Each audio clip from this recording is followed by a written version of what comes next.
This is going to just be a quick video. Manifestation, magic, bending reality. So let's jump straight into this. So you have a conscious and a subconscious part of your mind. The conscious is what you're conscious of, what you're actually doing, where you can choose or not. However, the subconscious is the part of your brain which is automatic.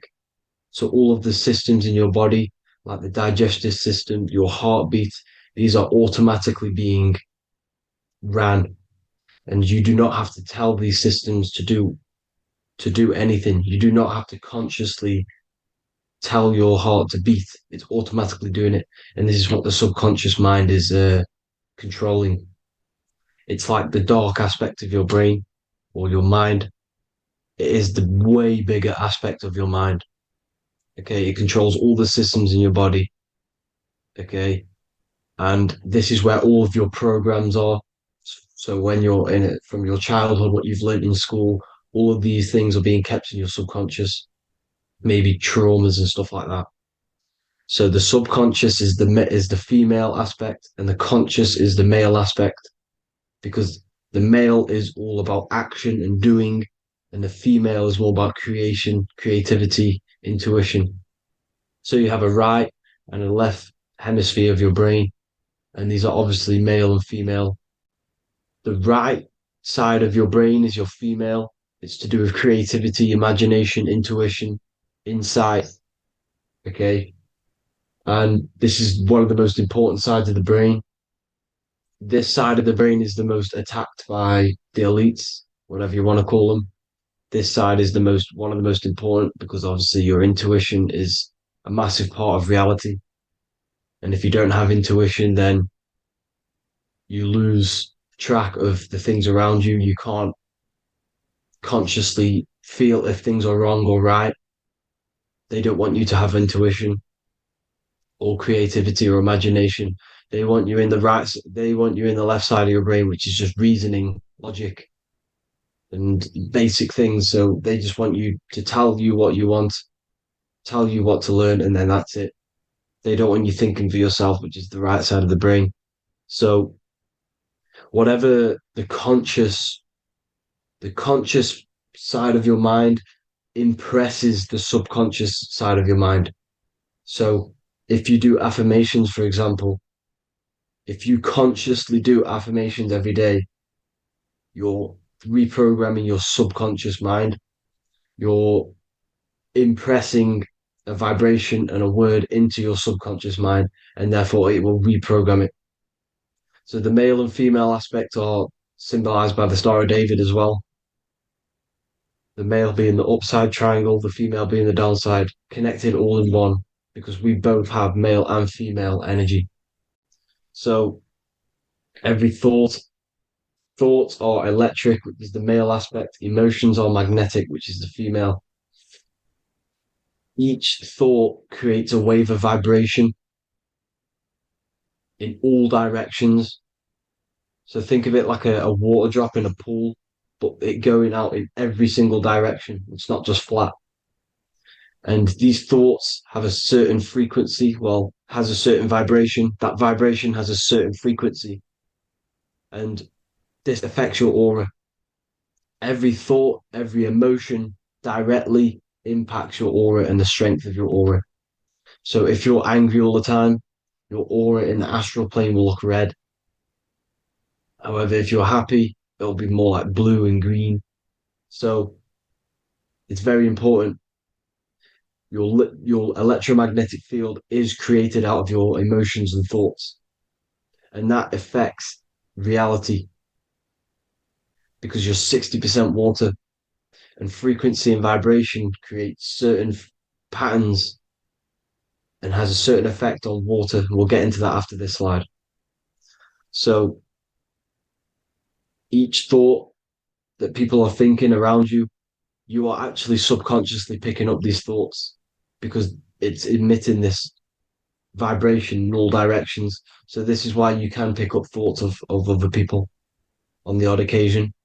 However, when you're more in tune with your intuition, your right side of your brain, you can start to pick up on vibrations, thoughts, and other people's auras. You can pick up on the energy once your third eye is open, and you know whether you should be in that environment or not. This is what we call an atmosphere when we go into a room and you can feel the tension if someone's been arguing, for example.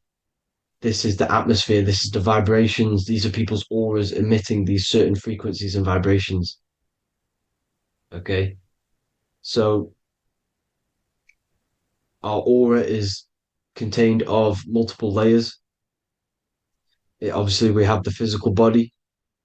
This is the electromagnetic layer. However, you have the different planes of existence, the spirit, mental, astral, etheric, and then physical. The physical is the lowest plane of existence. And the physical plane is a product of all of the planes above. So the mental impresses on the astral impresses into the etheric, and then the etheric creates the physical object.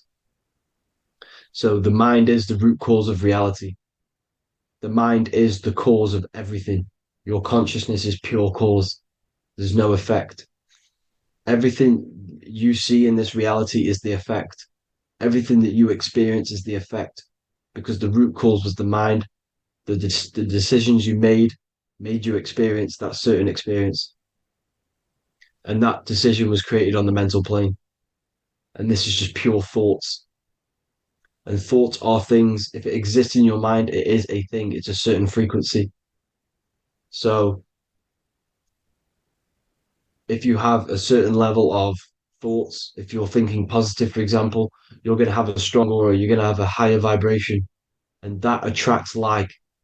Like attracts like when it comes to thoughts and vibrations and electromagnetism.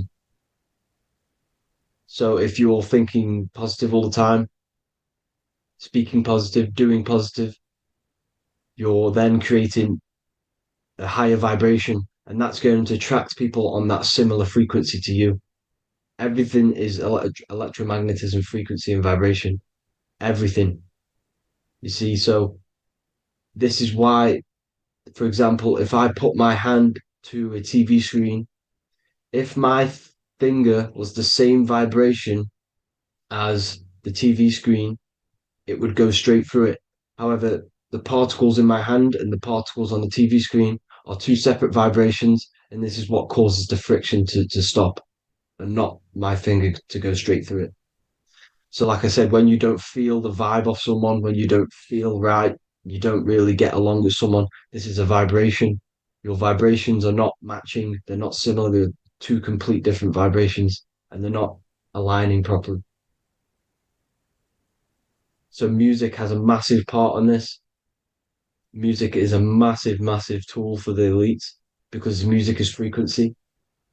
And in 1975, the musical instrument are all tuned to 440 hertz. So Spotify, Apple Music, most of the music on YouTube is all set to 440 hertz.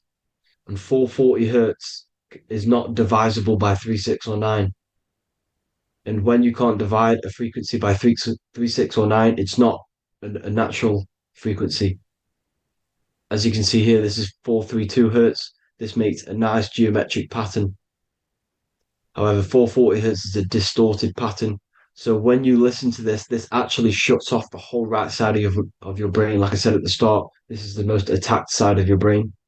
It's to do with creativity, imagination, intuition. When you listen to 440 hertz, it shuts off the whole right side of your brain.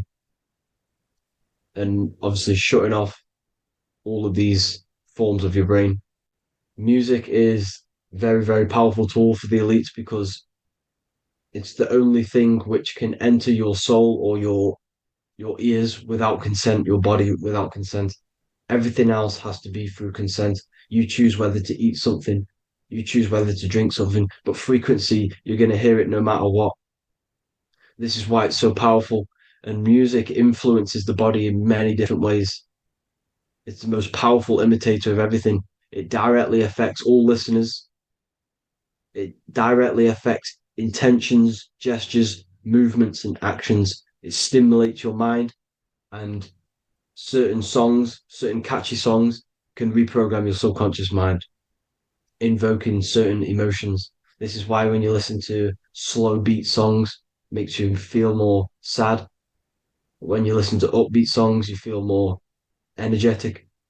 This is because these frequencies have a profound influence on reality and on how you feel. Because, like I said, you are 60% water. And as you can see here, each frequency creates a different geometric pattern. And inside of you is 60% water. So, like I said, 440 hertz is going to make a distorted pattern in your water. And this is going to have a profound effect on your emotions and your reality. So, like I said, health is not just the body. It's you are made of body, mind, and spirit. You need to look after what you put in your body. You need to look after your spirit and look after your mind. It's very important to keep all these in balance because once one of these are unbalanced, it affects the other two. So if you're eating wrong, it's going to affect your spirit and mind. If you're thinking wrong, it's going to affect your body and spirit. These are all interlocked. Uh, you have to look after them all. So it's very important you understand music. Stop listening to low vibrational music. To be honest, you want to listen to music without any sort of speaking inside of it. You just want pure uh, frequencies, which are the solfeggio scale, like one of these, for example, 432, 528 hertz. These are all good frequencies. It's called the solfeggio scale. And these frequencies make you more in tune with nature. 528 hertz is what the earth vibrates at. So it's very important. And the Rockefellers are the one who changed this to 440 hertz. The Rockefellers, one of the elite families. So if you want to manipulate reality, it's very important to have your chakras aligned and having a high vibration because the higher your vibration, the more powerful your words and your intentions are on reality. So the lower your vibration, the harder it is to affect reality because you're on a lower state of consciousness. Like I said, you have the mental, astral, etheric, and physical. Everything is a product of the one above. As above, so below. This is what Hermes Trismegistus was saying in the Egyptian days. This is where it comes from. As above, so below. If you affect above, it directly affects below. So, like I said, meditation helps on this, helps align your chakras. Think positive, feel positive. Like I said, your feelings are magnetic, your thoughts are electric. So once you combine these two together, you're then creating an electromagnetic frequency, and that will have profound effect on reality. So the law of cause and effect. Every law, so the law of cause and effect. Every effect has the root cause. Like I said, your mind is the root cause of everything. Every decision you make is having a different effect on reality. Everything happens for a reason due to the root cause, which is your mind. You choose everything that happens in your life. Okay.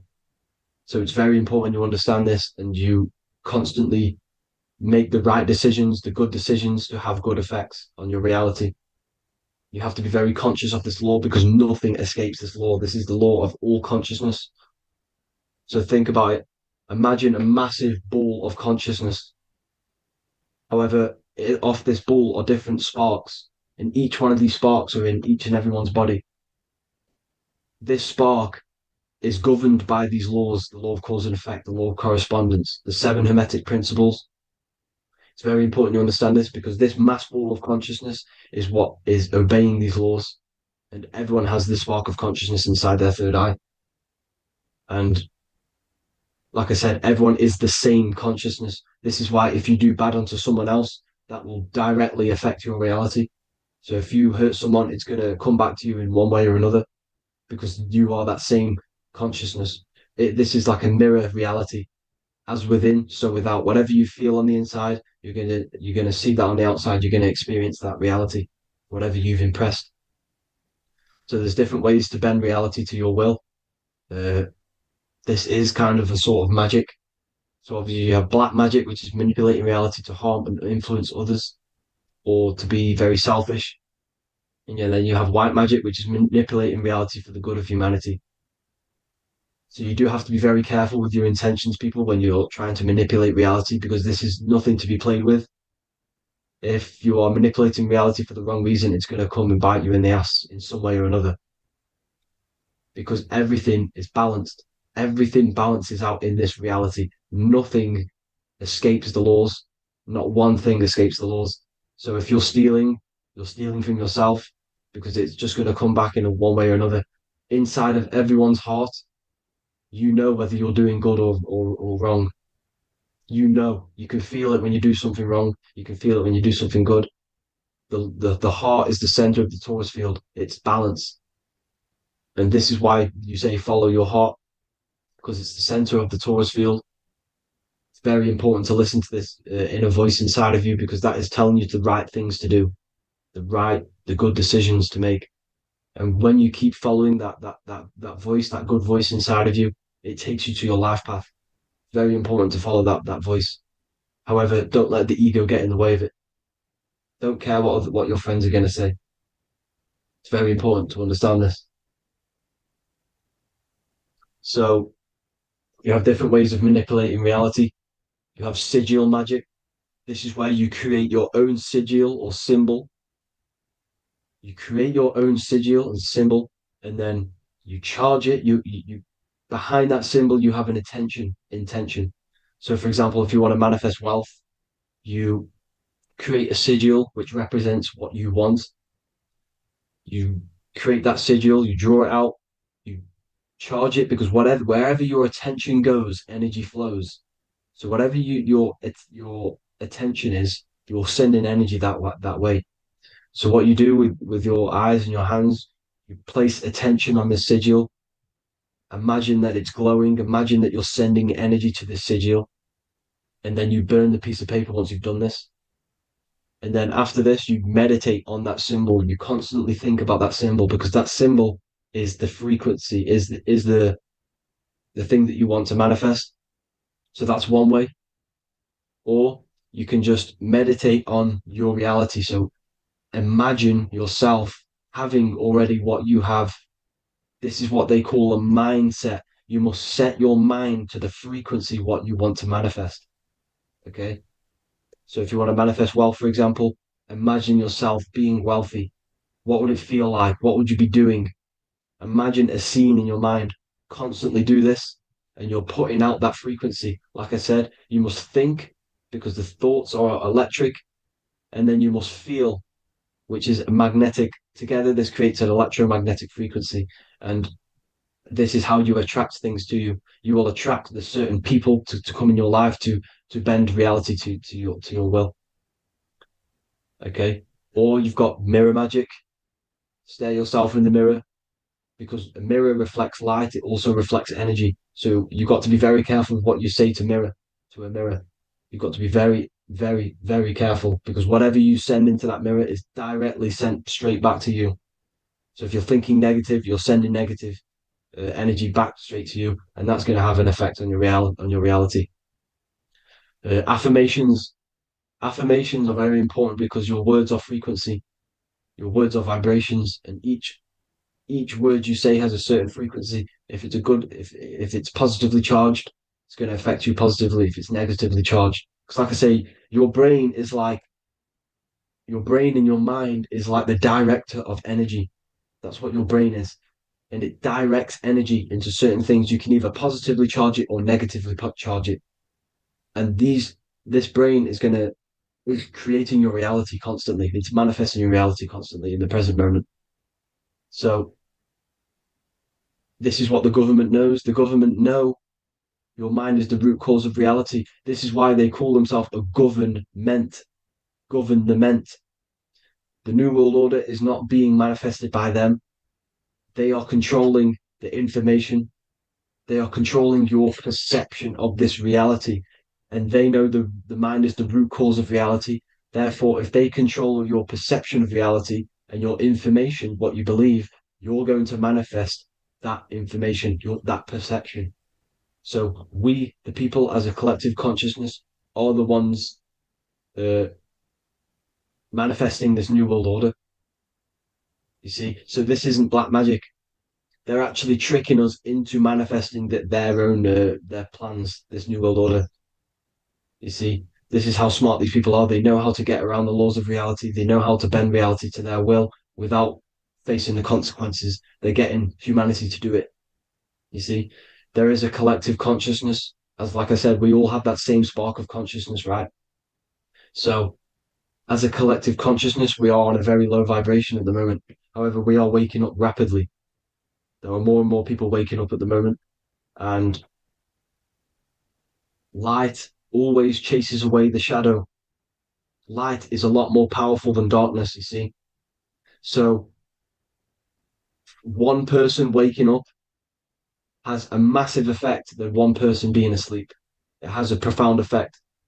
Because, like I say, the light always chases away the darkness. It's more powerful. The light is always more powerful. High vibrations are more powerful than lower. So that's it for this, people. I hope you all enjoyed. This is a short, quick video. God bless you all.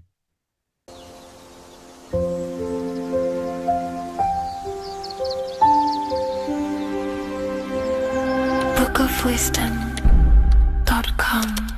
Visit today.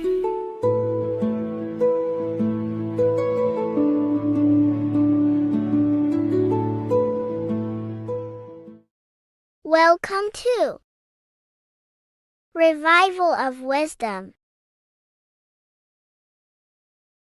This video is going to be about the flat earth and the breakdown of the whole cosmology. I'm going to be digging very deep. I've got a lot of pictures and images to show you, and a lot of dots to connect. So let's start with the Freemasonry art. So this artwork we have here is the Freemasonic cosmology, as they know and believe. So what is it symbolizing? We obviously have to start off with the 4 pillars representing the 4 corners of the earth. The 4 corners with duality. You see, there's everything on earth. There's good and evil. Good, evil, positive, negative. Good, bad. This is the checkerboard. This is what it symbolizes. Okay. Obviously, we have the sun, the moon. The sun gives you energy. It's the anode. The moon is the cathode. It's the opposite. It takes your energy. So therefore, you become sleepy when the moon comes out. You see, everything on earth, everything in the universe is balanced. There's complete balance symbolized by duality. There's always 2 opposites. We have the all-seeing eye, and obviously 7 stars representing the 7 planets, but not planets as in we know planets. They're not physical spinning balls of gas. They are energies. They are lights emitting from the realm above this realm. They are lights through the firmament, through the electromagnetic field. So let's go through that again. The 4 corners, duality, positive and negative, cold, dry. Everyone on earth has an opposite. Everyone, there's 2. Okay, and then we have the sun, the moon, the 7 planets with a 5-pointed star. What's the 5-pointed star? Of course, it's the 5 elements: spirit, water, earth, fire, and air. Okay, that's what the 5-pointed stars symbolizing, the 5 elements of earth. And then, most importantly, we have the compass. The compass is very, very important, hence why it's in the center. The compass is symbolizing many, many things. And one of the most important things, but we'll get into that after. We have a boat with water outside of the earth. So we have a boat on water, symbolizing the waters separated by the firmament, the waters above, separated by the firmament from the waters within the firmament, the earth. So this is what it's symbolizing. So the compass, what's the compass? This is where the compass comes from. The Polaris, the most important star there is, because it's in the center of Earth. The sun, the moon, and the black hole, black sun. because all creation comes from center, the seed center. Okay, but we'll get into this after. But also, this is a very important Masonic symbol because they use this symbol a lot. This is one of their main symbols, hence why Neil Armstrong has the Masonic ring with the compass on it. The people who supposedly went to the moon, which obviously they faked to push this globe model, because the globe model is based upon fear. Because the globe model, if they can sell you the globe model, they can sell you anything then. You don't know where you actually are. The globe model is to push fear upon the masses, because the globe model means there's not enough resources. There's also risks of asteroids hitting the planet. There's also risks of space extraterrestrial invasions, global warming, asteroids. You see, this is all the fear that they can gain off selling you the globe model. Okay, because they don't want you to know that this is an intelligent design. And also, they're hiding God, the creator, the source. This is why they are satanic. They are opposites. They are lefty, Lucifer, right, righteous, godly. Hence why they do the symbolism on their eyes. 666. This is another famous, famous astrologer, astronaut. This is another famous astronaut doing 666, showing that he's in the alliance of the occult. But even look at their 10th anniversary stamps. They have a Masonic compass on there. Also, the Order Out of Chaos. Order Out of Chaos, double-headed eagle. Okay, the Order Out of Chaos ring, which they wear. So all of these astronauts are in the occult. They are lying to you.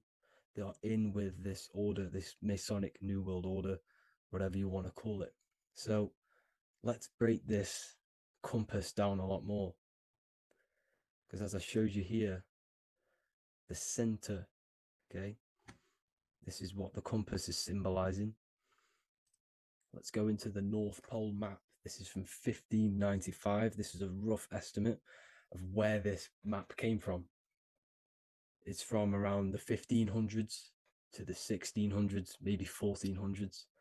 There's not an actual set date on this map because obviously our history has been tampered with. But let's break down this map and the symbolism that they use towards this map, because this map is the map of the North Pole. Okay, so in the center, we have the black rock symbolizing the tower, the pole, North Pole. And what's on top of the North Pole? Obviously, it's Polaris. North Pole and Polaris. Okay, with the 4 islands around the center. Okay, 4 islands around the center. And this is what blew my mind, right? They say that Santa sounds similar. And if you look at this pole that's pointing to the North Pole, you see this line here. So this is obviously from the 1600s. What color is Santa? He's red and white. Just like this map pointing to the center is red and white, and Santa comes from the North Pole. So it's not a coincidence that they use red and white. They're mocking this map because obviously they took over after the 1500s, 1600s. They took over around the 1800s. So they're mocking this map with Santa coming from the North Pole with this red and white line to the North Pole.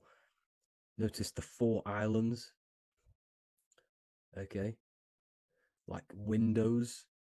their symbol, they obviously in the occult, they're part of the New World Order, is symbolizing these 4 islands with the blue behind it for the water. Okay, so this is another occult logo. They're symbolizing this center because the center is so important. Okay, we'll get into that. Also, we have the Mayan cosmology. This is the Mayan cosmology. This is what they created. This is their artwork, with also 4 major lands around the center. You see there's 4 with green in between them all. 4 major lands with the underworld. You see this underworld is also symbolized by the Masons with the coffin of the skull and bones, the deceased, the dead. Okay, so this is also mentioned in the book of Enoch. Okay, and it's called Sheol. Sheol, the underworld. Okay, and in the book of Enoch, it says all spirits of the dead go to these hollow places, that they will wait until their appointed time of judgment. And it also says in the book of Enoch, there are 4 hollow places underneath. 4 as above, so below, representing the 4 islands. As above, so below. That's where that could link in. Okay. The book of Enoch is very important because it was found in a cave thousands of years ago and has a lot of truths about this realm and about this world we live in. So let's go back to the Mayan cosmology. So the ancient cosmology, they all must have had some sort of communication. They must all be at peace with each other, because all of their cosmologies linked together. See, the Greek, Babylonian, Indian, Celtic. Okay, they're all linked in together. They all knew that they were in an enclosed system with an underworld and obviously a firmament. Okay, so this is what they all knew. They all must have had some sort of communication. They were a lot more advanced than us. They knew the center of the realm. Okay, and obviously the United Nations flag also symbolizes their center.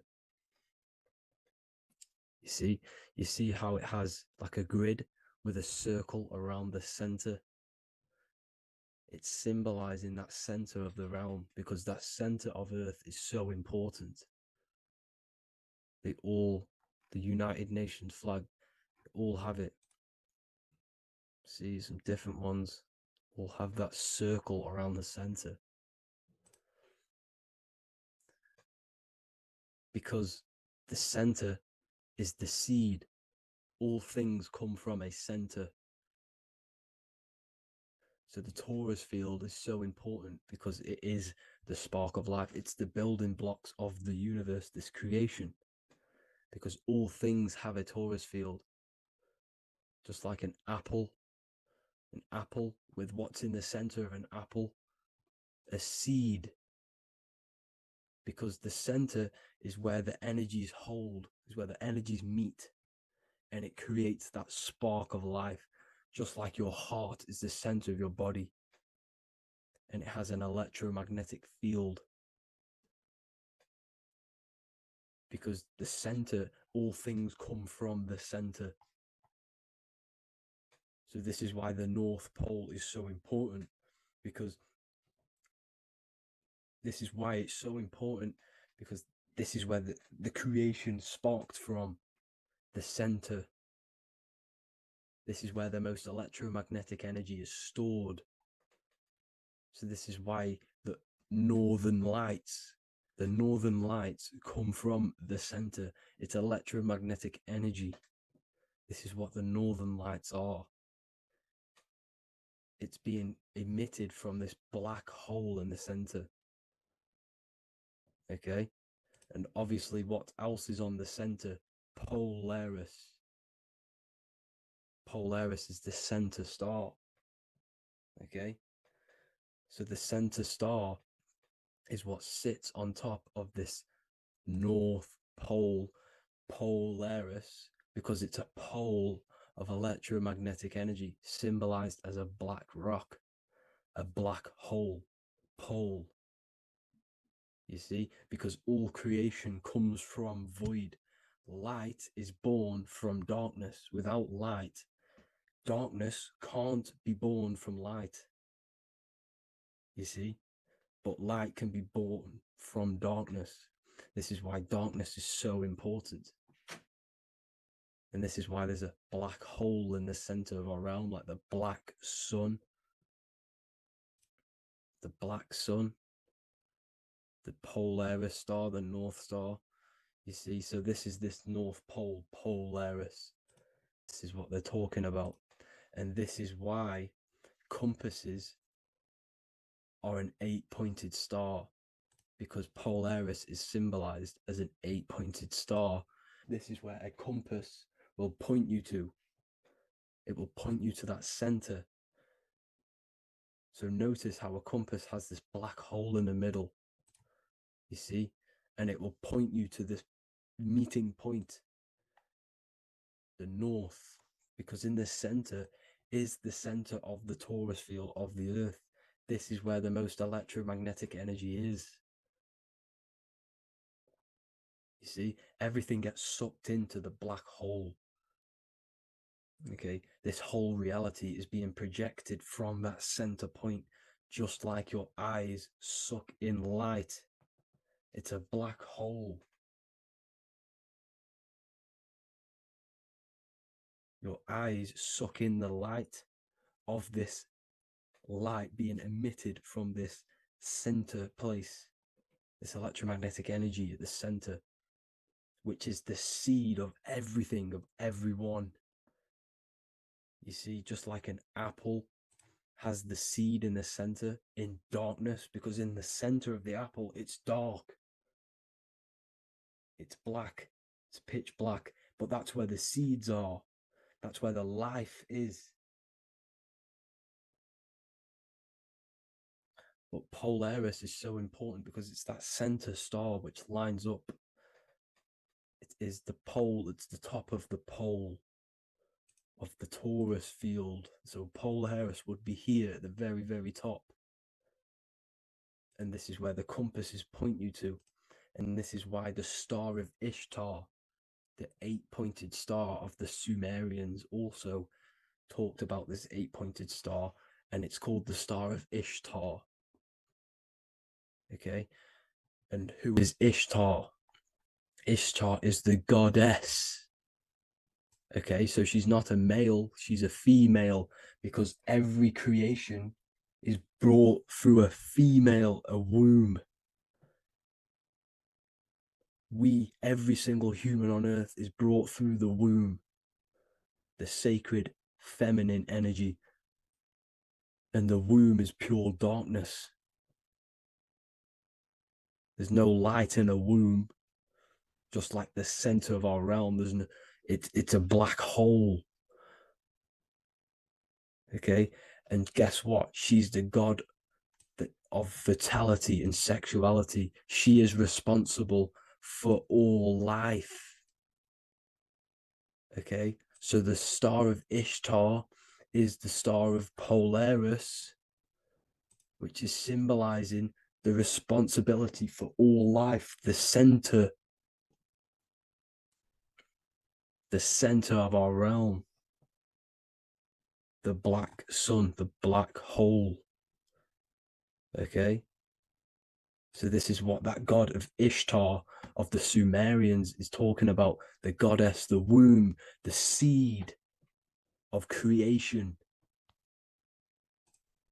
So this would be the portal, more than likely the portal in and out of our realm, because it's the top of the torus field. And what's above this realm is the heavens. So this is where you get sucked in from the heavens. Your soul gets sucked in and brought onto this plane of existence called Earth. These are some space NASA symbols. Look how much Polaris symbolism there is. And notice how it's at the center. You see this circle? This is like a half circle. And at the center is an 8-pointed star of Ishtar. It's the same thing. It's Polaris. It's at the center. And notice on some of these, look, this one is a bear holding the key and an arrow pointing to the Polaris star, so that they hold the key to Polaris. Another one with like a demon holding a key to the what? Polaris on top of him. Also an eagle, which is a Masonic symbol. The eagle holding a key on top of the center. You see? And notice how there's an arrow going up to the Polaris and an arrow down, as above, so below, to Earth. So you can go out of Earth and into Earth through Polaris. And the eagle holds the key. You see? The eagle holds the key, just like this. This demon dragon holds the key to Polaris. And look at this one, Earth, with an arrow up to Polaris, an 8-pointed star. So Polaris is more than likely that portal which the Anunnaki used, the Sumerian gods used, because the Anunnaki symbol is also an 8-pointed star. Okay? And like I said, that center is the seed of creation. The center is the black hole. Okay, just like your pineal gland is at the center of your brain. The pineal gland is at the center of your brain. And that's what connects you to that spirit realm, to the source. That's it for this video, guys. Thank you all for tuning in. I hope you all learned something today.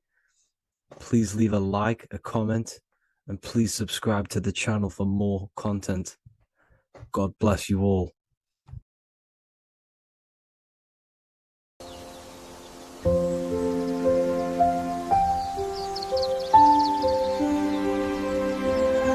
bookofwisdom.com. Visit today.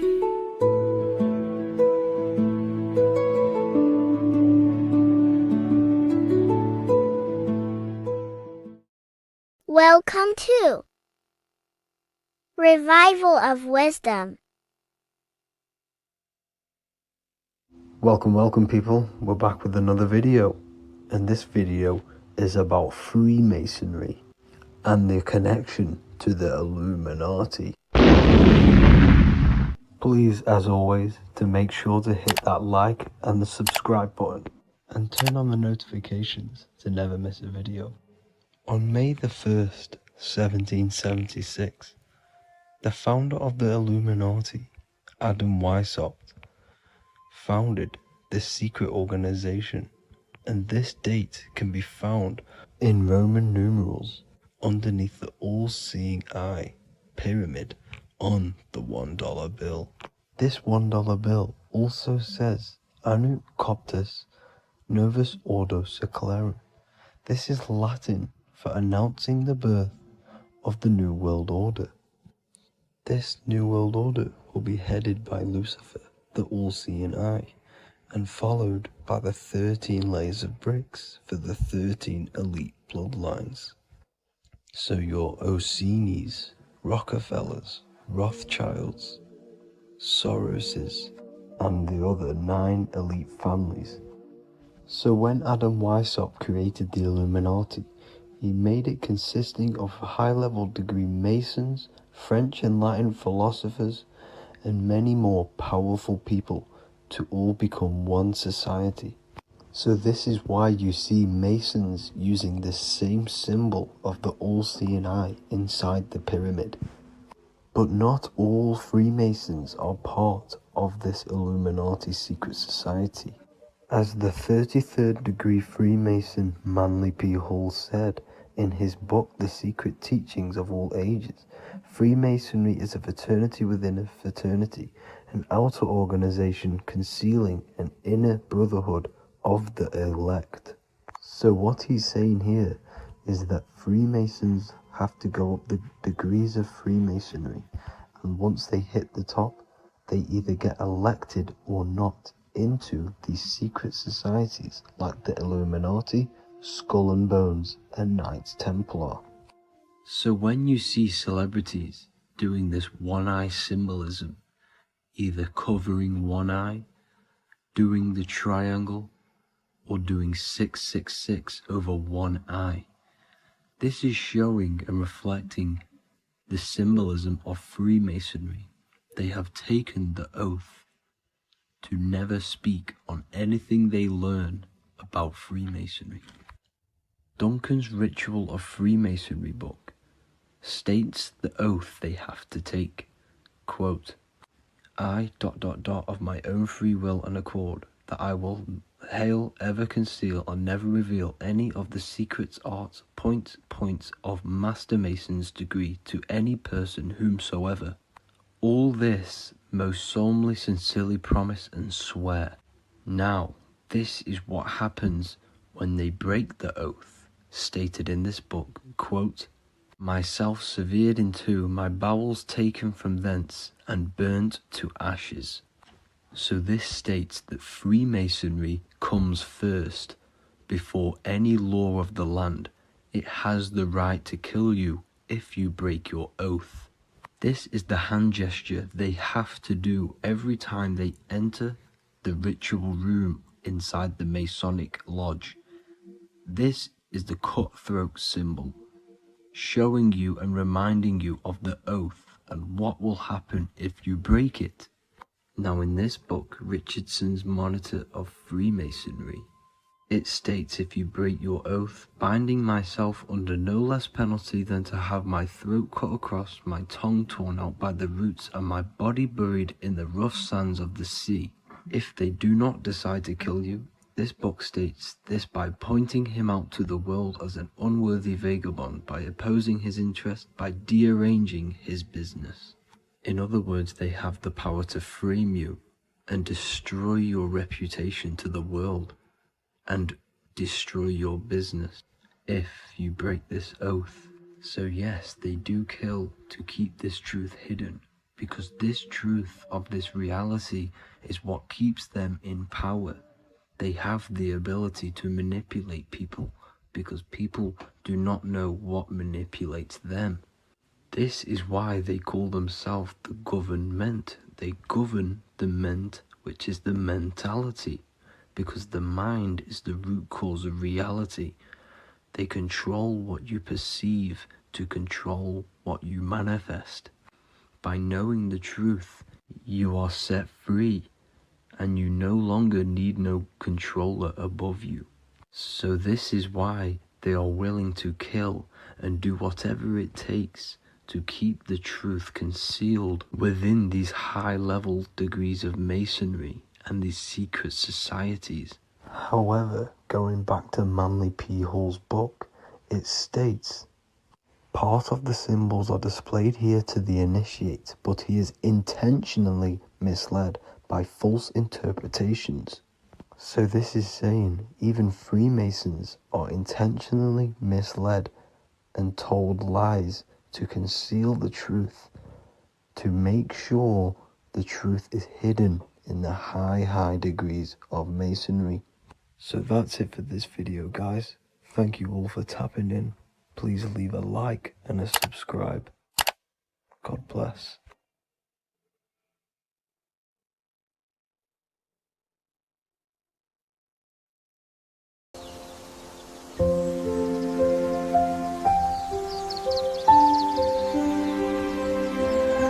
bookofwisdom.com. Visit today.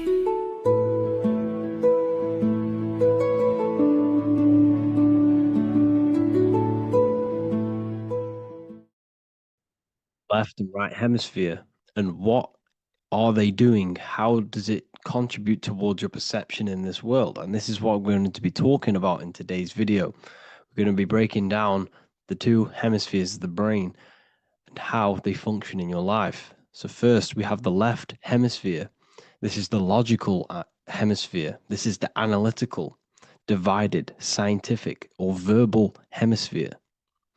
The right hemisphere is creative, wholeness, artistic, symbolic, and metaphorical. The right hemisphere does with non-verbal things. It produces a holistic perception. It is more to do with creativity. Because what you must understand is that we are not in the external world. The world is produced by our brain.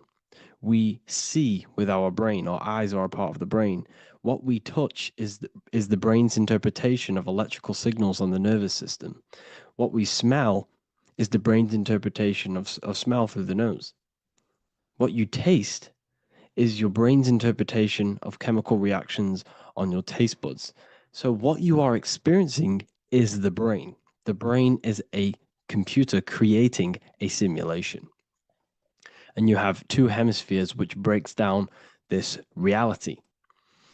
So essentially, the brain is the perception creator. It creates perception.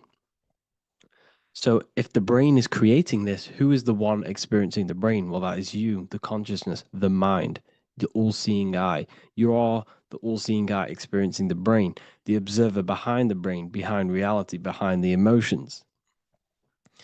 So if you're walking through a woods, this left brain sees individual trees. The right brain sees the whole woods. It sees the biome. It sees the bigger picture. So when you are walking through this woods, the right brain picks up a holistic perception of reality. It creates the woods as one unified woods. The left brain's job is to break this down and analyze it so that we can see individual things. And this is also necessary for humans to have the ability to break things down and manipulate things in this world. So without this left hemisphere, we could not manipulate things and break things down. So this right hemisphere is important because it sees the whole woods. It sees humanity as one unified consciousness. However, the left hemisphere sees individual egos. So the left hemisphere is the place of the ego because it only understands it sees the world very divided. Okay, so for example, here's another example of the left and right hemisphere. If someone pulls out in front of you in traffic, your left brain's going to start going crazy and analyzing them, calling them names. The right hemisphere, however, sees the bigger picture. Maybe he didn't see you. Maybe it's just a mistake. Maybe he's in a rush. You see how the two brains are very different. They do the same thing, but they function in different ways. The right hemisphere is feminine, the left hemisphere is masculine. So, like I said, this person pulls out in front of you, you start to think with the left. If you start to perceive that in the left brain, you're going to start analyzing them, you're going to start going crazy and calling them names because you're analyzing it. You're not seeing the bigger picture behind it. You're not seeing it from his perspective. So there is a crossover. So the left hemisphere of the brain controls the right side of the body, the right ear, the right eye. Everything to do with the right side of the body is connected to the left hemisphere, and the right hemisphere controls everything on the left side of the body, including your eyes, your arms, your legs. So everything is crossed over, and even your visual field is crossed over. So this is your visual field, as you can see here, and even the left side of your visual field goes to the right brain. There's a crossover. No one really knows. There's not really a reason for this. However, this is how the human body is designed. As we all know, the human body is the most advanced piece of technology on the face of the earth. They cannot replicate the human body. And they tell you it has no creator. This is crazy. People are that brainwashed, they can't even understand that their body is the most advanced piece of technology. Your body is so advanced, The computers that you use are mimicked of the body. Everything they create is mimicking nature, but they don't show you how intelligent nature is because they don't want you to understand you're in an intelligent design. So, anyways, let's get back on track. There is a crossover in the brain, and this is why they teach you to write with your right hand. And I was speaking to someone who's in a nunnery, or whatever you want to call it. They were a nun, or they knew someone who was who was a nun, and they forced these people, these nuns, to write with their right hand. You had to write with your right hand. This is why, I'd say at least 70% of the world or 80% is right-handed and right-legged, because they taught us this to activate the left hemisphere more because of this crossover that happens in the body. So when we are using this right side more, we are using that left hemisphere more. Why? Why are they doing this? Well, they also called it writing. Writing is a spell, to cast a spell on you to use that right side of the body so that you use this left hemisphere, because they want you to see the world as a divided perception. They don't want you using the right hemisphere, using that left side of the body to activate the right hemisphere to see the bigger picture and see how everything is all one and everything is created. This left hemisphere domination keeps you from seeing the connections between everything, because that left hemisphere analyzes, it breaks things down. So when we are left hemisphere dominated by using the right side of the body, we are essentially seeing everything as divided. And this is why so many people will not understand my work, because my work connects dots and connects fields of knowledge, and makes you see the bigger picture. So people who are left hemisphere dominated will see my work and think this guy's crazy. But everything, it's all about activating that right hemisphere. So they call it writing because every word you say is molding your mind in some sort of way. The things you see is molding your mind. Everything you take in through the five senses is molding your mind. And language is a massive spell, especially the English language. They call it writing so that you use that right side. It's a spell because your subconscious mind picks up everything you say. And 90% of your daily basis behavior and thought patterns is produced by these subconscious programs within the subconscious mind. Essentially, your conscious mind is only the 10% of you. The conscious mind is just what you're aware of, what you're wearing, how you're feeling, what you're thinking. That's your conscious mind. The subconscious mind is controlling every system in your body. It's telling your heart to beat without you being conscious of it. So essentially, this is what they're programming. They're programming this system in the back of the mind, which is controlling everything through the words. And this is what spells are, because it's all about creating perception in the subconscious. So they want you to use that right side more. I truly believe the ancients, they were balanced. They used the left and the right side of the body. They didn't have a stronger side because they understood this science of the body and how the body works. So this is actually called phonetics. It's not etymology. Etymology is the study of root words. Phonetics is the study of how words sound similar. The way words are spoken. So phonetics, phone, is why we call them a phone, because you speak into a phone. So this is write and writing, to use that right side to activate the left hemisphere more. So your hands are a manifestation of your brain. The left hand is the right brain, the right hand is the left brain.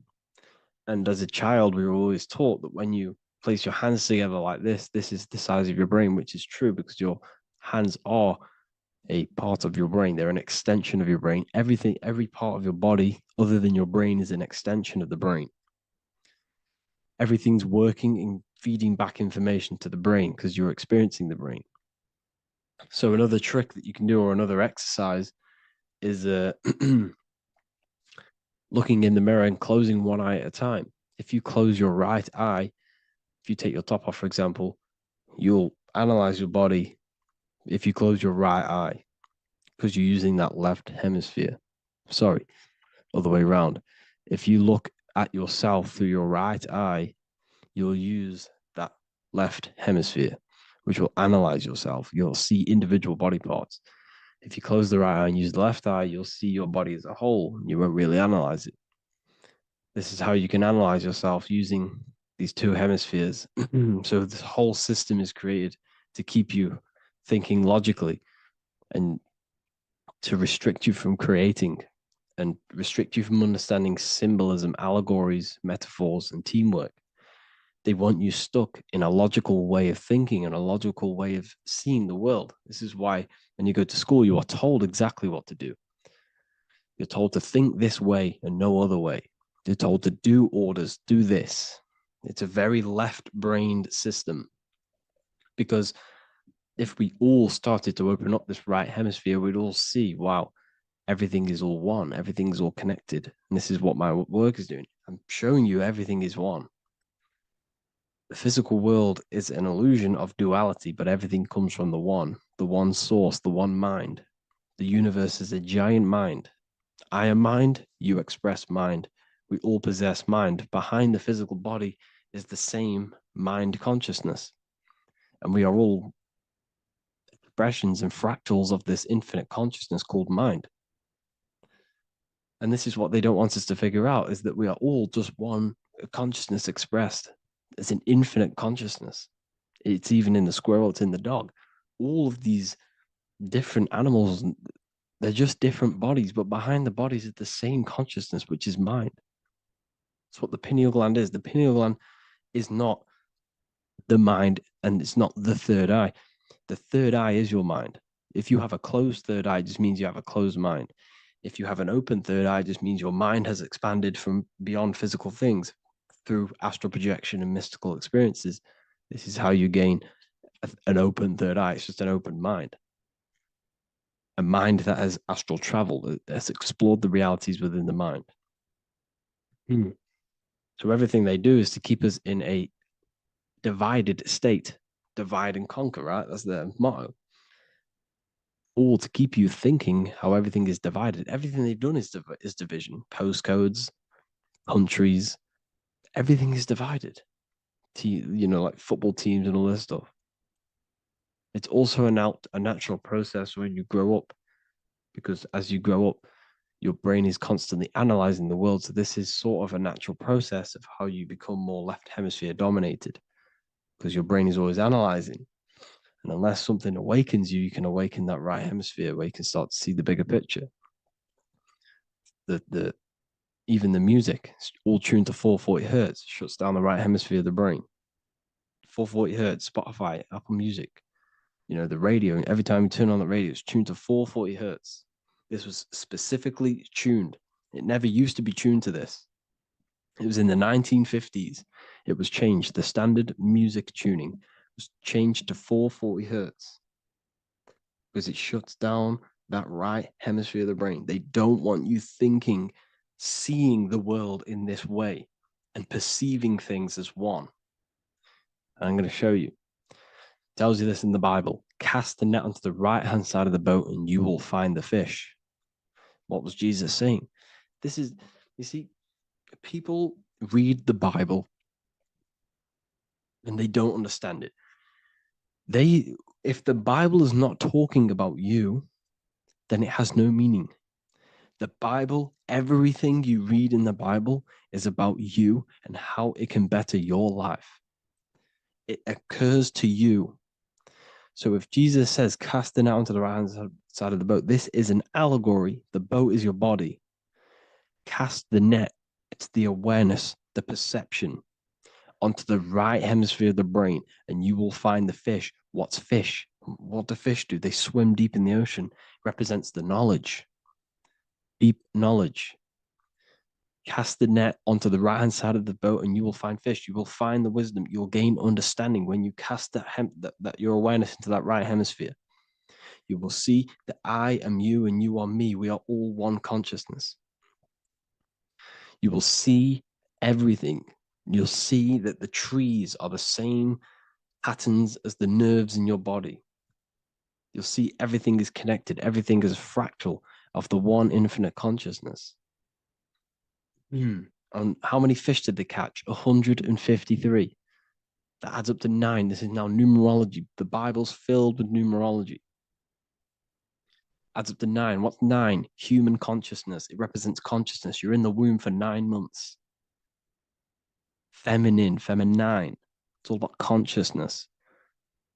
And in Revelation 14, and I looked, and behold, the Lamb standing on Mount Zion, that's the spines, the mountain, with him 144,000. 144 adds up to 9. It represents consciousness on top of the spine.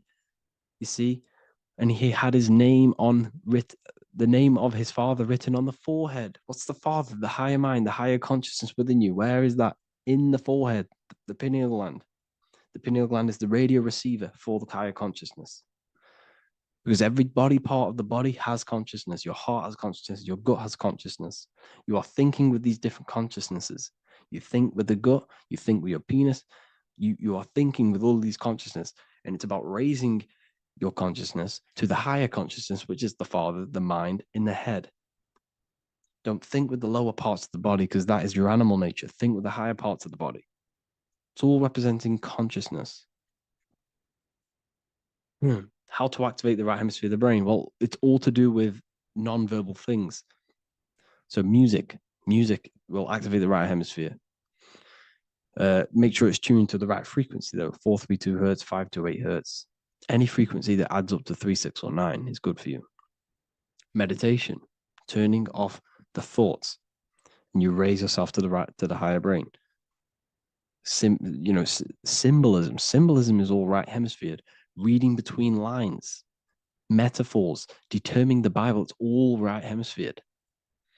Seeing the bigger picture, it's reading between the lines. So tithing in the Bible. These people in the churches are giving 10% of their money to the church. It's nothing but a scam. What these people have done is they have externalized the Bible.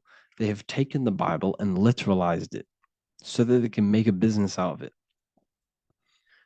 So what they're doing is a tenth of the produce of what it says in the Bible, a tenth of the produce of the land, whether grain or fruit, is the Lord's and is holy. So what's that saying? The tenth of it's basically saying give the 10% to the Lord, to God. What does that mean? Well, what's the land and the fruit? This represents physical things, the physical things that you have. The tenth of the physical things that you have. What's that? That's your ego. All the physical things that you have is all to do with your ego. That's the lower self. The ego, what is the ego? It's the mind's perception of the physical self. You had no ego when you were a child. Okay, when you were a child, you had no ego. As you grew older, you created the ego.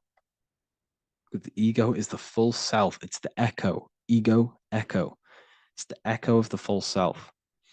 So it's saying give the ego over.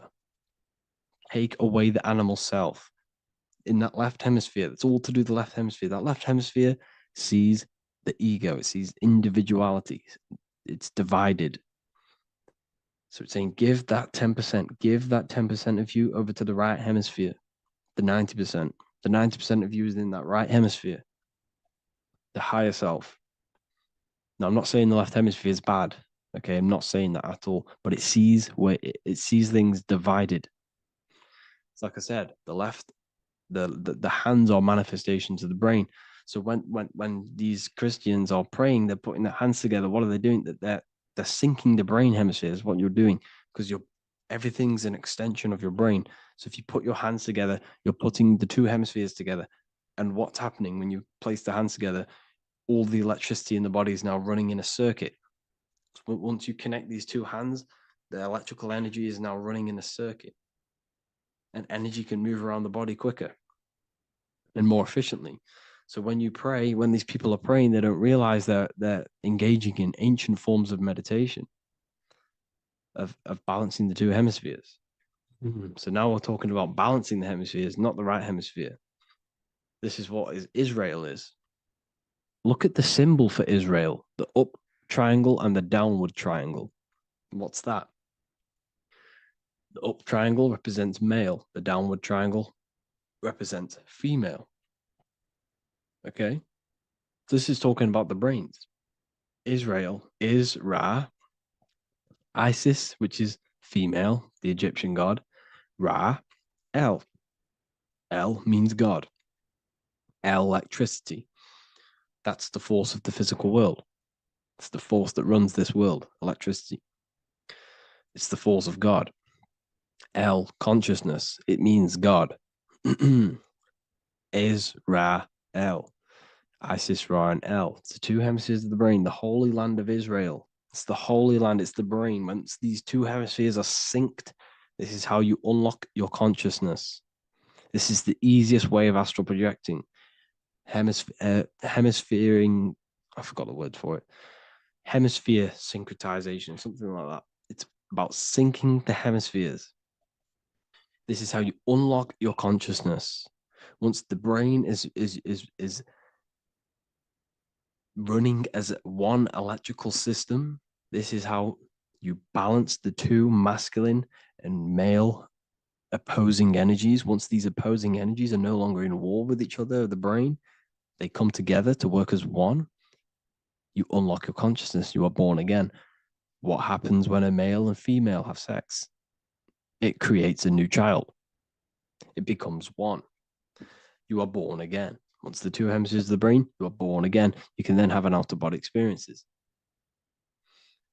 So this is why the symbol of the Holy Land, Israel, is the up and down triangle back combined together, because it represents unification of the male and female, unification of the hemispheres. You're born again. You unlock consciousness. And you can get this for free. It's called the Gateway Tapes on my website. Basically, it's a audio track from the government, and they did this in the Gateway Experience. It's a CIA document, and what they do is there are different forms of meditations you go through. I think there's about 5 waves of meditations you do, half an hour each one, and it will teach you. It will sync your hemisphere, because what does it do? They understood that playing one frequency into one ear and another frequency into the other, they understood that the right ear is connected to the left hemisphere, the left ear is connected to the right hemisphere. So when you play 2 different frequencies into both ears, what happens? The brain picks this up, the 2 hemispheres of the brain picks this up, and it syncs it. It syncs these 2 hemispheres, these 2 frequencies together. So now the brain is working as one to sync this frequency. So this is how you can sync your hemispheres through listening to these frequencies. Okay, you can get them for free and do the meditations yourself. This will definitely help you. This is an easy way to astral project. So it's all about syncing the hemisphere and seeing reality from a unified perception. We should all aim to get out of that left hemisphere. I'm not saying don't use it, but we should now start to we should now start to read between the lines of the Bible, read between the lines of the symbolism they're showing, study symbolism, study allegories and myths. What are they trying to tell us through these allegories? And, this is how we start seeing things in a better way. Once we understand that we are all microcosms of an infinite consciousness, we can all come to one, because love is the unifying force of this infinite consciousness. We are all divided. We are all disconnected from our hearts. Once we all connect with our hearts and see that everything is one, we can all start to love and come together as one, because love is the unifying force of consciousness. So if you haven't already seen, I now have launched the Ethereal University. I will be doing lectures like this one, but even better, deeper, and even releasing knowledge that I can't talk about online, as they are censored. I'll be doing lectures every single week. I'll be doing live calls every single week. You also gain access to my library, which is filled with over 45 occult books, filled with knowledge. Okay, I'll show you now. Plus, you get my book, The Book of Wisdom, PDF form, and the Human Health Guide, PDF form. You also get all of this stuff, the health section, Q&As, Ethereal meditations. We've got some celestial studies, cosmology, and numerology coming soon. You also get the brand new Manifestation Mastery course, plus the library. And there'll be new books, new lectures, new live calls every single week. Or you can get the Book of Wisdom, use the code WISDOM in all capital letters to gain 40% off. This sale will be ending very, very soon. So if you're watching this, be very quick to get yourself a physical version or a PDF of my book. You can get it in all these languages. Hope you enjoyed this video, people. I'll see you inside the Ethereal University, the real university. Have an amazing day.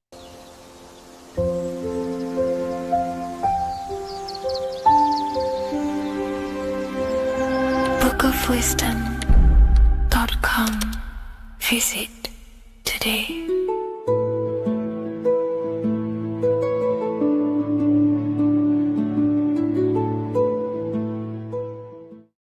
Hello, Seeker. Welcome to Revival of Symbolism, a channel devoted to the language of esoteric symbolism, guiding you to discover yourself and expand your consciousness into deeper realms of thought.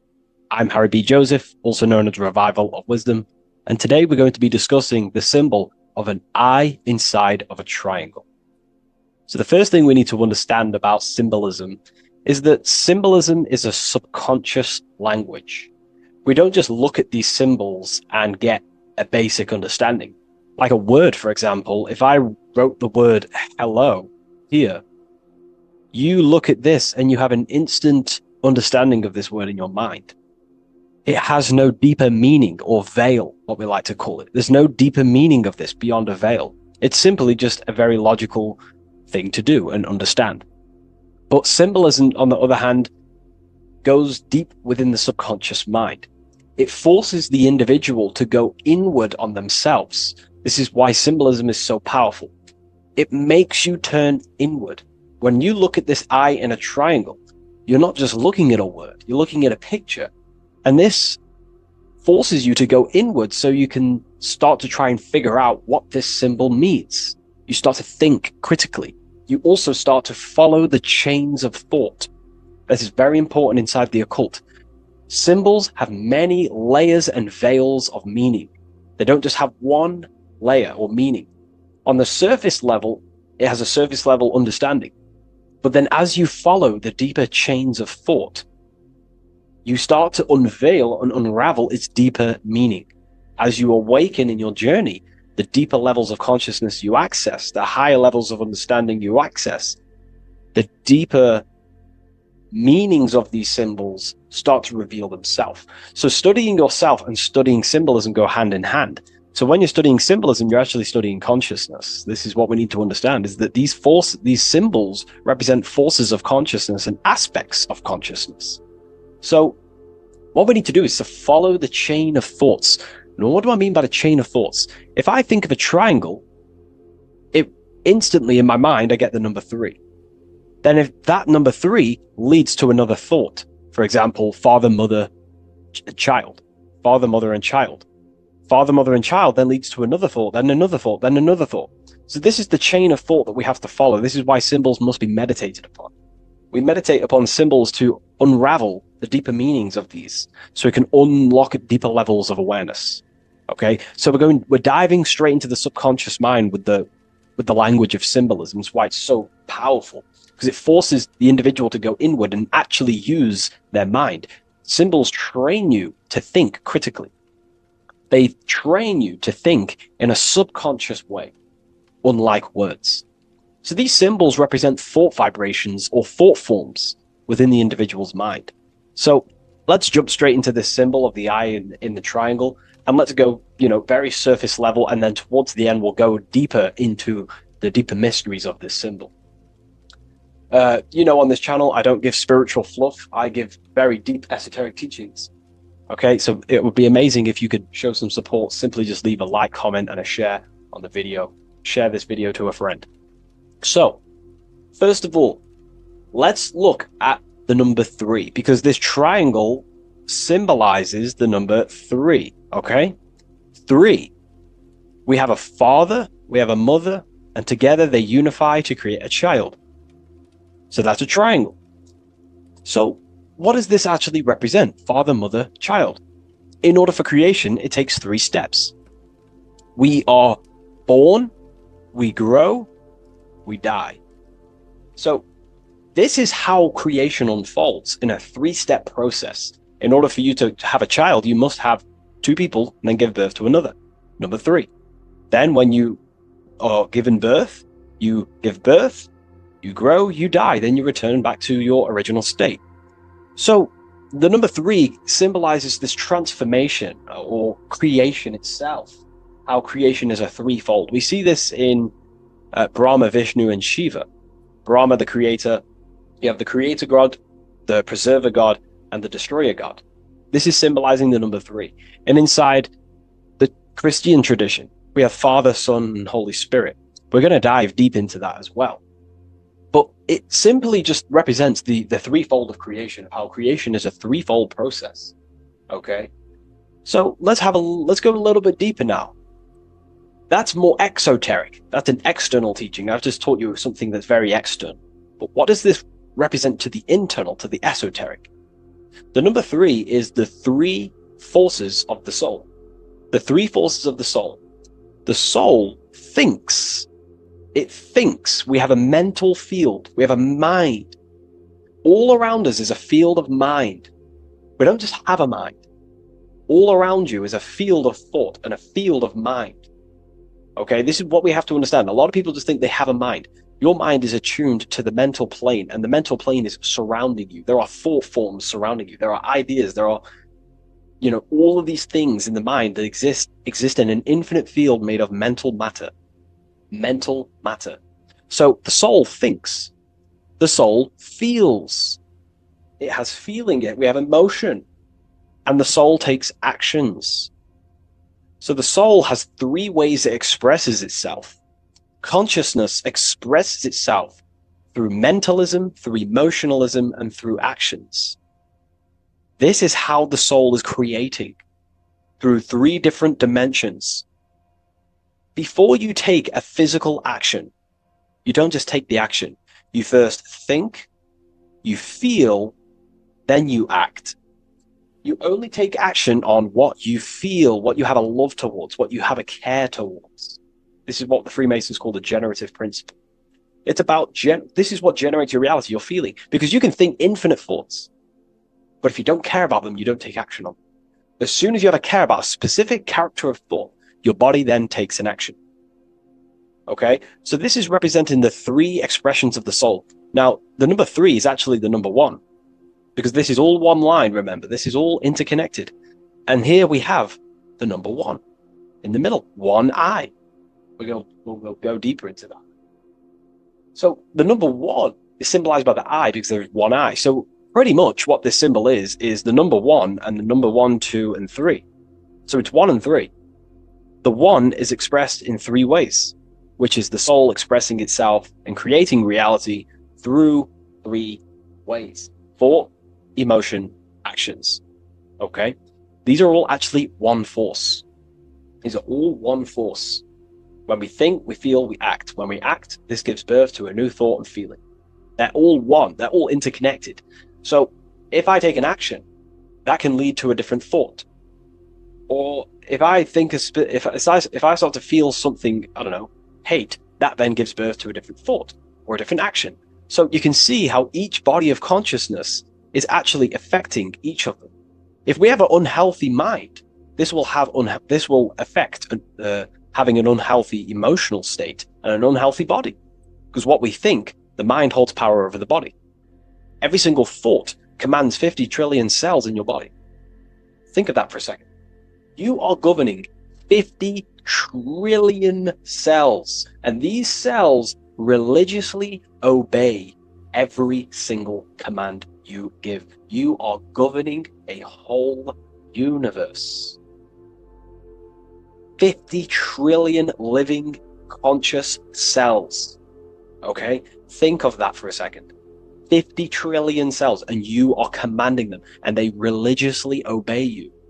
This is what we mean by you are a microcosm of God. Your body is literally a whole universe. There is living beings in your body that you are commanding and controlling, and they religiously obey you. Very, very powerful. This is how powerful you are. So each thought you command to the body is either destroying the life of the body or uplifting the life of the body, good and evil.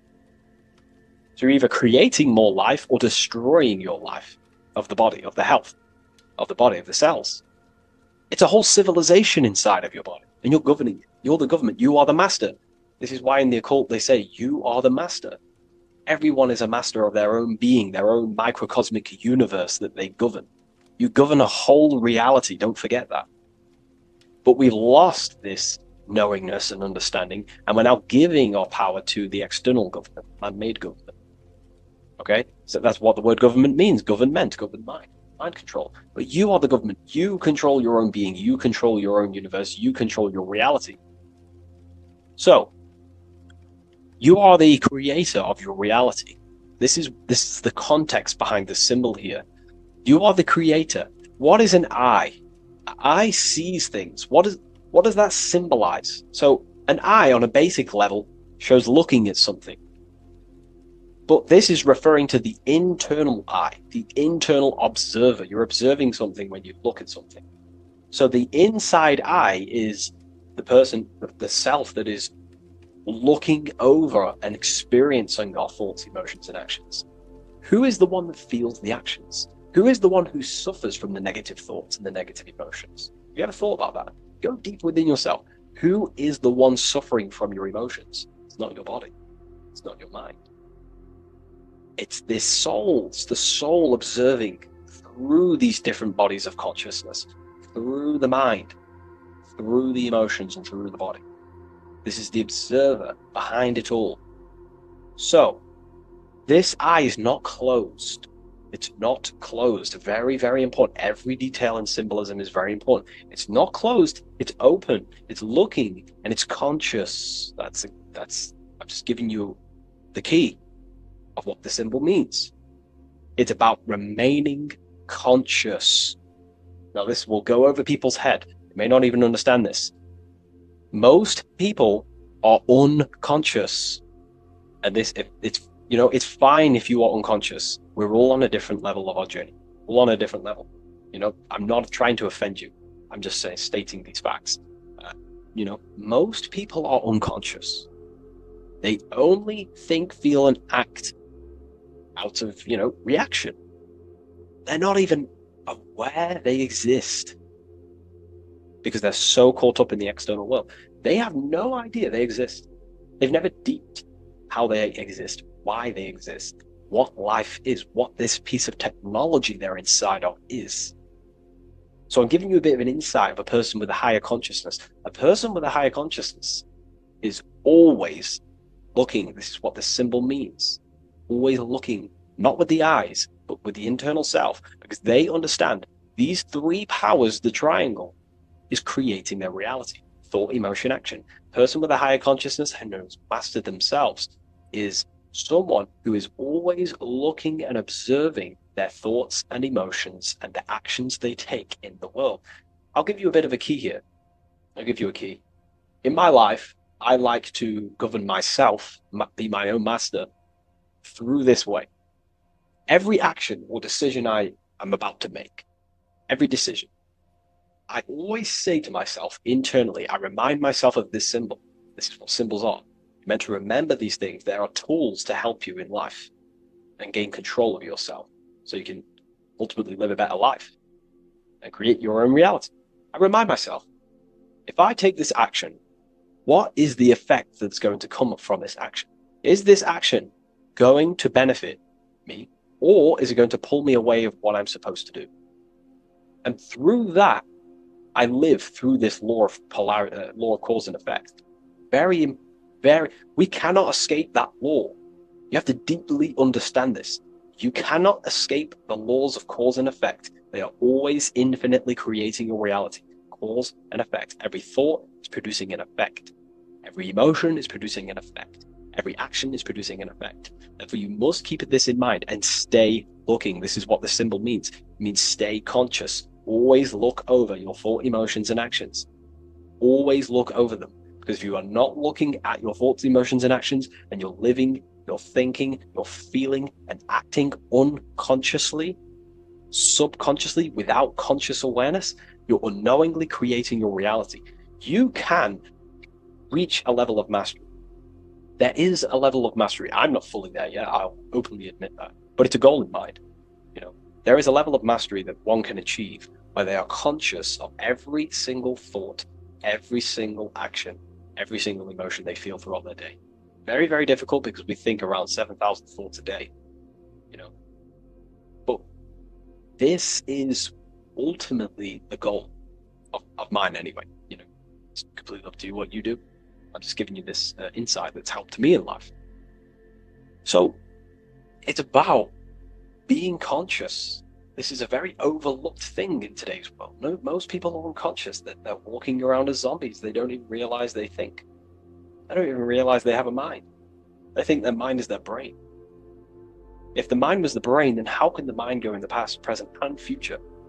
Which means it exists outside of time, but the body remains in the present moment. If the body remains in the present moment, that means it exists underneath time, underneath the law of time, but the mind transcends it, which means the mind operates outside of time, space, and matter. So, that is a key. You are a higher dimensional being manifesting in a physical form, and you're looking into the world. This is also another veil of the eye. The eye symbolizes your higher dimensional being. You have no true form. This is one of the biggest secrets.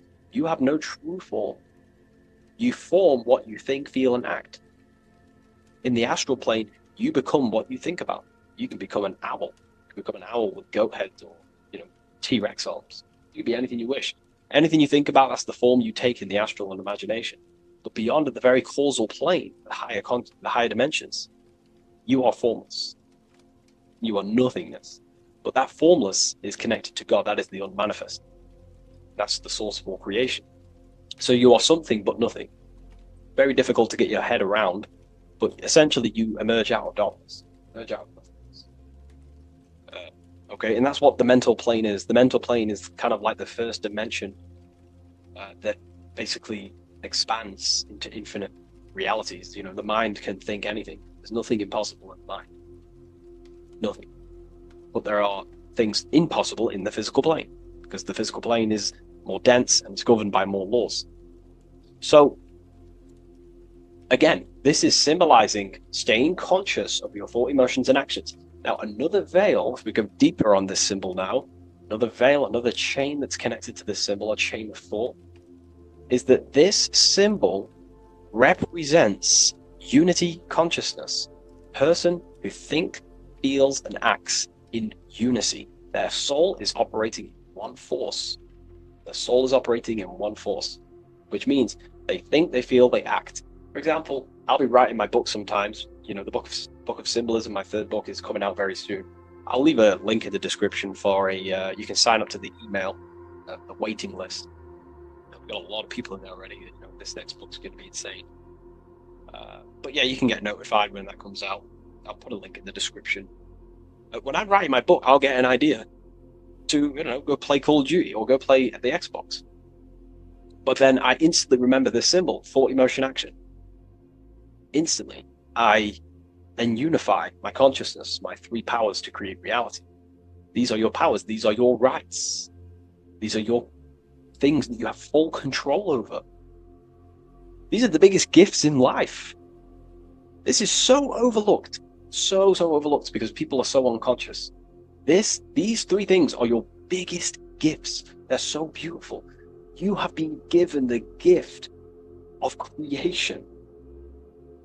You can mold a whole world, your own world. You govern it. You can think infinite thoughts. No impossibilities, no limitations. You can feel. Feeling is a life essence. Without feeling, you'd be an AI robot. And you can act. These are your three gifts. These are your three creational powers. You hold the power of creation. You hold the power to kill another life, or you hold the power to spread love in the world, to spread the light. So this is why you see the light emerging out of this eye. This is the light of the soul. That's what consciousness is. It's light. And this is creation unfolding from this through these three powers. light emerging and crystallizing your reality through thought, emotion, and action. So, again, this is unity consciousness, acting in one force, thinking, feeling, and acting, all directed towards one goal, and that's how you manifest things quickly. Speed.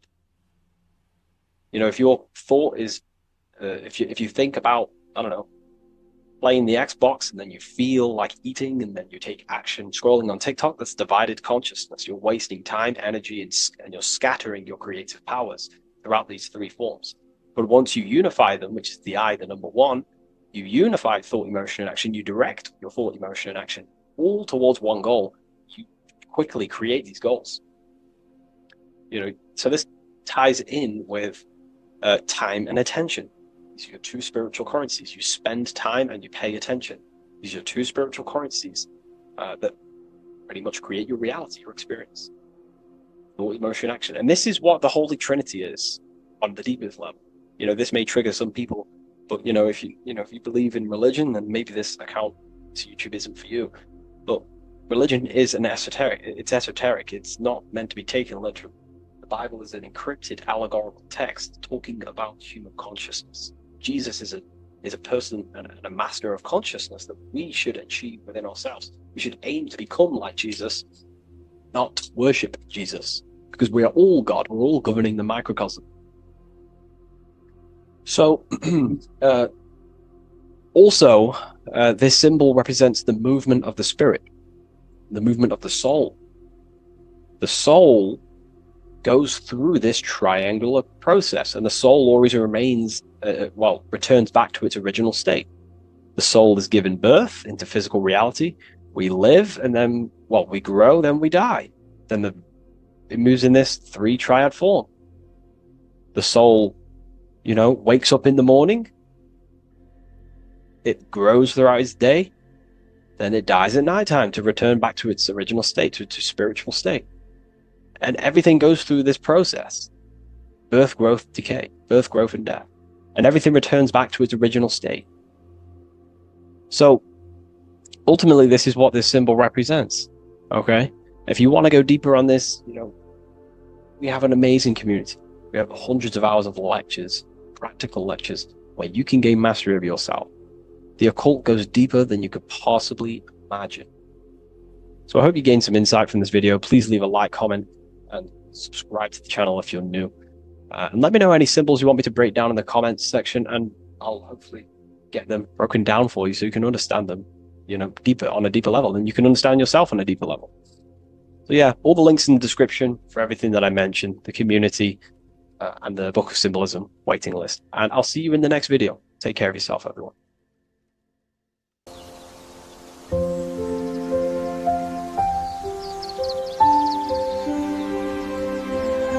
bookofwisdom.com. Visit today.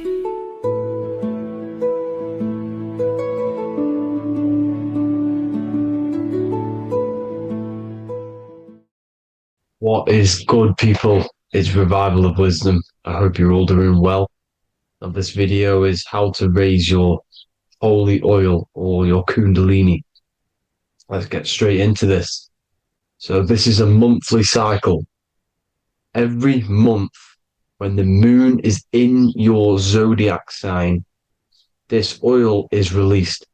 Now, the moon is in control of monthly cycles. For women, it's the menstrual cycle, and as well, this holy oil cycle. The moon changes sign every 2.5 days and passes through the zodiac signs in 27 days.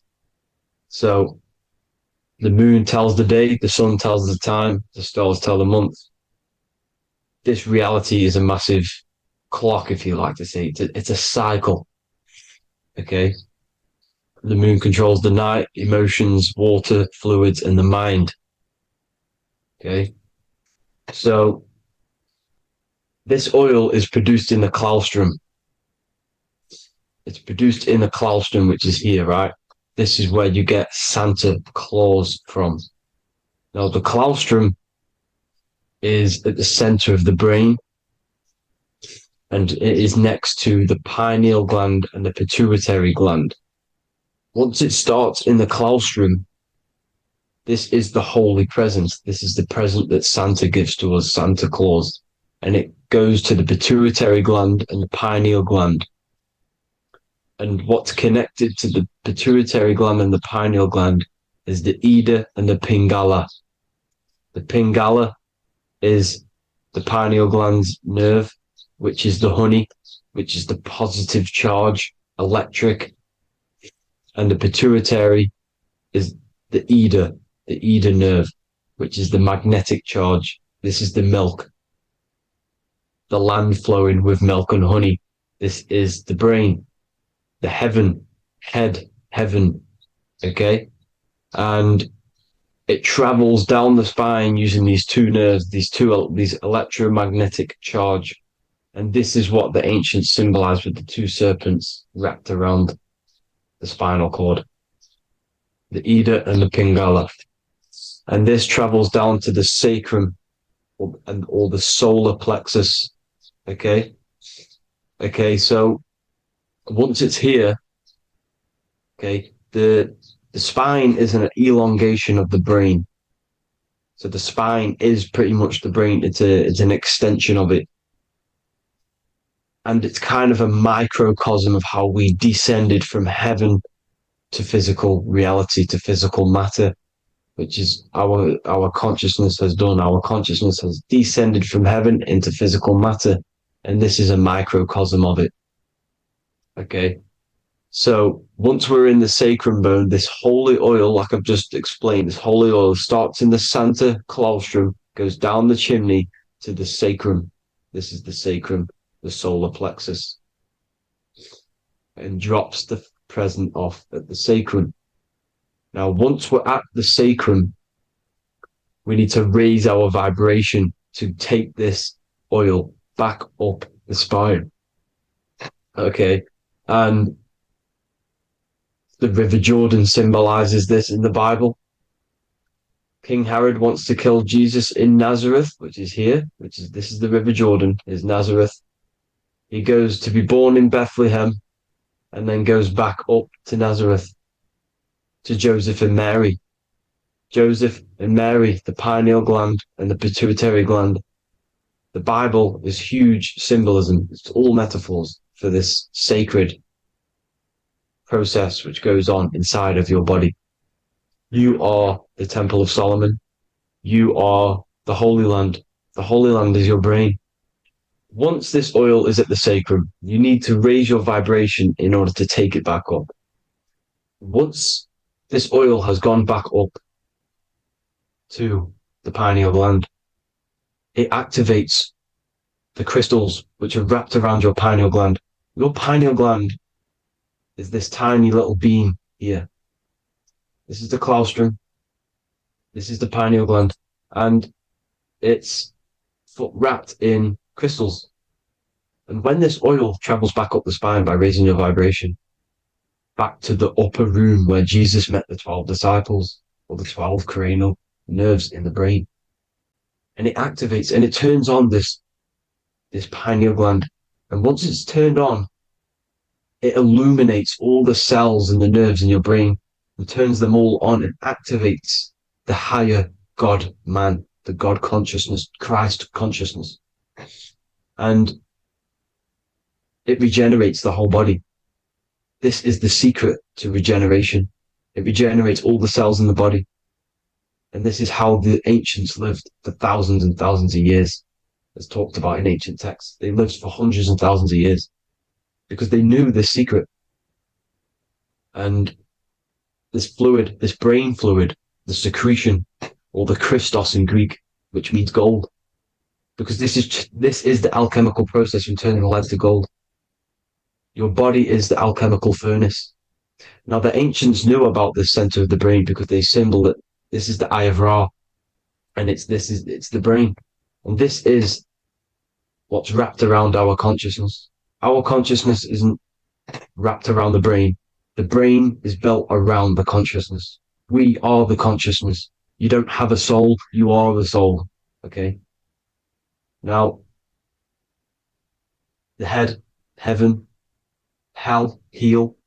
Heel at the bottom of your foot, that's hell. Head is heaven, heaven and hell. Simple.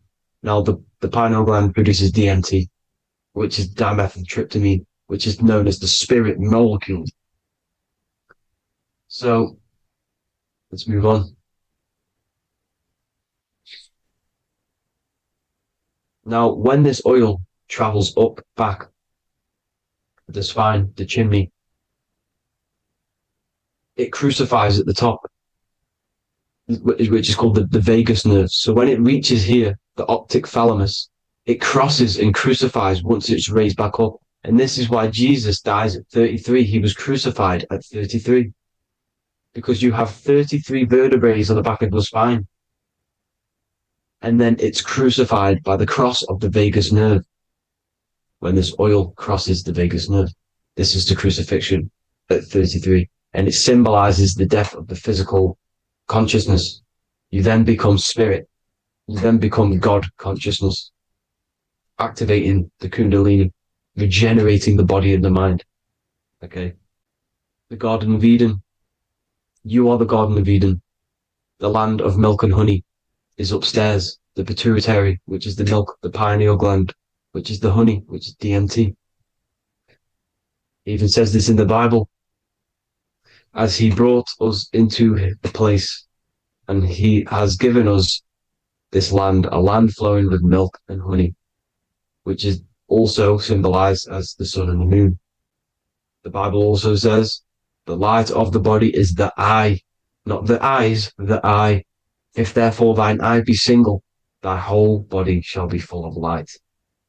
This is the activation of the pineal gland by raising this oil back up to the pineal gland, to the center of the brain. Neither shall they say, see that here, or see there, for behold, the kingdom of God is within you. So he's saying, don't look out there. Nothing is out there. It's all inside of you. Everything's inside of you. You're the universe. Now, how to raise this oil back up to the pineal gland? Every month, like I said.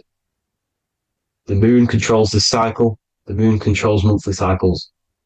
When the moon is going into your zodiac sign every month, this oil goes down the spine and you must raise your frequency to get it back up. You must retain your seed. This is the most important. Your fluid, your secret, your holy fluid, your life force. You can't let that go. That life force is the reason you're alive. This holy oil is the reason you're alive, because it feeds all of the systems in your body. It feeds all the systems in your body. You have to retain your seed, alkaline diet, positive thinking, and meditation.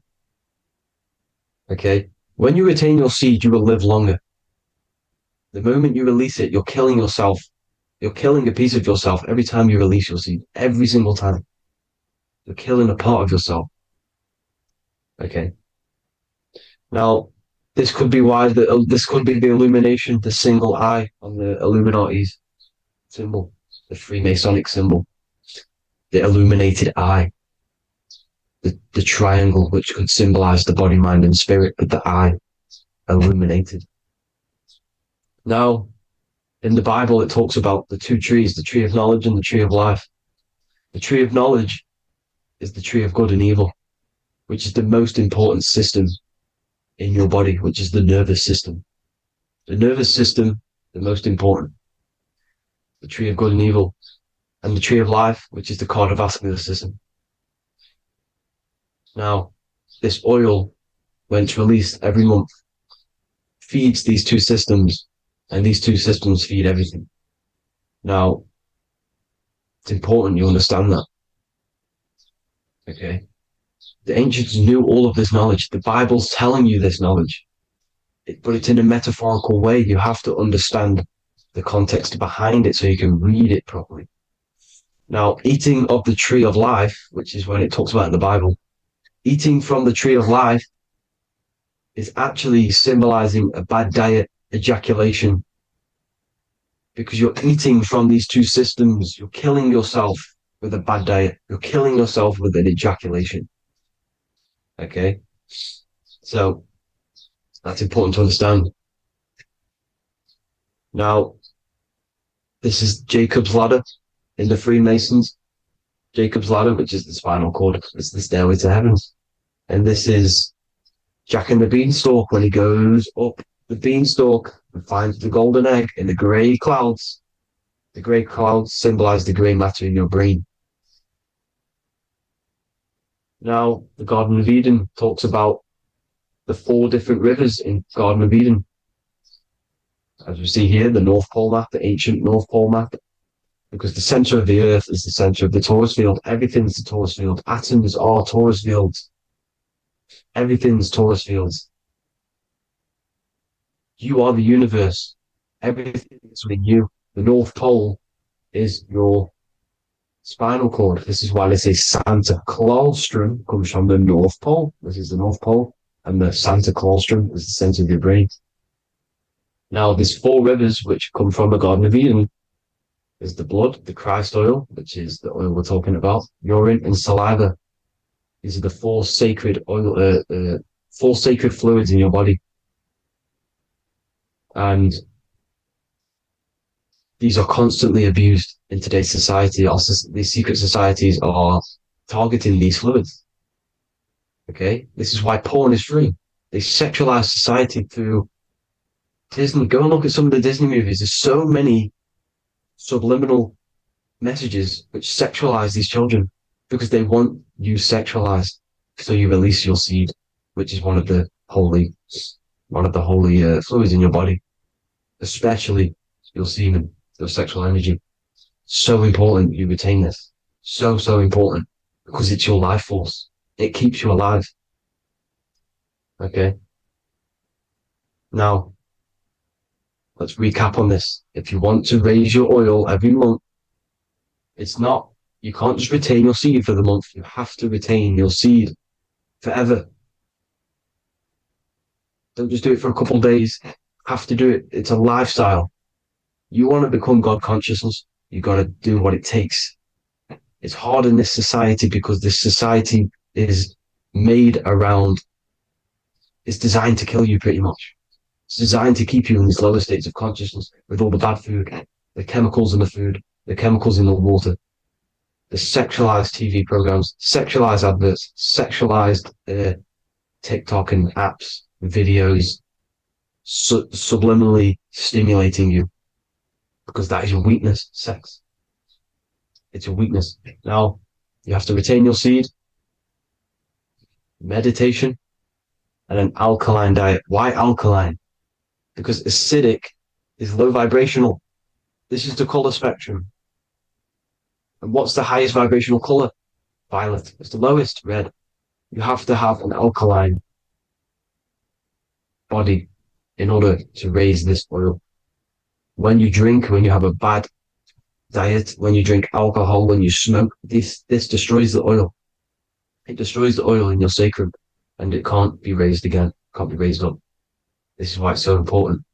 Without that oil, you don't live. That oil makes you live. It feeds everything in your body. It's crazy how we're not taught this. It's insane. But that is how you raise the oil, people. I hope you all gain some knowledge out of this video. And I hope this assists you on your journey, your spiritual journey. And please like and share this video. We need this knowledge out to the public to wake up humanity. Thank you all, people. God bless.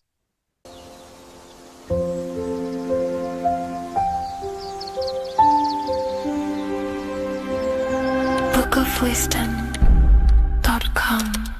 Visit today.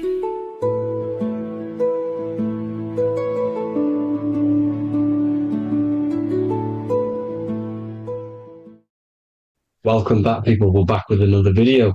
Let's jump straight into this. Make sure to tune in till the end because this has got so much information in this video. So sit back and enjoy. So everything's torus fields. The Earth's a torus field. Everything's torus, which is electromagnetic field, electric and magnetic. The center of the torus field is where the two opposing forces meet in the center. And this is what creates the plane of inertia, the dielectric plane of inertia. Okay? You got red shift, blue shift, positive, negative, south and north pole, right? This is what the ancients were showing with the tree of life. As you can see here, this is the plane of inertia and this is the torus field. Everything consists of this. Everything is a torus field. A atom is a torus field. Okay. Now, the inertia is the 0 point. So this plane is a 0 point. It's the balance between two poles. Okay. Now, this creates matter because matter is two opposing forces in motion equalized.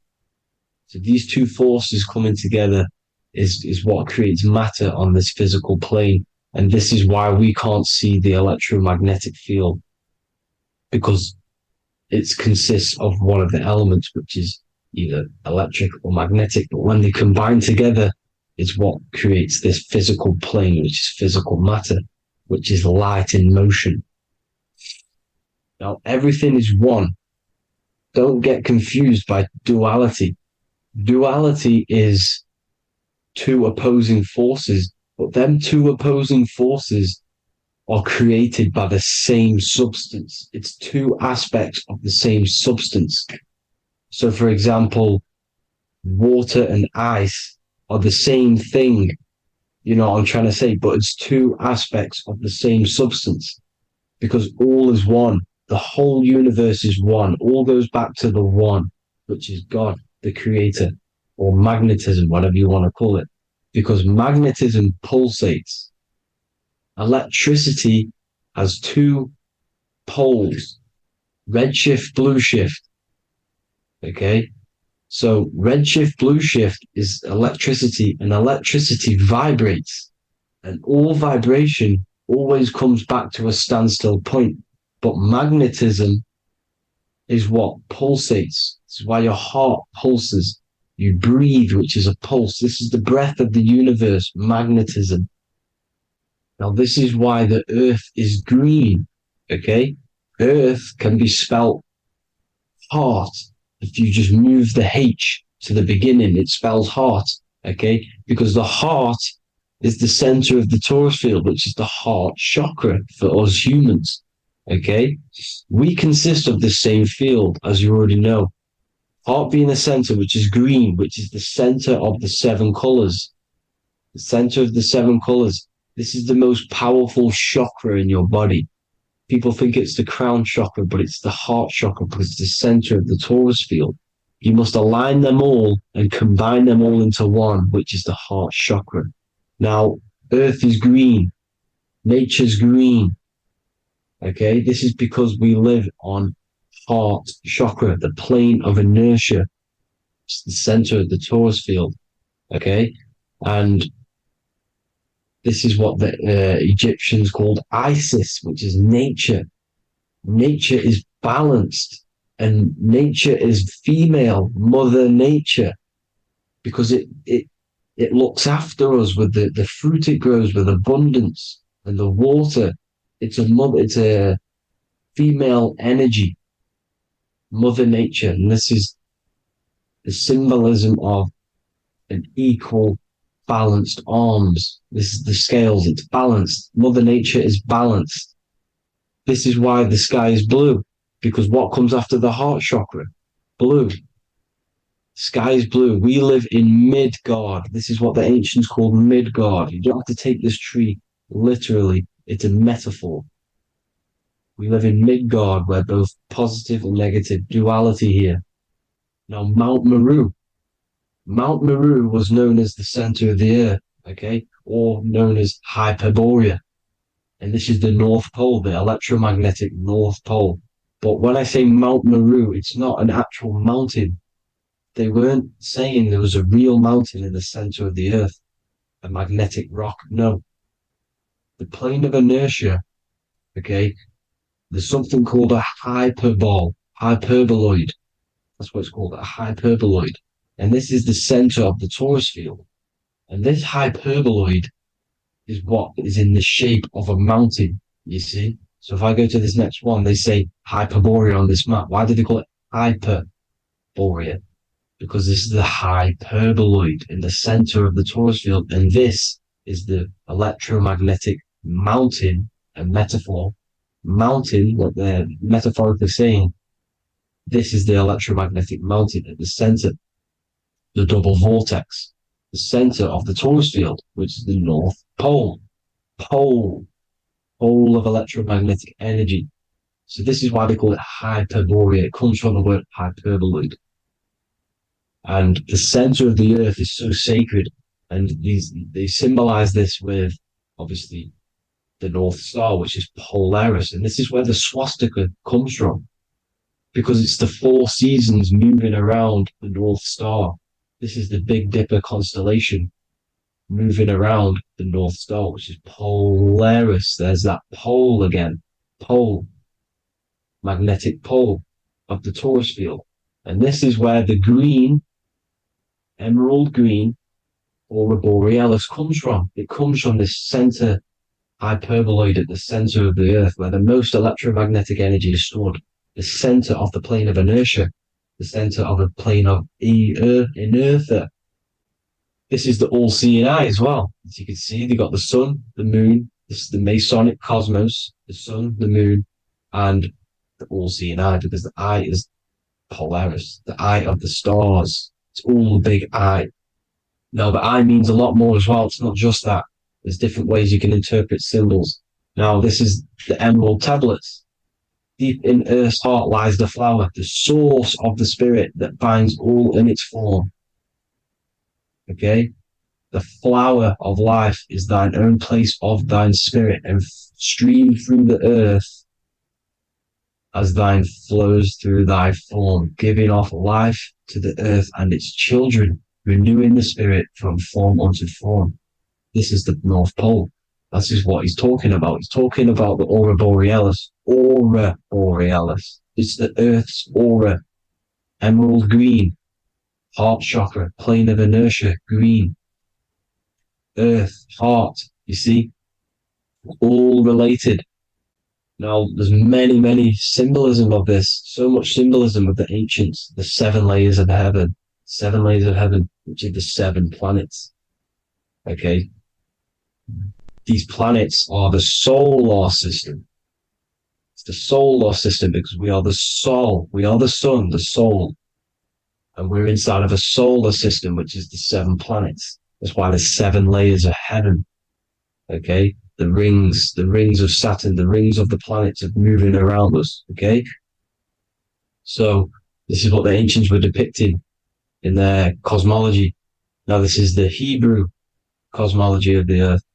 This is the Mayan cosmology of the earth. You see, it's all an enclosed system. We live inside of a giant torus field. All is atum. It's what the ancients said, ancient Egyptians said. All is atum. Atoms are torus fields. Don't be tricked by the modern science today with the current model of an atom. It's completely wrong. They're hiding the torus field. They're hiding the electromagnetic field, which is in everything. Absolutely everything is in motion, and motion comes from this field. And you see, this is upside down, but this is I think it's pretty sure it's candles, but the 7 candles, the 7 planets, the 7 Elohim. You see, it all goes back to the stars and the heavens. Now, this is how the earth really works, with the stars on the outside of the cosmic egg, and then the torus field spinning around the sun and the moon, the positive and the negative charge. The sun gives you energy, the moon takes your energy. The moon controls monthly cycles. Moon is mon. This is etymology. Mon, month, money, demon, monster. Stir is star, moon star. We are all stars. Youngster, minister, superstar, Hollywood star. We're all stars. We come from the stars, which is heaven. Our soul comes from the stars. You see? We are the universe, the image of man made in the universe. We are a microcosm of the universe. The universe is a macro. We are micro. We consist of everything. the body, mind, and spirit, the sun, the soul, moon, the mind, earth, the body, mind, and spirit.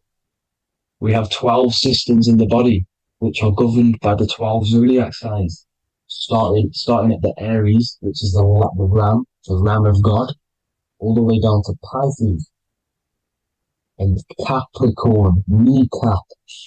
It all goes back to the stars. We are the stars. We are the universe. Everything is inside of us. Everything. Like I say, the Temple of Solomon, the Temple of the soul and mind. The soul, the temple is the body. The soul is the soul, and the mind is the mind. The temple of the soul and the mind. Body, mind, and spirit. We consist of the 5 elements: air, spirit, water, earth, and fire. We consist of everything. We are the universe. We're made in God's image, which is the universe. You see? Now, everything goes back to the stars. The ancients worshipped the stars because the stars govern everything. They govern the systems in the body. They govern your life. This is why your zodiac is so important, your sign. Each zodiac has a specific element associated with it as well. Aries, which is the first sign, the Ram of God, the Lamb of God, which is a fire sign. Fire, first. Fire, first. F-I-R, this is etymology. The cerebrum, ram, which is in the brain. Aries, the ram, control the head, the face, and the nose upwards. So it controls the cerebrum. The Torah, which is, I'm pretty sure it's the Hebrew Bible, which is the Taurus. Tornado comes from the Taurus field. You see? Everything's inside of you. It all goes back to the Taurus field, and the Taurus field is everything. Now, like I said, 12 zodiac signs, 12 systems, 12 cranial nerves in the brain, the 12 disciples of the Bible. All symbolic. Have to read the Bible properly. Now, this center, at the center of the earth, right?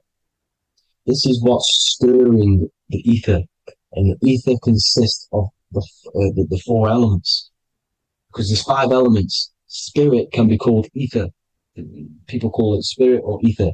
Ether is pure potential, pure energy. It's what connects the astral to the physical. It's the dimension between the physical realm, which we're on, and the astral. So it has pure potential. It's pure energy. This is why we say either. I either want to go there or there. It's connecting 2 scenarios. That's what the ether is. It's connecting the 2 worlds, the astral and the physical. The center is like the cosmic womb. There's a black hole in the center. This is the center of the Taurus field. This is the womb of creation. This is the womb of creation. And inside of this black womb with the 5 elements, and everything's being stirred around. Everything's in motion. Light is motion. Everything's motion. Now, like I said earlier, light crystallizes into physical matter. They are the same substance. Spirit and matter are the same substance, but different variations, different aspects of the same substance. Low vibrational spirit turns into matter. High vibrational matter turns into spirit. Or light, whatever you want to call it. Matter is light crystallized. This is where we get the 7 metals from. The planets. The planets are light. Specific frequencies and vibrations of light.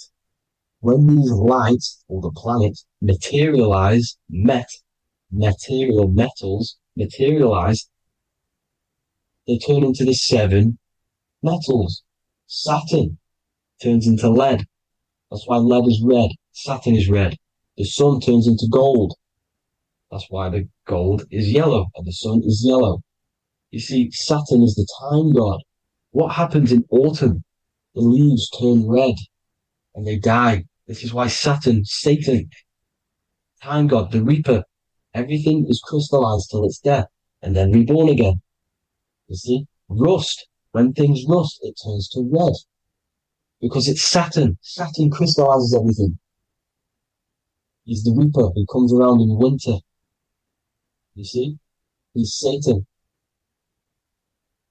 Jesus and Satan, the sun and Saturn. They say we live in a solar system. The solar system. I think I've already just broke this down. The 7 planets are the 7 chakras. Everyone already knows this. But I'm going through it anyway. But this is where we get the 7 planets from and the 7 metals. You see, all the ancients knew it was an enclosed electromagnetic system. It's not a spinning ball in the middle of space, people. They want you to believe this so you get stuck in this material world. Because if you believe everything's material, you can never affect this plane effectively. You can never create your life effectively if you don't understand the planes of existence. Because the mental plane is a higher plane. And it breaks down and it controls the planes below it. The mental plane, hold on, I've got it here for you. The mental, the astral, etheric, then physical. Etheric connects the physical to the astral, but the mental is what's above them all. You see? Now, it's important to understand this. It's important. However, the ancients always talked about the enclosed system. Only NASA, which is introduced around the Roman times, not NASA, but the globe Earth was introduced around the Roman times. Okay? By these Masons. These Masons introduced this because they wanted to take over the minds of the masses and control them. These people worship the physical realm. They know how it works. They know the ins and outs of it. They know how to do the magic. They know how to do it all. They understand it all. That's why Masonry have to take the oath. The oath of not speaking. You're not allowed to speak about anything you learn about in Masonry. Because they're discovering the truth about your mind and how it creates reality and stuff like that. So this is the Masonic cosmology. The 5-pointed star, the 5 elements. The checkerboard for duality, positive and negative, the 2 aspects of every substance. This is another ancient painting depicting the firmament, the stars inside the firmament, the sun. You see, the ancients worshipped the sun because it's so important for sustaining our life. It's the only reason we're alive is because of the sun. But then people think it gives you cancer today. They brainwash you to think the sun gives you cancer when it's the #1 source of all life. They want you to believe it's a big, spinning, dangerous ball in space. It's not. It's here to give us life. It's God's Son. That's why Jesus is known as God's Son. It is the Son of God. God created that to sustain us. You see? So it's important you understand the true cosmology of where you are, because if you don't know where you are depleted of all of your morals. You're depleted. You're demoralized. You're lost. You don't know where you are. You don't know where you exist. Okay? Once you accept the globe model, the heliocentric model, you will subconsciously think that you come from nothing. This is why they implemented the evolution theory just after the globe model was introduced by Charles Darwin. Charles Darwin came in after the globe model. He's a Mason. He was another Freemason, and implemented evolution where we came from monkeys, because they want you thinking less of yourself so they can manipulate your mind. You see? They want to manipulate your mind, and they have done since you got here. Since you came through that portal, you were manipulated from that day to believe this, believe that. The true cosmology, the truth will set you free. You will understand things better. You will feel better in yourself when you know the sun is here for you. You'll feel better in yourself that you know that you didn't come from a monkey. You were created as a human, a manifester, a creator. You're so intelligent. Your mind is amazing. It can manipulate matter, mind over matter. See? Thank you all people for tuning in. Tap in with yourself. Love yourself. Find the truth. Spread the truth. Nothing dies. Nothing in this creation dies. Everything's energy. Everything's light. Light can never die. You're a light being. That's why it says Q, Q man. Q is light in Hebrew or Latin, either one of the two. You're a light. You're a light being. You never die. Ever, ever, ever die. Ever. Stop thinking you're going to die. This body will die because it contains electricity. And electricity always goes back to a standstill point because of vibration. Electricity vibrates. You are pure light. You will never ever die. Thank you all people. God bless. Make sure to like, subscribe and share.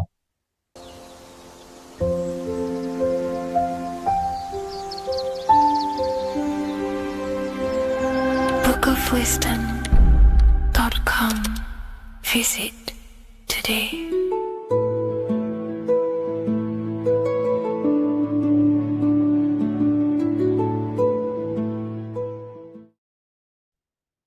As above, so below. This is one of the most crucial teachings within esotericism, occultism, or what we like to call it today, spirituality. I don't like calling it spirituality because it's not spirituality. I teach human consciousness. I teach the science of you and your consciousness alone and your being. And in order to fully understand you and this world around you, you must understand this number one principle of as above, so below.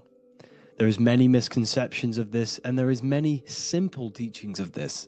But I'm going to break it down today from the most simplest to the most complex, and you will see the connections between all things.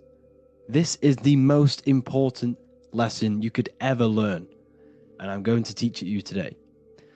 So what you must understand is with the term as above, so below, it applies with everything you see in this world and about yourself. We have something called the macro, which means the bigger scale. On the bigger scale, we have the whole earth. If we look down from the sky on top of rivers, this is what we see. We see this tree pattern. Then on a smaller scale, we see trees have the same pattern. Then we look even closer. We're going smaller and smaller into the leaves of the tree. We see the same pattern. Then we go even more micro into the human brain and look at the human brain cells, and we see the same pattern. This is proof this is a fractal universe, and everything is in the micro is reflected in the macro. As above, so below. As within, so without. On the macro is a reflection of the micro. So now that you understand this, we can go a bit further. A yearly cycle of spring, summer, fall, winter is a macro. A micro is a daily cycle. So a day is a mini year. The summer is the midday. Autumn is the evening. Night is the winter, and spring is the morning. This is a macro, a reflection. We have a miniature cycle of the zodiac every single day. And this cycle is also reflecting the cycle of life and death. We live, we are born, which is the spring. We live, which is the summer. We then age, which is the autumn. And then we die, which is the winter, and then we are reborn again.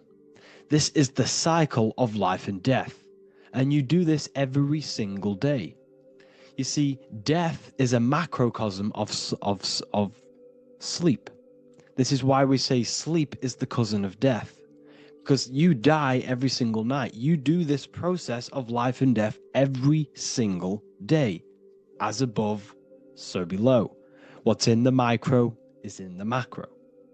So when you go to sleep, you are essentially dying. And then in the morning when you wake up, you are then born again. This is a fractal cycle that we live in. Everything in this whole world is fractal. Everything applies to as above, so below. We have the sun, we have the moon, we have the day, we have the night. We have the life, we have the death. We have the conscious, we have sleep. as above, so below. We have the conscious mind, because now we're diving into as within, so without. As above, so below more refers to the external world. As within, so without is referring to your inner world and the outer world. What you must understand is about yourself. You exist in two realms. You're an individual. The dual nature of you. You exist in two realms at once. You have an inner world of your thought, emotion. This is the inner world that no one else can see but yourself. And you have an outer world with a physical body which everyone can see. So you exist in two worlds. You have the inner voice, you have the outer physical voice, which I'm speaking to you with now. But I also have an inner voice, which no one can hear, only but me. So you exist in the light and you exist in the darkness. The sun represents your external self, your physical, conscious mind. The moon represents your shadow self, the inner self, the psyche self, the spirit self. There is an as above, so below. The sun is within you. The moon is within you. Everything is within you. Now that you understand as above, so below, what is your body? Your body is a miniature earth. Let me repeat, your body is an earth. Your body is the earth. Okay? Because like I say many times in all of my videos, you are not in the world. The world is you. You are the universe. Your brain is a computer creating this reality. What you see with your eyes is produced in the back of the brain called the visual cortex. You don't look into the world, the brain produces the world. The body produces the world. When you touch something, you're not actually touching something. This is the electrical nervous system. When you touch something, what you feel is actually electrical signals on your nervous system reporting back to your brain. Therefore, when this body dies, you leave the earth because this body is the earth. Okay? As above, so below. You have the mental plane, the astral plane, the etheric plane, and the physical plane. This is essential for understanding reality and the teaching of as above, so below. Everything in this material plane began in the thinking mind. For example, the microphone I'm speaking into, the phone you're watching this video off, or the laptop or iPad. Where did this begin? It didn't begin in the factory. The first ever place this item begun was in the mind of an individual.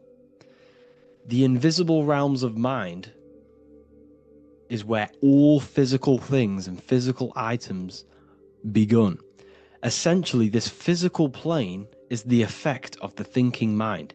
This world is the world of effect. It's the world of outcomes.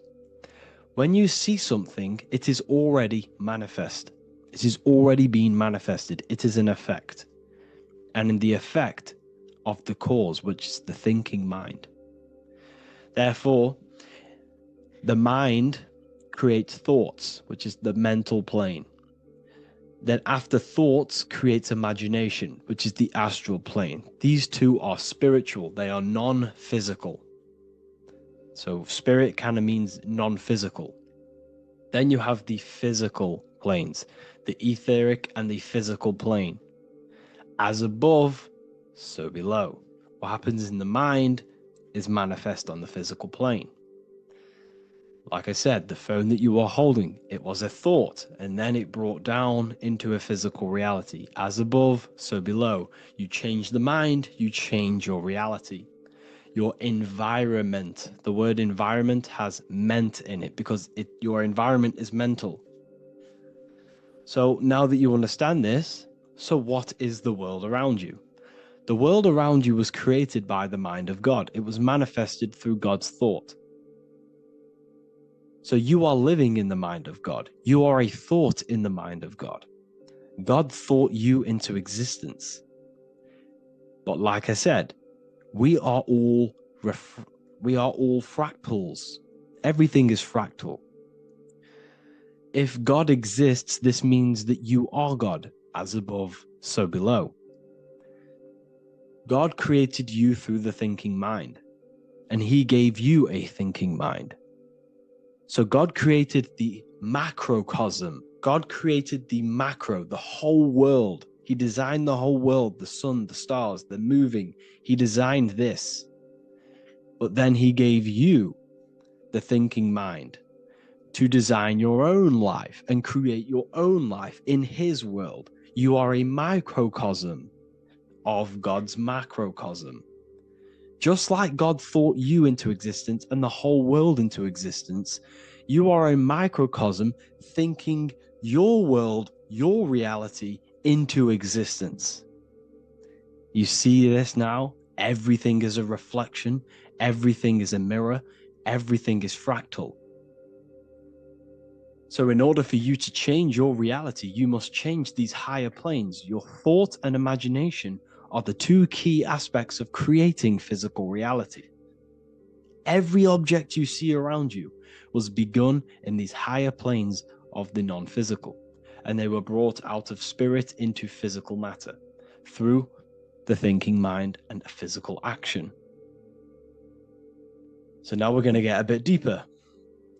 The brain is not the mind. Now that you understand, we have spirit and matter. As above, so below. You have a non-physical side of reality and a physical side of reality. The mind is the spiritual brain. The brain is a physical manifestation, a physical effect of the mind. The mind uses the brain to operate in the physical world, and it's the same with the heart.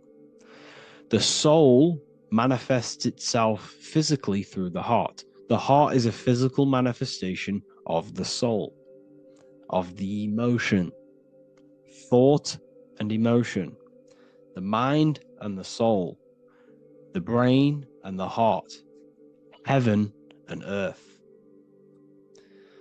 So you have the inner world and the outer world, the spiritual, non-physical, and the physical. So essentially, we are all on this process of awakening, an expansion of our minds into new fields of thought, into new fields of awakening ourselves. Because essentially, we are born into this world. But you are born many, many times. You can be born physically and you can be born spiritually. Like I said, everything is fractal. So just like when the baby finds out that there is a world outside of its mother, what does the baby do? The baby seeks a way out of its mother, and then the baby is now born into a new world, a world outside of its mother's womb. It's the same with you and your spiritual process. As your mind becomes aware that there are other realities beyond your physical body, it then seeks a way out. And this is why you are probably watching my YouTube, because you are now on the path. Something within you has guided you to this path of knowledge, truth, enlightenment, and expanding your consciousness. And it is your soul who brought you here. Your soul speaks through emotion, like guidance. Emotion is the language of the soul. When you feel very bad, this is your soul telling you you're not in the right place. You're doing the wrong things. Because the soul is always unfolding its purpose, which is expansion and learning. That is it. The mastery of the self and the learning of the mind is the only thing that counts in the end after this life. So you are on a journey of expansion, of learning, creating, and spiritual rebirth. As above, so below. What does this body tell you? When I see someone overweight, I don't see the overweight. I don't see the body. I see the mind. I see an undisciplined mind. I see a mind that lacks self-control. I see a mind that seeks external validation. That's what I see when I see an overweight person. I don't see his body. I see the result of his mind. Because what does the Bible tell you? You shall know them by their fruits. It's the same saying as above, so below.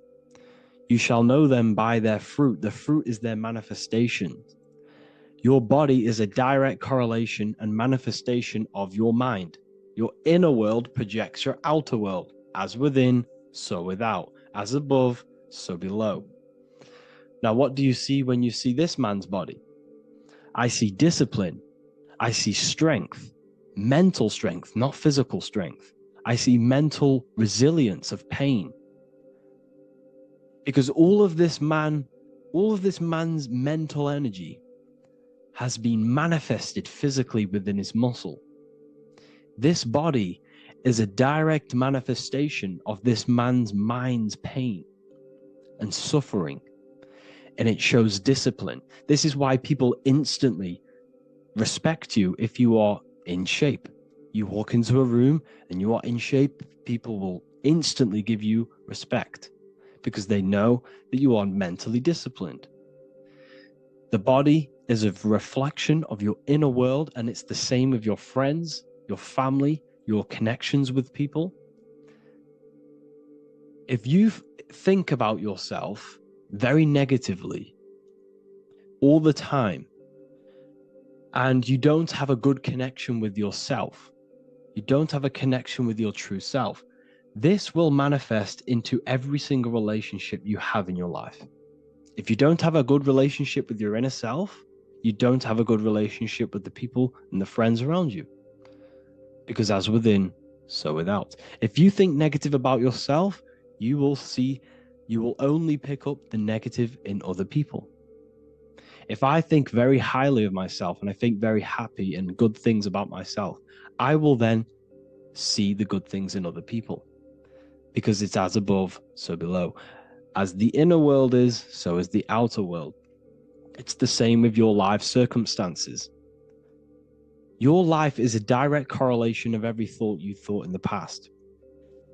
If you possess millions of pounds, millions of dollars, this is because you have thought this into physical reality.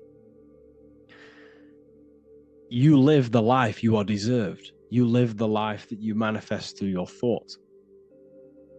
If you live a very poor life, this is a reflection of your mind. This is a reflection of what you have thought into physical existence. Because like I said, everything begins in the mind, as above, so below. And this is even present within the body. So where is the head? The head is at the very top of the body. And where does all manifestation begin? In the mind. That's where the mind is, in the head. And then the thoughts we think travel down the body into the heart, which is the emotion. Every thought we think is in the emotion. Every thought we think creates an emotion. This emotion then drives the action. Where does the action come from? The feet, because the feet move our body. We move with our feet to take action. Our hands. You see, so the body is even a micro reflection. I can't even say it. Reflection of the order of manifestation. This blew my mind when I figured this out. You see, the head, the thoughts begin here. This is the beginning of all manifestation. Then it comes down to the heart. This is the emotion. Then you take the action. The thought and emotion then sparks the action, which is taken with the hands and the feet. And where's the lowest point on the body? The feet, and that's touching the physical earth. So the head is where the thought is, the non-physical, and the lowest point on the body, which is touching the physical earth. So the head represents spirit, the feet represent matter, spirit and matter. Your room, if I walk into your room and I see a messy room, I don't see the room, I see a messy mind. The room is a reflection of the mind. If you have a messy room, this is your mind. It's an externalization of your unsorted mind, undisciplined mind. So like I said, we are all God, and we must find the God self within us. And I teach all of this inside the Book of Wisdom, Volume 2. This is not just a book, this is a revolution. This is the beginning of a new age with this book. If you have read it, I congratulate you. You should feel very proud of yourself if you have an open mind. You should feel proud of yourself for watching these videos, because not many people have an open mind. Remember this, people. You are special if you're watching these videos. You have the mind. You have the ability to see through the illusion. And I take my hat off to you. You want to take this to the next step? Read the book. Or if you want to take it to the serious levels, join the university. The university, you gain access to every piece of my material that I've ever done, all of my books, all of my lectures that are hidden from YouTube, that are hidden from everywhere else, the lectures that give you real power. And if you feel alone on this journey, we have a conscious community where you can connect with like-minded individuals, because I've been there. I've been there when you feel lonely, because you feel like no one else is thinking the way you are feeling. You can't talk to people about these things because people just think you're crazy. That's why I put together this, so we can connect, so we can unite, so you can connect with people, so you don't feel crazy about thinking about this stuff, learning about this stuff. And if you truly want to level up your life, people, and take your studies serious, this is for you. We do live calls, we do lectures. There's a whole library filled with books you can read. It's the perfect place for the truth seeker. I thank you all for joining. Please leave a like, a comment, a subscribe. Let me know any future videos you want me to make in the comments. Thank you all. Have an amazing day.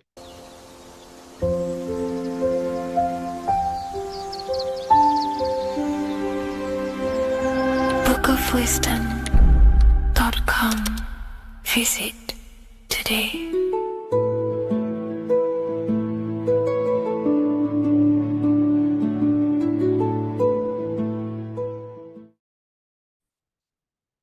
Hello and welcome to another lecture from Harry B. Joseph, also known as Revival of Wisdom, the author of the Book of Wisdom series from revivalofwisdom.com. In this lecture, you will learn how to decode Freemasonic symbolism, gain a deeper understanding of yourself, expand your awareness of consciousness and reality, and receive guidance to navigate life with greater clarity. So today we're going to be breaking down this particular piece of artwork, this Freemasonic artwork, and how this relates to you and reaching a higher consciousness. Because ultimately, this is what it's about, okay? Freemasonry is considered a craft, and this craft is crafting a better brain and heart, crafting a higher consciousness, crafting a better self. Why? So we can operate in the world at a higher degree, operate in the world more efficiently, live a better experience in the world, and getting to know thyself, okay? So we're going to start from bottom to top, because this is important. Every placement of this symbolism is on purpose, has meaning, especially the placements of the symbols, okay? So we're going to start from the very bottom of the artwork, which represents lower down. When we're looking at symbolism, especially occult symbolism, that's what the word occult means. The word occult means hidden, hidden from the eyes. It has its roots in the word oculus. I'm pretty sure that's Latin, which means eye. So the word occult comes from oculus, which means eye. And the word occult means hidden, from the eye, the unseen, studying the unseen aspects of self. We're studying the brain, we're studying consciousness, we're studying the body, the heart, we're studying the self, the hidden aspects of the human psyche and the hidden aspects of self, okay? Because ultimately this is what gives you power in the world, depending on how you use that power, whether for good or bad. depending on the consciousness wielding that power. This is why we say knowledge is power. But I would actually say knowledge of self is power. Because when you know how you function, you gain power. You gain personal power. You gain mastery. Ultimately, this is what Masonry is about. Self-mastery. Crafting a higher consciousness. So at the very bottom of this artwork, we have a checkered board with a coffin. The coffin is the beginning of the artwork, the very base. This is the foundation of consciousness. The coffin symbolizes unconsciousness, the state that myself was in, maybe yourself, before we woke up and before we came conscious of our spirit, before we came conscious of ourselves. That ignorant state of acting without purpose, acting unconsciously, experiencing the world and not actively living in the world, simply reacting to external circumstances. This is an unconscious state where one is ignorant. 80% of the world is in this unconscious state. And this is symbolized as the darkness, the tomb. Look at how the tomb is fully blacked out, representing dull, no emotion, it's dark. This represents the darkness of self. The spirit is buried. The spirit is in the tomb. They're not even aware that they possess consciousness. They think they're the material body flying on a ball millions of miles per hour through space, and the sun is, they think they're a monkey evoluted. They've never questioned themselves. They stay in ignorance. They're in the spiritual darkness, okay? And they're furthest away from the light. Look at the top. This is the light sources. They're in the darkness, okay? They're in spiritual darkness. They're in ignorance. And they're in division. Their mind has no power. Their thoughts contradict themselves. They say they're going to do something, but then their mind tells them, oh, I'm going to fail. Or I want to do this, but my mind says this, and I believe this about myself. They want to, they want to write a book, but their actions are scrolling on TikTok, and their emotions about, feeling about their past person in their life. That's division between the self. That's divided consciousness. They also have a divided brain hemisphere. They do not see reality through a true lens, because the brain acts as like a lens on how we perceive things. And if the brain hemispheres are not aligned, then we cannot see reality the way it actually is and truly presents itself, neutral. If we're left hemisphere dominated, we see everything as divided. Nothing's interconnected, nothing's a whole. But if they're, right hemisphere dominated, they see everything as a whole. We need to look in the middle of that, okay? So we'll go into that a bit later. But ultimately, they're in a divided state of consciousness. They're in ignorance. But the tomb, the tomb is symbolic of that. The tomb is, you're not even aware they are divided. They think everything's right in that state. I was like that. My family is like that. They're not even aware of themselves, and you try and say something to them, and they don't even know they're in division. They don't even recognize that they're in a bad, low, earth base consciousness. Okay? So when we get out of the tomb, which is representing by a spiritual awakening, we get out of the tomb, we realize, wow, I possess consciousness. I've woken up. You're waking up to the things in the world, and you wake up and start to see the world for what it truly is. When you become aware and you rise out the tomb, you're born again,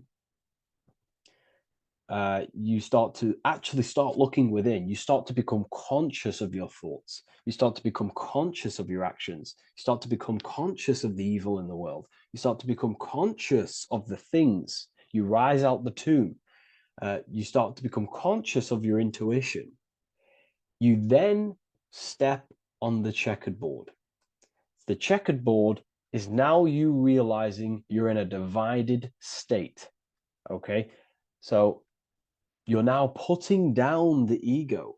Because remember, when you're in the tomb, the ego is fully in domination over consciousness, over your consciousness. It doesn't allow you to say that you are wrong. It doesn't allow you to think that there's evil in the world. It doesn't allow you to believe you have a spirit.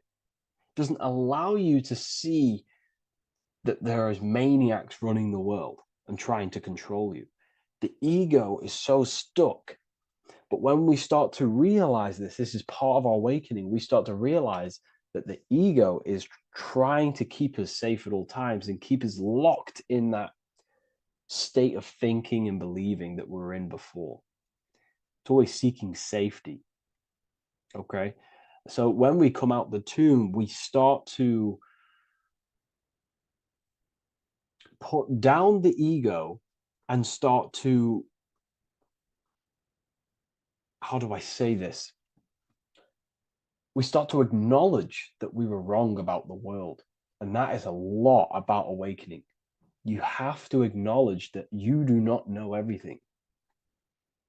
There are people with such higher knowledge. Okay? So when we come out the tomb, we put down the ego. We start to actually say, I was wrong about the world. I was a victim of mind control. I was in ignorance. I was in darkness. Spiritual dark. I'm divided. My thoughts, emotions, and actions are not aligned. My intuition and my action are not aligned. I'm not taking action on what I know is good. I'm taking actions against what I know is good. That's a sin. That's a sin against the spirit. Okay? So when you acknowledge this, you acknowledge you're in division, you then take the first 3 steps, which is the Freemasonic Blue Lodge degrees. These 3 steps. Okay? Ultimately, this checkerboard represents illusions as well. You're in an illusion. Okay, this is why we see it heavily used in the music industry. It represents base consciousness, base level awareness, 5 sense thinking. It represents you versus me thinking, walking down the street and thinking everyone's trying to hurt you, and it's always you versus me, judging people in your own mind. That's low thinking, lower thought. And not to notice squares. Squares are an unnatural state. They're an unnatural shape. We do not see squares or 90-degree angles in nature. It's the lower mind. So it represents base consciousness, base level awareness, only aware of the physical body, only aware of the 5 senses, never looked within. That is the base. And this is the foundation we have to rise up to the light from, up to higher consciousness. So this gives us a strong foundation when we realize this about ourselves, that we were in division. Our thoughts, emotions, actions were not aligned. Our brain hemisphere was not aligned. I'm not thinking with love in the heart. Okay? So that is the state we're in. Now, hopefully that's cleared things up about the chessboard. Before we move on, please leave a like, maybe a comment if you wish for me to discuss anything in the further lectures. Please smash the like button, and it would really help me out. And share this with a friend who is interested in the occult. Okay, so the steps are the first steps of the Freemasonic degree, the 3 Blue Lodge degrees. Now, this can be represented as the number 3, a very powerful number, a very symbolic number. Number 3 is the 3 expressions of consciousness. How do we express consciousness? How does consciousness express itself? Well, there are 3 ways. We think, consciousness thinks, consciousness feels, and consciousness acts. They are the 3 expressions that we express our awareness and consciousness. So we're looking at thought, emotion, action. We're also looking at the 3 brains. The reptilian brainstem, the mammal limbic brain, and the neocortex. The reptilian brain governs basic functions of the human body: breathing, surviving, scanning the environment for threats, automatic responses, eating, scanning for food, base consciousness. That's the reptilian brain. That's what most people operate their lives in, including myself before I woke up. I'm not trying to sound big-headed, but this is the truth. Ignore my tone of voice, ignore my voice, focus on the words I'm saying. If you're judging, that means you have divided thinking. It's always you versus me. So we need to get out of that thinking of you versus me all the time. That's lower consciousness. That's animal thinking. That's earth thinking. We're unified. We need to reach a higher consciousness and do not waste our mind's potential on low-level earth divided thinking. Okay? So we're looking at the reptilian brain, the mammal brain, and the neocortex. Now, the neocortex is ultimately what makes us human. It allows consciousness to operate on a higher degree, okay? This is what makes you human, the neocortex. The neocortex. The reptilian brain, like I just said, governs natural survival instincts and the respiratory system, things along them lines of basic awareness, basic functions to operate and survive in the world, in the physical plane. And the neocortex is what allows us to critically think. Okay, it's what allows us to be human, be aware of ourselves. Okay, not. I don't think animals have neocortexes. Don't quote on me on that, but this is the part of the brain that makes us human, and it allows us to think deeply, to create masterpieces like we can. Humans have massive potential in creation. Look at the world we live in. This is because of the neocortex. It allows us to critically think and self-reflect. Now, when we start to operate from higher thought, we start to think with higher thoughts, the higher parts of the mental dimension, we ultimately start using this brain more. We start functioning from the higher brain. Now, this is why Neo from the Matrix is called Neo, because he uses he was in the reptilian brain. If you watch the film The Matrix, if you notice, he gets plugged out of the Matrix and he's plugged in on the back of his neck into the brainstem. And when he's plugged out, his name's Neo, which is neocortex, using the higher brain. It's what awakens the self. It allows consciousness to function on a higher degree compared to animals. Okay? So we're looking at thought, emotion, action. We're becoming conscious of thought, emotion, action. Becoming conscious, what am I thinking, what am I feeling, and what am I acting in the world? And what can I do to master these, to operate more efficiently in the world? How can I use these towards higher consciousness and use these actions, these thoughts, emotions, actions to reach a higher state of awareness of self? So when you go through the first 3 degrees, you enter the doorway. Now, this is symbolic of a doorway. Now, looking at this with a right hemisphere dominated view, you would see a doorway, right? The right hemisphere sees this as a holistic doorway, right? You see a door, you enter the stairs, you go through the door, right? But at the left hemisphere is now going to dissect and analyze each individual little part of this, right? So the right hemisphere sees the trees, the left hemisphere sees the woods. So to dissect this down on a right hemisphere, going back to the right hemisphere, we're entering the door. The door is symbolic of entering the unknown. You're entering a higher consciousness. You're entering the door. You're going beyond. See, this is the earth here in the background. This is the darkness. The darkness represents the abyss, the unknown. You're entering in the self. Okay? This door represents entering in the self, questioning internally. Most of us think externally. We have to, obviously, to operate in the world, but we never give time to think and question and reflect internally. What do I mean? Closing the eyes and questioning the self. Who am I? Where am I from? What's the voice in my head? If the voice in my head stopped using the language that I speak, what is it then? It's about going within into the darkness, what you cannot see, and finding the light. Okay? It's about entering within the self. This is a doorway to higher knowledge, higher consciousness, higher self, and really digging deep for what you truly are beyond your human form. Okay? So we have, most importantly, I'm not going to go over every single one of these symbols here. I'm going to go over this on a basic, well, not a basic level, a very detailed level, but it's not going to go over every single symbol. We have a left pillar and a right pillar. The left pillar has the sun next to it. The sun is more electrical energy. It's very dominant. It's a very powerful masculine force.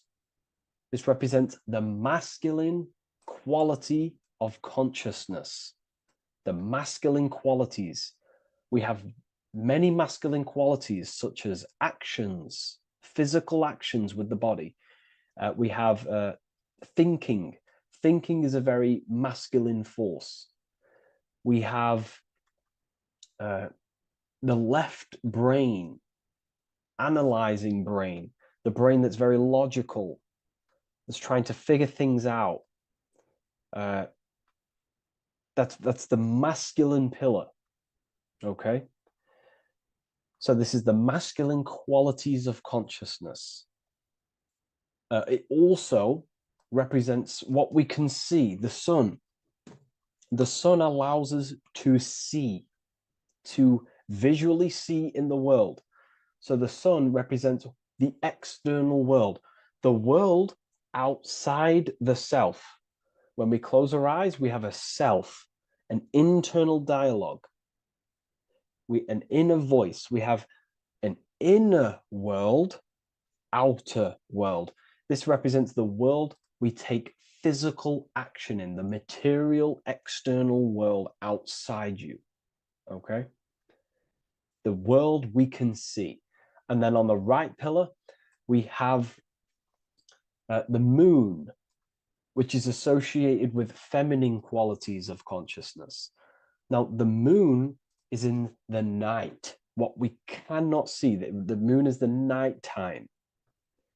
The darkness symbolizes what we can't see. So it's representing the internal world, the world of the self, the immortal world. Okay? The self in the mind is immortal. When you close your mind, you go in the mind, that self inside you is immortal. In the mind, you are immortal. Outside the mind, you are mortal. You will die. This body will die. Okay? So this is representing the internal world on a holistic understanding. It's also representing the right brain, the feminine brain. It's also representing intuition, emotion. They're linked. Intuition and emotion. They're a feminine force. Also, we're looking at the heart, the right pillar. So everything that is feminine falls under this right pillar. Now, don't get confused. I know a lot of people can get confused about what I've just said. So this represents the inner world, the outer world. It also represents everything masculine and feminine. So thought is, although it's an internal quality, it would fall under the left pillar, because thought is a masculine force. It's a penetrating force. So try not to get misunderstood with that. On a holistic scale, it's also represented inner world, outer world, and how they are reflections of each other. Now, these pillars, they're the same height, they're the same structure, but just different in sun and moon, which represents their reflections of each other. Their reflections, the inner world reflects in my outer world. My external world, what I see outside of me, is a reflection of my thoughts and my internal world. So the inner reflects the outer. The inner reflects the outer, as within, so without. So, we're also looking at the right and left brain. I've already gone over that.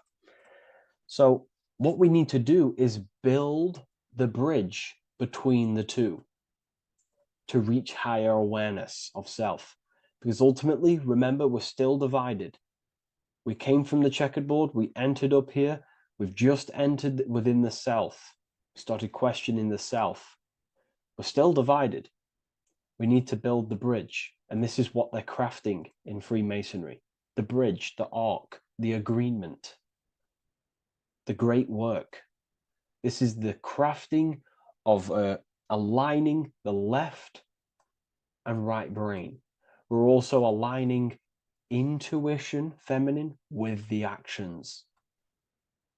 Because ultimately, the higher self is always guiding us. That's our true spirit guide. Our true spirit guide is our higher self.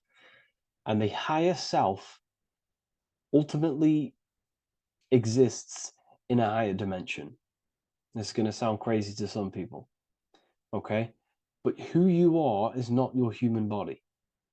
And your higher self does not communicate through the language of the human material world. It doesn't communicate through English, doesn't communicate through thoughts. It communicates through intuition and communicates through dreams and symbolism. So it's all associated with the right pillar. This is the things we can't see. The higher self is always guiding us to awakening and to our purpose on the earth. Okay, so this left pillar also can symbolize what we're born into the world with, our circumstances, our external world. What are we born into? You know, our family, our current financial situation, where you're located in the world. So it's also symbolizing this. It's also symbolizing the qualities you bring here, the natural abilities you have when you're born, and what we need to do with our environment to ultimately reach a higher consciousness and reach our and transmute our environment we're born into to realize who we were and why we came here. Okay, so we need to build the bridge between intuition and action, and always take action on what we know and feeling is right at all times. That's unity consciousness. And when we do this, we gain the light. We gain more light, symbolic of more information of the self. Because the higher self is always guiding. It's always watching over. And it's always trying to give us knowledge of awakening, of why we came here. And when we take action on what we know and feel is right at all times, it's like a domino effect and a stepping stone that pushes you closer and closer towards your life purpose. Okay? We're also aligning the right and left brain to perceive the world in truth, to see the world in its true form, to see the world in what it actually is, instead of any distorted left or right hemisphere dominated beliefs or thoughts. We ultimately do that by acknowledging that, yes, you have a self, you have, the left brain is more ego, this like divided thinking, everything's separate, and the right hemisphere is more holistic.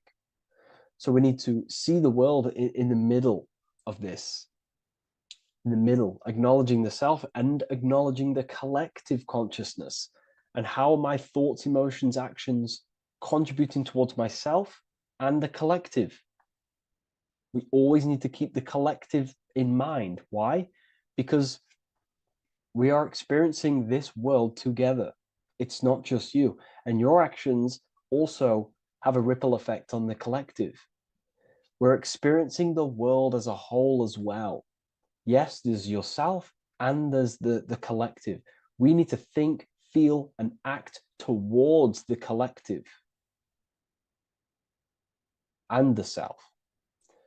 So aligning our brain hemispheres allows us to do this. It allows us to think holistically and individually and see reality in this. And when we do align the left and right brain, what do? We gain higher insight, the eye. We build the bridge between the left and right pillars. We gain the eye. The eye is what? Insight.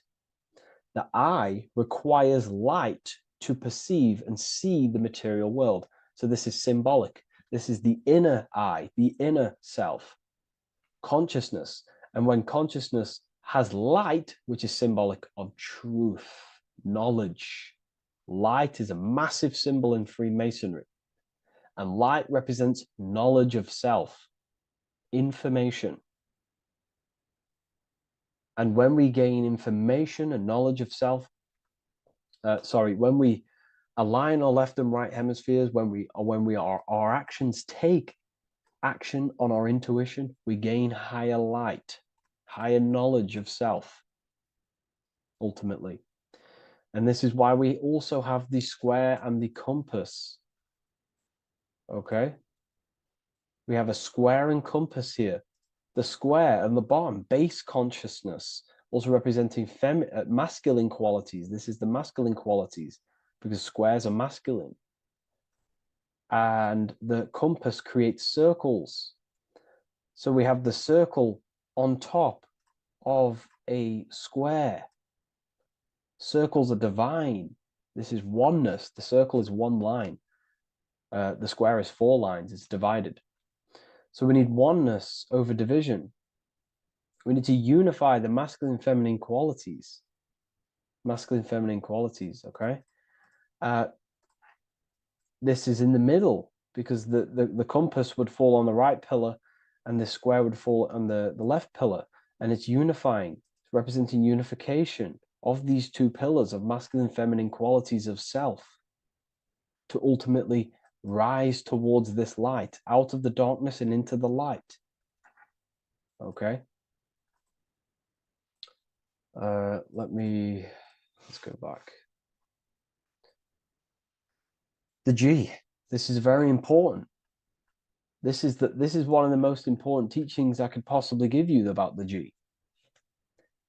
The G is the generative principle, is what generates things. And the force within you that generates things is care and the heart energy. The heart ultimately expresses our actions.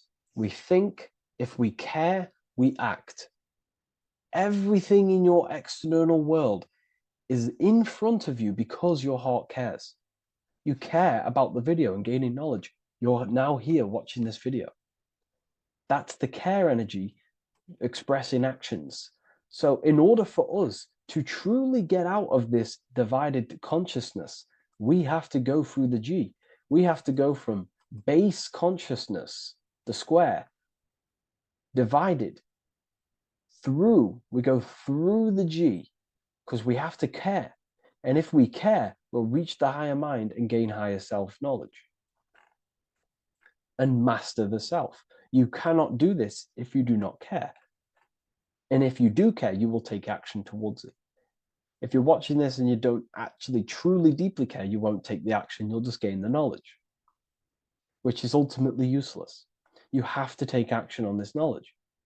And if you do not, there's no point watching the video. It's difficult. It's difficult. It's not easy. And things, throw us off our path sometimes. I understand. I'm not saying I'm perfect, but we ultimately have to give care towards reaching higher knowledge. Seek and you shall find. If you have the care about reaching higher knowledge of self, you will seek it and you will take actions towards it. Okay. We see this everywhere, and I mean everywhere. The Temple of Solomon has the 2 pillars, Jachin and Boaz pillars, feminine and masculine qualities. Sol, O, Mon. Sol is sun, Mon is moon. It's building the temple, which is the temple is the inner self, ultimately. It's symbolic. The temple's not a real place. The temple of self, building the Temple of Solomon and reconstructing the Temple of Solomon, is about reconstructing the self through masculine and feminine qualities. We see it everywhere. And this is very symbolic, like very symbolic. We have the two pillars, we have building the bridge, and we have a stairway that goes to what you can't see because it's going to the unknown. You have to have faith. Okay? What I'm about to say is very important. You don't know what higher consciousness is, okay, until you get a little bit higher. This is hard to explain, but I didn't know what everyone talks about what higher consciousness is. I can't give you my higher consciousness. It doesn't work like that. You have to enter in and go within and have faith, going into the unknown, because you're ultimately going into something you do not understand. Higher consciousness, I cannot give it you. You have to enter the door and take action and think, feel, and act towards it, and you will go to the place, and then you will understand what higher consciousness is.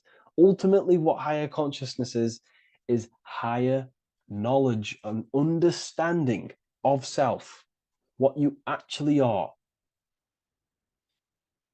Okay, that is what's being symbolized here. It's again in the Masonic art. We have the darkness. We have to have faith to leap into the darkness, into the unknown. We see this everywhere. Like, you'll see when I say this everywhere, and I mean everywhere, you'll see this. Every doorway has this symbolism in the ancient world, because ultimately this is what it's about, people. The door represents going within into a new light, a new room, a new level of understanding of self. Okay. Here we have Astro World. Now, this is obviously a darker aspect of this, but again, we have the two pillars. See you on the other side. That's the doorway. The other side. And I'm not going to break down, this ritual, but you can guess what I'm on about here. That's for the university, of course. I can't break that down on YouTube. It's way too deep. But there's knowledge out there that is so deep you couldn't even comprehend it with the current mind, even for myself. And this is the power of symbolism. The more you learn about yourself, the more these symbols reveal to you. It is a journey of self.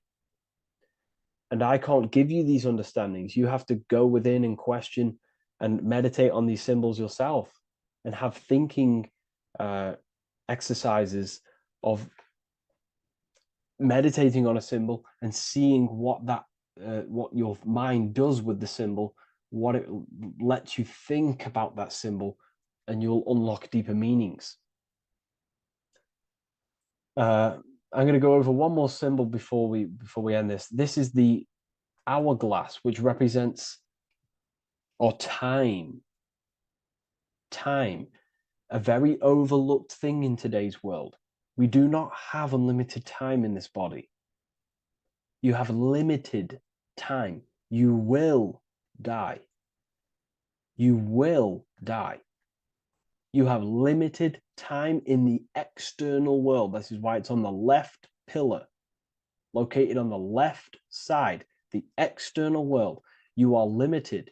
The scythe represents you will be harvested. Your body will die. It'll be harvested. You will die, and you need to fulfill your mission here. You came with a purpose. You have to find that purpose by going within the self and questioning and taking action on what you know and feel is right. Unity consciousness, aligning thought, emotion, action. So if you wish to learn deeper insights gain exclusive lectures, astral projection, self-mastery. I've just started a new section on mind control methods and how people are using this in society and becoming conscious of it. I've now opened 5 spots at a limited special price for Ethereal University. Use the code MIND, all capital letters, MIND, all capital letters at the checkout. And there's only 5 of these codes. Whoever uses them gets them. It's ultimately going to give you 20% off the university for as long as you're subscribed to the university. We go so much deeper in the university. Remember, social media is just the tip of the iceberg. Tip of the iceberg information. There are certain things I can't talk about, but I'll see you inside, and I hope you enjoyed this video. Please leave a like, comment, and a subscribe.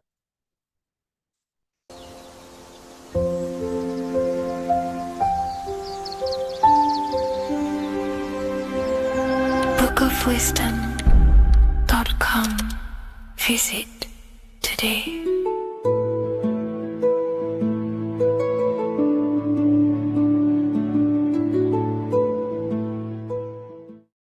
The Freemasonic square and compass is not just a symbol that represents Freemasonry, a lodge, or a secret society. It is a symbol of gaining your own personal power. Now, in this video, I'm going to be breaking down this symbol in the most detail I can possibly go into. Most people live in a state of illusion. They live their life impulsively, acting based on their 5 senses, tasting. They want to feel a certain thing like an orgasm, or they're basically just slaves to external things and their 5 senses, which leads to a very dark path where you'll never actually become a conscious creator and you'll never actually be internally happy. The Freemasonic square and compass reveals some deep wisdom about this. Now let me break this down. If you want to gain your personal power, listen up. The Freemasonic square and compass is a compass which is used to create circles. Now, if you notice something about the circle, they have no beginning, no end. You can't tell where it begins and ends. It's eternal, which means this represents consciousness. Now, if you don't know what consciousness is, if you close your eyes, you have an internal world. You have thoughts, emotion, visualization. This is all consciousness, spiritual. Then we have the square. The square creates squares or lines, which represents matter. It has a beginning and an end. You can quite see where the beginning of the end is, right? So we can even link this to Leonardo da Vinci, the Vitruvian Man. We see the man in the square with the circle. The circle is the eternal consciousness, and the man is the square, limited to the physical world. But consciousness is not limited. That's why it's outside the square. This is eternal. The body is mortal. The body will die. Consciousness will never die. If we look even closer at the symbol, we notice in this particular symbol, we have the compass overlapping the square. This is very, very symbolic. This represents spirit over matter, also known as mind over matter, consciousness over matter, the circle over the square. Like I mentioned earlier, most people are slaves to their senses. They go through their day and all they do is chase validation and feelings. They eat all day to feel good, which means they're slaves to their taste. They're slaves to their feeling. They masturbate, which means they're a slave to orgasms and external things. They're literally being governed by the external world controlling their internal world. They're literally living life on autopilot. And don't get me wrong, I was guilty of this too. We're all guilty of this when we join this world because we're not taught this sacred knowledge. Until you actually stop and recognize this, you'll be living life on autopilot, literally not even living. You'll be running off subconscious programs, seeking external validation and being ruled by these 5 senses. The square underneath the compass represents consciousness on top of matter, which means the internal world is controlling the external world. It is the mind controlling matter and not matter manipulating the mind. In the occult and esoteric world, it's very important that you are conscious of every action that you are taking in your day-to-day life. Never act subconsciously. Always be conscious. What are you thinking? What are you acting? What are you giving your attention?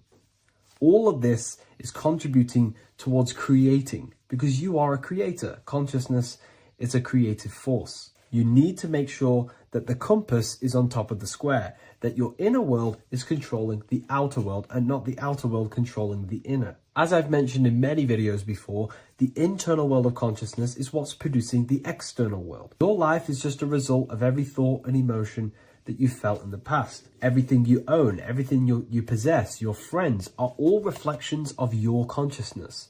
They're all reflections of what you are thinking about. When you change your thinking, your external world starts to rearrange itself.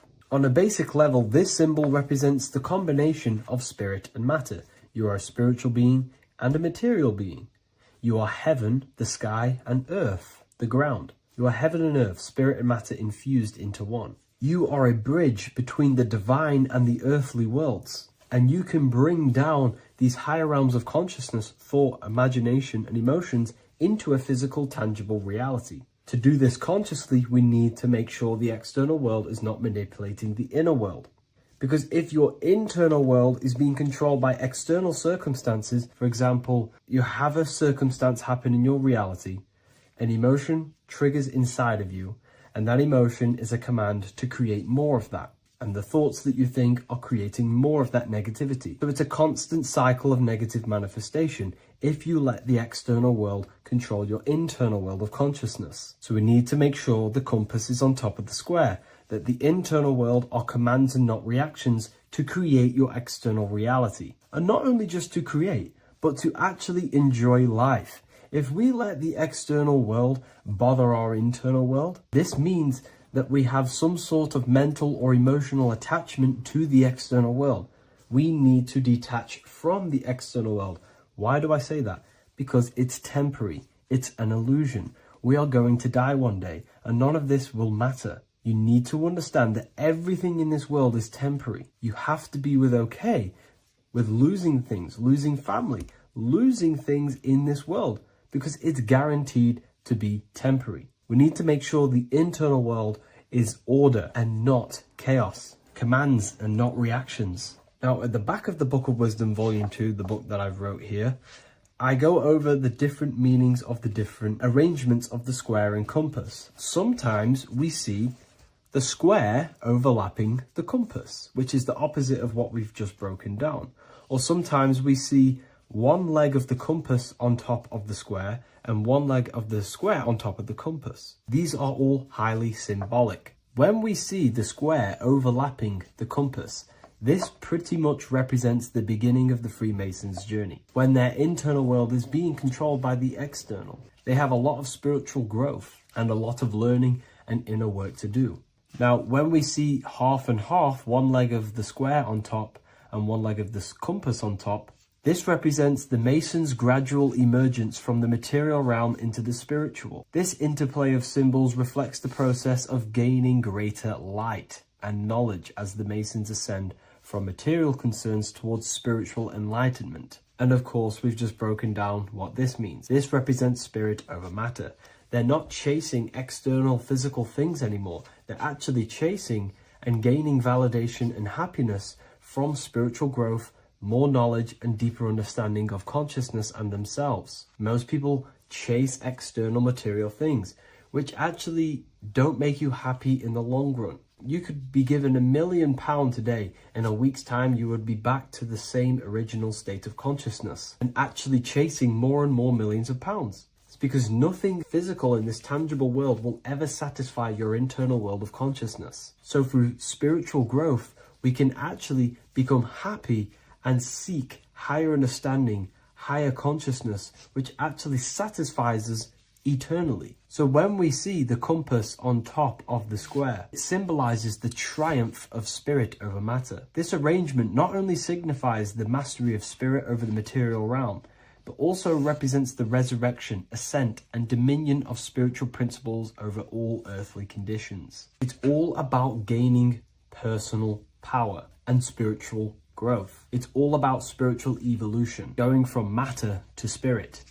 The external world controlling the internal world, to the internal world ruling over the external world, where the mind becomes a powerful tool to actually create and command reality. The mind cannot create and command reality if it's being governed and tossed all over the place by external circumstances and thoughts. Here's a quick tip on how to know if your mind is controlling you. If your phone notification goes off and you're working on something and you instantly go to reach and pick up the phone as soon as the notification goes off, that is an indication that your mind is controlling you and you are not controlling it. The mind is the direction of consciousness. It directs the flow of your attention, your energy, your consciousness. So to practice to gain mind over matter is simply just meditation, allowing the mind to sit still and focus on one thing for long periods of time. And over time, this will gain mastery over your attention and your mind. If you are on your spiritual path, this should be your goal, your internal world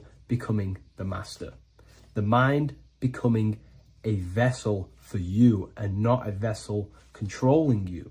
It needs to become a command center and not a reaction.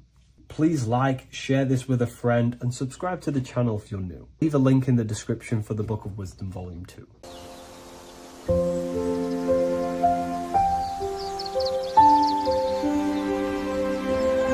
bookofwisdom.com. Visit today.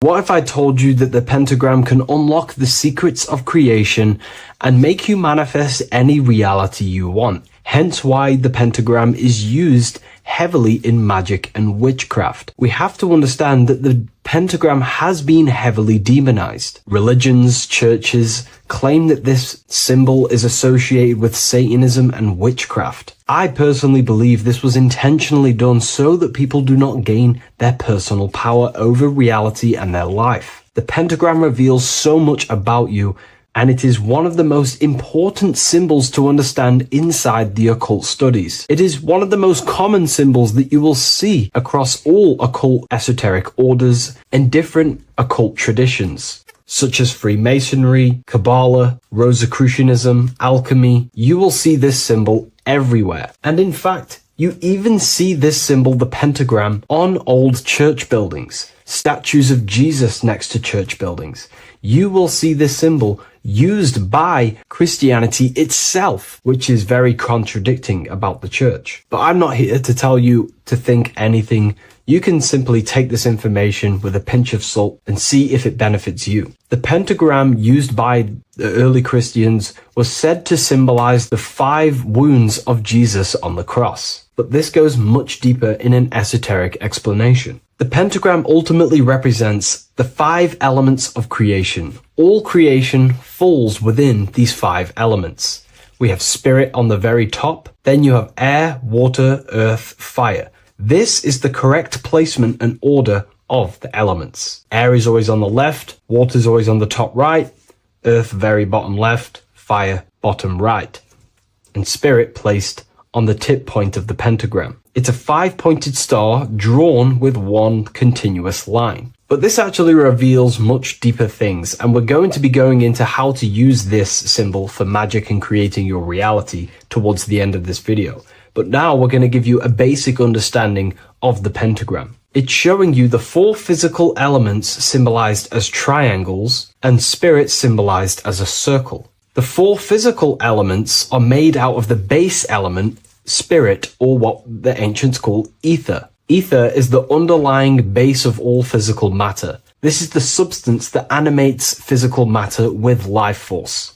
All physical matter has its origin in the etheric substance, or spirit, what we want to call it. It is simply the life force that animates the physical thing. However, if we go deeper onto this symbol, it also represents something personal to the individual who wears this symbol. If you wear this symbol, you're basically saying you're putting your divine nature over your material nature. Your divine self is in control of your material self. You put your spiritual needs before your physical desires and needs. Hence why the spirit is on top, looking down over the 4 physical elements. The circle is continuous, one line, eternal, no beginning, no end. The triangle has beginning and end and points. You can see the beginning and the end when you draw it. On a deeper level, this is pretty much showing the process that symbolizes the structure of the macrocosm, the universe itself, showing how the invisible spiritual planes condense and crystallize into the visible physical world, spirit turning into physical reality. But if you wear this symbol, you're basically saying, I put my divine nature over my material nature, showing that your spiritual nature rules over your earthly existence. You put your spiritual needs first. If you see this inverted, it is now the opposite, placing spirit on the bottom, basically saying, I desire the physical things over the spiritual. But what exactly is your spiritual nature? Well, your spiritual nature is simply your internal self. You chase things that are immaterial, such as knowledge, love, experience, expansion, gnosis. These are the qualities of spiritual things that the spiritual person likes to chase and desire, instead of desiring the things that are temporary in the material world and never actually lead to fulfillment. True fulfillment is by chasing spiritual things. God, the nature of creation, the self, gnosis, knowledge. But if we go even deeper, this symbol ultimately represents how reality is created. Hence why this symbol is heavily used in Kabbalistic magic and so-called witchcraft. We are all magicians. Each one of us are creating reality. There are just certain ways you can actually create reality by becoming conscious of them. By becoming conscious of the elements and the qualities of the self that actually create your experience in your life in the present moment. If we look at the pentagram, we see that when you draw a pentagram, it is one continuous line. It is one expressed in 5. The order of the elements are very important. Spirit at the bottom, fire at the bottom right, and so on and so on. Because this is showing you the descent of the spiritual into the material, the invisible crystallizing into a material reality. As you can see when you start to draw the pentagram, you see spirit at the very top. You're descending down to fire. Fire is the closest element to spirit. Hence why in magic and witchcraft, people like to use candles. So you're descending first into fire, then into air, then into water, then into earth, then back into spirit. Because of course, the cycle of creation unfolds itself. When you die, you return back to spirit, and then you reincarnate yourself back into physical reality if you wish and desire to. Everything is under this process of matter spiritual. In the daytime you wake up, you're in your material body. When you go to sleep, you enter your astral spiritual body. Everything's in this continual process, renewing itself in spiritual, then material. But the reason why this is associated with magic so heavily is because each one of these elements corresponds to a different body of consciousness, a different vehicle of consciousness. Consciousness has many different vehicles it uses to create the tangible self, the physical reality. For example, consciousness has a spiritual nature. The spirit element in this case symbolizes the emanation, the descent of the one power, the one force that we are all using. Each one of us is using this one power, the power of the source consciousness,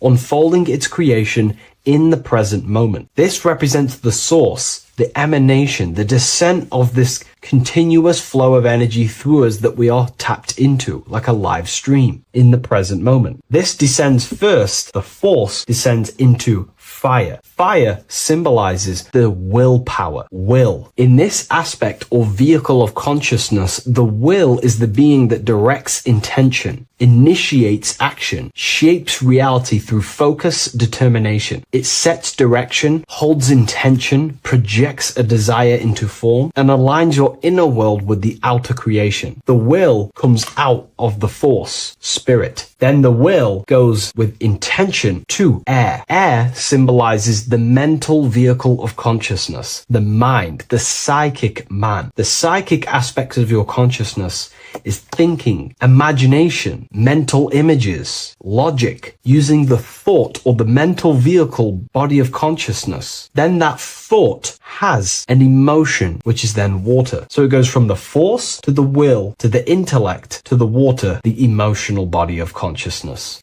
The emotional vehicle of consciousness amplifies the thought into an emotional desire that you want to take action on. No one takes random actions, and if we do, we say we're very bored and we don't care. The water is the energy, the emotion you have to fulfill something. And that emotion then descends into earth, which is the physical body to take the physical action in the present moment, to fulfill that desire, to fulfill that will, that thought, that desire. And that is how reality is created all the time. Now, there is much more that you can go into with the pentagram, because true magic is about changing consciousness at will, not casting random spells. It's the ability to change the direction of consciousness using the power of the will to direct these forces to create change in the internal world so it can project outwardly in the external world. Because consciousness creates the external reality. What happens within us, we see change outside of us. So true magic is about manipulating the forces and the vehicles of consciousness that exist within our own mind to produce a change in the material world. There are other ways you can use magic, by purifying each body of consciousness or banishing each body of consciousness. Other forms of magic, you can dissect each body of consciousness and work with that specific body. If you think you're using your mind too much, you can start using banishing rituals to banish the power of the mind to stop overthinking, for example. Or if you have lack of emotional connection with your emotional vehicle of consciousness, we can dissect this body, tap into this body, and invoke this body and strengthen it. We're dissecting each body and vehicle of consciousness so we can work with it to create a specific change inside ourselves, then to be mirrored outside of us. So pretty much this pentagram represents the descent of the spiritual turning into a material reality. Hence why sometimes we see a human figure standing in the point of a pentagram, because it ultimately represents the microcosm. You are the microcosm. You represent the entire process of spirit into matter, the invisible into the visible, the formless into form. The pentagram, drawn in one unbroken motion, captures this divine act of creation, showing how consciousness flows downward through the elements or the vehicles of consciousness to bring forth the material reality. The Book of Symbolism will teach you all about this. It was released November 17th. A lot of people have taken advantage of this. You also gain a free ebook with this copy. Every order comes with a free ebook. And if you wish to get your copy of the brand new Book of Symbolism, you can find it in the description or revivalofwisdom.com. Thank you, everyone. I'll see you in the next video.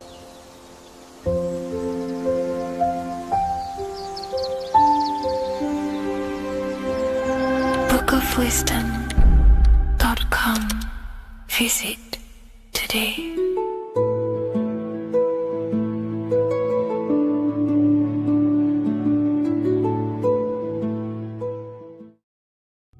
There's an ancient symbol hidden in plain sight, one that holds the key to transformation, power, and unlocking your true potential. It's been used for centuries by mystics, rulers, and even modern science, but almost no one understands its true meaning. Once you do, it will change the way you see yourself and the world forever. Stay with me, because this could be the key to your own awakening. The symbol of the snake, or the serpent, is a very powerful symbol that refers to something within you, that we all are on this journey. So first of all, we see this symbol in ancient Egypt on the top of the pharaoh's head. We also see this with Buddha, with the snake on top of the Buddha's head and below. We also see this in Rome, with the Roman god Mercury holding the staff with the snake. We see this in Adam and Eve's story, with the snake tempting Eve. We even see this today on the medical facility. What does this mean? Why is this symbol being used for thousands and thousands and thousands of years? It has a very deep esoteric meaning. We see this in the Caduceus staff, and we even see the snake representing the Kundalini. what does the snake actually mean? A lot of people think it represents the Kundalini, which it does. However, there's a deeper interpretation of this symbol, and it goes very far beneath the surface of what the snake actually represents. Okay? So first of all, when looking at symbols, we need to observe what the snake does in nature. The serpent sheds its skin. The serpent shedding its skin is a sacred symbol of an inner transformation. It transforms from its old self to a new self. It sheds layers of itself. As the snake discards its old exterior, it mirrors our own journey of realizing outdated beliefs and patterns, paving the way for a renewed, authentic self on the esoteric path of awakening. Essentially, it represents transformation, but not transformation of our physical bodies, transformation of our inner world. Now, this is where things get a little bit tricky and you may become a little bit confused, but I'm going to make this very clear for you. The snake symbol or any symbol can be used for different context. For example, the Kundalini. We see the snake representing the Kundalini. We all know that energy can't be destroyed, only transferred. Like I said, this is a transferring of energy. It's a changing, a transforming, shedding its skin. It represents transformation. Sexual energy is energy, and we can transform the sexual energy into a Kundalini awakening to activate dormant brain cells in our brain and to activate the human light body, which is the spirit. We can cultivate, save, and retain our sexual energy, transmute it up the spine to activate the brain.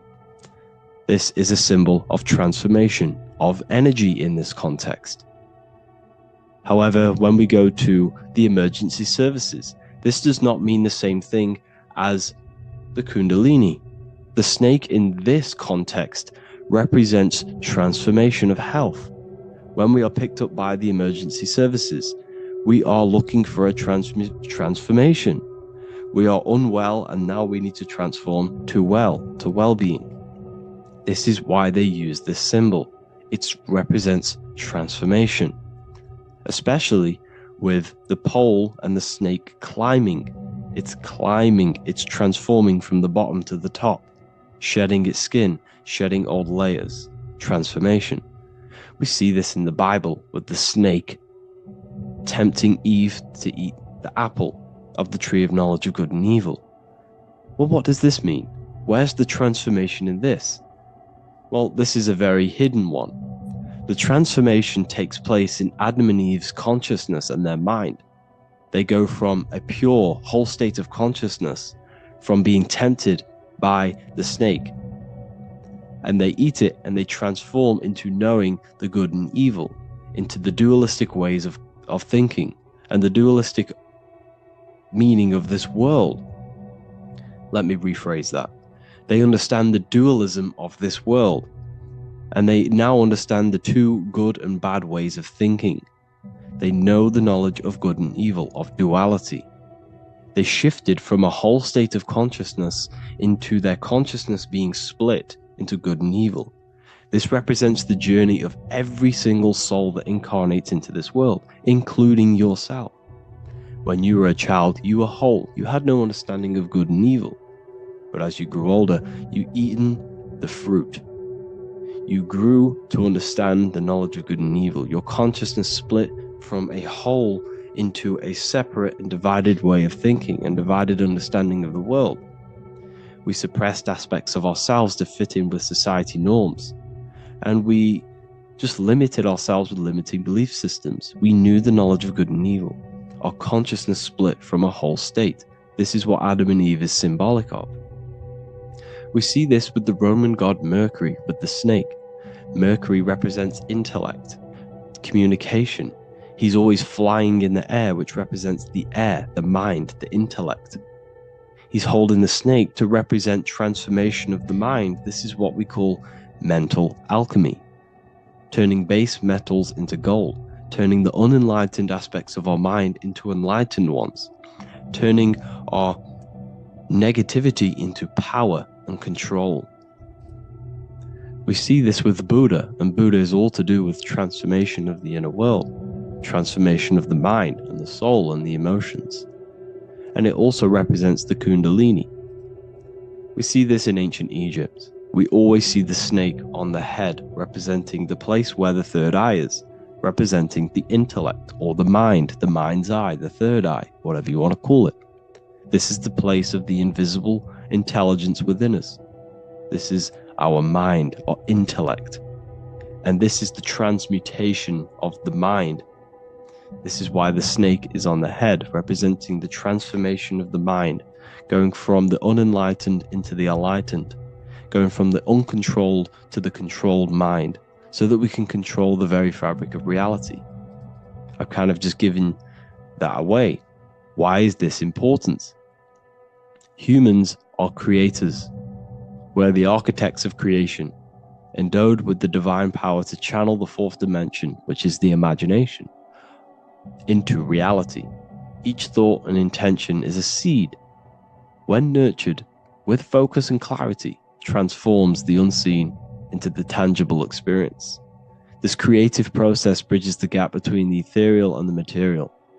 Humans are creators. It's impossible for you not to create. Whether you're doing this consciously or subconsciously, you've been creating your whole life, turning non-physical thought into physical reality. We are creators. However, the mind cannot create in a state of chaos. The mind cannot create with limiting beliefs. The mind cannot create with thoughts that come and destruct our minds. The mind cannot create consciously and effectively if there are impulses within our mind and we have no control over the mind. So this is where self-transformation comes from within. This is where the snake comes in. The snake represents the transmutation of our mind from the uncontrolled to the controlled. In this context of the Egyptians with the snake on their head. It's all to do with mental alchemy. In the occult tradition, the mind is seen as a delicate instrument that demands constant vigilance. Left unchecked, it reverts to archaic and destructive thinking patterns. Like a finely honed blade, it must be continually sharpened through discipline and self-refinement. In this unending process of unveiling and mastery, we learn to shape reality, harnessing the power of our thoughts to manifest the highest potential. It's all to do with mental alchemy, and this is how the snake is connected to you. And what the snake represents to you, it represents the transmutation, the changing of ourselves, of our consciousness, so we can gain control in this 3D world. If we lack control, then we'll constantly be manifesting chaos.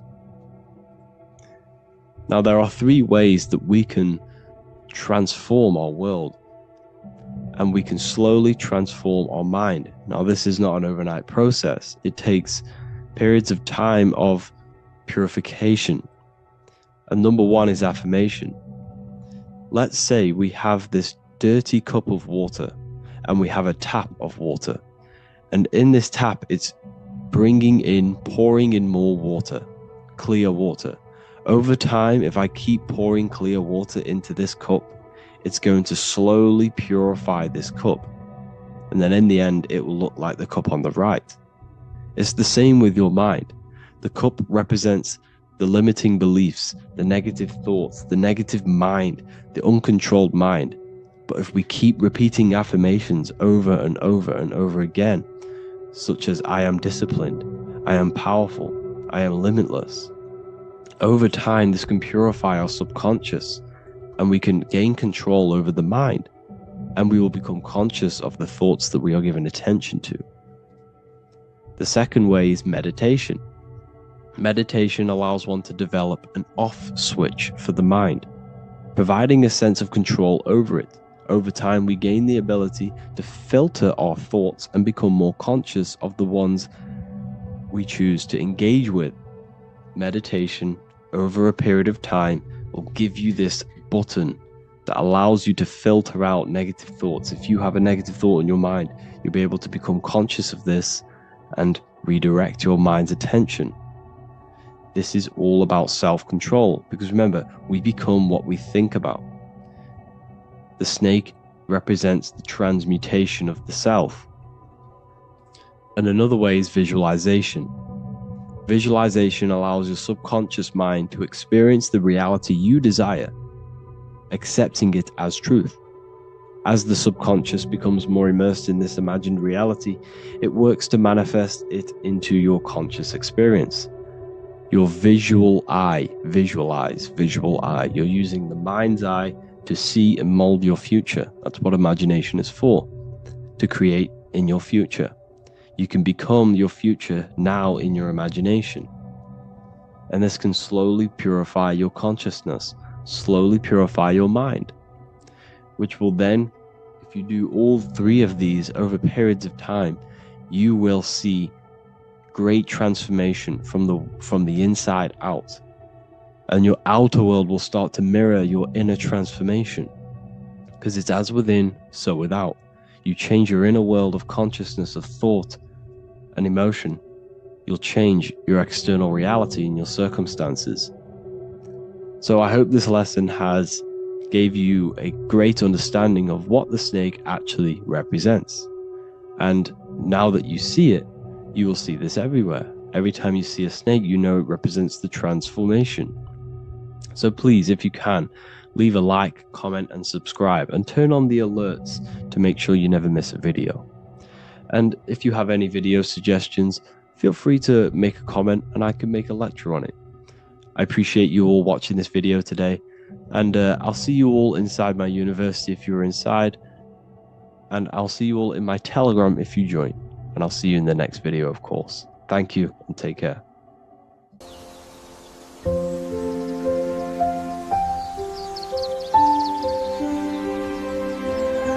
bookofwisdom.com. Visit today.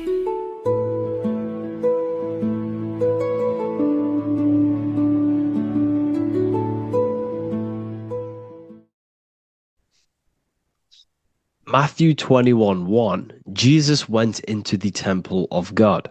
Corinthians 3:16, do you not know that you are the temple of God?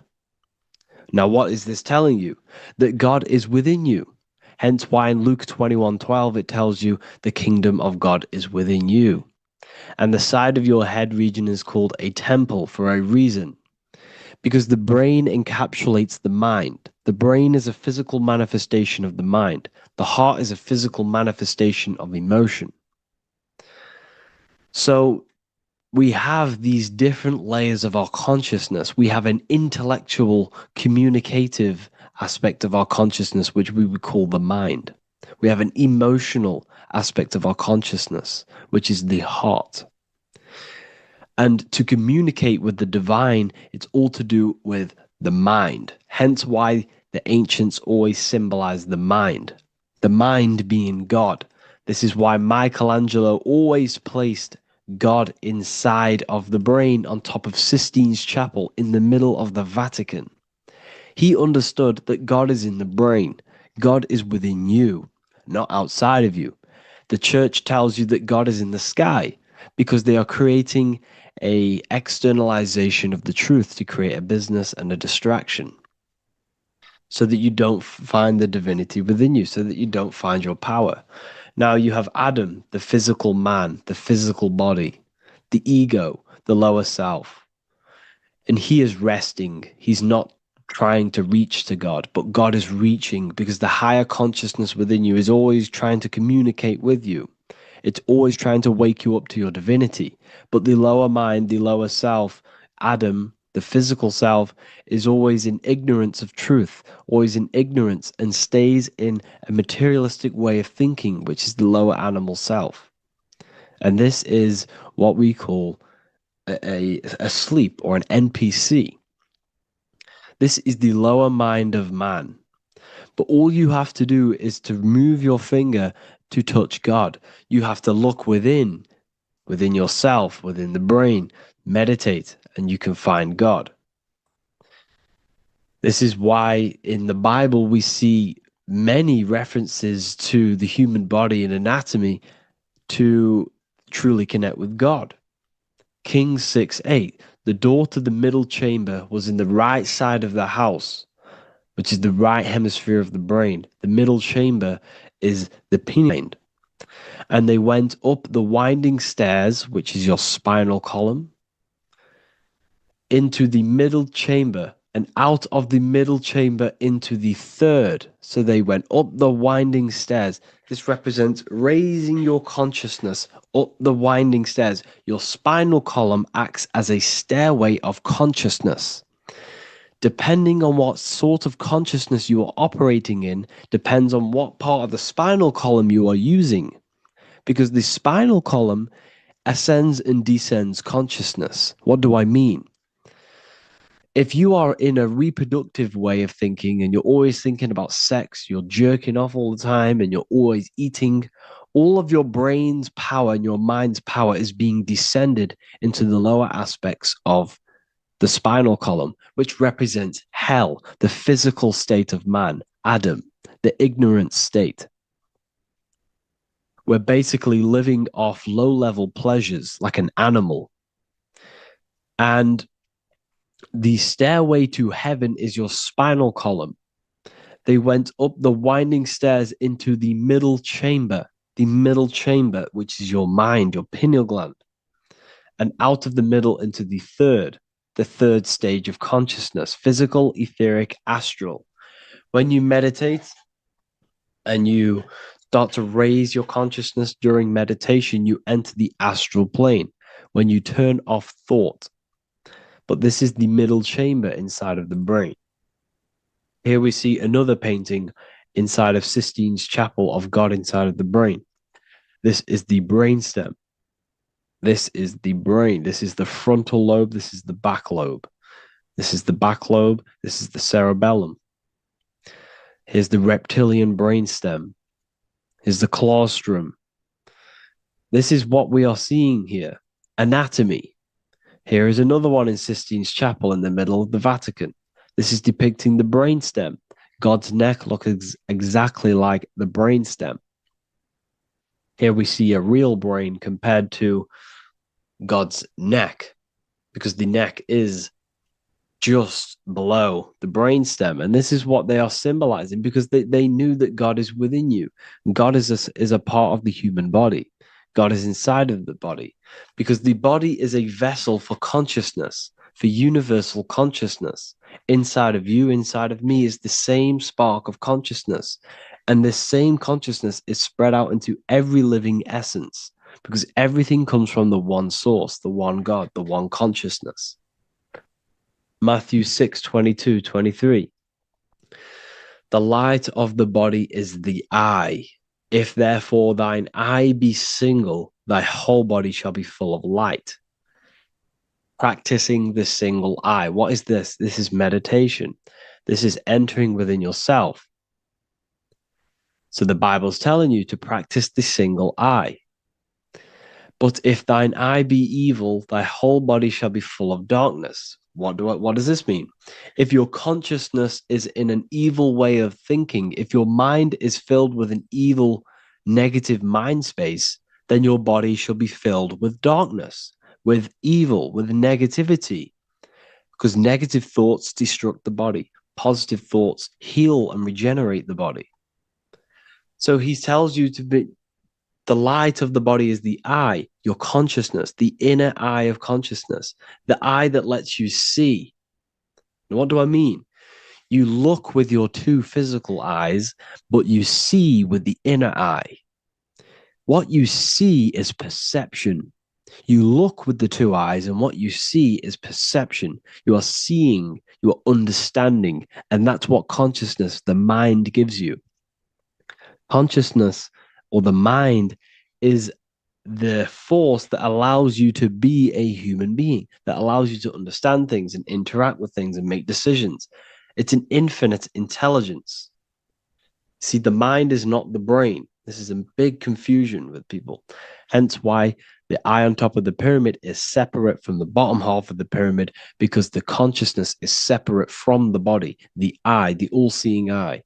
It represents the observer, the eye that sees into this body, into this world, into this. You are the perceiver. You are the invisible spirit within the body.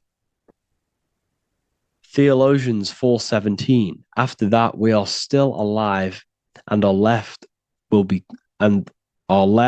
be caught up together with them in the clouds to meet the Lord in the air.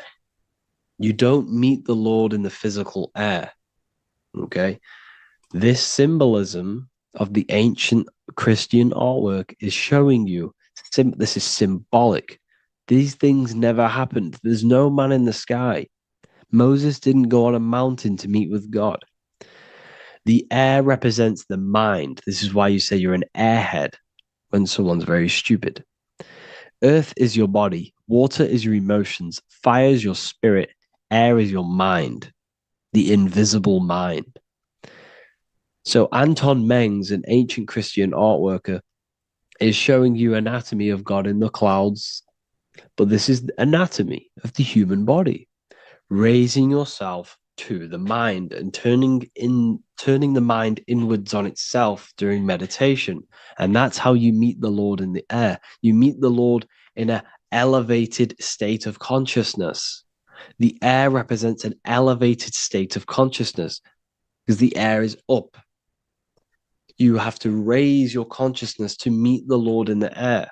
This is why Moses went on a mountain to meet with God. The mountain represents elevation of consciousness, raising the mind up the spinal column, taking all of the mind's attention away from the reproduction and the physical aspects of self and raising it to the brain and turning off the brain and going inward into the air. It's talking about raising consciousness. It's allegorical. It's a spiritual, metaphorical text. The side of your head's called a temple because inside that where that temple is, right in the middle of where you call the temple, is the inner chamber, the open room, the holies of holies in the Bible, or the land flowing with milk and honey, or Mount Zion. There's so many different names for the brain, or the upper room where Jesus meets his 12 disciples, the 12 cranial nerves in your brain. This is the temple of God. Your body is a temple of consciousness. It encapsulates the consciousness. It encapsulates the mind and soul. John 10:30, Jesus states, I and the Father are one. Psalms 46:10, be still and know that I am God. He's talking about the I am within you, not within Jesus. Everyone refers to ourselves as I. I am God. When you say I, you're referring to the highest aspect of yourself, the aspect that is above all thought, above all emotion, and above all things. When you say I, you're referring to your pure awareness, your pure consciousness, the highest aspect of yourself. And anything after I is egotistical. I is God.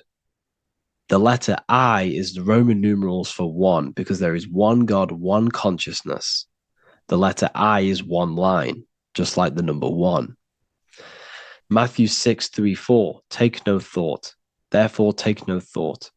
Take no thought. He says this 5 times because you must turn off the 5 senses and take no thought to connect with God. Be still. This is telling you to meditate and know that I am God. The I am within you. I and the Father are one. I and God are one.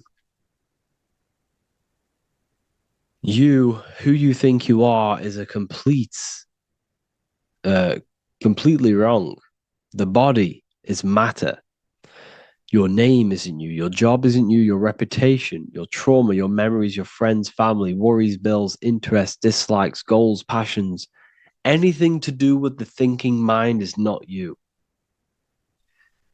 Who you think you are is a part of your thinking aspect of consciousness. But once you remove thought, you are no longer your name, you are no longer your body, you're no longer your reputation. You are the I. You are pure awareness, pure consciousness, pure consciousness. And this pure consciousness has latched on to this name, this job, the body, and your traumas. Your pure consciousness has attached itself to this character who you're playing in the physical world. And this is essentially who you think you are, but you are not. You are the I, you are the self, you are pure awareness. So, in order for you to detach from these things, you must learn how to detach from your name, your job, your reputation. And you do this through meditation by turning off the thinking mind. Turning off the thinking mind allows other aspects of your consciousness to open up. What do I mean? Your whole life you've been thinking, and all of these thoughts has attached you to this physical body. You haven't allowed your consciousness to open up. And you can only do this by taking no thought. That's why Jesus tells you, take no thought. When you turn off the thinking mind, other aspects of your consciousness starts to open up. Other aspects of your being can open up. And this is how you have astral project. This is how you do all these mystical things and things to do with consciousness. It's taking no thought. Imagination, emotions, thought, and memory are all to do with consciousness. These things are not physical. You can't touch thought. You can't touch emotions. You can't touch these things because they are not a physical thing. So you must turn off these things for other aspects of your consciousness to open up. Okay? So essentially, the Bible is a metaphorical, astrological, numerological, metaphysical, spiritual, encoded text that talks about human anatomy, spirituality, and the true nature of the human experience. Everything they teach you in school is to make you think that you are this body. Everything they teach you in church is the externalization of the true teachings of Jesus. Jesus was telling you to meditate. Jesus was telling you to practice the single eye.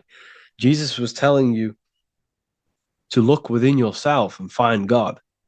He wasn't telling you to pray to him.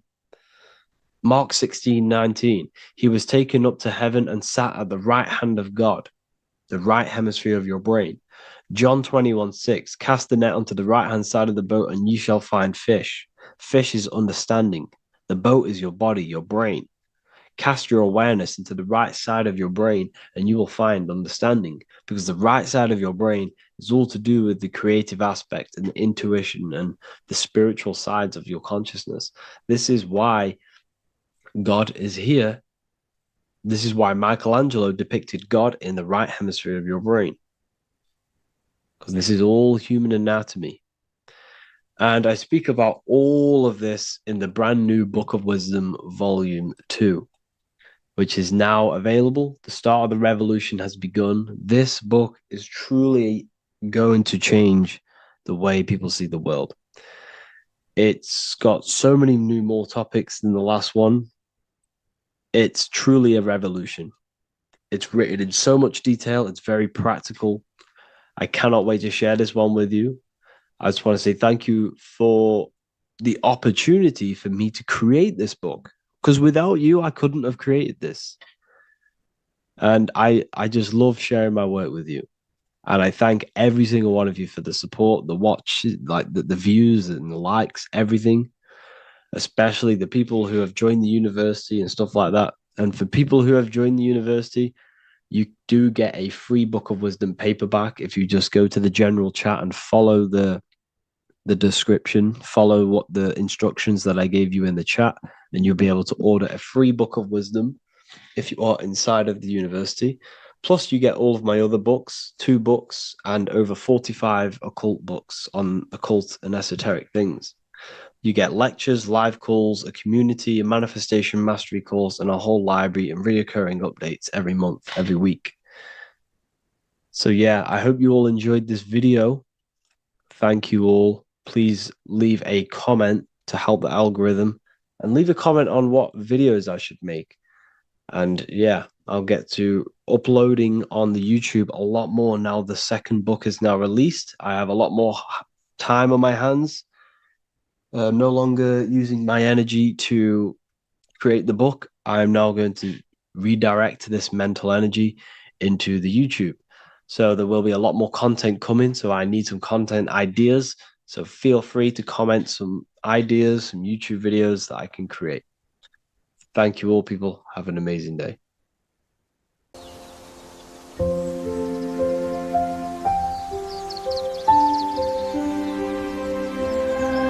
bookofwisdom.com. Visit today.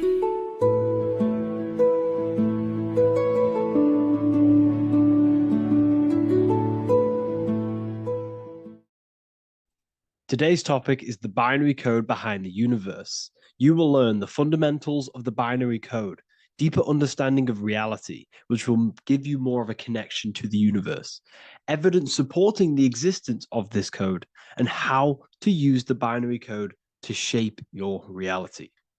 This is an important one. We have 0 and 1.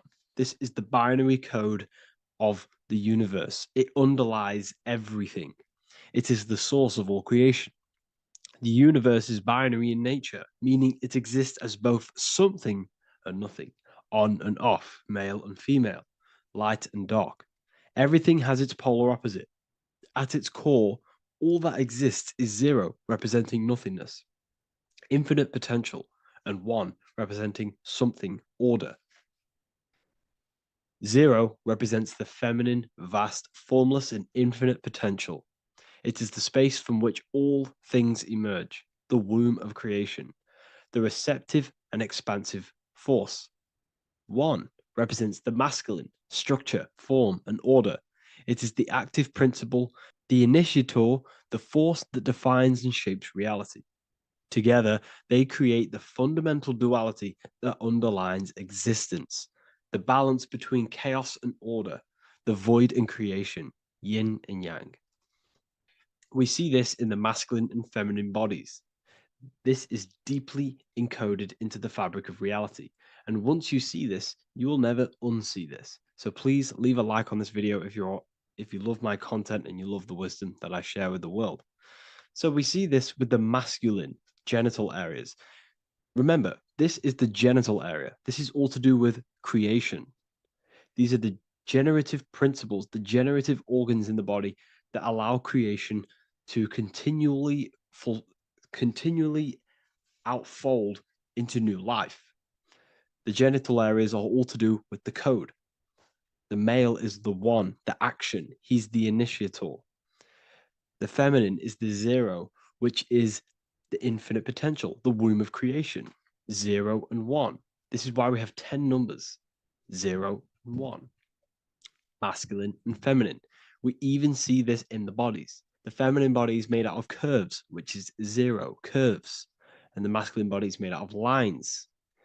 So please leave a like and comment if you love this. And if you have any lecture ideas, feel free and I can make a lecture on any suggestions that you have. So look at the word masculine. Masculine, line. Line is just one line, which represents order. 1. Feminine. 9. 1 and 9 equals 10. 0 and 1. The binary code of all creation. Why is feminine? Why the number 9 for feminine? Because the moon has to go around 9 times to create a human in the feminine's womb. And look at this image of nature. All nature is zeros and ones. Now you can tell. The stick is a 1. It's a line. And here we have curves. It's curves and lines. Curves and lines create reality, creates matter. Everything is 0 and 1. We even see this with the sky. The sky represents zeros. They represent curves, the heavens, the heavenly bodies, the sun. These are circles, the moon, circles, the planets, circles. Down here is matter, representing the square. We have the Freemasonic square and compass, representing lines and circles, masculine and feminine.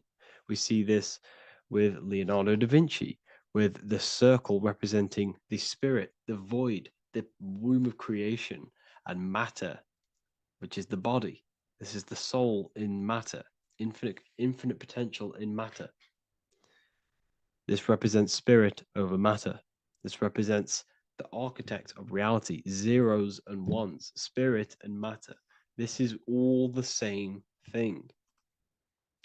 Understanding this binary nature of the universe, where zero, feminine, represents the infinite potential and one, masculine, symbolizes order and structure, can benefit you in several ways. Manifestation and creation is the first way it can benefit you. Now that you understand this, you understand that everything comes out of infinite potential. Zero, infinite potential. One, action equals manifestation equals creation. So you must pull things out of infinite potential. If you have ideas but don't take action, too much zero, nothing materializes. You'll never materialize if you sit there imagining all day, visualizing all day. You have to take action. They both come hand in hand. If you only take action without tapping into intuition and creativity, too much one, your actions may feel hollow and misdirected. Using both effectively leads to greater success in life, work, and relationships. This is the 33rd degree motto, or this is on the 33rd degree of Freemasonry Scottish Rite logo, and it's called Order ab Chaos, order out of chaos. Chaos is the zero, infinite potential. Chaos is the dimension of the imagination. This is where this all ties in now. Imagination is the dimension of infinite potential, pure potential, formless creativity, and the realm of infinite possibilities. It is the void, the unmanifested energy that contains all that could ever be. That is the imagination. The imagination is the dimension that you are connected to, and you can pull any idea out of and materialize it into a reality. Matter, on the other hand, is order brought out of the imagination, chaos. It is when raw potential is structured, defined, and crystallized into form. This is the fundamental principle of order out of chaos, the process of turning the unseen into the seen, the abstract into the concrete, the dream into reality. That's why we say dreams into reality. Dreams are in the imagination, infinite potential, and the human mind is connected to higher dimensions of consciousness, which we can pull ideas, things out of, and materialize it into our lives. Whether that's good or bad, that's completely up to you. But we have access to higher dimensions beyond the physical plane. And this is the secret that the human mind is connected to, and that you are not just a physical body.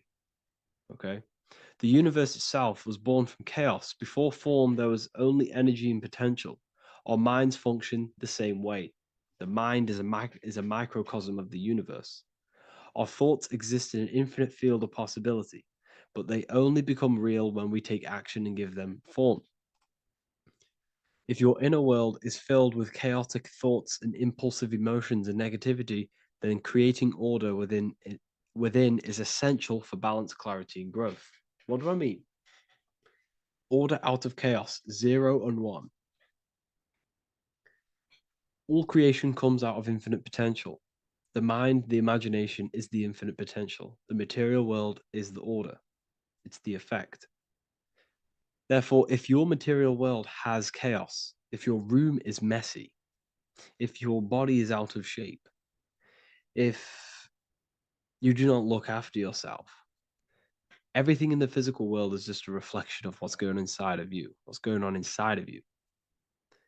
So if you have a messy room in a messy house, this reflects as a messy mind, a chaotic mind, and we must create order in our mind. So this applies to all realms of your life. This applies with your mind, it applies with your emotions, it applies with your manifestation, it applies with the physical world, with the masculine and feminine.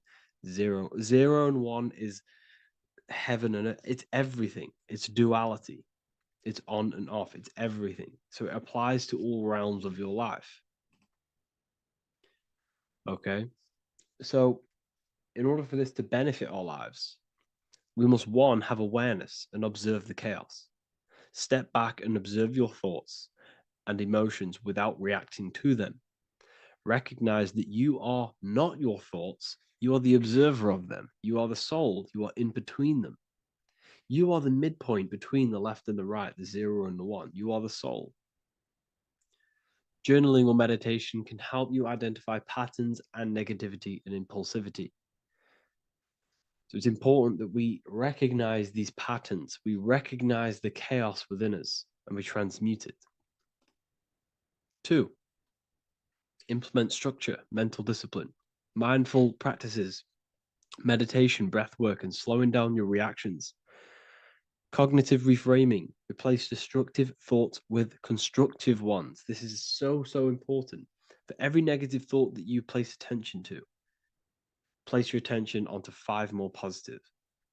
Never think about something that you don't want to manifest, because whatever you're placing attention on inside that mental field of consciousness, you're giving attention to it,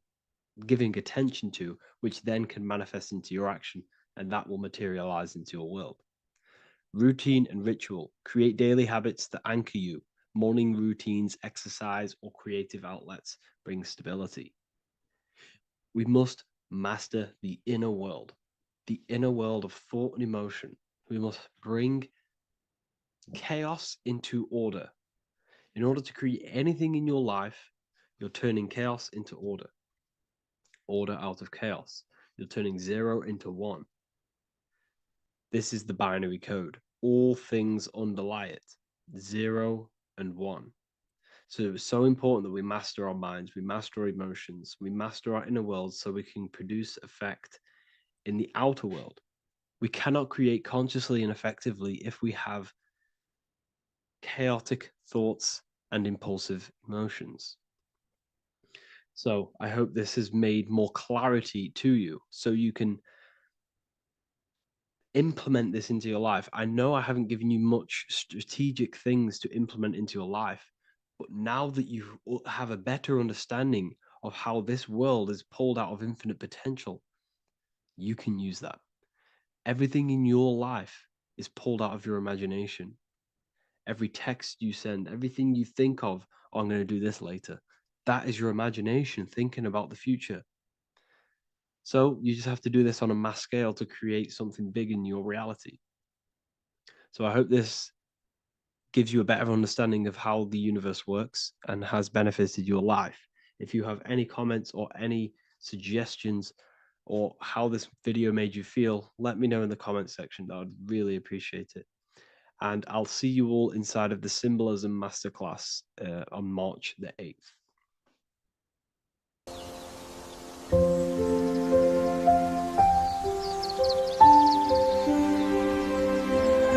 bookofwisdom.com. Visit today.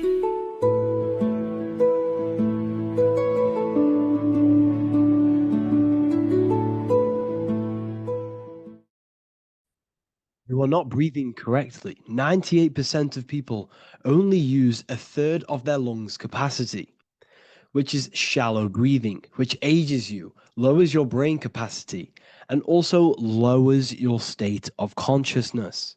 So it's essential that you breathe consciously on a day-to-day basis, because this is what truly elevates your consciousness.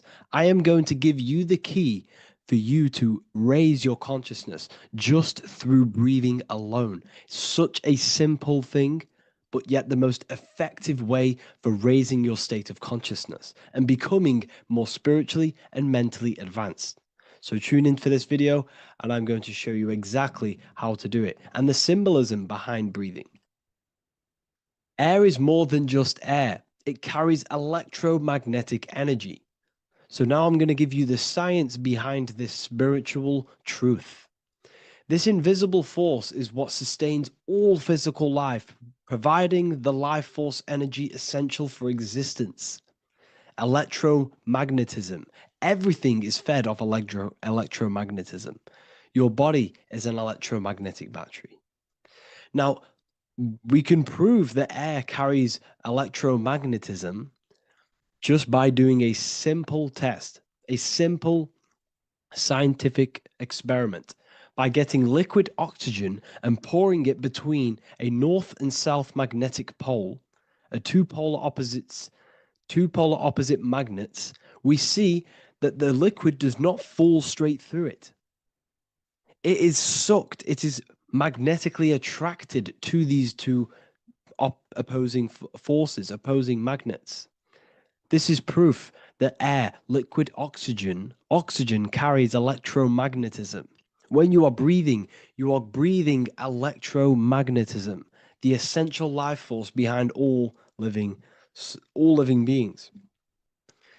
This is known as energy or prana, chi, ether, or spirit. This is all the same thing. Air is not just empty space, it is energy, it is prana, it is life force, it is spirit, it is ether, chi, prana.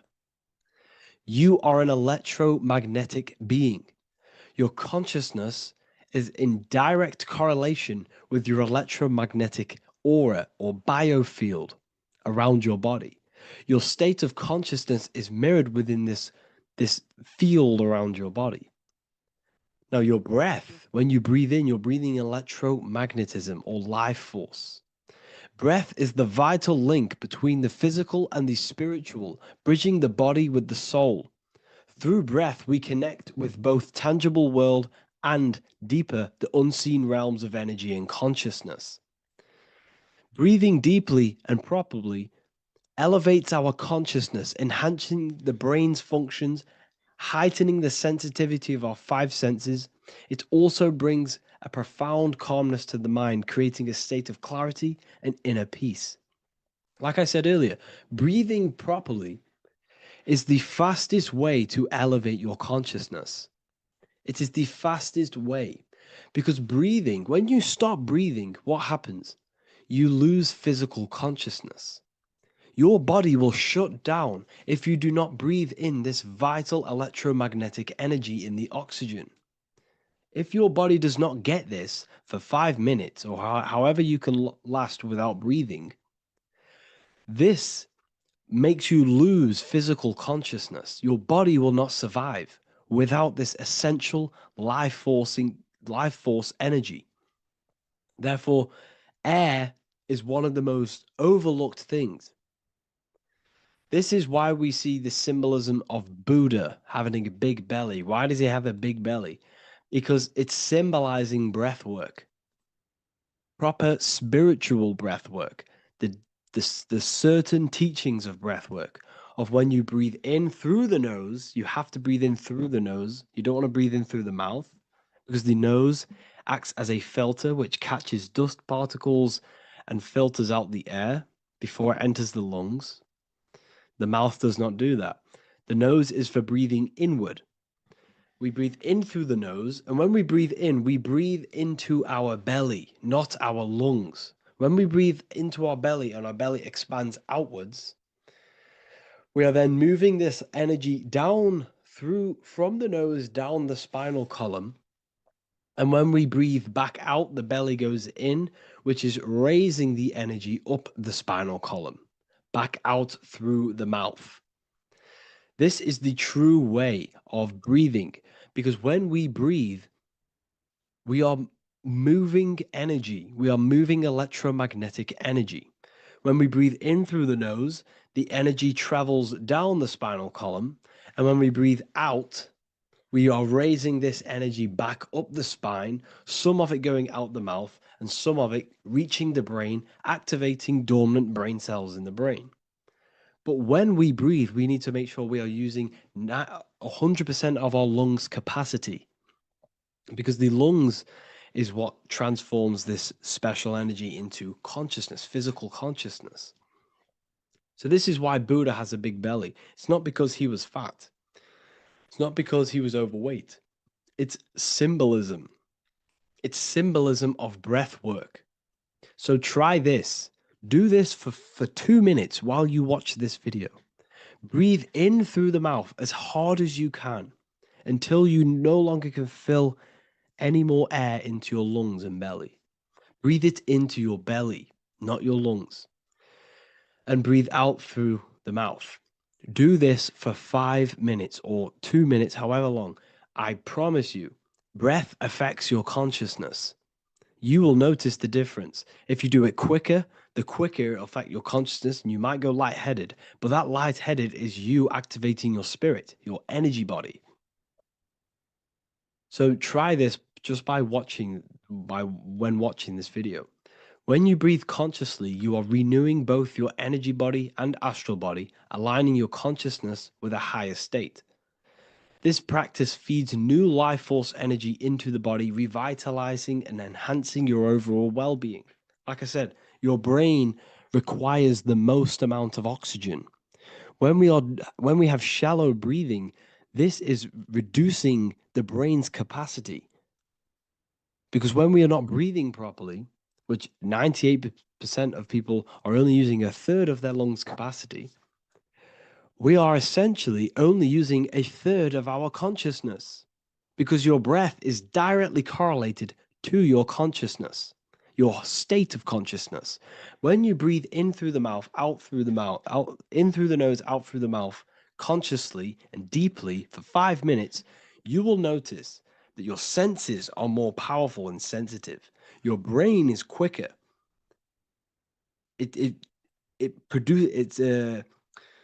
What's the word?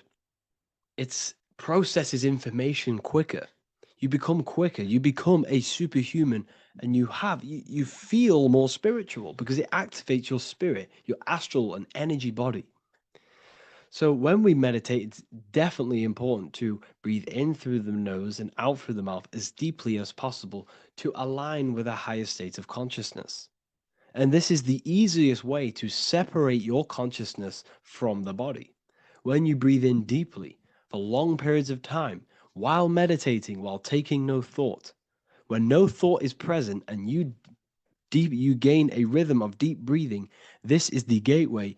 This is the gateway to opening your consciousness. Because when you stop thinking, other aspects of your consciousness can open up. All of our lives we've been thinking, which is blocked off the higher states of consciousness. So breathing is very, very important. It affects our overall well-being. And this is Yahweh, the in and the out of breathing. When we breathe in, this is Yah. You can hear it. It sounds like Yah. And when we breathe out, that is Way. This is the name of God, apparently. But God is within you. You can connect with God. You can connect with source consciousness within you by breathing, by raising your state of consciousness through breathing and meditation. This is why the Bible tells you the Spirit of God has made me, and the breath of the Almighty gives me life. You are consciousness. You are God. You're an extension of God's consciousness. Job 27:3. As long as my breath is in me and the Spirit of God is in my nostrils. The Spirit of God is through breath. John 20:22.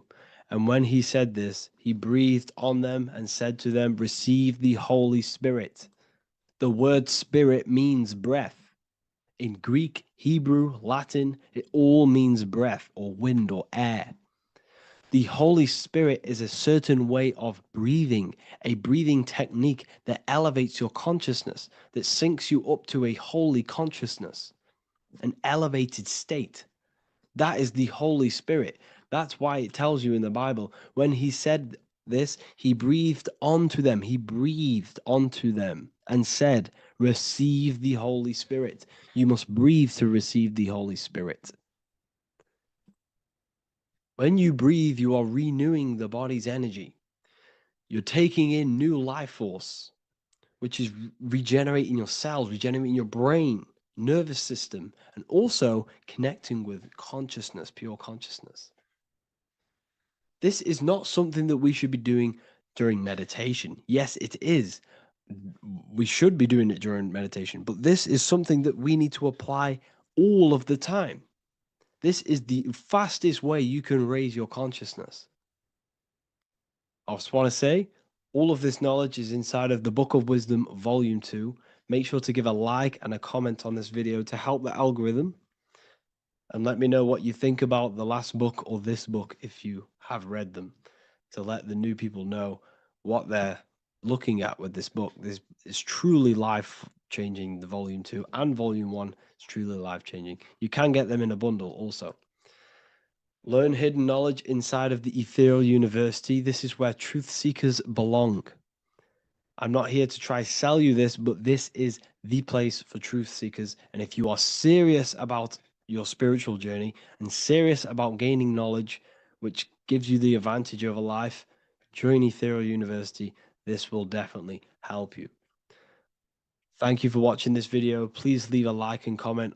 Make sure to give me any suggestions on videos you want me to make in the future. Thank you all.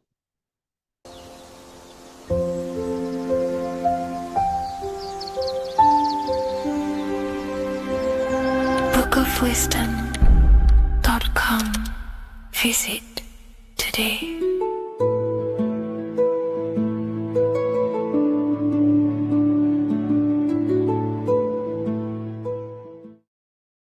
What is good, people? We're back with another video, and today we're talking about the chakras. Let's jump straight into this because I know there's been a lot of requests for this video. So let's jump straight into this. So you have 7 chakras, right?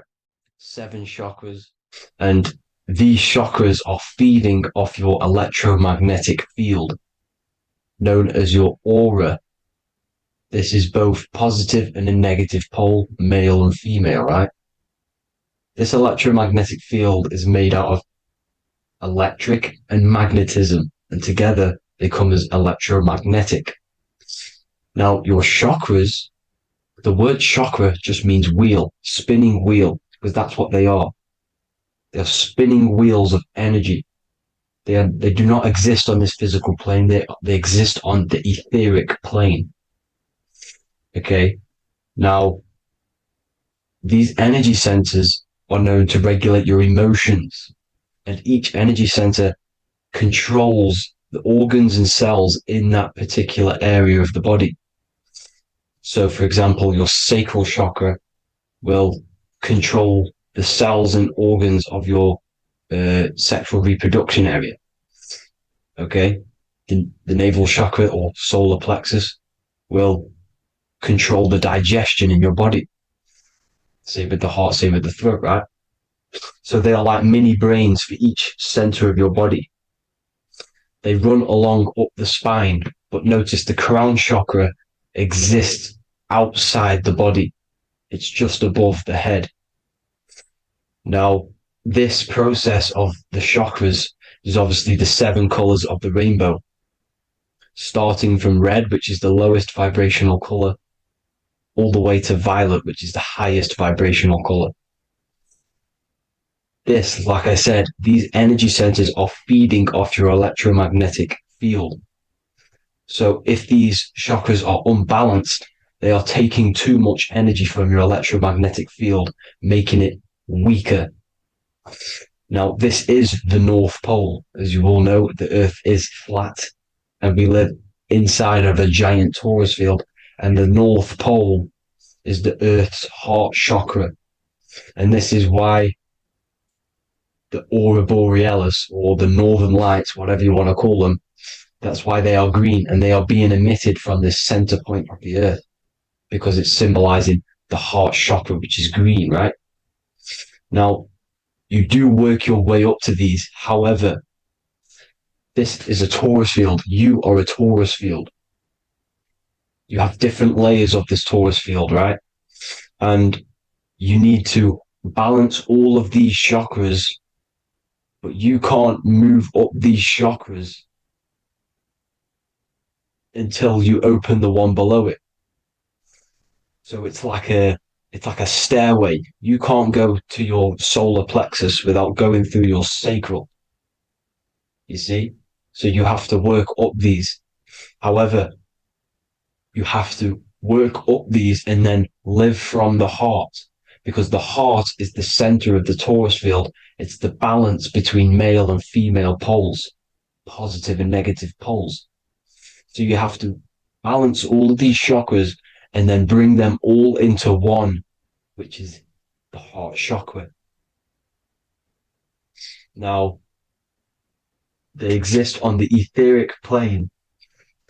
They exist on the etheric plane, and the etheric plane is a layer of the material plane. It's the one higher than the material plane. And then after the etheric plane, it melts into the astral plane. So they exist just between the physical and the astral aspect. Now, this is the yin and yang matter, which is the lowest root chakra, physical matter, and then to spirit, because high vibrational matter turns into spirit, low vibrational spirit turns into matter. So they're interchangeable. This is the yin and yang. Now, when you see ancient paintings with the halos, you see this is like a toroidal field coming out the top of his head, you see, with a halo. This was symbolizing in the old days, in the ancient days, that they've aligned their chakra, they've reached Christ consciousness, which is God consciousness, right?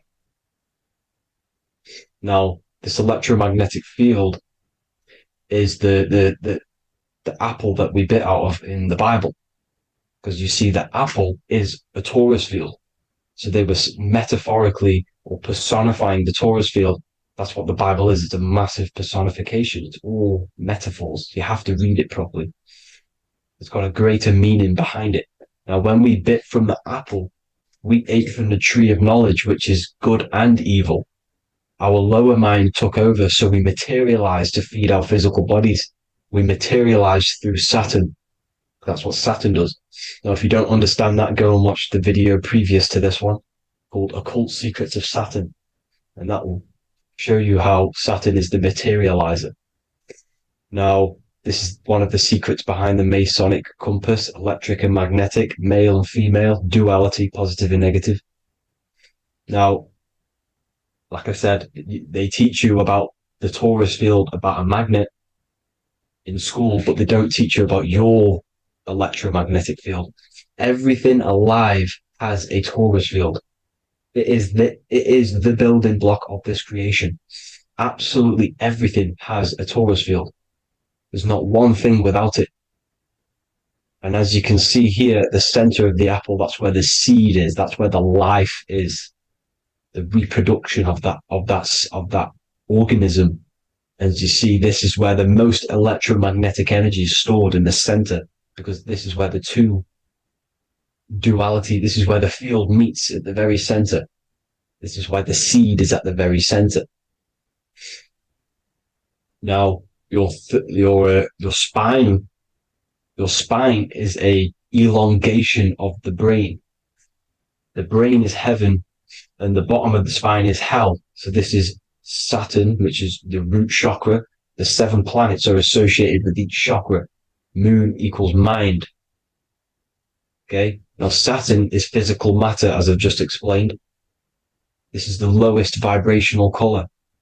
And they want you trapped down here, which is your hell state, your animal nature, your physical nature. They want you to identify as the physical body. They don't want you to reach these higher states of consciousness. Okay? Now, in the brain, you have 12 convolutions. Now, this is what they were symbolizing in the Bible with the 12 disciples. And obviously in the Bible, it says the upper room where Jesus met with his disciples. This is heaven, the brain, the higher states of consciousness. Now, this is your North Pole. This is Jacob's ladder. Okay. This is why you have 33 levels of Freemasonry, because it's symbolizing the 33 vertebrae, which are these little things here on the back of your spine. Because once the Kundalini energy from the bottom of your spine rises to the top, this is when you get enlightenment and opens your third eye. Spiritual enlightenment. As you can see here, this is Jacob's ladder. This is the Kundalini symbol, right? And they're even showing you this in the medical symbol. They're putting it in your face. but the serpents are wrapped around the spine. Now, the serpents symbolize how the energy moves around the spine because it's a torus field, you see? At the center of the torus field, it wraps around the center pole. It wraps around it, and this is how the energy moves up. So they're symbolizing it with the serpents. Okay? Now, every religion has a sacred river. For the Egyptians, it's the River Nile. For Christianity, it's the Jordan River, right? This river is the canal, the energy canal at the center of your spine, all the way leading to heaven, to the Holy Land. This is the chamber which the energy rises up, right? Now, they used to say the gods descended from heaven to man. This is just heaven. This is the mind state. And they said the gods were connected by a rainbow bridge. That's the chakra system, the rainbow bridge. Okay. Now, the ancients called this place Midgard, Earth, where both evil and good live, right? Midgard. But you can go to heaven, which is a pure mind state, because once you're in heaven, nothing negative can ever bother you. That's completeness, pure Christ consciousness.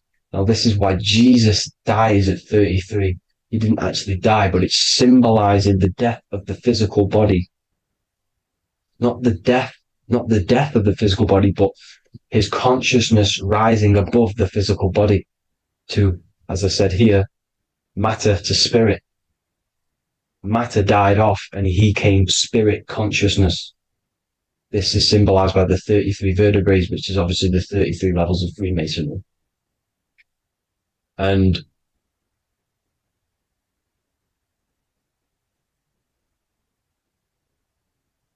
now the pineal gland, which is at the very top of this Jacob's ladder or the River Jordan, the canal, your 33 vertebrae on your spine. This is where the pineal gland sits, right?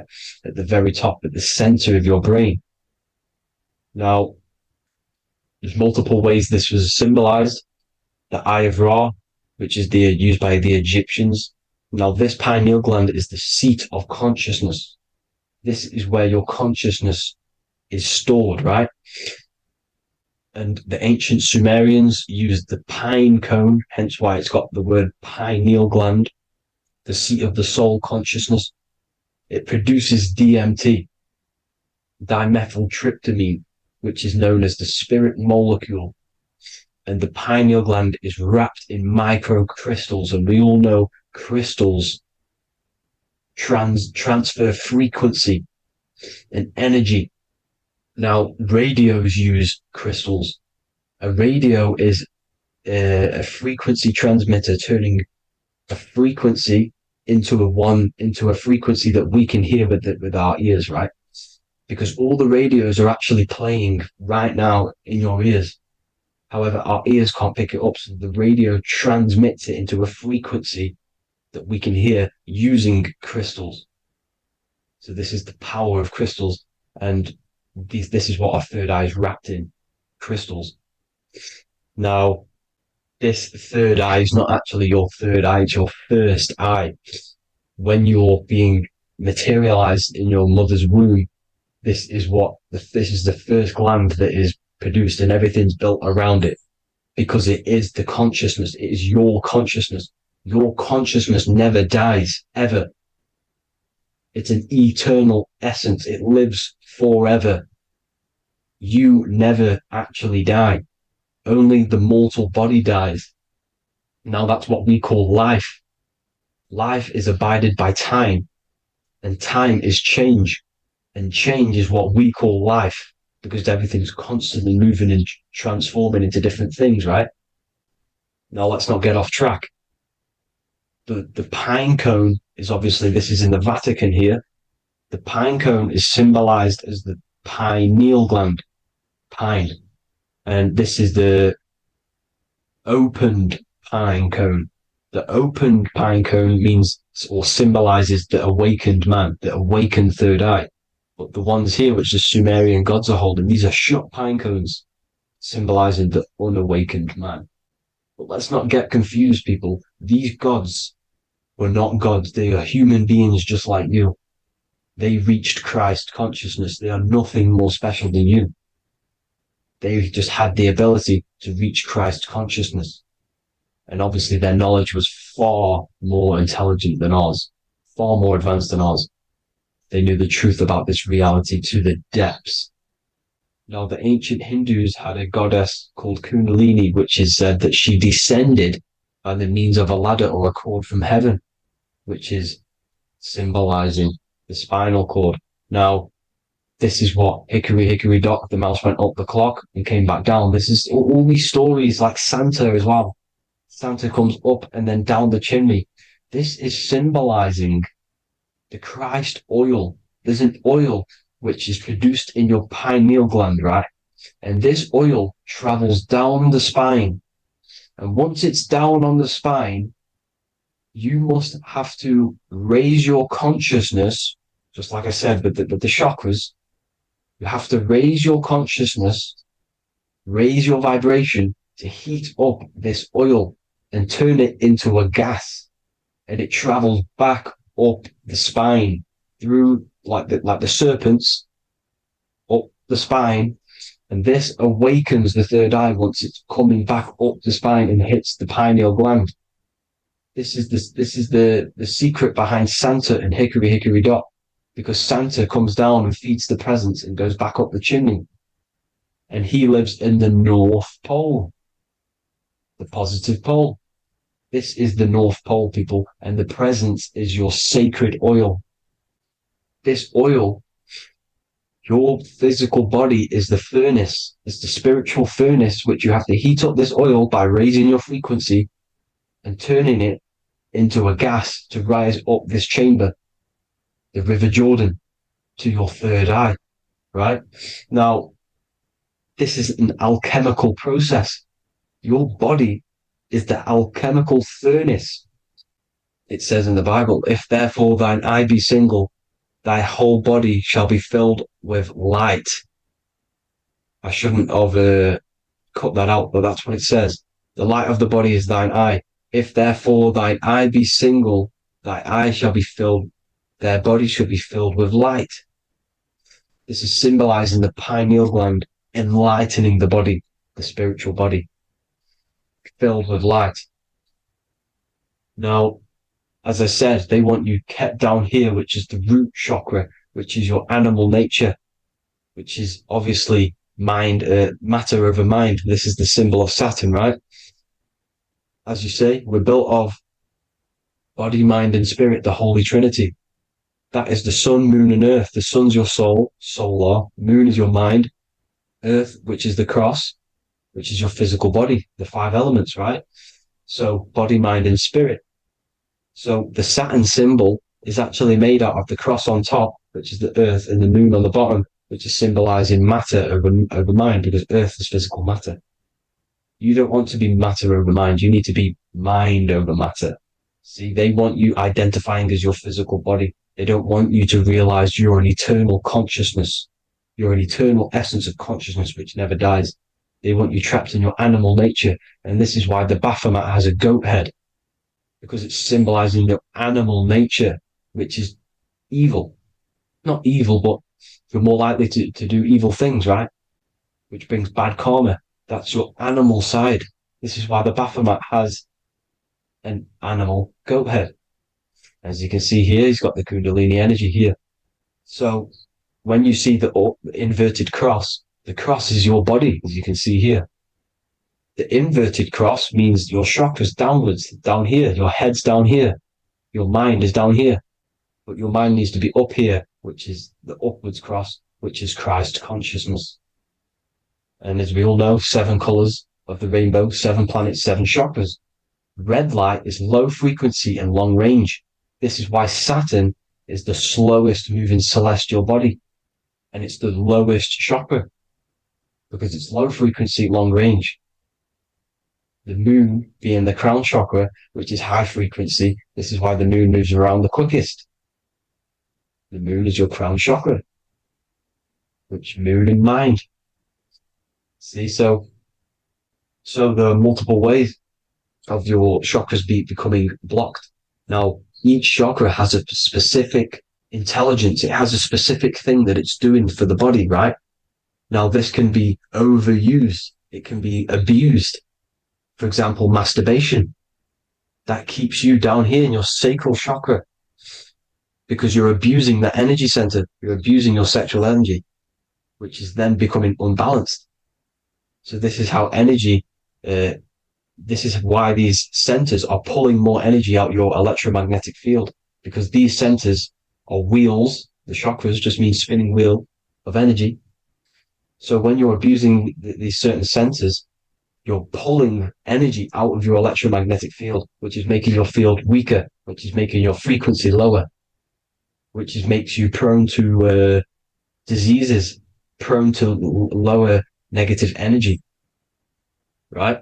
So you need to align these chakras. You need to unbalance them. And as you can see here, you can screenshot these to see how they're blocked. I'm not going to go over each one because it'll take me forever, but have a little read yourself. This is why they're blocked. Now, the ancients used to say Aum when they meditated. Now, these are the 7 vowels. There's not 5 vowels, there's actually 7. Now, when they say Aum, they're aligning all their chakras by saying this when meditated. This is where the Aum originated from. Now, emotion is energy in motion. So if you're feeling a certain way, that's the energy you've put in motion. It's a reflection. We live in a mirror reality. Everything's mirrored. Everything's mirrored. As within, so without, as above, so below. Everything's a reflection of some sort. So whatever you're feeling, you're doing something wrong. It's telling you're doing something wrong from the root cause. Because your energies are the effect. You're feeling the effect of something you've caused. The law of cause and effect. Nothing escapes it. Now, the Jehovah's Witness believe that exactly 144,000 faithful Christians go to heaven or be resurrected, right? This is not true. This is symbolic. 144,000 go to heaven.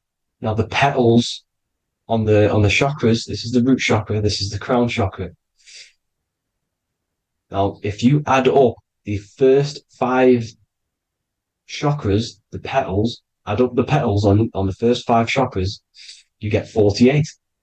And then you get to the third eye, which has 2 petals. 48 times 2 equals 96. 96 plus 48, which you got from here, equals 144. The last chakra has 1,000 petals. Times 144 times 1,000, you get 144,000. This is a frequency. This frequency is the frequency of the ascension up your chakras. This frequency is a high frequency which turns that oil into gas, which rises up the spine, activating your third eye. Right? So this is all the religions are all symbolic for this sacred secret of Christ consciousness. As it says in the Bible, the kingdom of God is within. It's not out there, people. You must look within yourself. You are God. You are a spark of his consciousness, infinite consciousness, right? So 144,000 is a frequency, and you must achieve this. Like I said, these people in the past, they're not gods, people. These were just humans. Nothing special. They just reach Christ consciousness. Now, they keep you in these lower vibrational states with the food, right? And as you can see here, all of these fast food restaurants are mainly are red and yellow, which are these lower states, these lower 2 chakras, lower vibrational colors, because they want you trapped down here in matter. And these foods are so low vibrational, they will keep you down here because your gut produces, I think it's like 80% of melatonin. Melatonin is your feel-good hormone. These foods will not make you feel good. This is very low vibrational. Meat. It's not meat, it's raw flesh. These animals are stripped from their family, put on a conveyor belt, watch their friends be tortured and then get slaughtered in a slaughterhouse.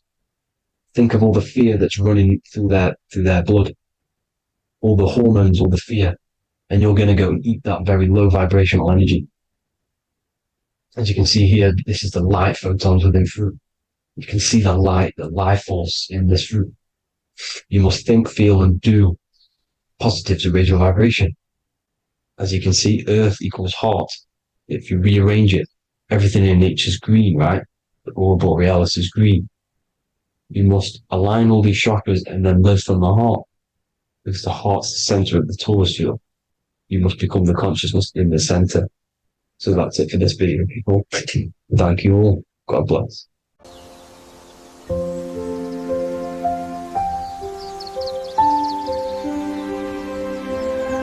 bookofwisdom.com. Visit today.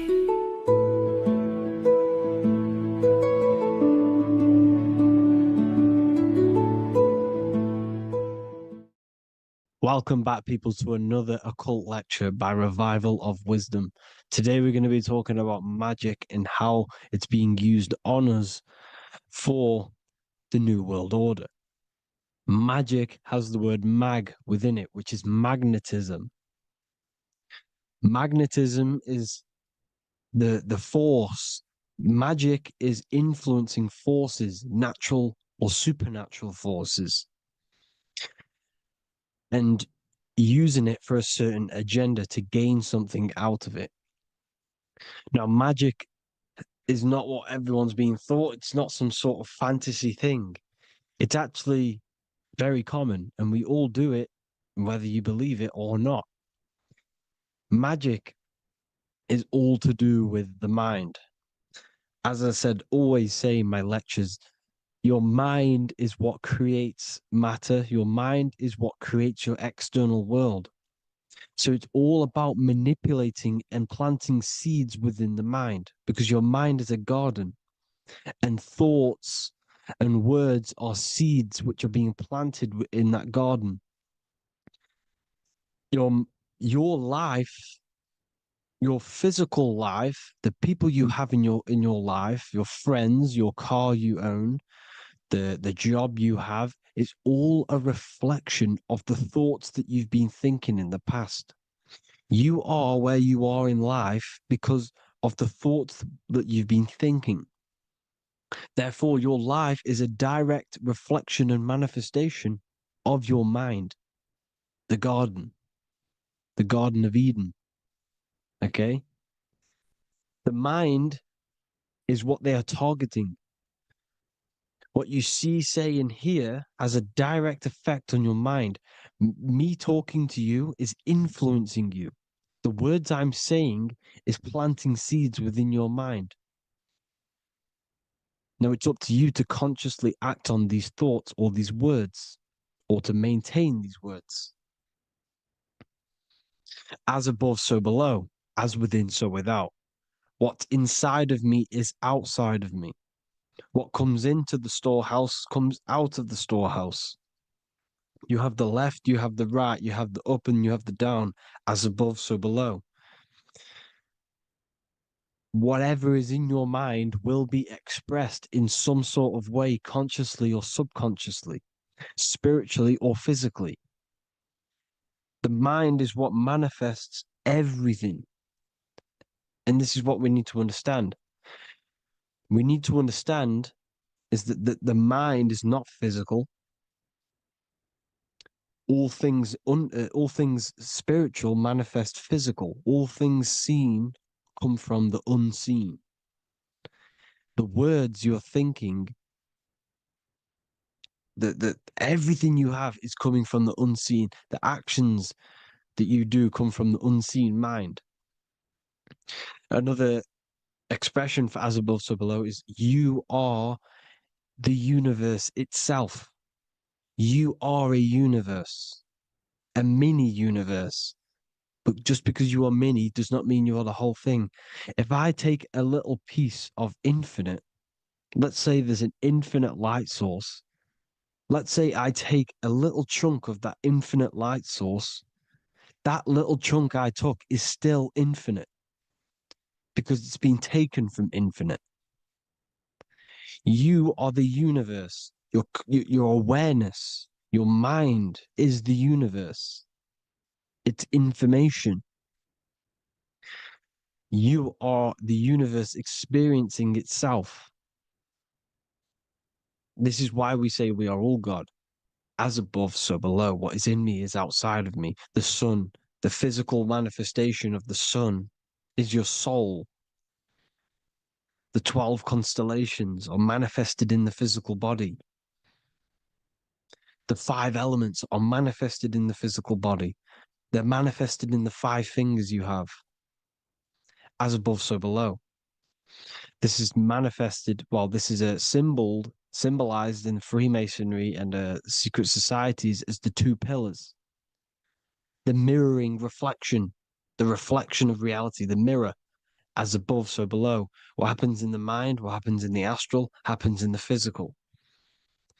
This is Aleister Crowley. This is all symbolism. This is the 2 pillars with the all-seeing eye and the triangle at the top. Aleister Crowley was a master magician, very powerful dark magician, black magician. There's 2 types of magic. You have white and black, just like the checkered board, the Masonic checkered board. You have white and black, you have good and evil. White magic is influencing natural forces to gain something that will help the collective consciousness, help the collective, help the earth, help other people. Black magic is something you manipulate something so you can get something personal out of it. Doesn't matter if it's good or bad. It's still considered as black magic because you're being selfish. Everything you do should be contributing towards the collective consciousness and helping others.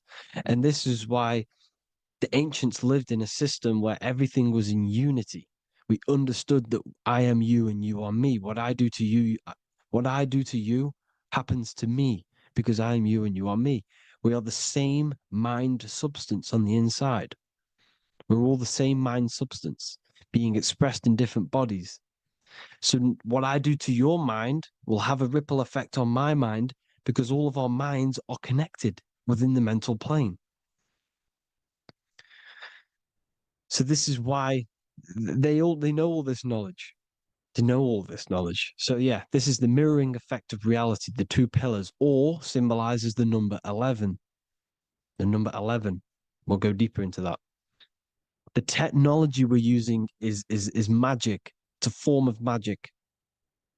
Television is tell a vision.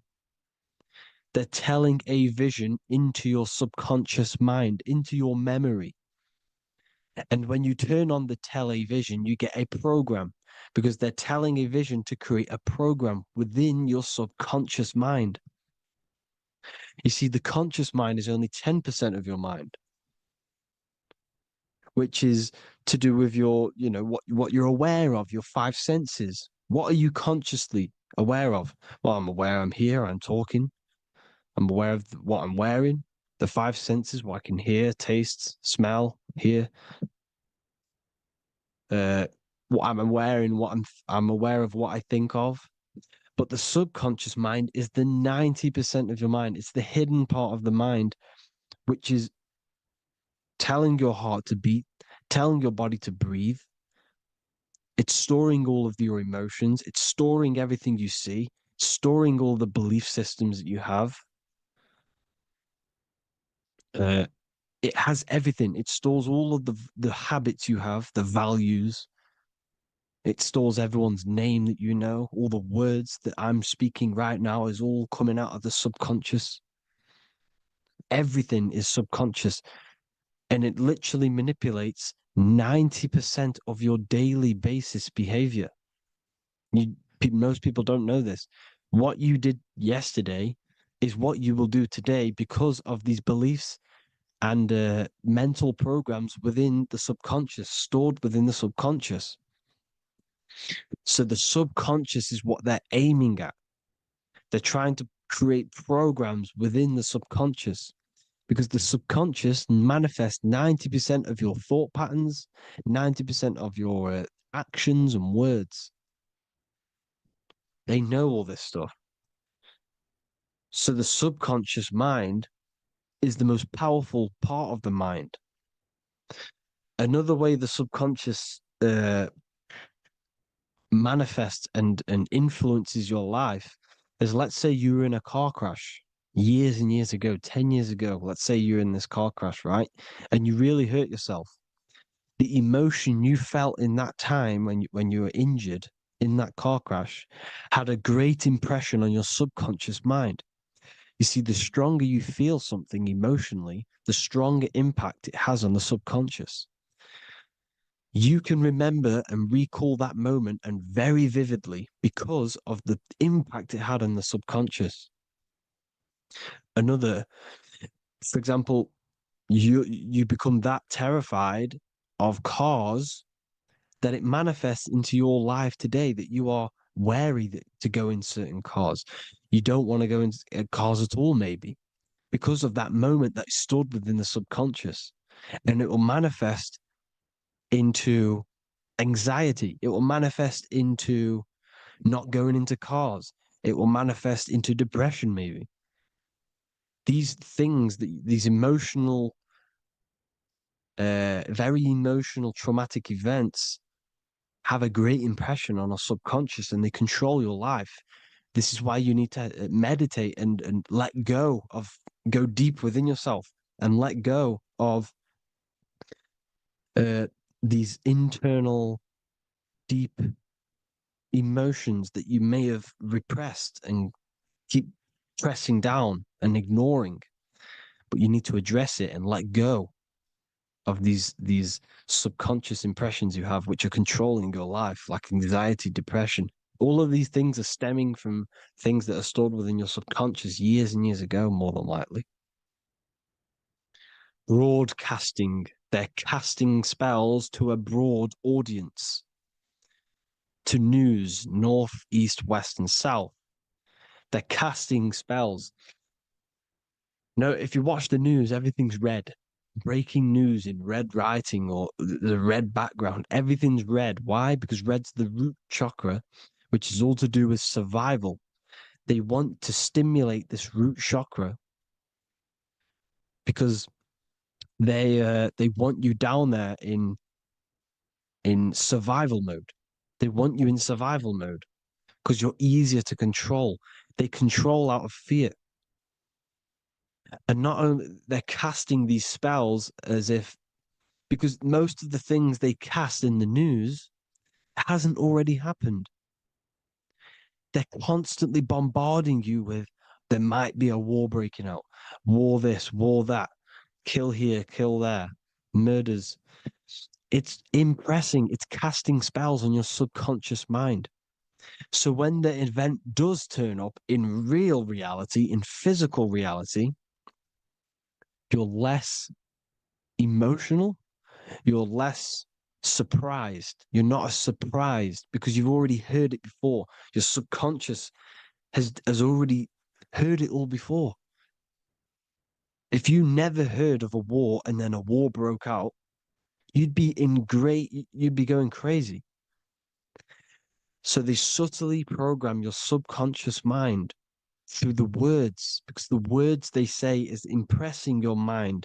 It has an effect on your mind, which will have an effect on your behavior, your words, your conversations you have with people. They're casting spells to north, east, west, and south on the tell a vision. They're telling a vision by broadcasting, by saying spells. This is why we call it spelling. Even the word, listen, the words we say cast spells. Bless. Oh, bless you. That's be less. The subconscious mind only picks up literal things. You see, when I say bless you, your conscious mind picks that up as, oh, thank you, you're blessing me. But your subconscious picks up as be less. You see? Because the subconscious it has no filter. It's just, it is what it is. Everything is factual in the subconscious. Therefore, if I call you an idiot, your subconscious, my subconscious will think I'm talking to myself and calling myself an idiot, and it will take that as true. That is truth. Everything is truth within the subconscious, and the subconscious manifests your behavior. The devices you, this is the biggest one.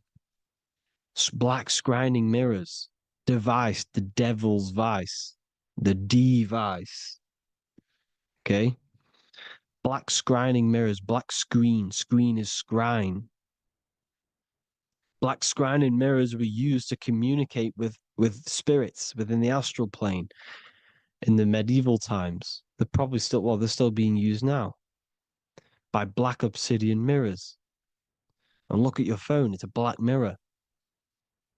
And there's some sort of, I'm not saying this is facts, but personally, I believe these are portals for spirits and ethereal entities to come into your life, to come into your surroundings. So this is the next big thing: the TVs, your iPhone, your iPod, all black mirrors, and mirrors are very, very powerful. Even just a normal mirror. Mirrors have an effect. Whatever you say into a mirror, what you say is energy. And when you say something into a mirror, you're saying it into yourself. It's an infinite cycle of words of energy because it's being reflected infinite times. When you say something into a mirror, it has a massive effect. You're saying it directly into your eyes, into your mind. So what you say in a mirror should be said with precaution. Never say anything negative into a mirror, because mirrors are very, very powerful ways for you to reprogram your subconscious mind for the good. You can say very positive things into mirrors and it will reprogram your subconscious mind. Okay? Manifesting is all magic. It's all magic. Everything is magic. But consciously doing it is what they're doing. They hid this knowledge. Your phone is magic. It manipulates your mind. The iPhone, okay. See, magic isn't all of this with wands. See, Harry Potter, okay, that was created to give you this perception of a mystical and amazing form of magic with magic wands and all sorts of stuff like that. Yes, that stuff was true when the collective conscious minds were on a higher level and our belief systems believed in these things, because the universal mind, all of our minds contribute to reality. If the masses don't believe in magic, if the masses don't believe in a certain thing, it's going to have an effect on physical reality. So when the collective minds are higher and have more open minds, things like Harry Potter can come true. See, it's all in the mind. The iPhone, the eye is the symbol for the mind, the invisible intelligence. The triangle is the ethereal plane. Okay. So the eye in the triangle is the eye that sees into the beyond the ethereal planes. The square is the physical plane. So the iPhone, your phone, is a black box, just like the Saturn black cube. It's a black mirror. It's taking photos of you every 2 seconds. And it's your mind. Your mind is in that phone. Everything you like, everything you text, everything you type in Google, everything you say to someone, every conversation is all recorded on the phone. Therefore, it is a direct reflection of your mind. Your mind is imprinted into your phone because your mind, everything you think in your mind, you're manifesting into typing, saying, taking pictures into the phone, and it's collecting it and storing it. And what they're doing, and this is for all forms of magic, it's manipulating the mind. It's all manipulating the mind. Reels, Instagram, TikTok, this is all dopamine. It's all controlling the mind. Every like you get, every follow you get, every share that you get is dopamine within your brain. They're literally targeting your brain and mind. It's all manipulating, because what they're pushing through the phones, through the media, through the news, through the televisions is visions and programs. You are the one manifesting the New World Order. They're not manifesting the New World Order. They're giving you the information so you can manifest the New World Order. Everything they say is contributing to your mind. For example, digital money and all the information they put out for you to see is contributing to your enslavement. Your mind is manifesting the New World Order. They know this. They don't manifest it. There's billions of us. We could easily run over them physically, but on a mental level, these people have the knowledge and they hide it from us, and they let us manifest reality because we are the collective. They give us the information which manifests their agenda. It's all magic through the phones, the media, the television. So your phone is a manifestation of your mind. It's a record of your mind. Hollywood, holly tree, holy tree. They used to make wands out of holy trees, because it was the most holiest wood, the best for casting and transmitting energy. So they used holly trees to cast spells. That's what Hollywood is. And in Hollywood, they have the red tear, the blood drop next to the Hollywood sign, because it's all satanic. They're all black magicians. They use Hollywood to cast the spells through the music, through the films. You see, music is a form of magic. All of this is magic. Everything they do is a form of magic because they want an agenda behind it. But it's not black magic. They're letting us create our prison. This is what you have to see. Yes, they're evil, but they're not doing anything evil, or else they would face the karma. They let us manifest this agenda through giving in the information, by telling you what's going to happen in the movies. Everything that happens in a movie, it's all there on purpose to program your subconscious, to plant a seed within your garden, your subconscious, your mind. Because when the mind is already seen something, when it comes up and turns up in physical reality, you will be less shocked and you won't rebel. So they lure you slowly. They make you aware of these things over time. They make you gradually think it's okay. Like the technology, we never used to use these phones. How did we become so addicted and reliant on them? Well, because first they gave you a little flick phone. Well, no, sorry, they gave you a phone in your house, and then once you got used to that, they say, "Oh, here's the newest version of a little flick phone." You started texting your friends. Everyone was loving it in high school. They could now meet up without saying, "Let's meet on the weekend at this point at this time," like your parents probably did, or maybe some of you watching this, you probably had to tell your friend to meet on the weekend at a certain time because you had no way of communicating. So everyone got these phones and got addicted to them. Then they slowly got addicted to the new iPod with the touch screen. Now they invented touchscreen. Then everyone got addicted to touch screens. Then because all of this is producing dopamine in the brain, which creates you to become mentally addicted to things and physically addicted, chemically addicted. Because dopamine's a chemical. Your subconscious becomes a program within your subconscious, and your body becomes chemically addicted to these phones. And these phones are the enslavement of humanity, technology. Without this, we wouldn't be in this mess without technology. Because they're creating a hive mind. We're creating a hive mind. So back on track anyways, they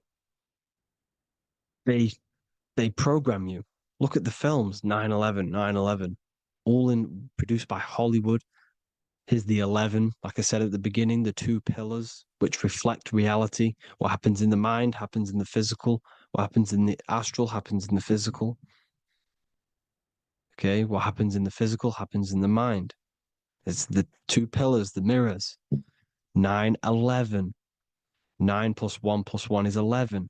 Flight 11 was hijacked. New York is the 11th state. New York adds up to 111. This is not a coincidence. It's all a form of magic.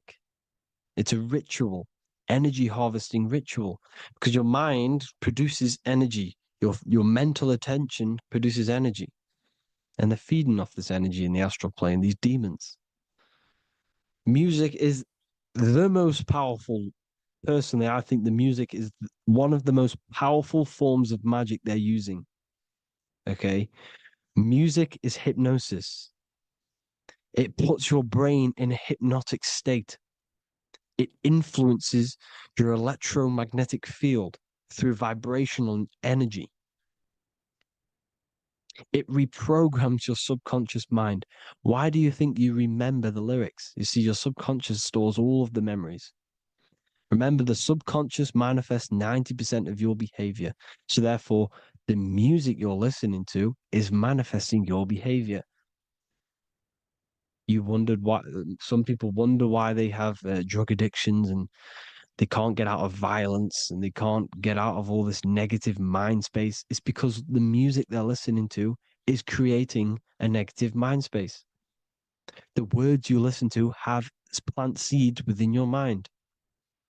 So the reason you remember the lyrics is because that song created a program within your subconscious. Yes, that is what happens. You can use magic to reprogram your mind, but you can use music to reprogram your mind because it's all forms of magic. It's using natural mental energy forces to manipulate the physical reality. You manipulate your mind, you manipulate reality, physical reality. Okay. So the music, another very, very big one.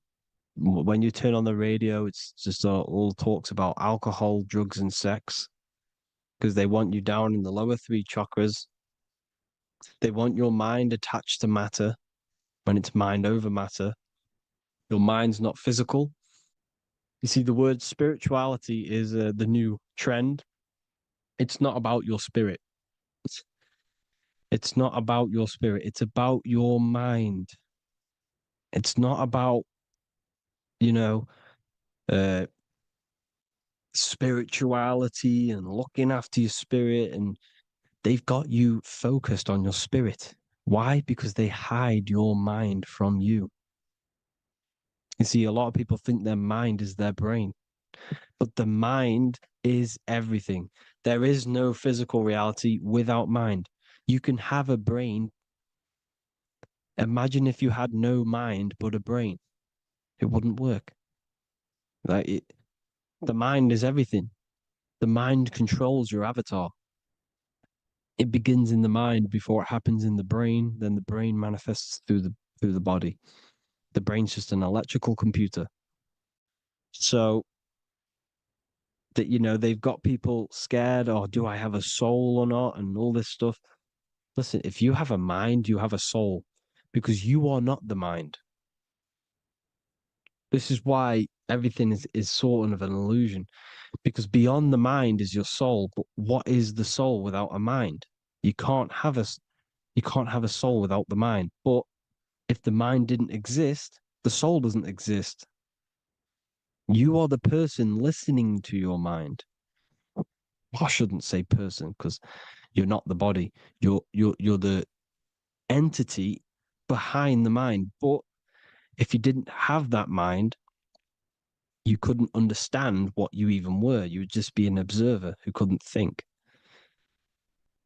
So yes, we all have a soul. If you have a mind, you have a soul. Everything is mind. Everything has mind. Mind creates everything. God is mind. And then manipulating your mind through TV, your phone, every little thing, the school, it's all about the mind, people. Control your mind, you control your reality. Just the last thing, here you go. Aleister Crowley, the dark magician, Kanye West doing the exact same thing because they're implementing magic in the music. Here's the Beatles with Aleister Crowley in the background. Bet you never noticed that. Aleister Crowley was influencing music and placing magic within the music to influence the subconscious. This is what Baal worship was. This is why they killed children. They sacrificed these children. Why? Well, because in order to ascend, in order to raise your consciousness internally, godly, by being good, God, or being in order to be good and raise your consciousness and to get something in the physical world, you have to sacrifice yourself. And what do I mean by that? In order to raise your consciousness and ascend, you have to sacrifice the lower nature of yourself. You know, you got to abstain from having sex to retain your sexual energy, to transmute it, or staying away from negative, some poisonous foods like meat. So, staying away from blood. We shouldn't be consuming other animals' blood. We should be keeping our blood pure. We are humans. We shouldn't consume chicken blood, chicken germs. We are the most divine creatures on this creation. We are the most intellectual creatures in this creation. Therefore, we should keep our temples pure. We are not animals. If you want to associate yourself with an animal and go out in the wild, go and find a wild boar and go and try rip its guts out with your bare teeth, because you can't do it. You're not a carnivore. Okay? So in order to ascend, you have to kill and sacrifice your lower part of yourself to ascend up to your spirit self, your mind self, the highest version. And the elites don't want to do this. So they sacrifice other things like babies to kill them, to exchange their life over to the astral plane, so these demigods in the astral plane can give them something in return in physical. They don't want to sacrifice their lower self, so they sacrifice other things for exchange, for physical pleasure. But the godly person sacrifices their lower self for their higher self to do good and ascend. So this is what all the Baal worship is, people, and this is why they're doing it. Hope you all had an amazing lecture. If you haven't already, go and get the Book of Wisdom for more information. You know, I don't go into dark stuff in this book because all I do is enlighten people in this book. You can get it in Spanish, English, German, Italian, and French. Worldwide shipping, you can get the PDF or paperback. Or there is also a new one called the Human Health Guide 2.0. It gives you a list of all the foods, grains, oils, nuts, you know, everything that's alkaline and positive for the body and not man-made and hybrid. It tells you all the products to stay away from, how to fast, how to improve vision, how to improve everything, literally. So the Human Health Guide has been released. If you want that, I'll pull all the links in the bottom of the description. Hope you all enjoyed the lecture, people. God bless you all.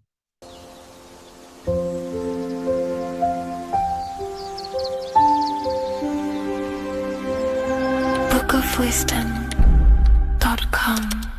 Visit today.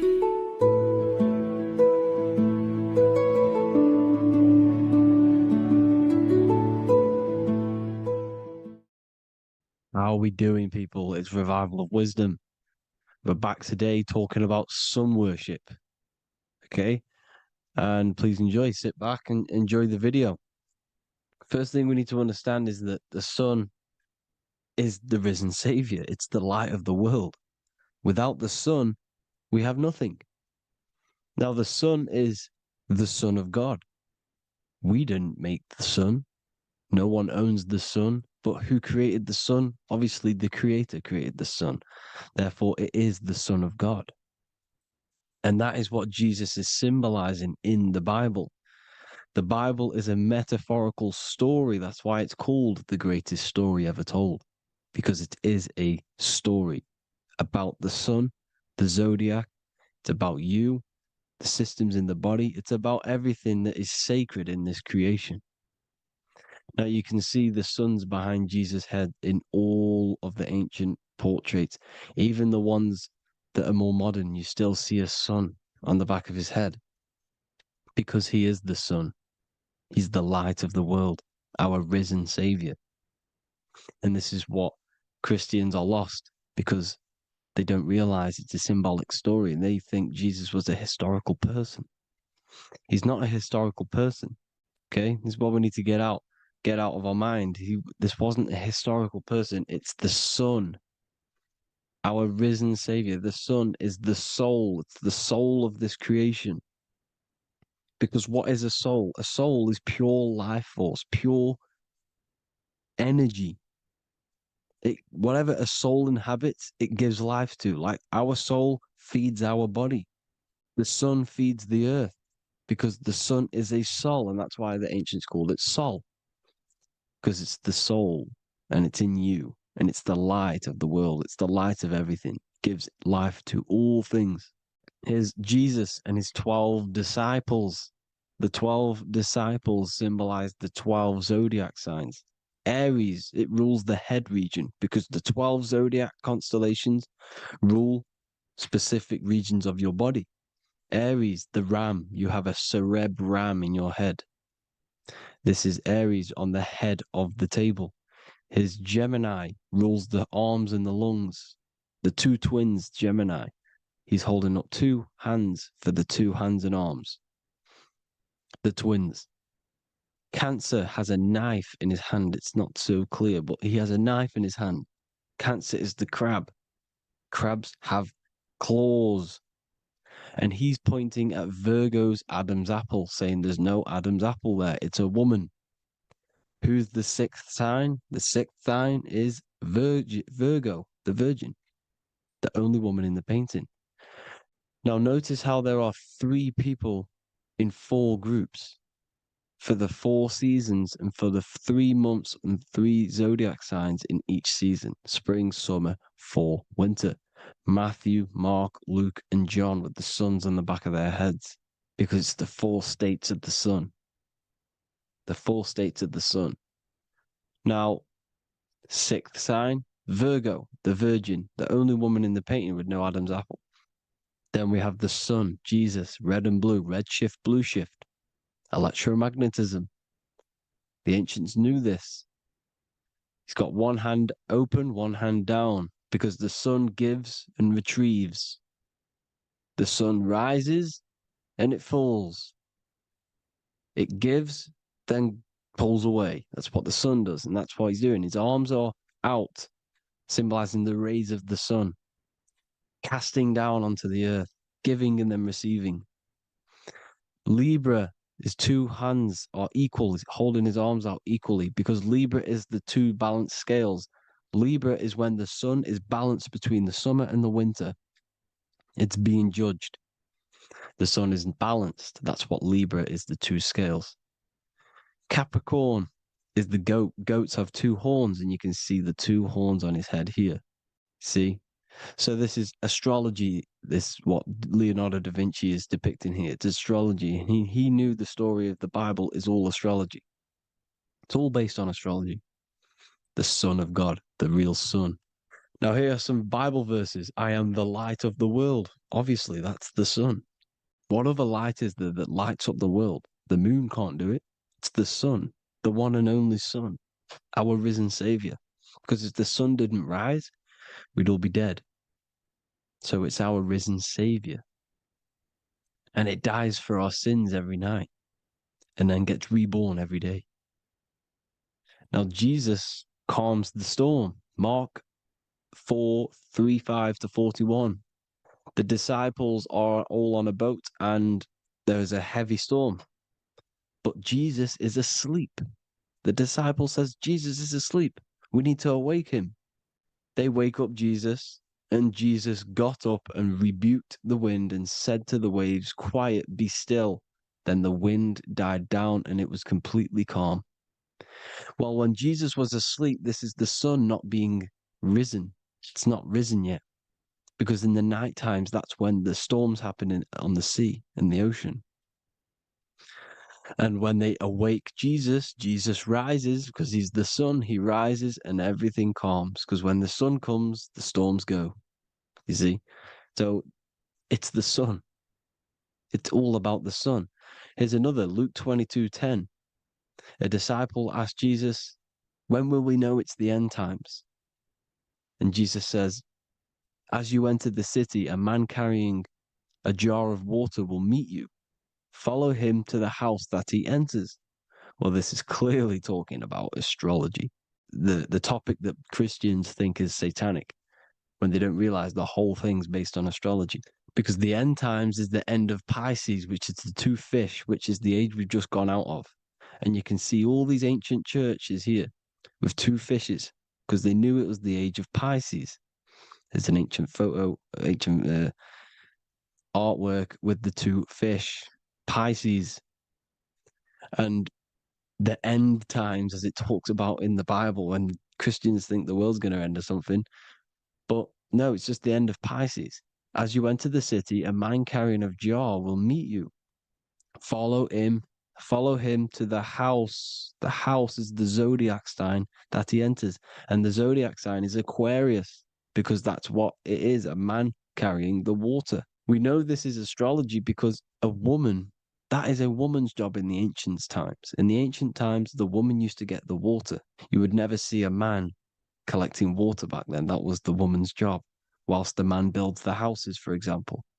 You see, so we know it's talking about astrology because astrology is the man holding the bucket of water.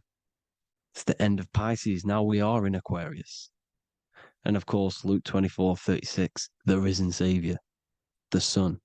Now, the sun is also born on the 25th of December, a virgin, just like Horus, Mithra, Buddha, Krishna, Hermes, and thousands of other gods, all born on the 25th of December.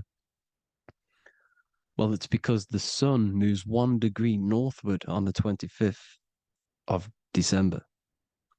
And on the 22nd to the 24th, it stays in the same degree because it's moving south. But then on the 22nd, it stays in the same degree on the Southern Crux constellation. And the ancients called this the sun dies on a cross because the cross is the Crux constellation, the Southern Cross. And it stays on that same degree for 3 days on the cross. The sun dies on a cross, and then on the 25th, moves 1 degree northward, bringing back the summer, the light, the warmth, the growth of crops. And this is the sun being reborn again, a virgin, because it's pure. And here's Mithra, another sun god before Jesus was around, before Christianity. It was Mithraism, and Mithra, Ra is Ra, the sun god, Egypt. It's all about Ra, the sun. You see the crown of thorns on Jesus' head, symbolizing the rays of the sun. And here are the rays of the sun on the back of Mithra's head. Krishna, the sun. Buddha, the sun. Horus, horizon. All born virgins, all did miracles, all resurrected. Dead for 3 days. Well, here he is, dead for 3 days on the cross. And resurrected. Because it's the most ancient religion ever been on the face of the earth. The worship of the sun. And we should worship the sun, because without the sun, we are nothing. The sun feeds us, feeds the earth, feeds everything. Without the sun, we are nothing. It's been reversed, and now we're worshipping man. When we're worshipping a man called Jesus, was never real. It's all about the sun, the Most High. the most powerful, potent celestial body in the sky, the orb that feeds us every day. It it dies for our sins and rises every day. It's the sun. Now on the Holy Communion Day, it's the worship of the sun. They give out many suns. Here's Jesus holding a sun. And they raise the sun on Sunday because they go to worship their sun god on Sunday. Not Saturn Day, not Moon Day, Monday, but on Sunday when the sun is exalting. And they hold suns up above their heads because the sun rises. They're symbolizing the sun rising above their heads as Savior. It's the sun. It's the Holy Communion Day. And here's Jesus giving a piece of himself to the children. It's the sun, the light. Judas was known as a backbiter, a backstabber, because he stabbed Jesus in the back. He betrayed Jesus. Well, this is just another astrological story about the constellation Scorpio, because the Scorpio is the J, looks like a J. J for Judas, the scorpion, the backbiter. Scorpions backbite, they bite with their back. And what does Judas do? He betrays Jesus by kissing him to let the warriors know who they need to get. So he kisses Jesus and Jesus gets stabbed in the back. Well, when you get stung or bit by a scorpion, they leave like a kiss. So Judas kisses him and gets betrayed. Well, this is because the sun, when it hits Libra, it's balanced. The sun is balanced because it comes through summer. Now the sun's starting to die. The sun's starting to die. It hits Libra. And then as soon as it hits the Scorpio, it gets betrayed because now the sun has to fall to winter and Saturn is there waiting to take over the darkness of the winter. So he gets stabbed in the back by Scorpio, Judas, the scorpion, the backstabber. You see, it's an astrological story. Here's Mary. Mary means marry, which means pure. The sun is pure. No one gave birth to the sun but the God. And it's born every day. It's born every day on every year. It's born pure. There was no controversy. There was no, activity for the sun to be born. It's pure. Now, the 7 metals come from the 7 planets. The sun gives you gold, and this is why the sun is golden. It looks gold. And this is why the banks are backed by gold, because gold is the most valuable metal, because it's the sun, the most valuable celestial orb in the sky, in the heavens. Well, here's Jesus, another ancient symbol of him being crucified on the cross with the big sun, the Southern Crux constellation. The sun dies on the cross constellation. And if you go to the old etymology dictionaries, you will see sun and son is the same word. They come from the same etymology roots. You can use them for no matter what, but they've been confused today.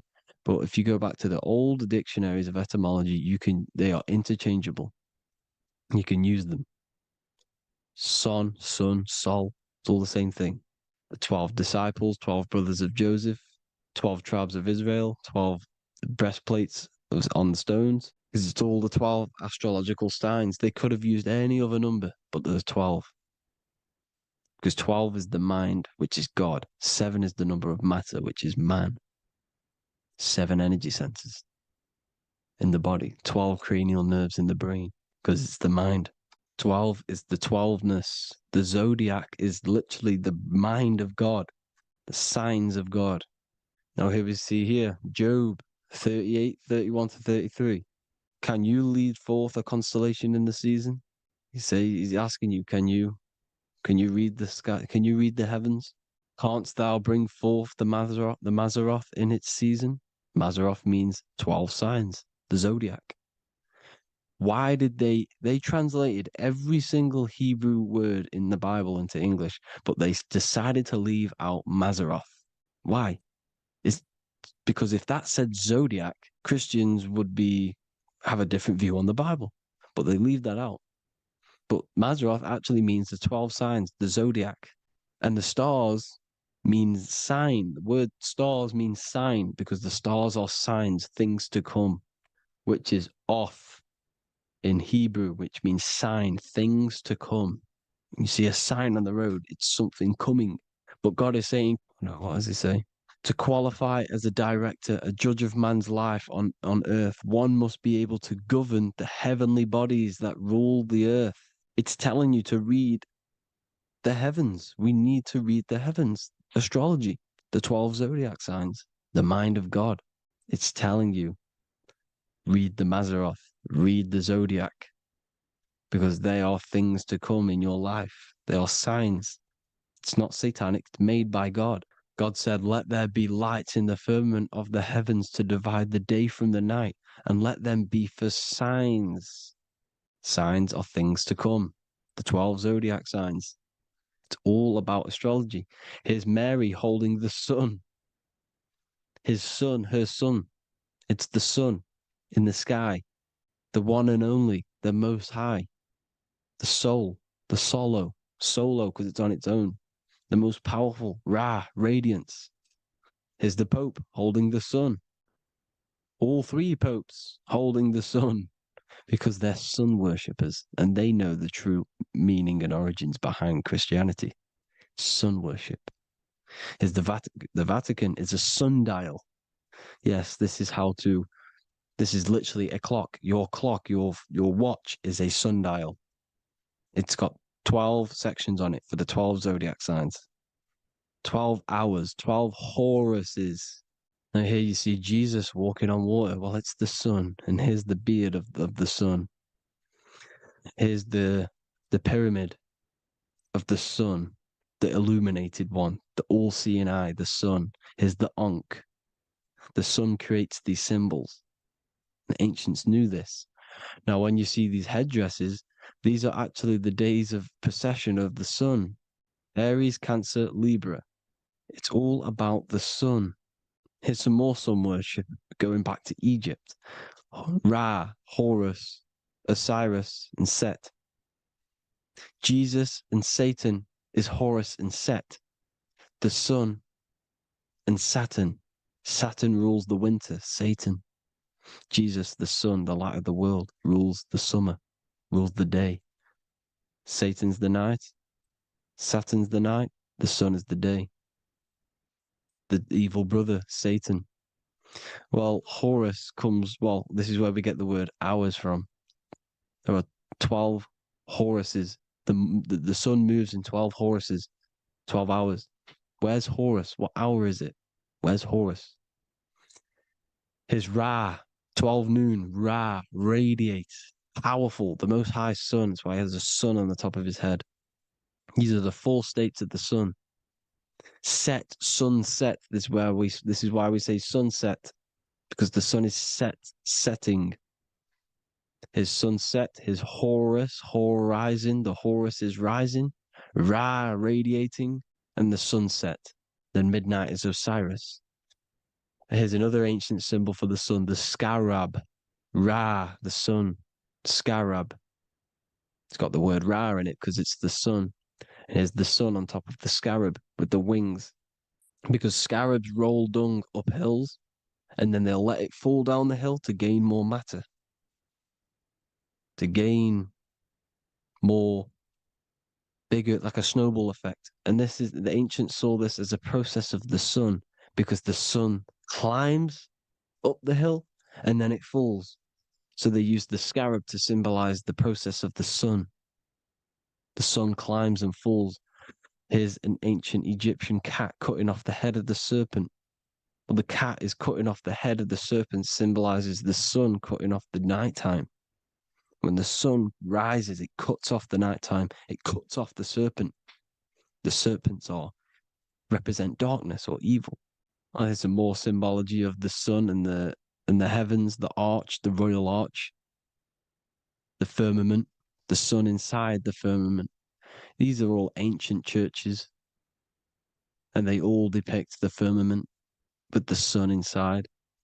Is the ancient cosmology, you see, because it's all about the sun. Everything's about the sun because the sun is our orb made for us to sustain life in inside of this creation, inside of this firmament, the royal arch of heaven. Here's the Freemasons depicting it. Here's the Masonic royal arch. But you can even see the zodiac signs. Here's Cancer, the checkered board. It's the royal arch of the firmament. Obviously, they don't want to tell you that. You live in space, apparently. Some more sun worship. Here's the beard of the sun on the water. They all have this long beard. And why do they say amen? Amen at the end of every prayer. Amen is a sun god, a creator god. It's all about the sun. So thank you all, people. Hope you all enjoyed. Hope you all gained some knowledge and insight. Please give me a follow, drop a comment, drop a like. Have a good day. Love you all.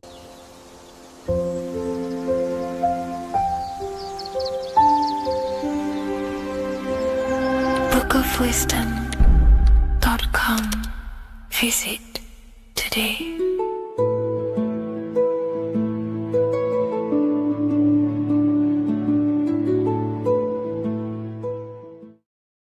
Welcome back everyone to another video. Today we're going to cover everything that you need to know about the mind, starting with the two aspects of the mind, the conscious and the subconscious. The male aspect of your mind is the conscious. This is the 10% of your mind. The conscious part of your mind is only aware of everything around you, your vision, your sight, your smell, your taste, your hearing, and your current state of emotion and thought. Every thought that you consciously think about has an emotion directly attached to it. That emotion is then impressed onto the subconscious part of the mind. The subconscious part of the mind is the female aspect of your mind. It is also a whopping 90% of your mind. Subconscious mind is controlling all of the subconscious processes which happen within your body. For example, your subconscious mind is controlling your heartbeat, your digestion of food, and all of the things that you do not have to tell the body to do. It is the hidden part of our mind which is controlling all of the hidden things. The subconscious mind is like a recording supercomputer. Everything that you have experienced in your life is all recorded and stored within the subconscious mind. One of the most important things about your subconscious mind is that it stores your mental programs. Everything in the subconscious mind manifests into behavior and actions within the body. Your daily basis routine and habits are all mental programs within your subconscious mind. These mental programs are created by mainly two ways. 1, repetition, and 2, emotional impact. The repetition is fairly simple to understand. The more you do something, the more it impresses onto your subconscious mind and becomes a program. That program will then manifest into your behavior. However, with the emotional programs, they work a bit different. The stronger that you feel an emotion, the stronger it is impressed onto the subconscious mind. And then that emotion becomes a program. For example, you had a very traumatic moment happen when you were a young child. The emotion that you felt was so strong in that moment that it impressed into your subconscious mind so hard that you can recall that moment like it was yesterday. That traumatic event that happened to you when you were young will still manifest into your daily basis behavior even to this day. However, it manifests subconsciously. For example, if you were in a car crash, you will be wary to enter cars with certain people. All because of that traumatic emotion that you felt and impressed onto your subconscious mind. Another example of the subconscious manifesting into our behavior is posting on Instagram. Most of the time, the reason why you post is because your subconscious mind is seeking gratification. So before you actually do something, question yourself and find out the root cause of why you are doing this. Another thing that you need to understand about the subconscious mind is that it takes everything you say and hear literally. So for example, if you go and say, "You are an idiot" to someone, your subconscious mind will only pick up the word idiot. It only knows yourself. It doesn't know anyone else. You are casting a spell on yourself just by saying that to someone else. This is why the golden rule is to treat others like you'd like to be treated. Now, you can rewrite these programs which are already in your subconscious mind. However, it does take consistency. You have to change these programs which have been running for years. And by changing these programs, you change your behavior, because these programs manifest into your behavior. The best way to do this, personally, is to listen to affirmations first thing when you wake up in the morning, and do this for 10 minutes every single morning. Then at night time, you want to think and feel that you are becoming the reality that you desire. The more that you feel this reality, the more it will become a program and impress your subconscious mind. For example, you're trying to gain financial freedom. If you trick your subconscious mind into creating a program saying that you are financially free, this will manifest into your behavior. You will start doing more work. You will start looking for ways to make money. Your mind will be set on the frequency of money and financial freedom. Therefore, you will receive thoughts based around this program. If you take enough action, your life will dramatically change because of this program that you created in the mind. This is why we call it a mindset, because your mind is a frequency tuner which sets its frequency onto different thoughts, because thoughts are frequency. If you fill your mind with a specific frequency, you will gain thoughts and ideas based around that frequency. To create a stable mind, you need to master your emotions. You need to change your mindset. Everything that you experience is neutral. Based upon the mindset that you see it, you either give it a positive or negative charge. By understanding this deeply, you will then control your emotions. I hope you gained some wisdom and enjoyed this video. Please, if you can, leave a comment and a like, and subscribe to the channel if you like this content. Love and light to you all.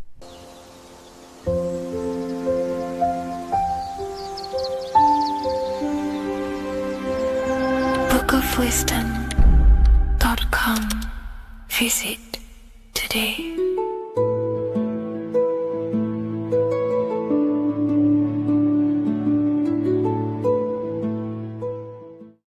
What is good, YouTube? Today we're going to be talking about the astral plane and how the cosmology fits into the astral plane. Okay, so first let's go over the astral plane and go over the different layers of reality so that you can understand reality more. You are a multi-dimensional being. You are not in these, you are in all of these realities at the same time. They all interweave into one big reality.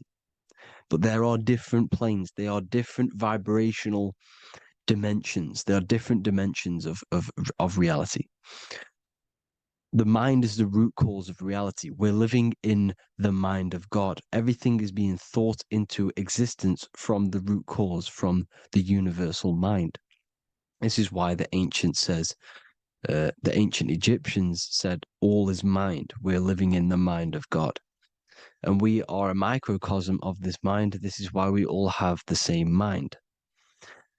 This mind is the world of thoughts. Now, this world of thoughts is just the thought alone. For example, it is the thought of a chair. But then when you start to imagine this chair and you start to mentally see the chair, you're now manifesting the thought, the singular thought, into some sort of form. So now you're imagining the chair. You're imagining the form of this chair, which is then manifesting into the astral plane. The astral plane is the world of thought forms manifesting. So when you are imagining something, you are seeing into the astral plane. Okay? Your third eye, it is an eye because it sees the astral plane. It is seeing the other side through imagination, through dreaming. Well, we'll go over dreaming later.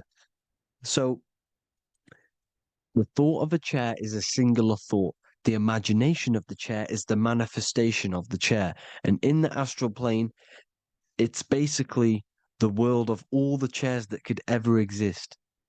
So you're thinking of the chair as a singular thought, which is the mental plane. The astral plane is the imagination of that chair, is the thought, the manifestation of it.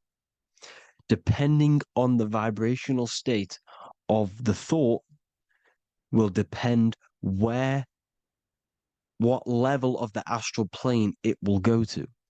For example, if you're thinking about a chair to torture someone on it, it's going to go on the lower astral plane. Or if you're thinking and imagining happy things, it's going to go to the higher astral plane. So wherever your mindset is, that we call it a mindset because your mind is setting frequencies to certain things. Thoughts are frequencies. And a mindset is setting your frequency, setting your mind to a certain frequency.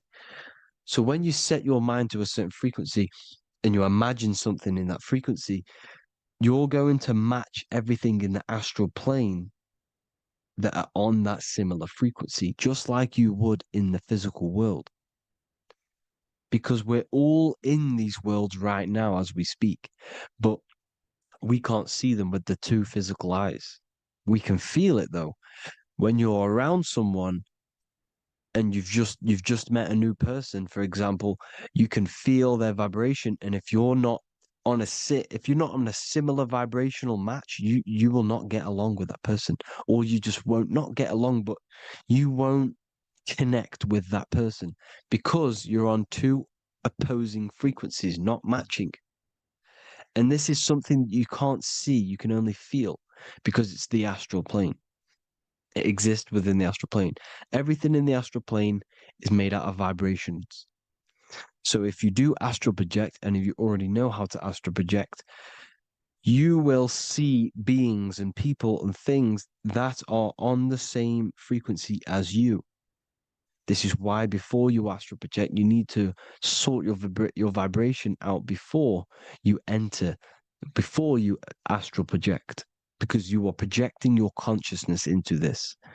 It's the mind. The mind is the bridge. It can move between realities. You are a observer.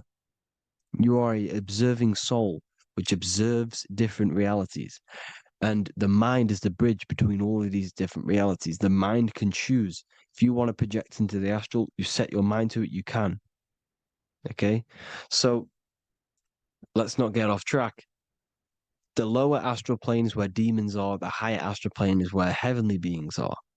Heaven and hell are kind of a real thing. The etheric plane is a powerful substance, the ether, the fifth element that they don't tell us about. If you type in on Google the 5 elements, they will try to remove it with wood or metal because they don't want you knowing about the ether. Ether is the energy double behind all physical objects. So the ether is very important. It is the 5th element. It is part of the physical world, but it's also part of the astral world. It is on either side. You see how they're showing you the truth in the language? Ether and either are the same word. The ether has 1 foot in the astral and 1 foot in the physical world. It's a substance that connects the physical to the astral world. It is the either. It's on either side of reality. It's on the other side. Other, either, same word. Ether is connecting the physical to the astral plane. It's the world of frequency. Frequencies, EMFs, torus fields are in the etheric plane. It is the energy plane. It's where energy moves through the ether. Okay. So then you have the physical world, the world of effect. Everything you see in the physical world is the effect of the higher planes. Each plane is a product of the plane above. So, and it melts into each plane. The physical plane is the lowest plane, it's the most densest, and the highest is the most fluid. This is the most fluid, this is the most dense. This is where we get the saying, as above, so below from. As above, so below comes from the different planes of reality. And magicians understand this. This is why magicians always say as above, so below. Because they understand if you manipulate the higher planes of reality, you manipulate the lower planes. Because the astral plane is a direct copy of the physical world, but in the astral plane. It is mirrored. The physical world is mirrored in the astral plane. They are both the same world, but just different vibrational states of the world. Kind of. It's hard to put this in words, people. So just try and understand. The astral plane is the double. It is whatever happens in the astral plane happens in the physical plane. This is why magic works. This is why demons work. This is why spirit communication works. Because if you manipulate the higher planes, you manipulate the lower planes. As above in the astral, so below. Leonardo da Vinci showing you to look up, pointing up. You got to look up. He's telling you to change the mind, you change the physical world. You change your emotions, you're on the astral plane, you change the physical world. You change your reality by changing the higher planes. This is the Masonic 11, the two pillars. This is the 11, also symbolizing the two hemispheres of the brain here. But the 11 symbolizes the two mirrors. 11. 11. 9, 11. 9, 11 adds to 11. 9 plus 1 plus 1 equals 11. The Twin Towers were in 11. Flight 11 was hijacked because it's a mass ritual within the astral plane. Now, we're going to go deep into that later, and I'll show you these rituals they do in order to manipulate the astral plane. So, this is what the 11 is. It's the mirroring of reality. If you contact spirits and conjure spirits, you can either summon or attract demons and spirits. Summoning is creating a spirit. You create demons. Okay. Like I said here, the mind is the root cause of reality. If you think of if you think of a traumatic event that happened in your life over and over and over and over again for years and years and years, where attention goes, energy flows. The mind is the director of energy. If you are directing energy into the specific emotion, the specific thing that is torturing you in your mind, that will manifest as some sort of being in the astral plane, which is called an elemental. And this elemental being that you have created through your thought forms and emotions will latch onto you and feed off this energy. So it's important that you get your mind right. Okay, it's important you sort that you file the mind and you discipline the mind. Make sure it's only entertaining positive things, because you are quite literally creating your own demons. Creating the word demon has the word mon in it, and if you've watched my videos to know mon means moon. The moon is your mind, the sun is your soul, the earth is your physical body. Demon is mon means mind, moon is mind. You create demons with your mind. Summoning. Now, this is where the rituals come in. 9/11 was a ritual because everyone was thinking about this big fearing, the death of 9/11. Everyone was thinking about it. And all of their minds thinking about this horrific thing will manifest and summon a negative energy spirit elemental within the astral plane. That's how all of this works. This is why it was a mass ritual. Okay. Chris Brown, new album name 11/11. Release date on the 11/11. This will be my 11th album and contain 11 songs.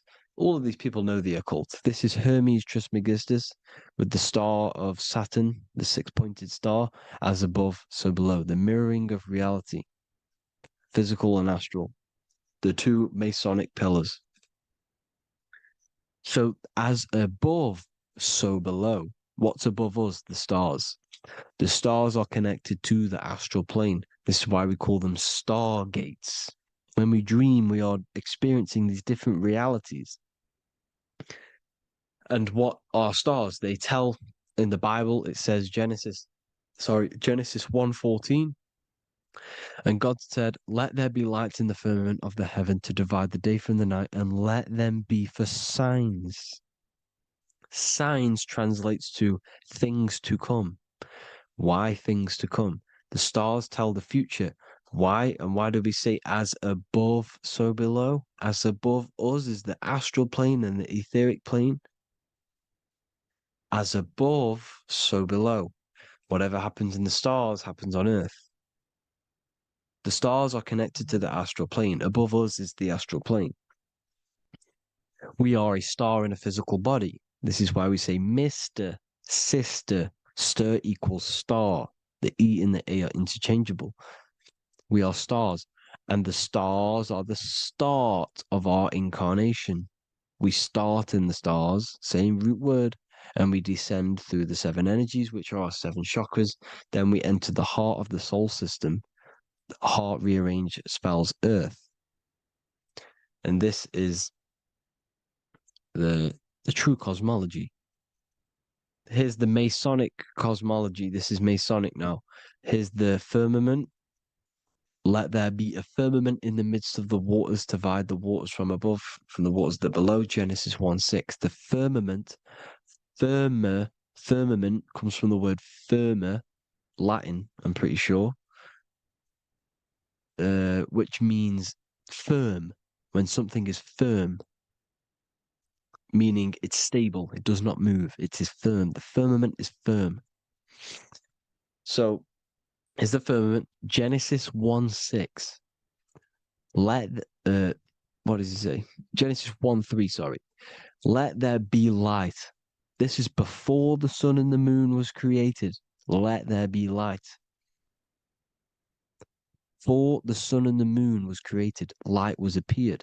So what's that tell you? This is a holographic projection from some sort of light being, some sort of projector. And that projector is the all-seeing eye you see in the Masonic cosmology. This is the all-seeing eye projecting the light beams. Let there be light. Everything is made out of light. The universe is created out of light waves. The torus field is one unit of light. The light projecting this reality is Polaris. Okay, the famous all-seeing eye. Now, what else? Then we have after let there be light in Genesis 1:16, and God made the two great lights. This is the sun and the moon, electric, magnetic, male and female. Then we have the Masonic checkerboard, the black and white symbolizing dualities within the dualistic reality we're in, spirit and matter, light and matter, rest and motion, positive and negative, good and evil. Everything's dualistic here. Okay? And it's a dance. The universe is a dance between flickering of white and black light, which is the torus field. We're not going to go over that, but this is all connected to the astral plane. This is the true cosmology. The astral plane cannot work on a spinning monkey ball in the middle of space. Does not work. Cannot work. It's impossible. Okay? Impossible. So, even in the Quran, it says, Allah has made the earth for you as a carpet, flat. Quran 15:19. And the earth we have spread out like a carpet, set there on mountains, firm and immovable. It is immovable. In the Quran, it also says 65:12, it is Allah who has created the seven heavens of the earth. The seven heavens meaning the seven layers of heaven, the seven planets. And Psalms 104:5, he set the earth on its foundations and it can never be moved. Never.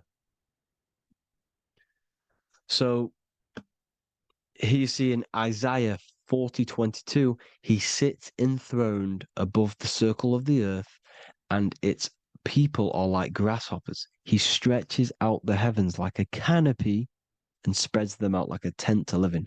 We live in a tent. This is the tent. The projection of light.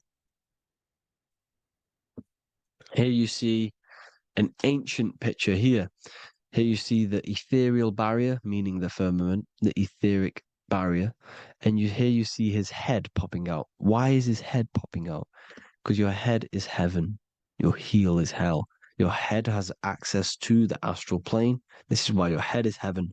The pineal gland, when stimulated, has access to project itself, project consciousness into the astral plane. Here you see another ancient picture here with the Masonic Royal Arch, with the zodiac here, the zodiac on the top, arching because there's a firmament above us. Here's God in the brain. Consciousness is God. Here you see the Masonic Royal Arch, symbolizing the firmament. George Washington above the Masonic Royal Arch. These are the stars. This is Polaris projecting reality. Here's ancient churches with the dome. Polaris projecting reality with Jesus. Disney World is under the dome. The seven layers of heaven, ancient paintings, all depict if you go and look at the ancient paintings, they'll all depict the firmament, the arch above us. This is where we get interesting. The Masonic Royal Arch has the 6-9, which is Cancer. The constellation Cancer, which is 6-9 is associated with portals because CERN is the 6-9. Okay, CERN is opening portals. They're trying to create a portal to the other side.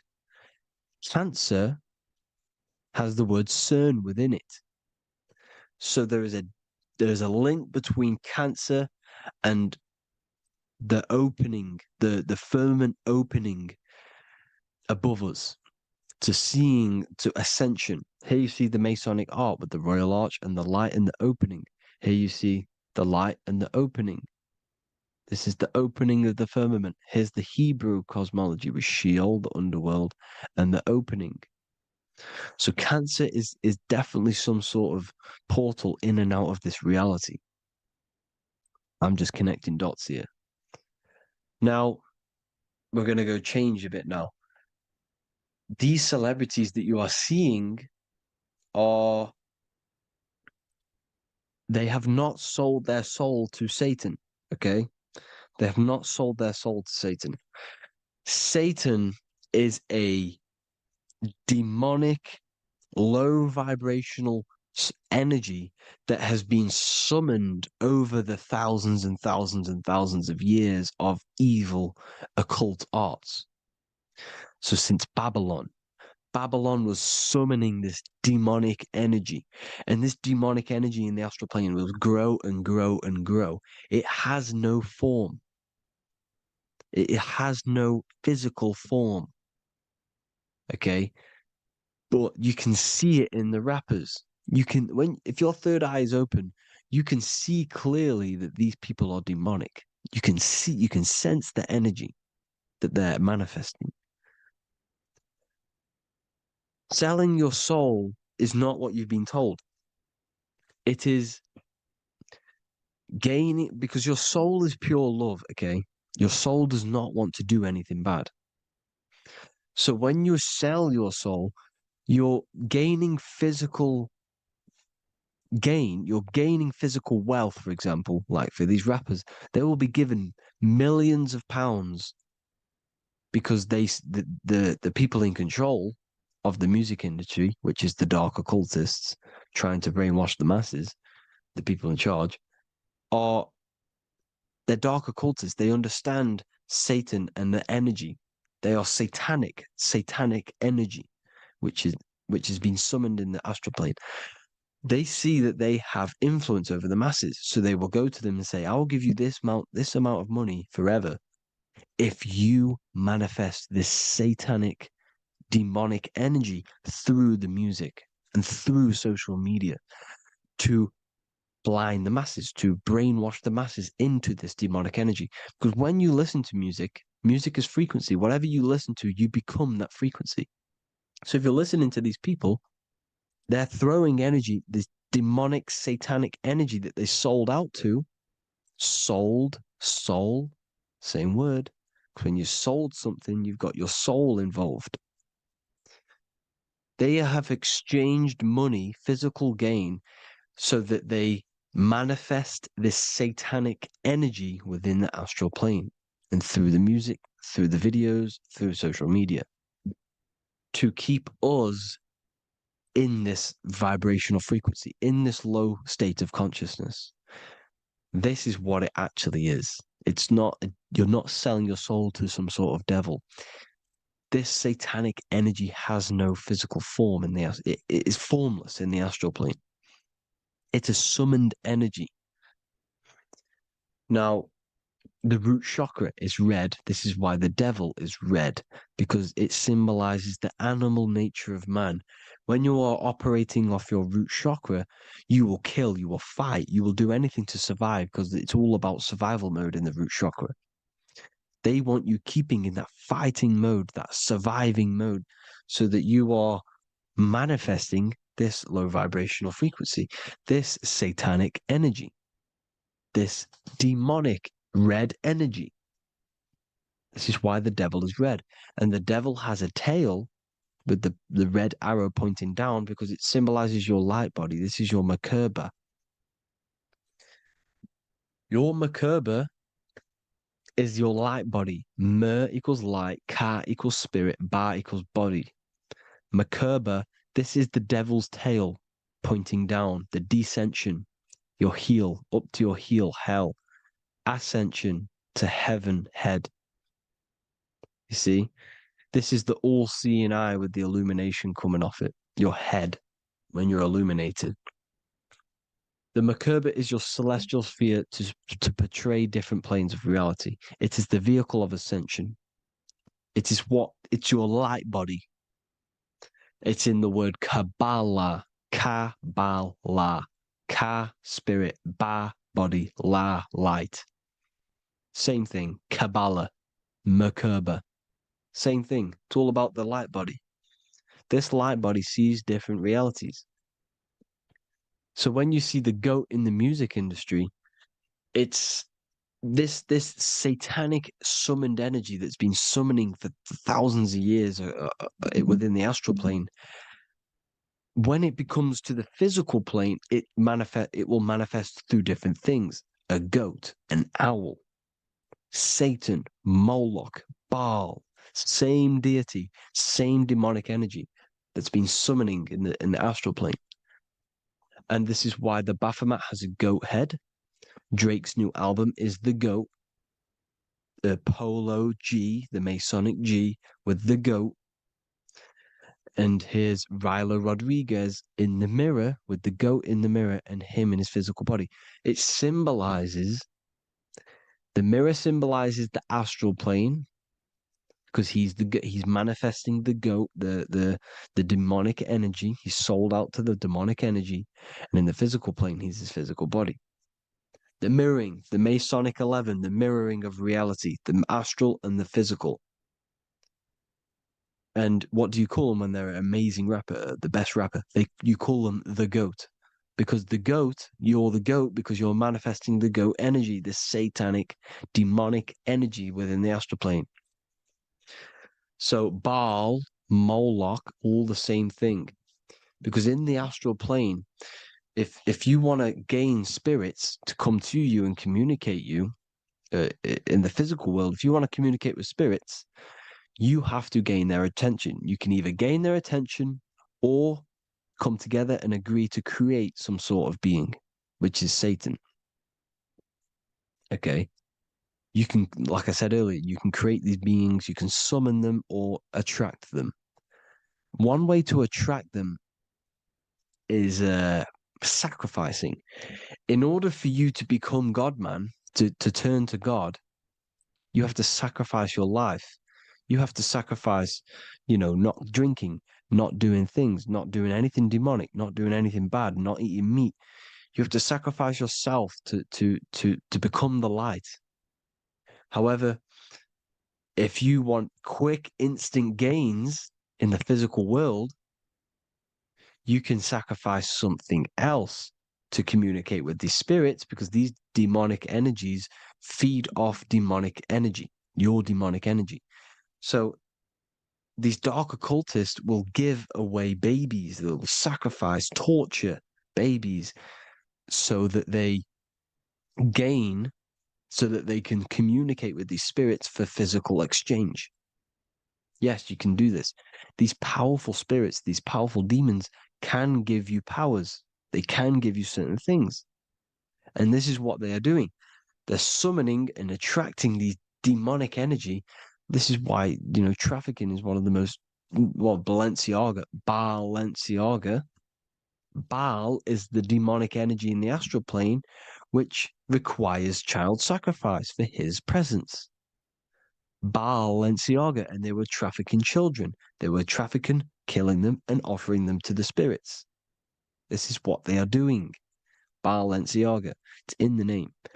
Here you see, you can see here a stick man with two horns. The goat, obviously, it's all the same deity. Baal, the goat. Moloch, is Moloch the owl, the Egyptian owl, because it comes from the owl of Moloch, which is Baal, which is Satan, all the same demonic energy. And it's on the dollar bill, a tiny dollar bill, tiny, on the $1 bill. All the same thing. Bohemian Grove, they worship the big owl, Moloch. It's all the same thing. It's all one big demonic energy which has been summoning in the astral plane. And it's trying to take over Earth, the physical plane. That's what it's doing. So I hope you all gained a deeper understanding of the astral plane and what's actually going on in the world. Please leave a comment if you can to help the algorithm. Drop a like if you like this content. And hope you all learned something today. And God bless you all. Thank you all.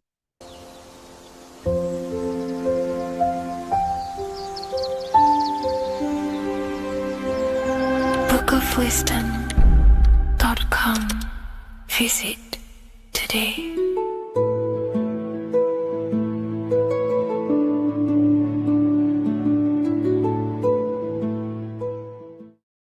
Do the elites actually worship Saturn? In this video, we're going to be discussing the occult and esoteric meaning of the 7 planets and the abuse of the Saturnic energy within today's world. This will help you gain a deeper understanding of reality, yourself, how you create reality, and what these 7 planetary energies actually truly are. In order to understand anything within the universe, we have to understand the law of correspondence, the law of as above, so below. There is one consciousness expressed in infinite forms. Me, you, the squirrel, everyone who possesses consciousness within this universe is an expression of the one divine consciousness, what we like to call Source, God, or the grand architect of the universe. We have to understand there is a large scale, but the large scale is mirrored in the small scale. If we look at lightning, this is a large scale. This is the macrocosm. Then we go a bit smaller to the trees. We see the same pattern. Then we look a little bit smaller into the human body. We see the same pattern of the nervous system. Then if we zoomed into the microcosm, brain cells, we still see the same pattern. This reveals the universe is a fractal universe. The large is reflected in the small. And this is the symbol of the Fibonacci sequence, which represents this as above, so below principle. The big spiral represents the macrocosm, but then this spirals into the tiny spiral. This symbol goes for eternity, never touching, never finishing. The large is mirrored in the small. With understanding this, we can realize that we are a microcosm of God. We are our own universe. We are our own world. Your body is the earth. Your mind is the mind of God, just in a smaller version. You are a drop in the ocean of the vast collective consciousness. With that being said, everything you see outside of you is inside of you. As above, so below. The 7 planetary energies on a macrocosmic scale are the 7 energies that form the physical world. The physical dimension is crystallized thought. Everything you see around you was thought made manifest. Thought, imagined, then created in the physical reality. reality. Therefore, these 7 planetary energies are 7 astral forces that create and weave the material existence. For example, if we look at a tree has 7 categories of consciousness, 7 creational forces that create the tree. This is the reason why we have 7 days of creation in the Bible. This is the reason why we have 7 days of the week for the 7 planetary energies. Monday is for the moon, Mars is for Tuesday, Mercury for Wednesday, Jupiter for Thursday, which is Thor. Thor is Jupiter. Venus for Friday, Saturn day for Saturn, Sunday for the sun. This is also the reason why we have 7 major energy centers within the body. The 7 life forces that flow through the body to give physical existence to the physical form. Man is a microcosm of the universe. With that being said, if we look at a tree is nature, and nature is the macrocosm, the creation of God's mind. And if we look at the tree, we can see 7 creational categories that go into create the tree. For example, the stem of the tree, the trunk, represents the sun. The root system, the base of the tree,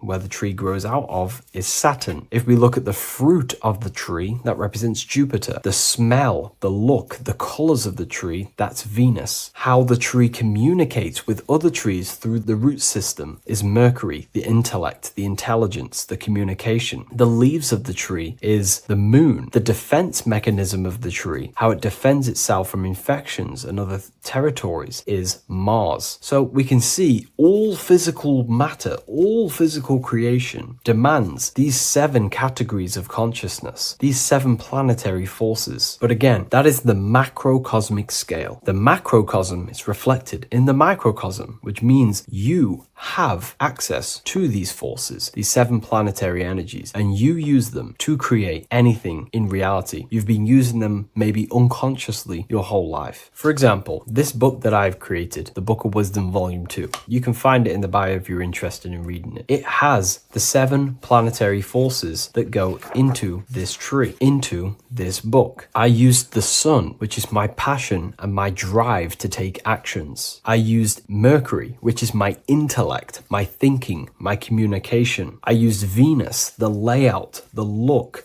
of the book. I use Mars, my defense of my work, my trademark, my copyright. I use Saturn. Saturn is my time, my discipline, my attention. I use Jupiter, which is the why, the reason why I created it. I used the moon, which is my care. My care is the generative force. Whatever you create in your reality is because you care. You care about keeping a house above your head. Therefore, you go to work and earn money. Care is the driving force to create anything in reality. What you see right now watching this video is because you care about watching this video. If you lose care about watching the video, you will turn it off and continue to do something else. All creation demands these 7 forces, hence why we have here a midsection. Sometimes we see the symbol of the earth, which is a circle and a cross in the middle, because these 7 forces create earth. But again, this video is specifically aimed to Saturn. We're going to be discussing Saturn's Saturnic energy because there is a lot of misunderstanding in today's world. And I'm going to give my perspective and my research on the energy of Saturn and how we use it and how it's being abused in today's world. Saturn externally, because remember, we have an external world, an internal world, a macro and a micro. Saturn externally in the material plane governs the foundational and enduring aspects of existence, such as the roots of plants, the bones of our body, even the insects that dwell beneath the ground. It represents the dull, hard, unyielding forces of life, symbolizing structure, limitation, and conditioning. Under Saturn's influence, things become rigid, bound by the god of time, bound by restriction and boundaries. In Roman mythology, Saturn is revered as the god of time, ruling over the cycles, beginnings, and endings. This connection with this emphasizes Saturn's role in marking the passages of life, aging,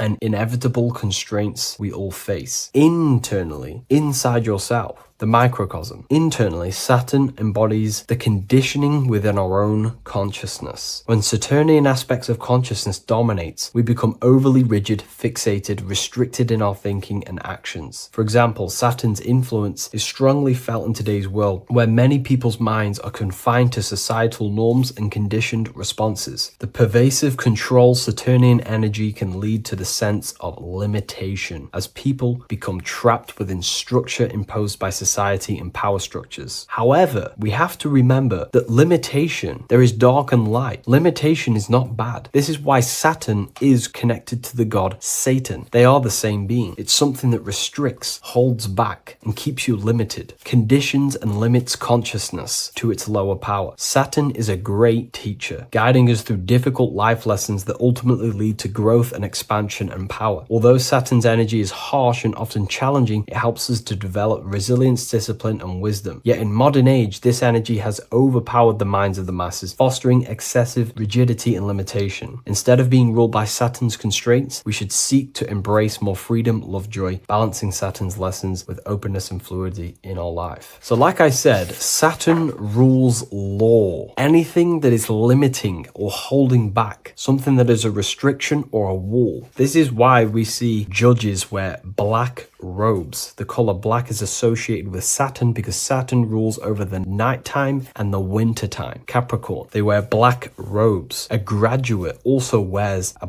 black robe with a black square cap on its head because black is associated with Saturn, restriction, limitation. University graduates wear this. Personally, not to offend anyone, these educational systems that we have in today's world are not here to give you power, to find you the power of consciousness or yourself. They are simply to restrict you, to keep the mind limited in a certain belief system. That's not to say the things in university are completely useless, but what I'm saying is it is a conditioning by the educational system. And if we actually look at the top of the hat, it's a square over a circle. And in Freemasonry, we see the compass on top of the square. In Freemasonry, we see the square underneath the compass on top of the square. The square creates squares and the compass creates circles. So this is symbolizing the square, which is matter, the circle, which is spirit, matter over spirit when it needs to be spirit over matter. This is a symbol of conditioning, limiting the mind into being locked in the five senses and base consciousness. Saturn's energy is keeping people restricted. This is why there is so much Saturn symbolism in today's world, because Saturn is anything to do with limitation, restriction, and time. All of the systems in place are to limit our minds, to keep us on base consciousness, only thinking in a limited box, only thinking and aware of the five senses. In base consciousness, in animal nature, one only thinks according to their senses. When they have a sense, their mind thinks. This is an affect state of consciousness. They're living in the affect. We need to understand that in base consciousness, we have no true power to create. We're simply living in cycles of affect. Now, what do I mean? The physical world is the effect. It's already manifested and cannot be changed. Our consciousness needs to rise to become a cause instead of playing around and being lost in the effect, to become a co-creator. And this is what the system does not want you to do. It does not want you to become a conscious creator. So they keep you in base consciousness, not giving you the awareness that you are literally a god creating a world right now. You are a world and you are shaping the world. Our consciousness needs to be mastered, controlled, and then we can become a conscious creator instead of running around in the world of illusion and effect. As above, so below. What happens in the mind happens in reality. We do not want to be matter over spirit, which means the external world over the internal world. We need the internal world to rule over the external. Saturn symbolism can be symbolized as a black cube. The cube symbolizes this physical world because everything has 6 sides. We can move forward, backward, left, right, up, and down. We are in this cube. This is why we say think outside the box. Thinking outside the box means to become a cause and not an effect. The mind needs to be a cause, an instruction center, and not just thoughts that are reinforcing the effect and lost in the effects of the material world. Instead of reacting, we need to become a commander. This is a symbol of conditioning and the physical plane. Black is dull, lifeless. The physical world is lifeless. It has no power to create. It has no power to do anything. It is simply a projection and an effect. You, the mind, consciousness, are the cause. You can create the effect. In today's system, Saturn's energy is heavily relied on, which is just simply man-made laws, restrictions, time wasting, and keeping people in base consciousness, only aware of the physical five senses. Let's get something straight about the elites. They do not worship Saturn. There is nothing to worship. They simply use the energy of Saturn to keep people limited. They're not using the planet Saturn, but they're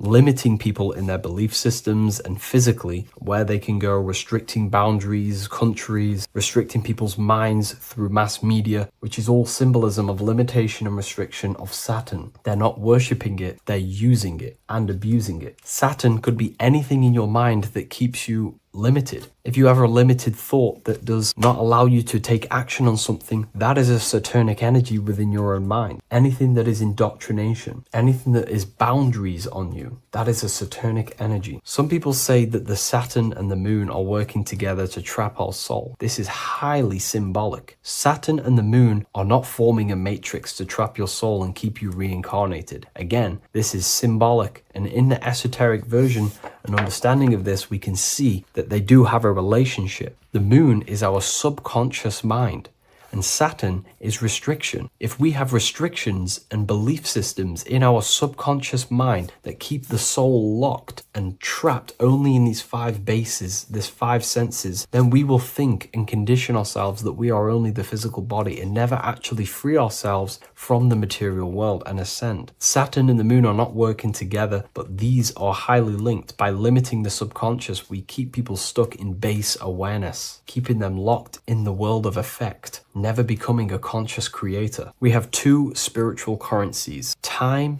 and attention. These are the two currencies that we spend. We spend time or pay attention. These are the two spiritual currencies that pretty much create our reality. And the system aims to hijack these two currencies from you, to limit you, to dominate you, so you do not become a conscious creator. So again, no one worships Saturn. It's simply just a symbol of limitation and restriction. Limitation has good and bad. Limitation can make us learn, overcome, become strong, disciplined, but when it's abused, it can keep people locked in base consciousness and stuck in their lower nature, never figuring out how powerful they are. You hold the power to shape a world. That's how powerful you are, to turn thoughts into physical existence. I'll see you in the next video. Please leave a like, comment, and a subscribe.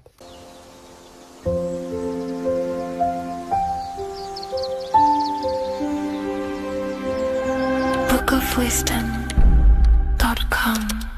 Visit today.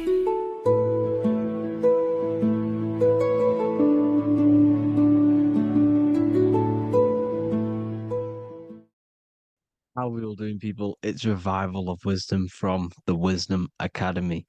Today we're going to be breaking down God, consciousness, and the higher and the lower self, and how to overcome the lower self. Now, the first thing you need to understand is that you are the invisible intelligence within the brain, within the body. This invisible intelligence is known as the mind. But you are not the mind. You are the observer of the mind, which is the soul, the invisible entity.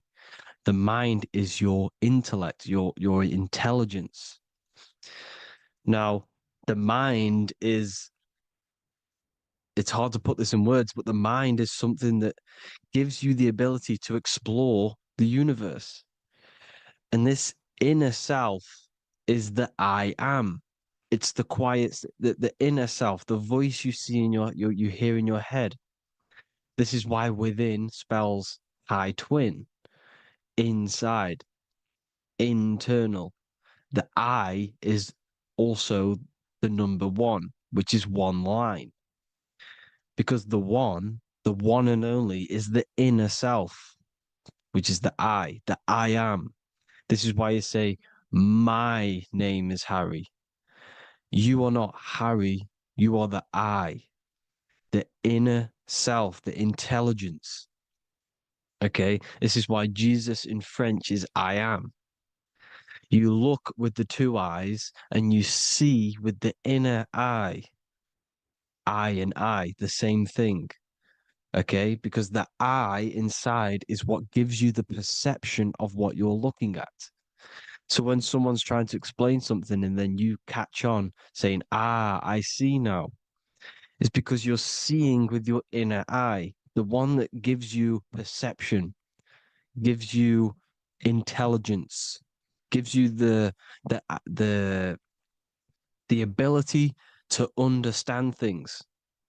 This is the internal eye, the invisible self, which the physical body is nowhere near as complicated as this inner self. It's in infinite potential, infinite potential. God, God, generator, operator, destroyer, soul, mind, and body, Brahma, Vishnu, Shiva, the Father, the Holy Spirit, and the Son. They're all the reason why you see God is always a triad is because it represents yourself. Your invisible intelligence is God. Me and you are the same invisible intelligence. We are the invisible intelligence experiencing the program being run by the central nervous system and the brain. I always say this in my videos, but I have to, in order for you to understand the things that I'm going to say later on in the video, you need to understand this concept, is that you are the consciousness experiencing the nervous system, the tree of knowledge of good and evil, which is you here. You would be in this invisible intelligence right here in the center of the brain. Now, this is why the ancient Christians show God is in the brain. This is the brain stem. This is the brain. This is also the brain stem and the brain. The brain stem and the brain. It's all depictions of the brain because the brain's the computer, the electromagnetic computer, which decodes the demands created by the invisible intelligence, the I, the inner self, you, your true self.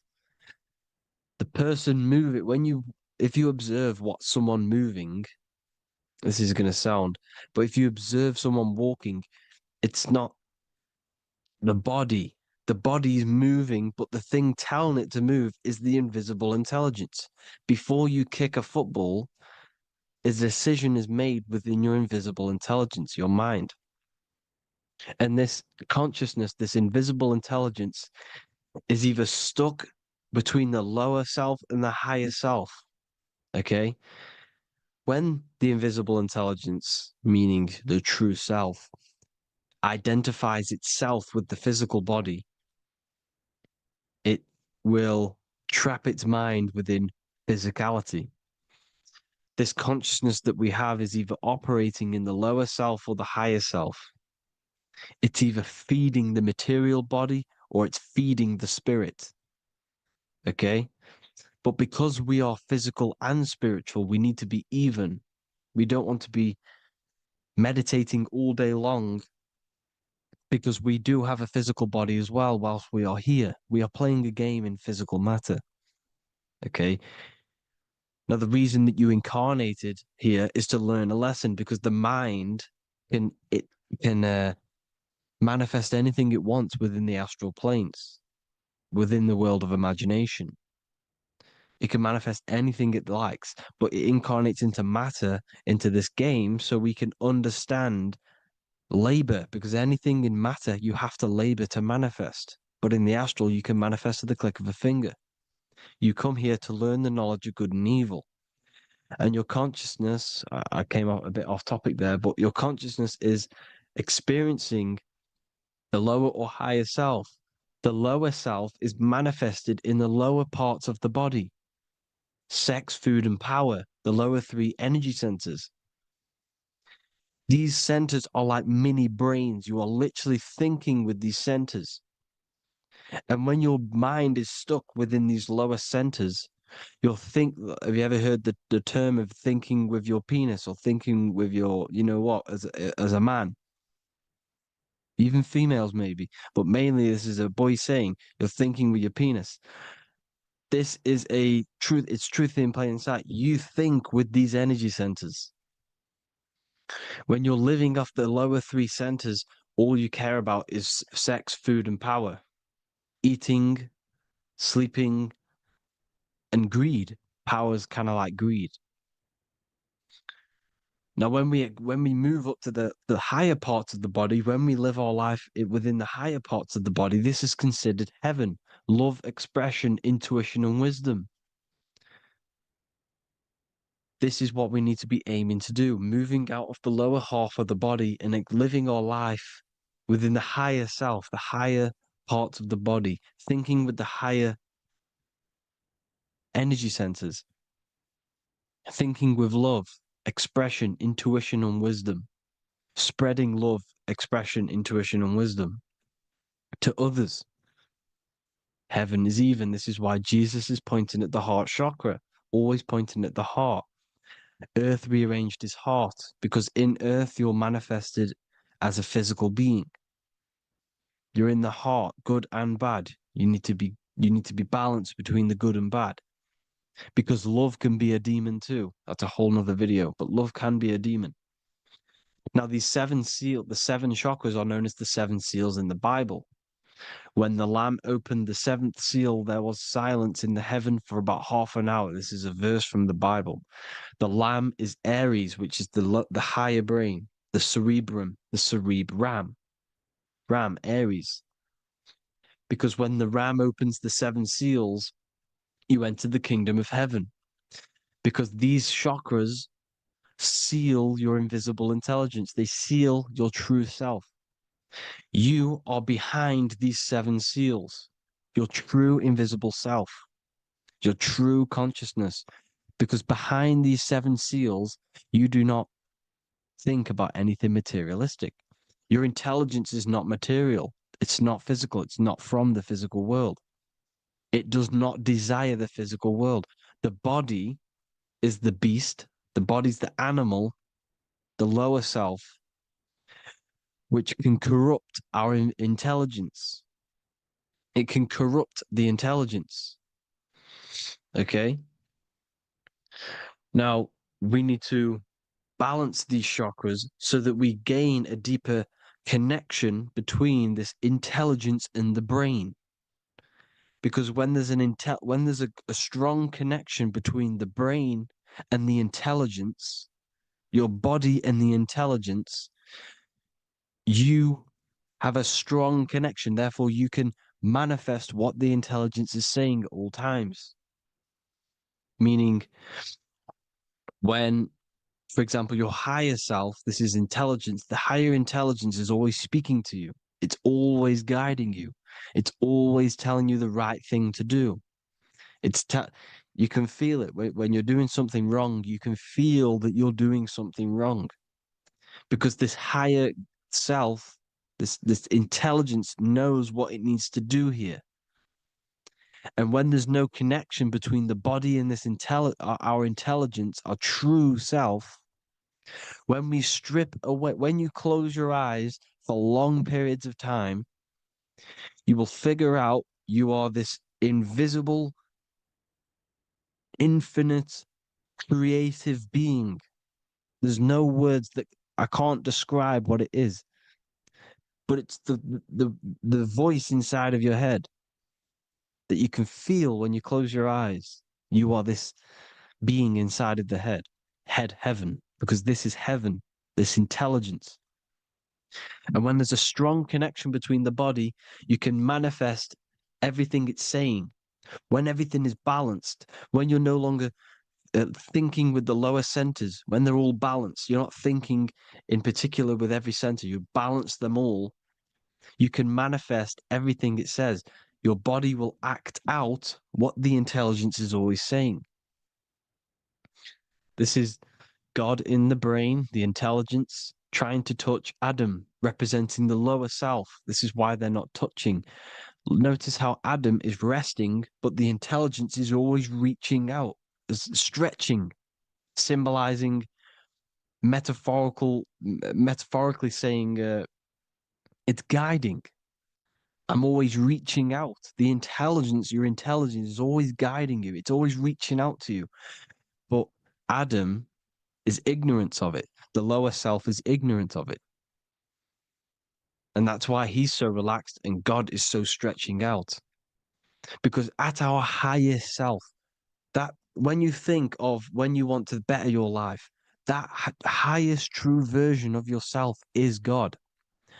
When you're manifesting this, your highest self, this is God.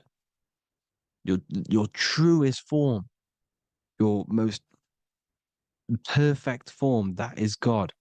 Your highest version of yourself, that is God.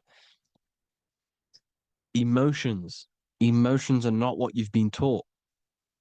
Emotions are not something that should be reactive. Okay, you should not let the emotion be you, except that you should experience them instead of letting them become you. You need to understand there's a separation in our consciousness. You have the soul, which is the person who is observing your thoughts.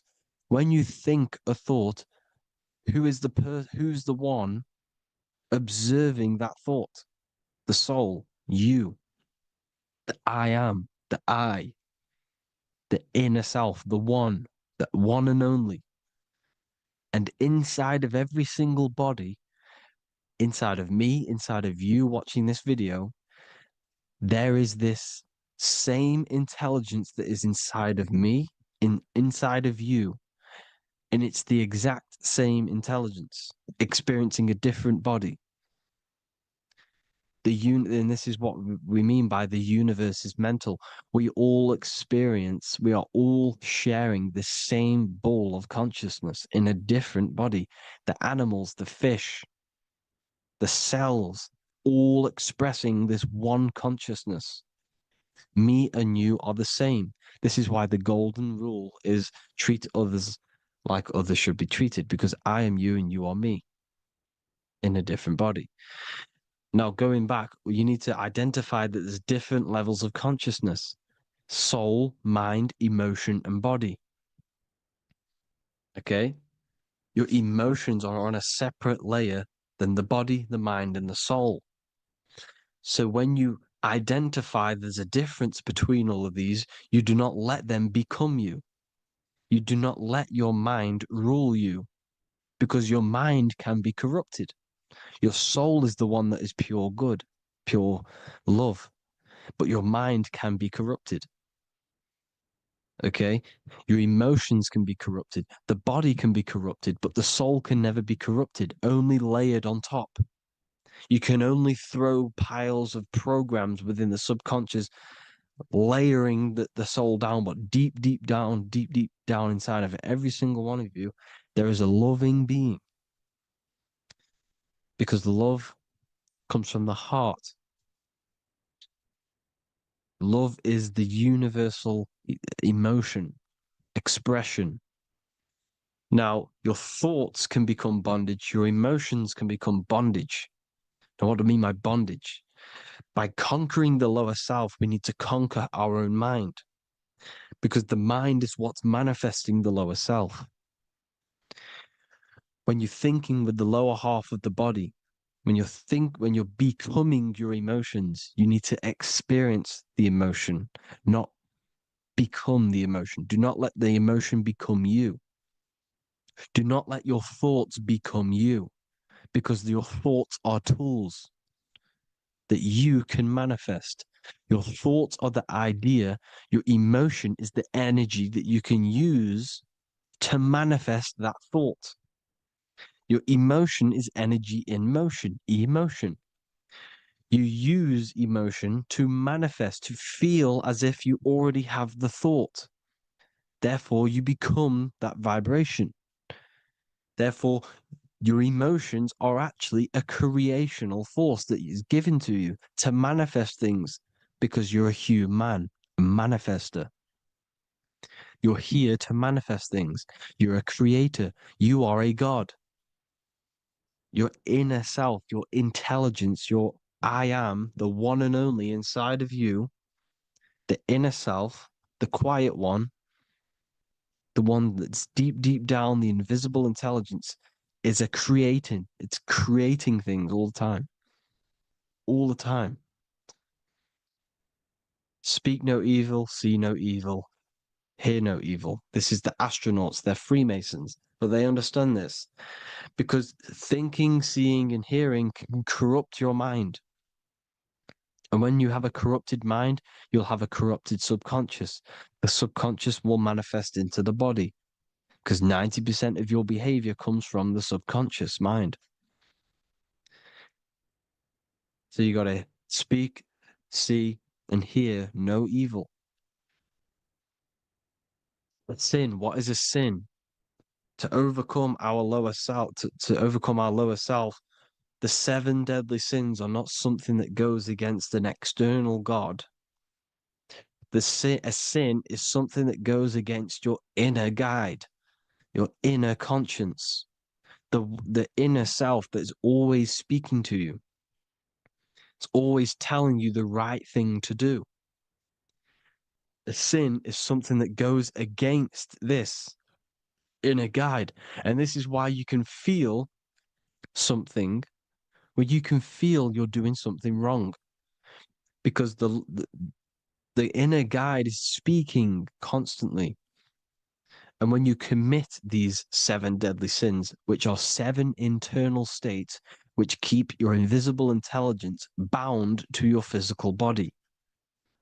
Because evil, right? Evil love bondage. This is why they stay in this realm and they control this realm, because they love the bondage of the body. They like matter. They want to stay in matter for eternal life. They don't want to ascend back into the heavenly realms where you do not have a physical body. You can explore the universe within the astral planes. They stay bounded to the body, bounded to the 3D construct of the physical world. They have greed, lust, envy, gluttony, wrath, sloth, pride. They want all of this. And if you want that, that's okay. But deep, deep down, you don't want that because your soul is always telling you the right thing to do. Your soul knows what to do to get out of here. It needs to detach from the external world. Detach from all of these 7 internal states which bound you to your lower self, your lower centers. That's what a sin is. You know, you have a left and right brain. The left brain is always analytic. The right brain is metaphorical. So the right brain is producing a holistic view of reality. Now, what do I mean? And not view, perception. When you see, because your eyes are parts of the brain, so when you look at something and you look, that image is produced in the back of the brain in the visual cortex. And then the right brain produces a perception, a holistic, it breaks down what you're seeing into a holistic image, a holistic perception. So, for example, if you're in a woods, the right brain sees the whole woods as one big woods. The left brain is breaking that perception down into individual trees, branches, and leaves. So the left brain's to do with duality, the right brain's to do with wholeness, unified. The left brain's dualistic, analytic. This is necessary so that we can pick things up and manipulate them and break things down. We need the left brain. We need the right brain. I'm not saying any of them's bad, but the left brain, sinister in Latin, means left. Because when you're left-brained, you see everything in dualistic. You see everything is dual, when everything's actually one. We need to be focusing and strengthening our right hemisphere. I'm not saying sit in the right hemisphere all the time, but we need to be strengthening our right hemisphere. And this is why left is sin and right is right. Because when you focus on the right hemisphere, you see the holistic perception of creation. The right hemisphere sees humanity as one unified consciousness. The left hemisphere sees everyone as individual persons and egos. Because the left hemisphere is dualistic. And this is why the Bible says, cast the net onto the right side of the ship and ye shall find. John 21:6. What does that mean? Cast your energy, cast your perception into the right hemisphere of the brain, and ye shall find unified consciousness. You shall find your higher self, the one and only. If then you have been raised with Christ, seek the things that are above, where Christ is seated at the right hand of God. Wow. Powerful. What does this mean? Seek the things that are above, where the Christ is seated at the right hand of God. God is your consciousness, your invisible intelligence between the two hemispheres. The right hand of God is the right hemisphere. Seek the things that are above the heart. Love, intuition, expression, and wisdom. Seek the things that are above the heart, the higher self, the higher part of the body. Because when you seek the things of love, expression, intuition, and wisdom, you create a strong aura. You attract the same frequency. And this frequency is heaven, God. This is the Sumerian artwork showing the Lamb. This is a step symbolizing stepping upwards, raising up. He's stepping over the Lamb up to the bird. His hand is going to the bird. The Lamb symbolizes the lower self. Okay? The bird with the wings is in the sky. It represents the higher self. This is why angels always have wings, because it represents the higher self in the sky. The lamb is a ground animal, symbolizing the lower self. He's stepping over the lamb to the bird, his higher self, his invisible intelligence. Horus and Set, Jesus and Satan. Look, Horus has an evil brother, Set, just like Jesus and Satan. Horus is a bird, higher self. Set is a ground animal, lower self, which is the devil and the angel on your shoulder. You see? The right and the left hemisphere, the two wings. So the devil and angels always speaking to you.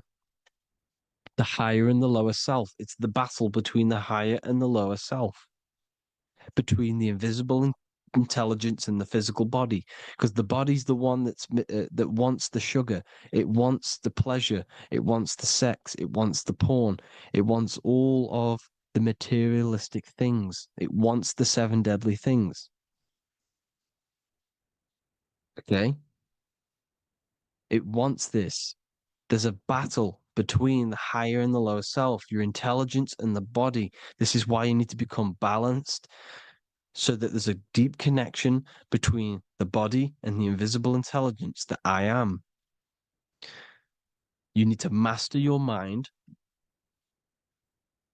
with discipline, and you gain a connection between the brain, the body, and the intelligence. Resurrection, transmuting sexual energy. Okay, this is important. Res is Resh, which is Hebrew. The early Hebrew Resh symbol is the head. This is the head. Resh, erection. Erection is a sexual stimulation. Resurrection is rise erection. You got to raise your sexual energy up the base from the spine to the head. This is the Christ, the Christos. Because there's a psychophysical psychophysical oil produced in the brain every month. Go and watch my other video on raising the chrism. Okay? And every month there's this fluid produced in the brain, which takes 2 trips, because one's produced by the pituitary, one's produced by the pineal, magnetic female, magnetic and electric charge. And it takes 2 trips down the spine to the solar plexus, the bread of life in the Bible, or Bethlehem in the Bible, because the River Jordan's your spine. Goes down to Bethlehem. It gets born in Bethlehem, just like Jesus. Because when this oil travels to the solar plexus, it creates the seed, the seed of life, and it feeds the body, all the central nervous system, all the cells. It regulates the blood, does all sorts of good things for the body. This oil. Now, when you save your sexual energy and you raise your resurrection. You await the Christ. You raise it from the solar plexus or the sacrum bone up to the brain. You activate 100% of the brain, and this is the true resurrection of Christ. Instead of wasting the energy and giving away your sexual fluids, because behind the fluids is the energy. So when you release that fluid, the energy is out there. You've released the energy. Your sexual energy is the most potent emotional force a human could possibly feel. Same with any animal or anything. The sexual urge, the sexual emotion is the most powerful, potent emotion that you can feel. It takes over the whole body. When you feel sexually aroused, it takes over everything because it's so potent. And when you fight the serpent, when you fight the sexual energy, which is shown here in the Egyptians, the cat cutting off the head of the serpent, or Hercules fighting the serpent, or in the Greek mythology fighting the seven-headed dragon, the seven chakras. The serpent is your sexual energy because it symbolizes your kundalini. When you fight it and you transmute this energy instead of releasing it, instead of acting sexually on it, you can transmute the energy, transfer it from the solar plexus up to the brain. You can do this with other tasks. Instead of releasing it, instead of raising it from the solar plexus to the brain, you can use it for other things. So, for example, you want to think critically. You can use it for critical thinking. You can use it for going to do exercise. You can transmute sexual energy into anything. But you can do this. You can raise the sexual energy, and you can use this energy to push the cerebrospinal fluid from the solar plexus up through the spine, up the 33 vertebrae to the brain, and it'll activate 100% of the brain. And this is the resurrection of Christ. Jesus was never dead. Jesus was never rose from the dead. It symbolizes the Christ, Jesus Christ. Christ is Christos, which means oil in Greek. The resurrection of the Christ, the Christos, the oil. When it activates 100% of the brain when it's raised, and it can regulate all the systems, it can regulate all the blood, it can regenerate the body. And this is the true Antichrist. They don't want us doing this process. The Antichrist is not against Jesus, it's against the fluid in our body that makes us live hundreds and hundreds of years and makes us live as gods. This is the true resurrection. And when you fight the serpent, you fight your sexual urges, your sexual emotion, the most strong emotion that you could ever feel. You can do this process. And this is the true secret of transmuting sexual energy. Because when you transmute the sexual energy, you can become a god. And this is why Hercules is fighting the serpent. Notice how the serpent is low. He's reaching down to it. It represents the lower self. Because the lower self wants the lust. It desires sex. The body desires sex. There's a fight between the higher and the lower self. But when there's balance, there's even. Heaven is even. When there's evenness between these, this is the kingdom of heaven. This is when heaven is on earth. So at our highest levels of ourselves, the highest level of our intelligence, this is God. God is something that we manifest. We need to achieve Christ consciousness by battling the body. There is no battle outside of the physical body. It's an internal battle. Jesus and Satan have been externalized. Nothing exists outside of you, because I explained in the beginning how you are the consciousness experiencing the central nervous system. Therefore, there is nothing outside of you. It's all internal. Jesus and Satan have been externalized. Why? Because it's business. The church is a business. It's all a business. They've they've created these figures to be historical when they're not historical. The Bible's not historical. It's all externalized. It's called exoteric, when the truth is esoteric, internal teachings. So anyways, people, balance the chakras, balance the two hemispheres of the brain, balance the conscious and the subconscious. Balance is perfect, the yin and yang. You are spiritual and physical. You live in day and night. You need to be balanced. Oneness. Seek oneness. And this is the true kingdom of heaven. And when we all realize that we are all the same intelligence, the same consciousness expressed in different bodies, when we all realize this, we all realize we're all one. Doesn't matter what race you are. It doesn't matter what race you are, where you're from, your nationality, because none of you are actually from here. None of you are from the physical world. You're manipulating the physical world through the physical body. You are the I am. We all have a soul. Every single one of you has a soul. We all have souls. The reason why they say some people don't have souls is because they're trying to suppress your mind. They don't want you to know that you have a mind. That sounds crazy, I know. But a lot of people haven't realized that they have an infinite intelligence called a mind. And behind that mind, if you can observe your thoughts, the person who is observing the thoughts, you have a soul. Everyone has a soul. Don't listen to all these people saying some people don't have a soul, some people do. We all have a soul. Every single one of us.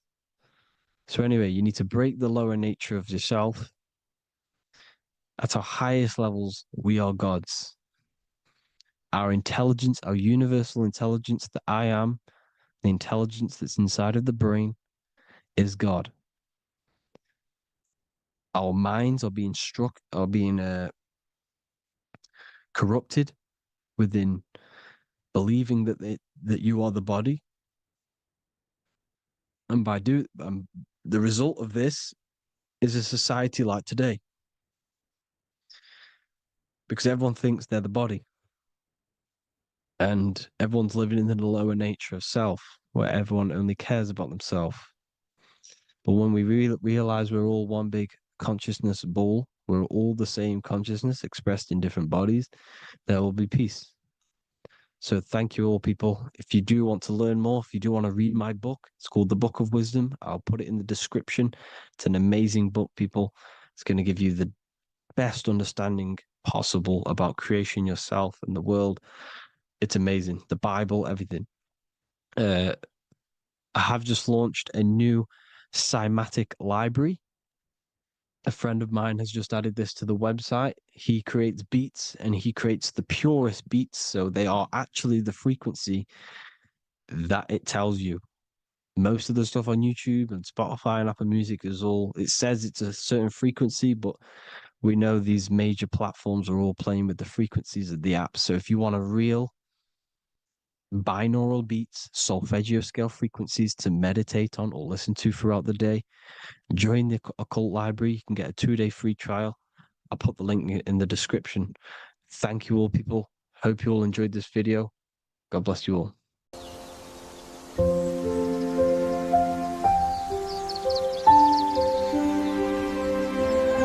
bookofwisdom.com. Visit today.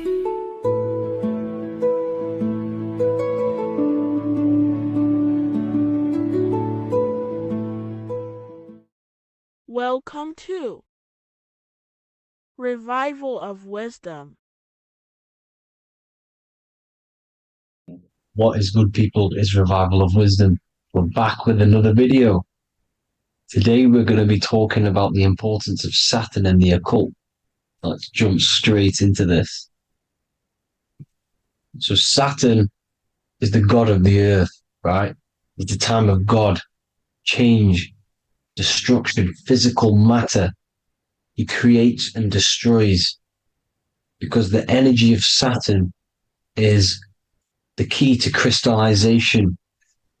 It wraps things in physical matter, right? He creates everything, all life forms, and he takes things back because the day that you're born, that's the day that your expiry date is coming. The time is ticking until Saturn takes your life. This is why he's known as the Reaper. Okay, as he's personified as eating his child here in this ancient Roman painting. As you can see, he's eating the child. We are all children of Saturn, right? He creates physical matter, our physical bodies, right? He's the god of time because he's the slowest moving celestial body. He's the Lord of the Rings, as you can see here. He's the last one on the ring. He's the slowest one moving, okay? So he is the Lord of time, destruction and creation, okay?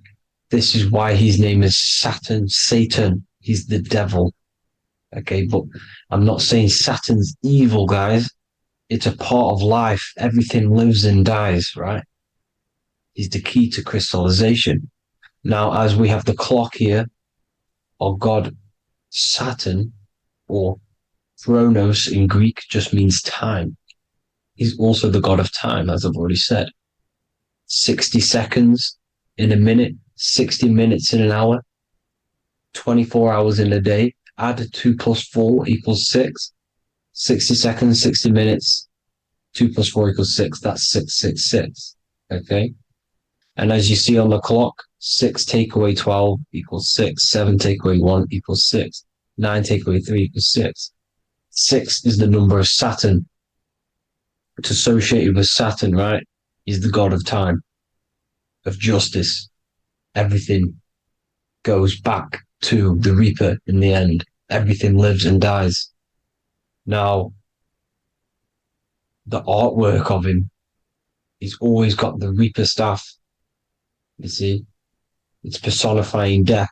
Now, when you see this, the Romans were not saying Saturn was a real person, a real god in human form. No, this is personification. This is what the ancients always did. They personified, just like the Bible.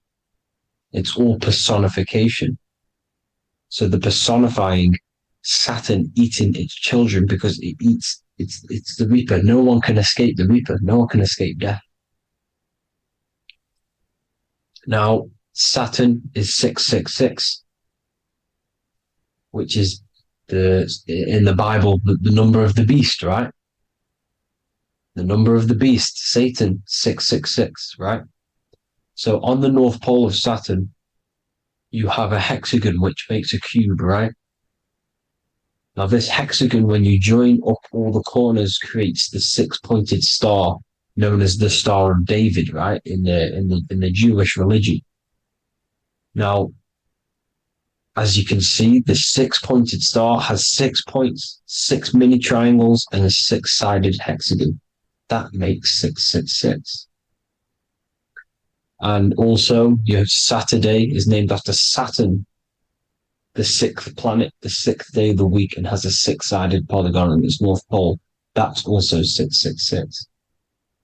Now, this Star of David, this symbol goes back thousands of years, and it originates from Saturn. It's not the Star of David, right? It originates from Saturn. It symbolizes the physical and spiritual aspect combined into one, which makes us humans, right? Also symbolizes the male and female combined into one. These two sacred energies create the human. We consist of both male and female energy, also known as the Seal of Solomon. And we all know if Solomon was a real person, he talks about communicating with 72 demons. He could apparently, in the text, he could communicate with 72 demons, and this is sorcery. This is black magic. Now, this symbol is associated with hexing people. When you place a hex on someone, that is a form of witchcraft, which a hex is just a curse. When you're cursing someone, this is black magic. Now, the black magician would stand in the middle of the symbol and cast his spells onto other people. Now, this symbol is obviously on the $1 bill, twice on the $1 bill. And it's very, very ancient symbol. And it originates from Saturn. And let's keep going. So the cube. So I've just said how you see the cube on the North Pole of Saturn, right? The cube is limited. It's a 3D shape. It symbolizes limitations to the physical 3D dimension, the third dimension, the physical realm which we are in. Now, as you can see, the color associated with Saturn is black, right? Black is infinite potential. Black is the creation of all things before there was light. Light is born out of blackness, darkness, okay? Now, black is physical matter. And as you can see, the black cube, black symbolizing physical matter, the cube being limited, as the physical realm that we are in is limited. It's not like the fourth dimension where everything can exist in a thought. The third dimension is limited, right? And this is what Saturn is. It limits you to the 3D 666. Your body limits you to your physical body. Now these black cubes are placed everywhere, as you can see: Australia, Denmark, Manhattan. There's one in New York. As you can see, the Apple have a cube. The Nintendo GameCube, Trump Tower is a black cube. This is worshipping the energy of Saturn, the god Saturn. Okay, it's not a god; it's a celestial energy. However, it rules over Earth because it pretty much created the physical realm. Now, as you see, when you go to a funeral, you wear black, a black suit symbolizing Saturn, which is the color associated, black. And as you see in Mecca, they walk around the black cube in rings. As you can see here, they're stood around in rings, like the rings of Saturn. The Mercedes symbol. You probably wouldn't notice that, but yes, it's Saturn. And when you graduate from university, you wear a black cube on your head. This is all symbolizing Saturn. Okay. Now, as you can see, the Jews here have a black cube on their third eye whilst they pray. Notice how he's shutting his eyes into blackness, darkness, and he's wrapped around a black strap around his arm. This is symbolizing the wrapping of physical matter, of how physical matter wraps things into existence. And as we all know, the Star of David is a Jewish symbol. So he has the black cube and the Star of David, right? So all of these religions are secretly worshipping Saturn. Okay, this is all Saturn worship, Kronos, the god of time and destruction, the physical reality. Now, as you can see, it's symbolized everywhere in all major corporations. Pepsi, internet, that's obvious. NASA, of course, NASA. NASA means to deceive in Hebrew. Universal, Walkers, that one's so obvious. Nike, Toyota. So many different ways they symbolize it. You either see the rings of Saturn or the black cube, as I just showed you here, the Nintendo and the Mercedes, right? It's absolutely everywhere. Now, they also use 666 to symbolize it, as I've just broken it down to you. 666, the World Economic Forum. We all know how they're trying to enslave us into this new world agenda. Google Chrome, CERN, Disney, Coca-Cola, Cadbury's, all of these have 666. Now every UPS barcode has 666. And even www is Hebrew for 666, as you can see here. Monster. It's the same Hebrew letter that means 666. Drake, 6 God. That's his God, Saturn. Why? Because they love physical realm. They love the physical dimension, the third dimension. Because they can rule here through riches. They can build an empire here. It's not like the fourth dimension. They don't want to ascend. They want to stay down here in the physical realm. Okay? Now, this is why they're cloning. They can move their consciousness into other clones to live forever. This technology exists. This is why they love the third dimension. As you can see, all of these sellouts here, Drake, Leonardo DiCaprio, you know, all of these people doing 666 because this is their God. This is their God. They love the physical realm. They sold their souls for wealth and fame in this physical realm. So why would they leave? You see? Now, this isn't all just evil, okay? So you have 7 chakras, right? You have 7 days of the week, 7 solfeggio scale notes. These are frequencies, the solfeggio scale. Now, it's called the Saturn moon matrix because the moon symbolizes your mind because you're created out of the Holy Trinity, which is body, mind, and spirit, right? That's the triangle, the equal triangle, body, mind, and spirit. Now, the 3 main celestial bodies are Earth, Moon, and Sun. The Earth being your physical body, the Moon being your mind, and the Sun is your soul, hence why it's called solar. It's a solar soul. Now, these symbols are alchemical symbols. So when you're doing alchemy, you use these symbols to obviously symbolize what we're talking about. Now, as you can see, these are all the symbols of the planets. Now, Saturn is created out of the moon on top, the moon on the bottom and the earth on top, as you can see here. You see? And this creates the number 5. Now, with the moon being your mind and the earth being your physical body, this is mind over matter, because the earth is your body's matter. This is a matter over mind. You don't want to be matter over mind. This is low states of consciousness. You won't be mind over matter. You see, to manipulate matter, to create your own reality. Now, obviously, we all know Saturn is associated with the lowest chakra, which is the root chakra. This is to deal with your animal instincts. When you're down here, you identify as the physical body. You don't know anything spiritual.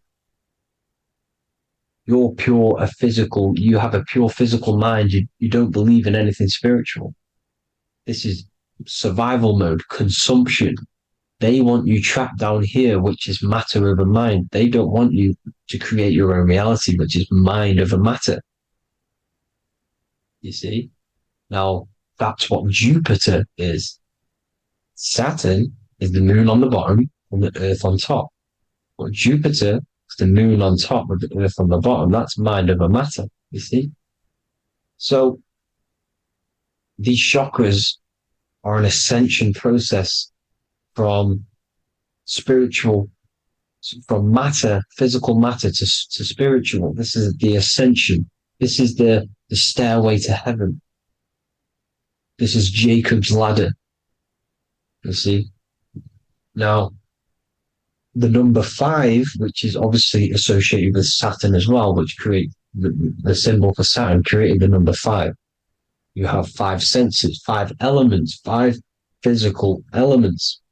As we all know, Saturn crystallizes everything into physical matter out of the 4 elements. 5 fingers and toes, 5 points of man. Okay, the number 5 is the number of justice. Saturn holds things back. He restrains things from you, makes you learn the lesson. Now, 666 is not all evil. 666 is the atomic structure of the carbon atom. 6 protons, 6 electrons, 6 neutrons, right? We are carbon-based life forms. All life forms are based on the bonding properties of the element carbon. Because Saturn crystallizes everything into physical matter. Now, the Masons symbolize this with the checkered boards. They have the black square, which is obviously matter, as I just said, the black cube, and spirit is the white square, because white is eternal light. White and light, you see. Black is physical matter. Now, this is what we are. The point of our soul is to transmute from matter to spirit, but these are interchangeable. This is the constant cycle between spirit and matter, spirit and matter. High vibrational matter turns into spirit. Low vibrational spirit turns into physical matter. You see? Now, we are carbon-based life forms. This is what 666 is, the number of the beast. When I say we, the physical body is the beast. It's the animal. It's the carbon suit to operate in this physical dimension, in this physical realm. See? It's the vehicle used to operate in this physical realm. But your mind isn't from this physical realm, you see? The brain is the physical manifestation of the soul.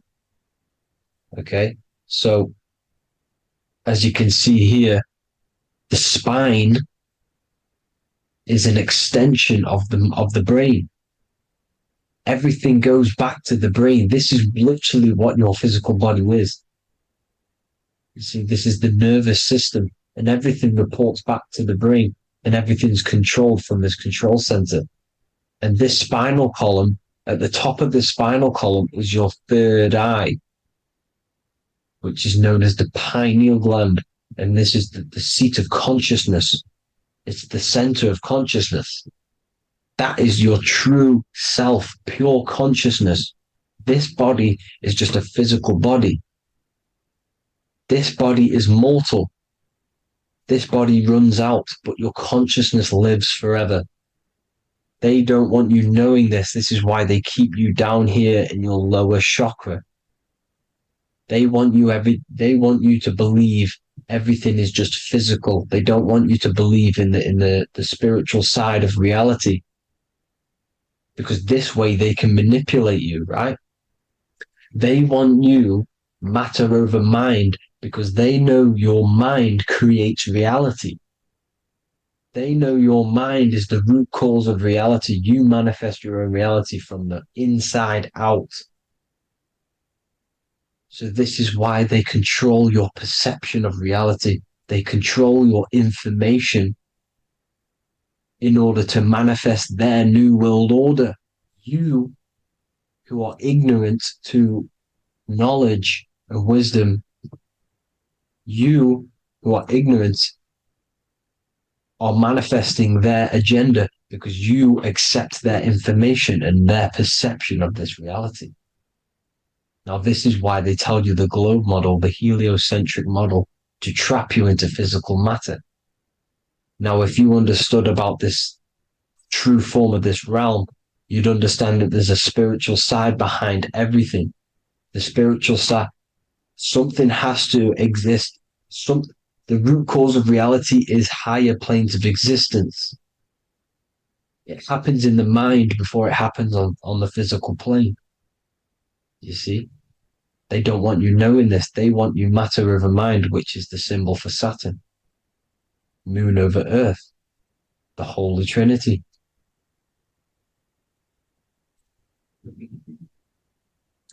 Now, as you can see, the cube also makes IXXI. This is Roman numerals. This is Roman numerals, and when it's translated from 911. Yes, 911. This is the secret code of the one world order. The two twin towers, when the two become one. Okay, when the two become one, this is how you reach the higher states of consciousness, the physical and spiritual. Now, as you can see, the 911 memorial are two black cubes. It's two black cubes. This is all Saturn worship. Now, I'm not saying that Saturn is an evil celestial body, right? No, everything has a good side and a bad side, right? It's duality. The spirits of Saturn on the dark side are the most evil demonic spirits. Now, these are the spirits that these are invoking through these rituals, right? Yes, 9/11 was a massive ritual. It's a satanic ritual, okay? Now, we all know Elon Musk. Elon Musk is coming with the mark of the beast. In English gematria, this equals 666, right? 666, as I said, is the number of the beast. You are the beast, your physical body. You see how the Bible twisted things up to make things more confusing, right? But it's there. You just have to have the knowledge to be able to read the Bible properly. As we all know, we had this virus. I'm not going to say the name because I'll get flagged. This virus adds up to 666 because this is all part of the New World Order. It's all part of keeping you in this physical dimension. Okay? Now, as you can see here, Novus Ordo Seclorum on the back of his shirt, on Elon Musk's shirt. This is also on the $1 bill, Novus Ordo Seclorum. This means New World Order. Yes, New World Order. This is on the back of Elon Musk's shirt. And as you can see here, he owns Neuralink, which is the brain chip, which they're going to be putting into implanting this onto your brain. This is the New World Order to connect you and merge your consciousness with AI. Neuralink and Meta, he owns Meta as well, which is the metaverse. These are going to be linked in, hence why they have the same symbol, but just in a different format. It's the infinity symbol. And the infinity symbol comes from the torus field, as you can see here, your electromagnetic field from around your body. Now, the end goal is for this New World Order is to trap your consciousness inside of an alternative reality being projected from the metaverse. Because the metaverse will be the reality. Neuralink will be the brain chip inside of your brain, projecting your consciousness into an alternative reality while they harness your energy of your physical 666 body. Now, this stuff gets real deep, people. Now, this is the end goal of the New World Order, is to connect you with AI. This is why they're trapping you and keeping you in these lower states of consciousness in the Saturn-associated root chakra, so you don't find out about the spiritual side of reality. Because if you knew the truth of this reality, you wouldn't connect to AI. You see, you have the power within you to travel to other worlds, the astral plane, for example. You travel to different worlds when you are sleeping. Okay? They want you to know it's just a dream. However, Their end goal is to trap your consciousness and feed off your energy, spiritually and physically. Okay? I don't know why these people are just pure evil. As I said, evil love bondage. They love the physical dimension. They don't want to ascend to other realms. These evil love the third dimension. This is why evil spirits will inhabit bodies, exorcisms, because they miss being in the physical realm. They miss it. Evil love bondage. So this is why they're cloning and putting their consciousness in clones to stay in this third dimension, to stay as further away from the source as possible. Okay? This is why they're doing it. And this is how it's all linked in. So I hope you all enjoyed this video. Hope you gained some wisdom.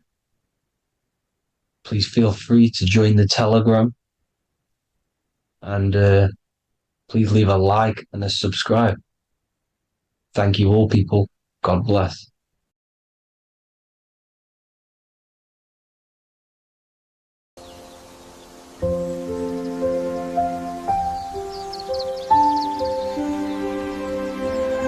bookofwisdom.com. Visit today.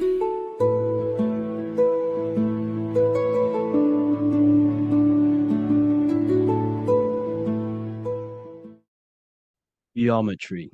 This is the study of nature, of the codes, the mathematical codes behind physical reality. So today we're going to be going deep into geometry and the true esoteric internal geometry, the geometry that no one really talks about, and how geometry relates to human consciousness. So essentially, what we must understand when it comes to geometry, the basics of geometry is everything is vibration. And this vibration is vibrating on a certain frequency. And this certain frequency creates a geometric shape, which is why in nature we see all of these different geometric shapes. All matter takes form in shapes. So if we put sand on a plate and we vibrate the plate on a specific frequency, we see that the sand goes into specific geometric shapes and patterns. So essentially, matter is energy condensed. It's energy vibrating on a low frequency, vibrating at a certain frequency. So matter is condensed energy. And each geometric shape is manifesting and showing a specific energy. Some shapes carry more energies than others. For example, the cube is what traps energy. A square is what traps energy. So geometry and the flowers are basically how energy manifests itself into physical matter. We are in a world made out of energy or light. Light is energy. So everything is vibration, everything is frequency, and everything is energy. Even the words, each atom in our body, everything. So everything in nature has these mathematical energetic codes. So geometry is basically the study of nature and the shapes that are in nature and their energetic principles. Because like I said, matter is energy. So this is what we call cymatics, when we place water in a petri dish and we shine light on top and we vibrate the water. And we can capture, this creates certain patterns. Each frequency, like you see here, has its own pattern. So what we are seeing here in the physical plane is essentially energy condensed into physical reality. We see it in the turtle. We see it in every single form in nature. Now, external geometry and normal geometry, we normally get taught that this is God's way of creating physical reality. which is essentially true. However, it's far more deeper than that. Far, far, far more deeper. Okay, so what geometry truly is, it's not God's codes to reality. What we must understand is what the brain truly is. And what we must understand is that we are not in the world. We are not in the universe. The universe is us ourselves, and the world is produced by our brain itself. Okay? So the way you must understand how the brain works, so what you visually see, so geometry is to do with what we visually see. And what we visually see is heavily connected with our eyes, which are an extension of the brain. The eyes are the brain. And essentially, how we see is energy enters the eyes, and each eye goes to the optic nerve.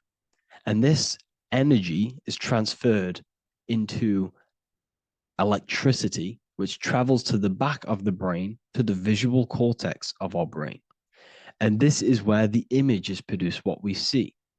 Therefore, the world outside of us is truly inside of us. It's a projection from within the brain. The brain is an energy condenser, a decelerator, an energy decelerator. Everything outside of us is basically formless energy. It is formless energy vibrating at a certain frequency.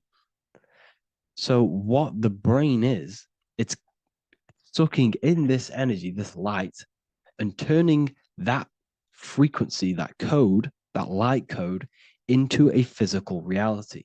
It's condensing the energy and turning it into a visual image inside of the brain.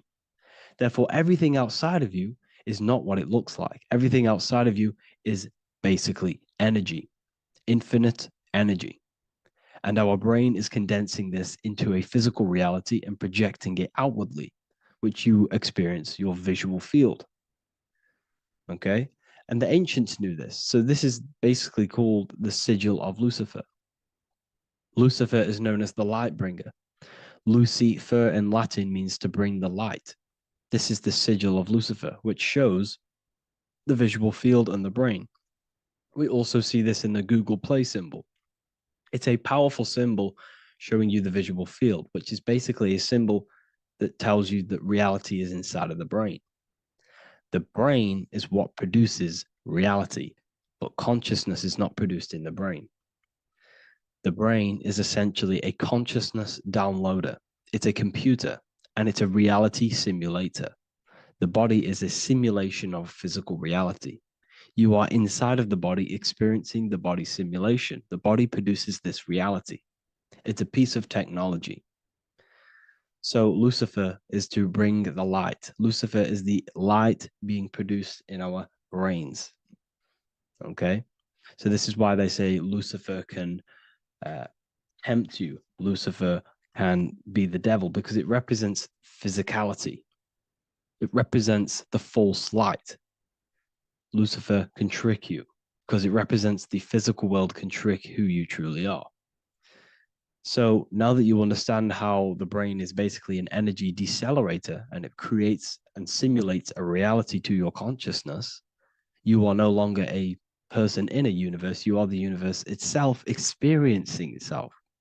Therefore, geometry is heavily linked in with the brain. Geometry is essentially how your brain and how your eyes decode energy. So what you are seeing is the mathematical codes of your brain creating reality. So what they teach you is the external is that geometry is God's way of creating this world, and these are the mathematical codes God's created. But now I'm telling you the internal. This is the truth. Geometry is how your brain mathematically condenses energy and light into a physical reality. So therefore, your brain is a computer program. So now geometry is nothing outside of you. Geometry is not something created by something else. It's created by your brain. Your brain produces these patterns through mathematical codes by breaking down energy into physical reality. And this is why you see geometry in everything around you. This completely changes your view on geometry.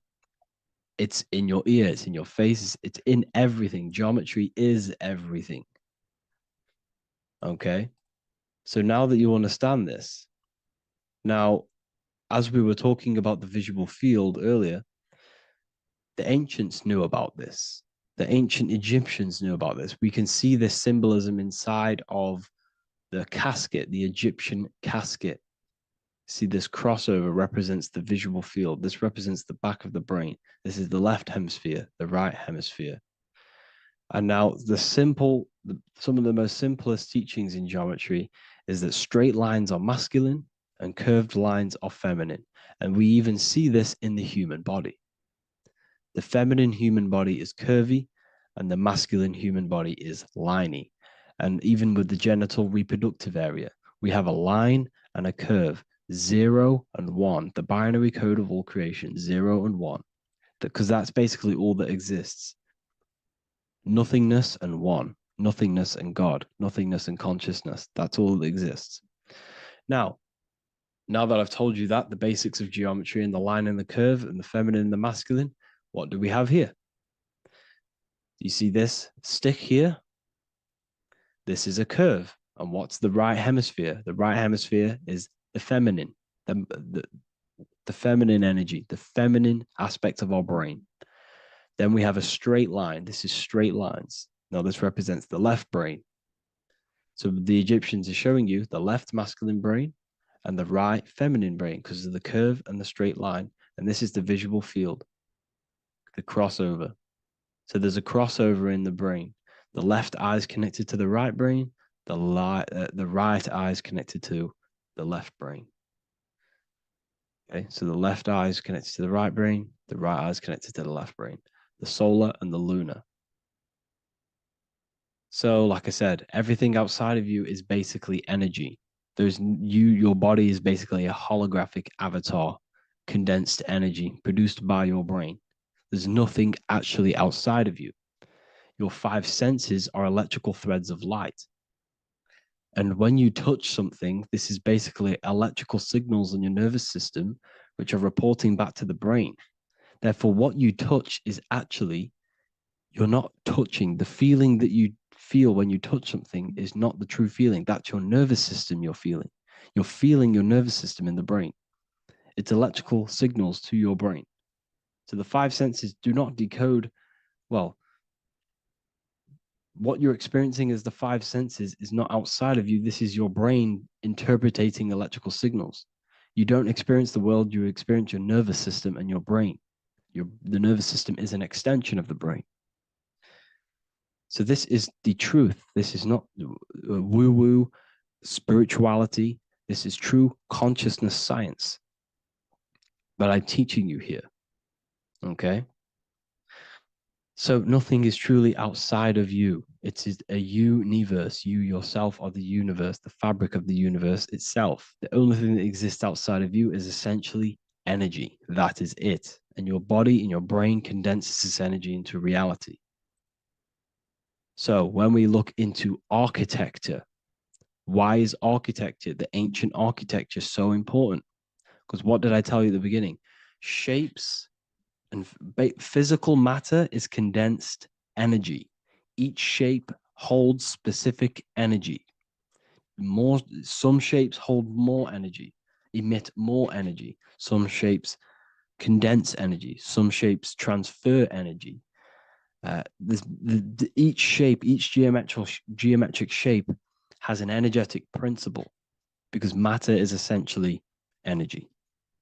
So when we look into cathedrals and the ancient buildings, they were filled with geometric patterns, geometric shapes, because they understood the energy principle.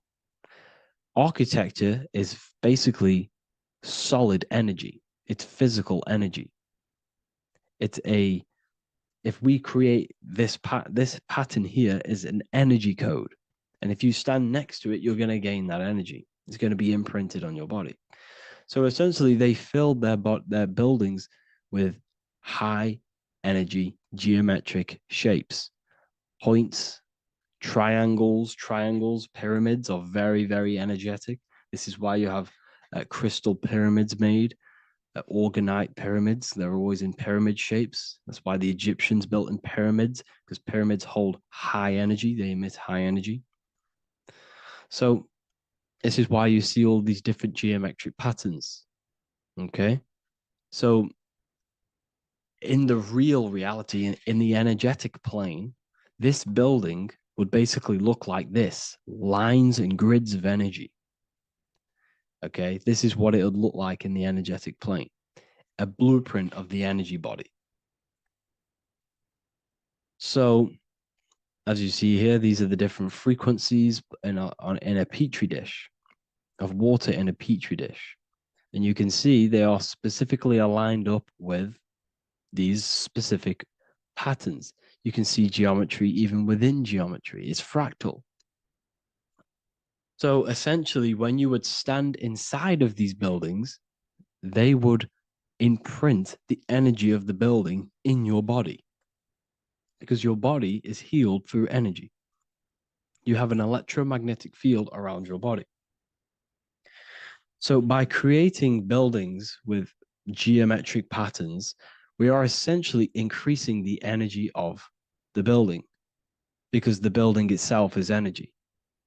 Okay. So when we fill it with geometric patterns, we're increasing the energy. We're giving it a certain energetic imprint.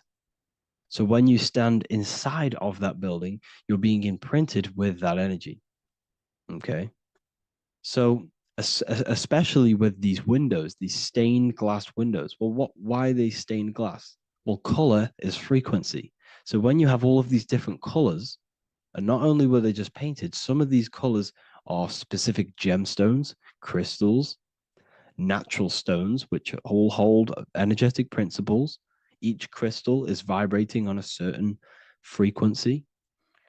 Wood has its own frequency. Metal has its own frequency.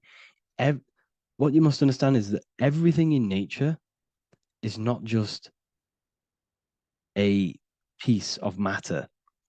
It's vibrating. The atoms of wood are vibrating on a certain level, which give it a certain energetic principle. Each crystal is vibrating. The atoms of the crystal are vibrating on a certain frequency, which give it a certain energetic principle, quality. So each thing, this is why the ancients were obsessed with natural stones, natural things, crystals, natural metals, and they wore different metals, different things like copper on their bodies, because they understood the atoms of these natural things are vibrating, which give certain qualities to you if you wear them. So you're not wearing it, you're basically putting that frequency onto your body, because they understood this is energy. If I put copper on my body, I'm not putting copper on the body. I'm putting the frequency and the energy of the atoms onto my skin. And that frequency of them atoms are going to vibrate my skin, that frequency, and heal my body. So this is why this is so important. So each building is an energetic code. Okay. So when you stand in these buildings, it can heal your body. This is why when people walk into these ancient churches, they feel like they've met God. They feel a certain way. They feel so amazing when they enter these churches. They feel holy, for example. It's not because God's there. It's not because these man in the sky dwells in these holy places. It's because the energy of these buildings affect our consciousness. They increase your energy. They raise your vibration. They heal your body. They heal your cells. They imprint the water in your body, especially with these stained glass windows. Like I went a bit on a tangent there, but these stained glass windows were encoded. Well, they use different gemstones, different lights, different colors. And when the sun would shine through this window, well, what's the sun? The sun is light. Light is energy. The sun's light would go through this filter of the window of the crystals and the different gemstones and the different colors, and the sun's light would be encoded, imprinted with these crystals, with these colors and these natural glasses, which have healing energetic principles. And when you are inside that building, the sun's encoded energy of the window would be imprinted into your body, into your energy field, and it will heal your energy field, and it would heal your body, your cells on a cellular level. Because your body is what? 60 to 70 to 80, some people say 80% water. And water is encoded with vibration. If you say certain things into water, it gives it a specific geometric pattern, like I broke down in the beginning. If you say love to a water and then freeze it, it will go to this. If you say hate, it will go to a distorted pattern. So when you are in these buildings, you're being imprinted by the energetic codes of these buildings, the energetic principles of the windows, of the structure itself. The ancients never used to build in squares. Their buildings, their insides were never square rooms because they understood squares trap energy. They always had pointed roofs so energy can escape. So there's many little things that we need to look into geometry. For example, when you see magicians, when you look at ancient magic, why do they stand in circles with different geometric patterns? They use different geometric shapes. Why? Because shapes are energy. They hold specific energy. So when the magician stands in a circle with a pentacle, they're working with the energy of that pentacle. You can work with different energies based upon the different geometric shapes that you draw. And you can use this in your structure, in your architecture, in your work, and it can influence everything. So this is the true geometry. I hope you gained a deeper understanding on geometry and how it relates with you and your consciousness. Like I said earlier, your brain produces geometry. It's basically how your brain decodes energy. It's not God, how God creates this reality. And no, you're in this reality. You are the reality itself. Your body produces the reality. Therefore, geometry is one with you.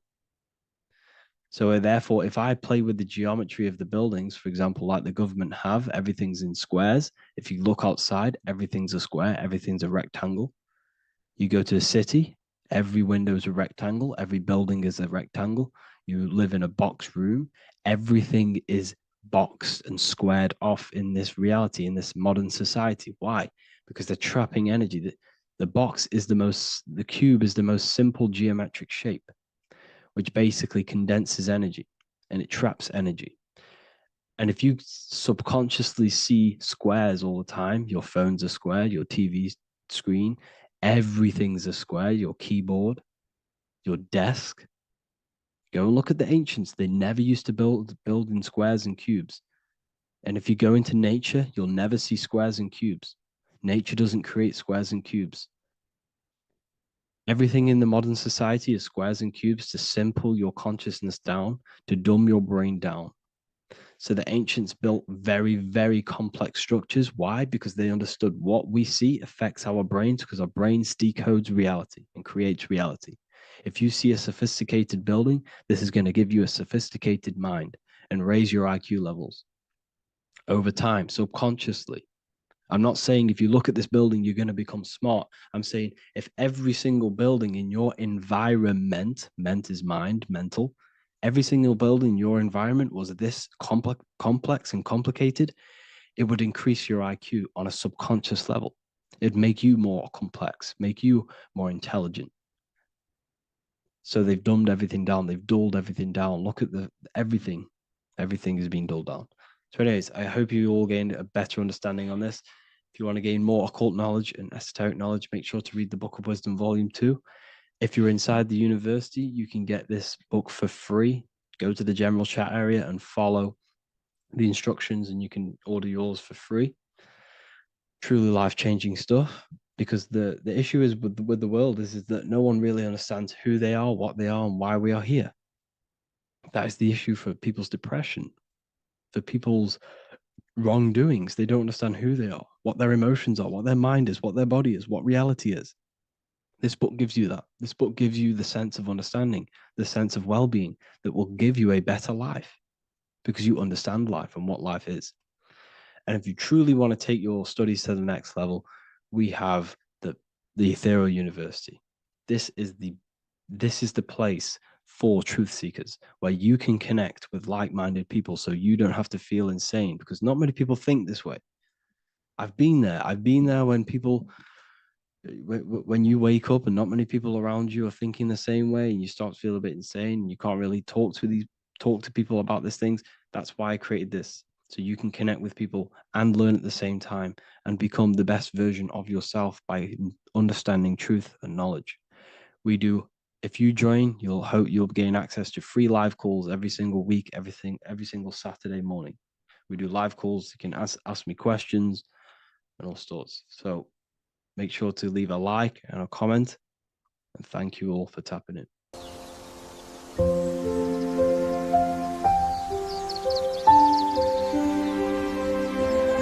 bookofwisdom.com.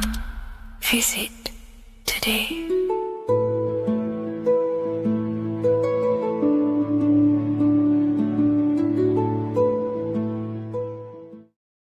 Hello, Seeker. Welcome to Revival of Symbolism, a channel devoted to the language of esoteric symbolism, guiding you to discover yourself and expand your consciousness into deeper realms of thought. I'm Harry B. Joseph, also known as Revival of Wisdom, and today we're going to be discussing the symbol of the pentagram. The pentagram is a well-known symbol inside the occult, used by pretty much every ancient tradition: Freemasonry, Rosicrucianism, Hermeticism, all the occult schools of thought. You will see this symbol. And today we're going to be breaking it down into some great detail. Now, there's a lot that goes into this symbol. It's basically a 5-pointed star. Now, if you notice that the star is one line continuously, you can draw this symbol continuously with one line without taking your pen or pencil off the piece of paper. So it's actually symbolizing one, and one expressing through 5 ways. So if we look at this symbol and each one of their points, we're looking at the 5 elements that create life, the universe, or creation itself. So the element of spirit simply represents the divine, the unseen world, the things that we can't really put our hands on, we can't feel, touch, taste, or see, but they hold influence over the material plane. So spirit covers a large category of things such as spiritual forces that drive physical existence.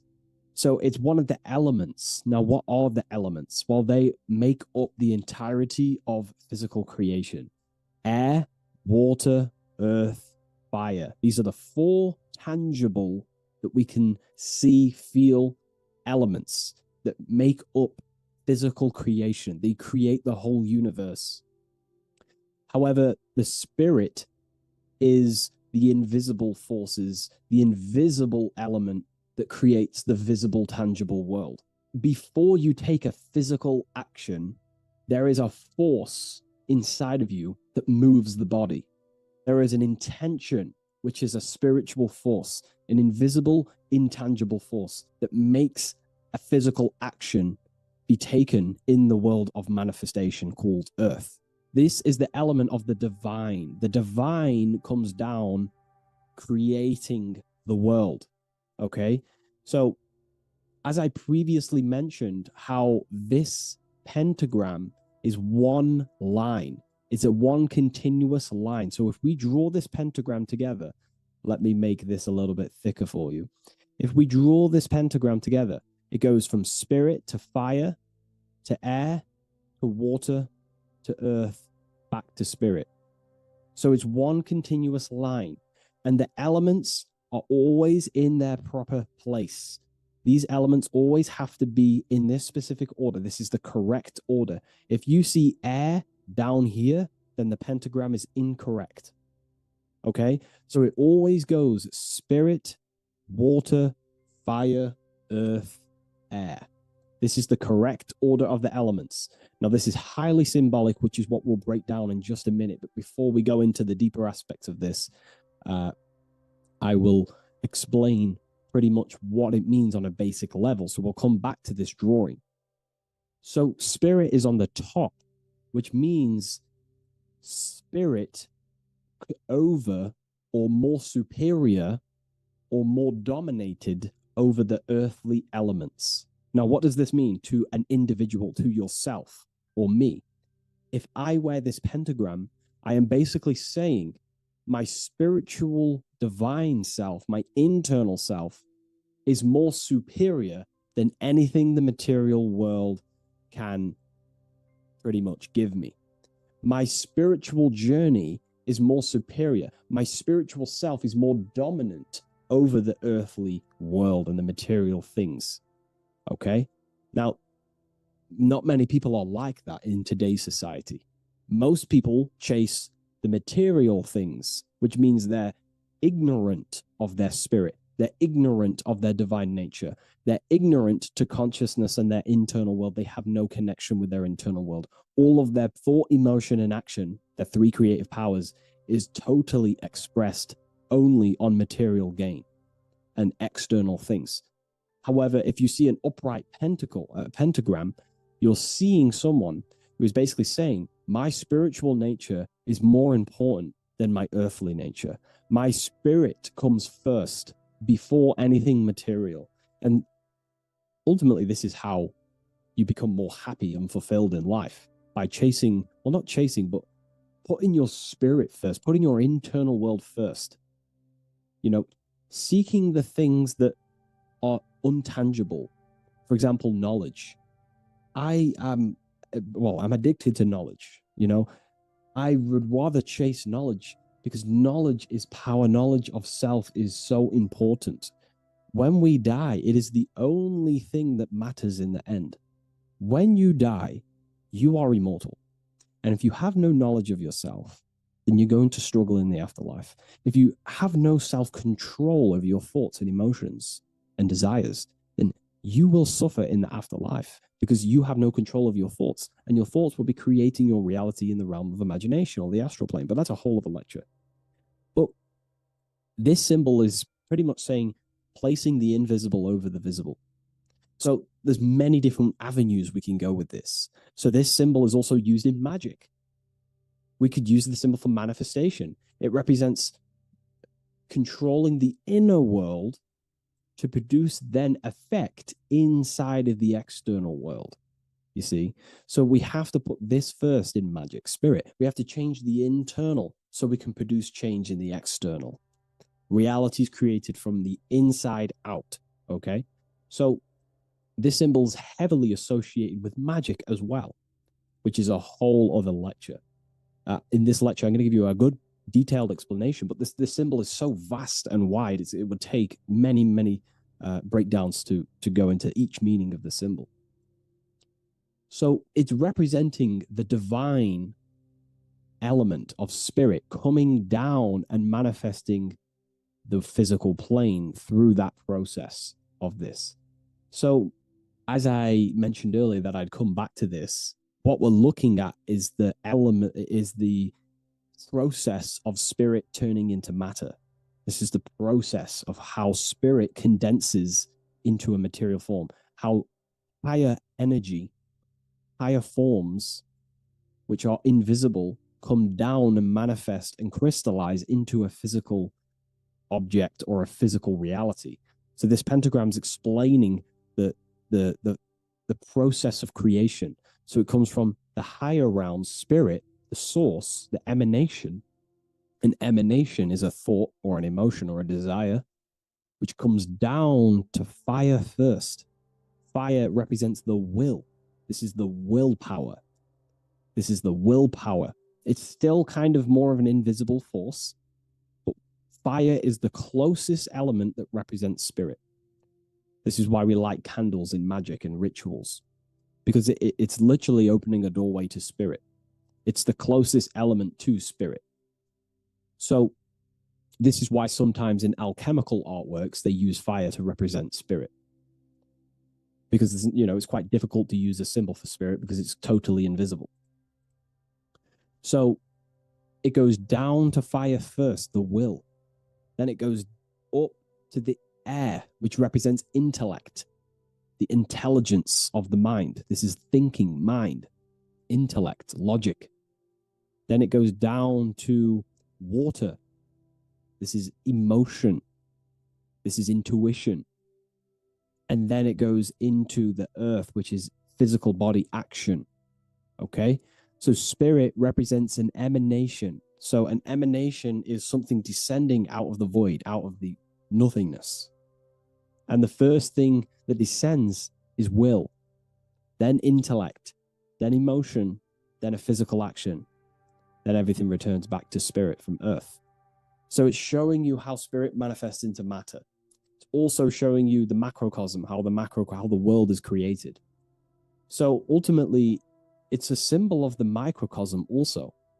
It's a symbol of you. If you put your body outwards, you would see your body in this 5-pointed star shape. So it's a symbol of the microcosm, because you yourself are a microcosm. You contain all of the elements: spirit, fire, earth, water, and air. You breathe air, you drink water, fire in your nervous system, which is electricity, and earth is your physical body. So you are a microcosm of the universe. And this is what the circle, when we see the circle around, this is representing the macrocosm, the circle.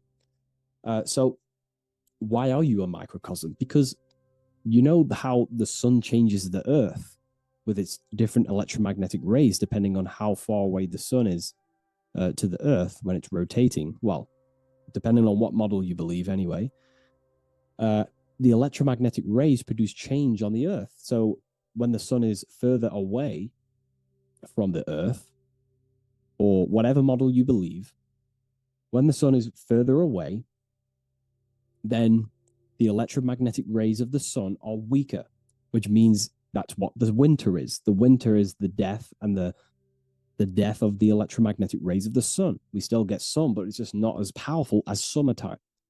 So nature dies. But then when the summer comes back around, the sun is closer, it produces higher amounts of electromagnetic life force rays, which increases the growth again in the summertime. But this is also not only happening on the earth, it's happening within the body. The body goes through this rhythm.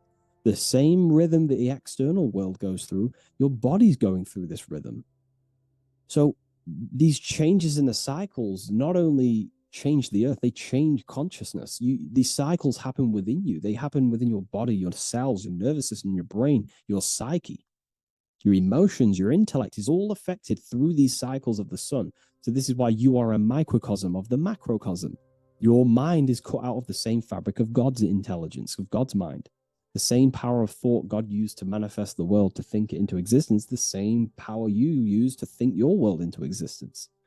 You are truly a microcosm containing all the 5 elements, all the same powers of God, but just in a smaller version. It's a symbol of the microcosm. It's a symbol of the macrocosm also. It's a symbol of how spirit manifests into form. And this is why it's associated with magic, because you can use these elements in magic, this process of how spirit becomes matter. So there's so much that goes into this. And I actually broke this down inside the new book, the Book of Symbolism, on these 2 pages here. I will do another one on the inverted pentagram. This book, I've basically gone over every Freemasonic symbol, alchemical symbols, every occult society symbols is pretty much in this new Book of Symbolism. But again, it's not a book on symbolism. These symbols are representing forces within yourself. They represent you. And these symbols are designed to awaken aspects of yourself. So this is not a book on symbolism. This is a book on you. Each symbol will awaken different aspects of yourself to help you understand yourself. So anyways, it's a big book. It's going to be very, very soon. I'll leave a waiting list in the description. You can join the waiting list, or I'll just give you an email when it's ready. And I will see you in the next video. Please leave a like, comment, and share. And I'll see you in the next one.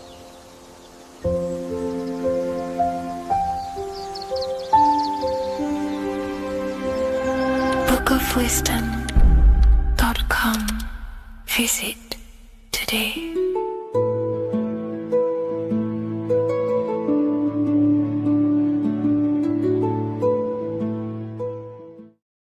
Creation demands destruction. Every time you release your sexual fluids, you're destroying a part of yourself to create an extension of yourself. For example, if you want to create a business, you have to destroy your time, attention, and energy in order to create the effect of the business. All creation demands some sort of sacrifice or destruction. This falls under the law of polarity in the universe. It's the same with your sexual fluids. Your sexual fluids, especially as a man, contains minerals, all the minerals in your body. It contains your vitality. It contains your DNA. It contains the blueprint of you, and it can create a whole new human being. You are literally playing with the power of creation if you are releasing your sexual fluids too much. Sexual fluids also extend beyond the physical plane. They contain astral forces because all physical creation is a mental creation. We live in a mental universe. Everything begins as a thought in the mind, then the thought takes the form and the body of imagination, which is an astral force. Imagination turns into etheric emotional energy. Then the etheric emotional energy turns into the physical action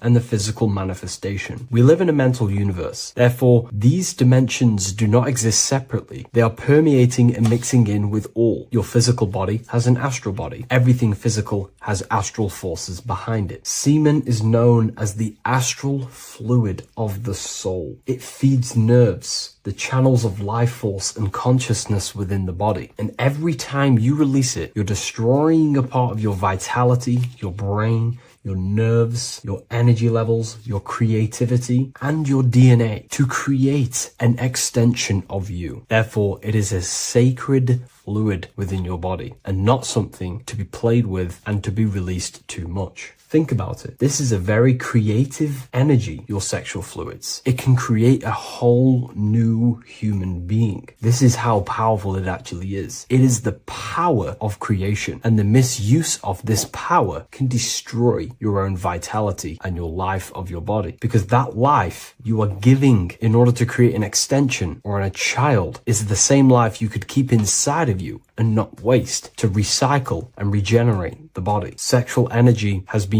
for thousands of years associated with regenerating the body, longevity of life, and maintaining youth. Not only that, every time you release your sexual energy, it floods the brain with dopamine. Dopamine is the brain's reward system, created within the middle of the brain. It releases every time you've achieved something. However, sex or an orgasm is the most powerful feeling you can feel. It's the most amazing, intense feeling and release of dopamine you can possibly feel as a human. Therefore, if you flood your brain with this high amount of dopamine every single day, you are getting the epitome of human feelings every single day. Therefore, you will become numb to everything else in reality. You won't be able to enjoy the small things in life. And I know this firsthand because I experienced this myself. As soon as I stopped, this is when I started to enjoy the little things in life, seeing family, and I actually gained more energy, more ideas. We'll get into this a bit later. It is a creative energy. It creates a whole new human being. Therefore, if we maintain this energy, we can maintain our creative power within us, because that's what we are. We are all creative beings, moving energy from higher dimensions of consciousness, the mind, into lower dimensions of consciousness, the physical world. You hold the power to create. You are not in a world. The world is working through you. You do not possess a life. Life is working through you. You are not in a universe. You are the universe. It's moving through you. There is no past, present, and future. The present moment is you. When we release every single day or frequently throughout the week, like I said, we're triggering the brain's reward system, dopamine, which makes you feel as if you have already achieved something. And if your brain is telling you you have already achieved something by overusing your sexual fluids, then you will not have the motivation to achieve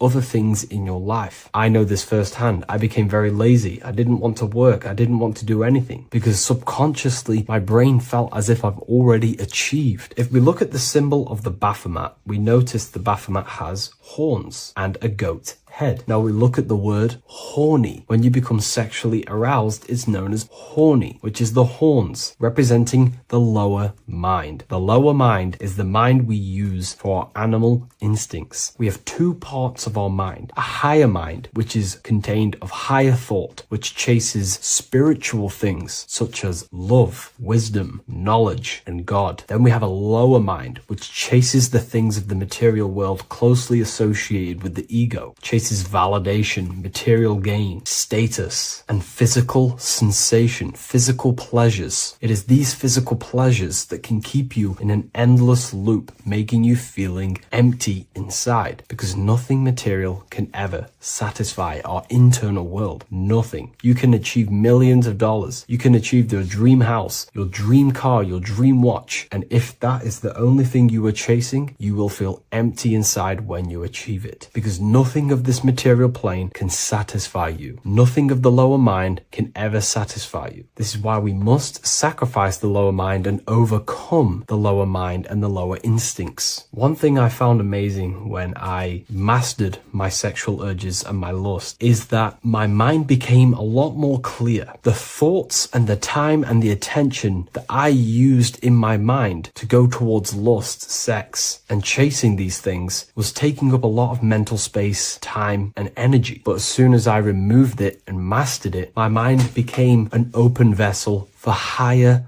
thoughts to be received from the higher mind. The mind is like a radio antenna. Whatever we attune it with, that's what we receive. If we're constantly thinking about lust and low-level pleasures, we're going to just receive low-level thoughts. But once we remove all of the lower mind and we conquer our physical body and physical urges, our mind becomes an open channel for divine thoughts and spiritual thoughts. This is what most people call today as downloads. You receive wisdom from your higher self. Not only do you receive more wisdom, you just receive more power to create. The male and the female come together to create a child. That's how you were created. Now, the law of correspondence teaches as above, so below. It refers to everything in the universe. Therefore, in order for you to create a reality, to give birth to something, you have to bring together the masculine and the feminine. Your masculine forces are willpower and actions. Your feminine forces are emotions and imagination. When you combine the willpower, action, emotions, and imagination and combine them together, you can give birth to reality. But it's important to only give birth to things that are spiritual, that are good, that are for the benefit of yourself and humanity, and not for the ego and the lower mind. Killing our lower mind is essential for spiritual ascension when we die. The thoughts that we give the most attention and energy to when we die are pretty much the same thoughts that we're going to think when we die. When you die, your physical body and external world is stripped and you're left with your internal world of consciousness, more than likely be resonating within the lower astral plane before you move on to any higher dimensions of the astral. It's important that we kill any addictions such as sex, food attachments, emotional attachments to people, any desire for material things before we physically die. The Hindus taught this, Buddhism taught this, the ancient Egyptians taught this. We have to remove the desires in our heart for material and things before we physically die, because when we die, we cannot fulfill physical pleasure. Therefore, we will create our own suffering within the astral dimension. So sex is the biggest part of this. We have to remove the desire for sex or releasing any of our sexual fluids before we physically die to master ourselves. And not only that, it's going to benefit the way you feel, the way you think, the way you act towards people once you have mastered this. Porn psychologically damages you. You are quite literally the person in the corner of a room watching two other people give pleasure to each other. Psychologically, that is not good. And what happens in darkness is always revealed in light. What you do in your alone times will show in your confidence, in your eye contact, in your presence, in your aura, your energy. You cannot hide things that you do in the dark, because they always reveal themselves in a subconscious way, whether physically or through an energetic spiritual way. Sex can be known as sacred energy exchange. You're exchanging energy, bioelectrical energy. It's a scientific fact that when you hold hands with another person, your brain waves of each individual become synced. Your emotions sync. And you exchange electromagnetic energy because you are an electromagnetic being. When you have sex with someone, you are literally exchanging emotional energy. Your aura is not just an electromagnetic field. It is literally a manifestation of your internal consciousness. Your consciousness contains your thoughts, your beliefs, your traumas, your emotional state.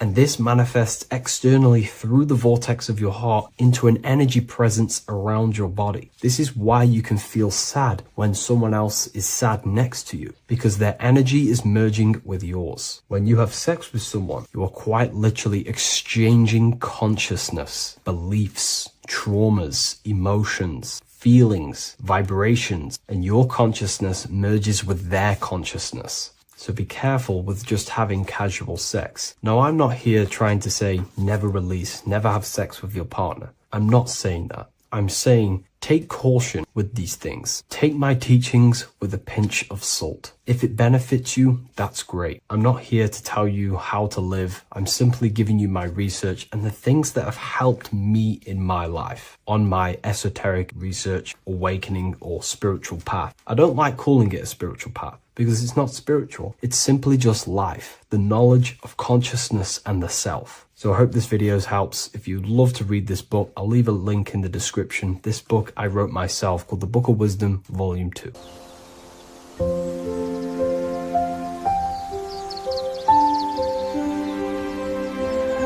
bookofwisdom.com. Visit today.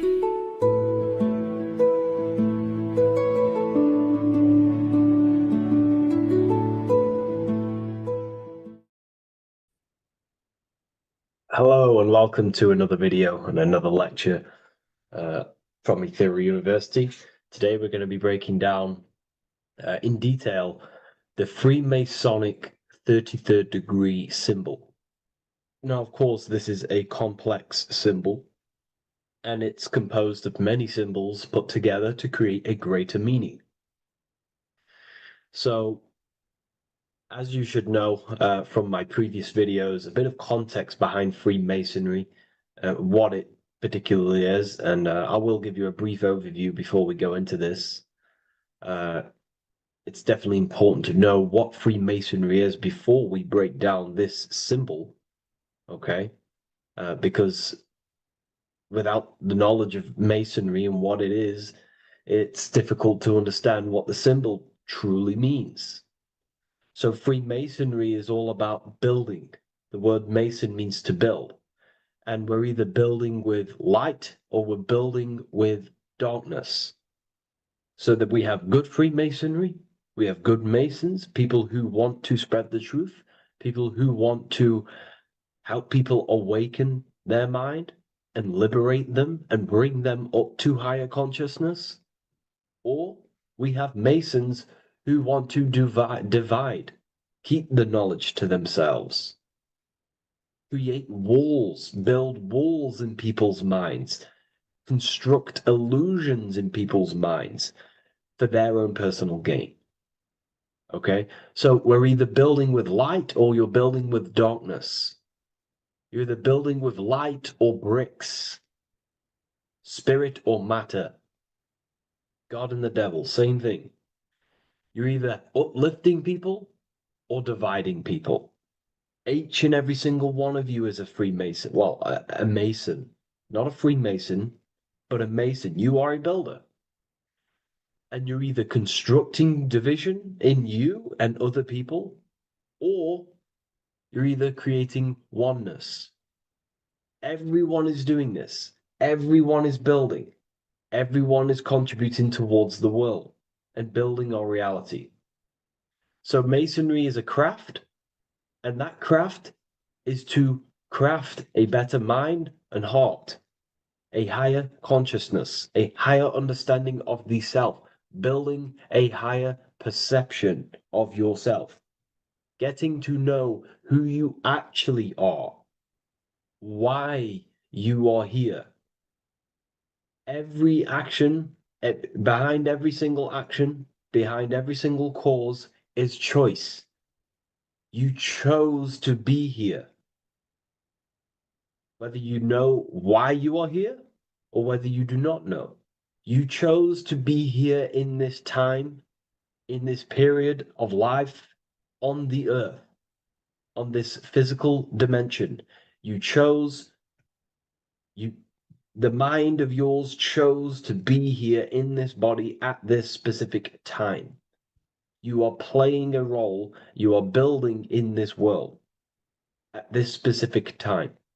So Masonry is all about getting to know the self, to know what you actually are through gnosis.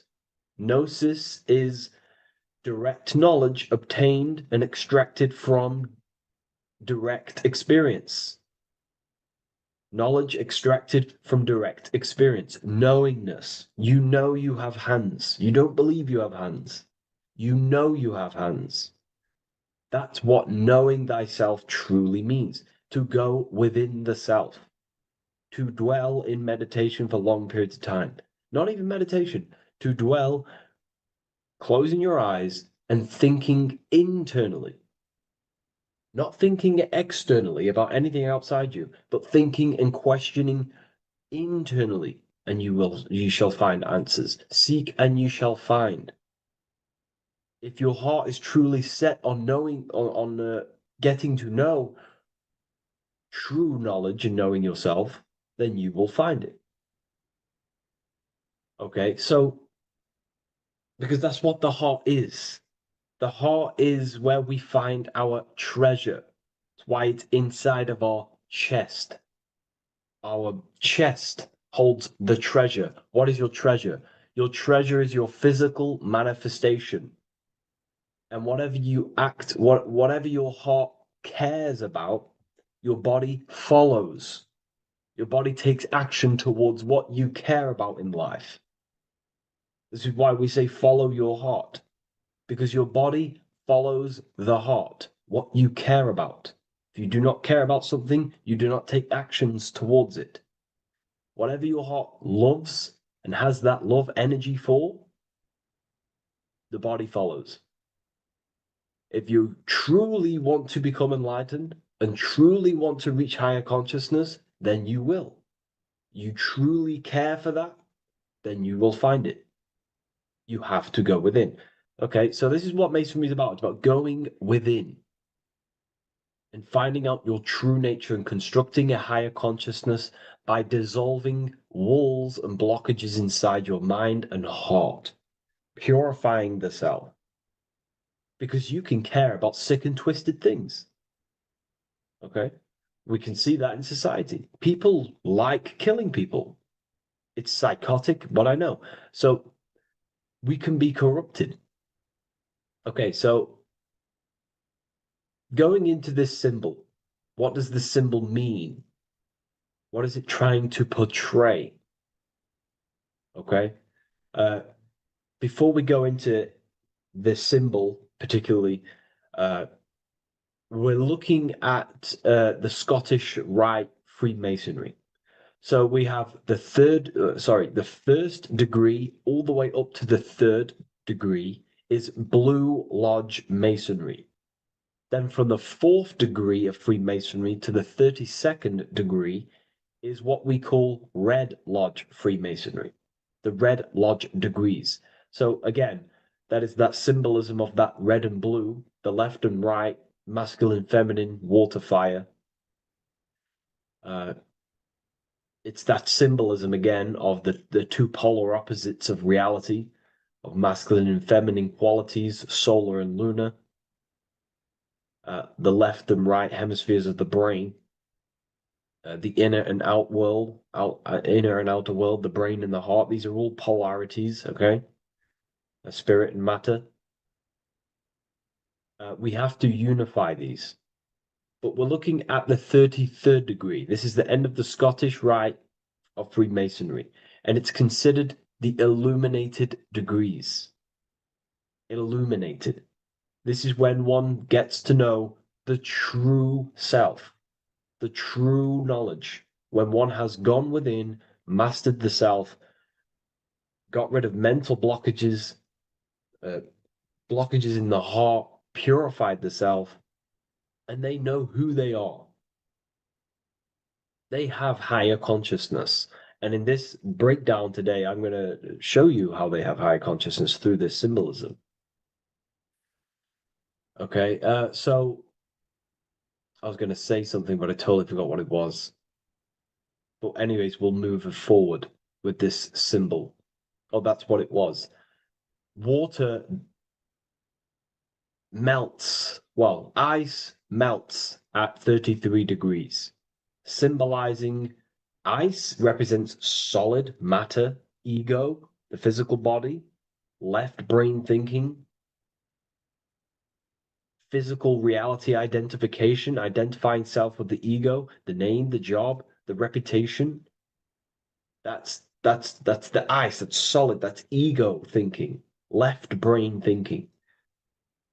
When we identify ourselves with the body, our ego, our name, our job, our reputation, our family, that is ego. That is pure earthly survival base level consciousness.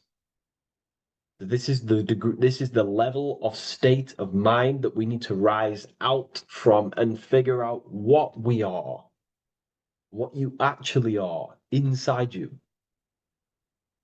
When you turn off your thoughts, what are you then? If you do not think, you are not your name, your job, your reputation, your family, your beliefs. Because when the mind is turned off, there is still something left. That is you. And that is the substance that we have to get to know through gnosis, through going within and thinking internally and dwelling within. Okay. So Freemasonry is all about learning about the psyche, the true nature of consciousness, how it functions, the mechanics of consciousness, how we can integrate universal law with consciousness. We're going to be going into that. Natural law, how we can become one with God's law. We can become one with the universe and integrate universal consciousness into yourself. Okay, so the first thing I'm going to say about this symbol, straight away, the first thing you probably notice about the symbol is the eagle. The eagle is a bird. Okay, what do birds do? They are high in the air. They are above the earth, which represents rising, rising consciousness, rising the mind out of the lower mind, earth-based survival, impulsive, reactive, egotistical mind. And we're pulling us up, we're rising from that. The earth represents that lower base survival consciousness, ego-driven thoughts. And we're rising up. The bird is free. It's free from the earth. Okay? It's free. It's elevated. It looks down upon the earth. So the eagle is a bird which represents higher view of self, a higher understanding of the self. It's elevated. We have a higher view of myself when I reach the 33rd degree. That is what it's showing you. That is what it's symbolizing. Okay? It's above the earth. It is free. It looks down. When you have higher consciousness, you become enlightened. It's impossible not to look down. You do look down on people, but not in a bad way. Not in a bad way. That sounds bad. I understand if that sounds bad, but that's not a bad way. I don't mean that in a bad way or a bad-hearted way.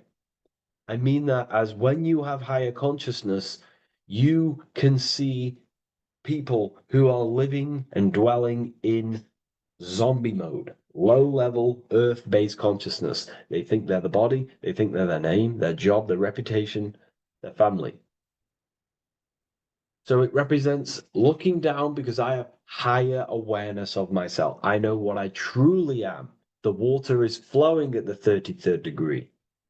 The water melts at the 33rd degree, representing the flowing of consciousness, the flowing of the mind, flowing of light energy entering the body. Because when we reach higher consciousness, when you raise your consciousness, which is just an easier way of saying mastering thoughts, mastering yourself. We no longer give attention to negative thoughts because we understand what thoughts are and why would you let your own mind take away your own power?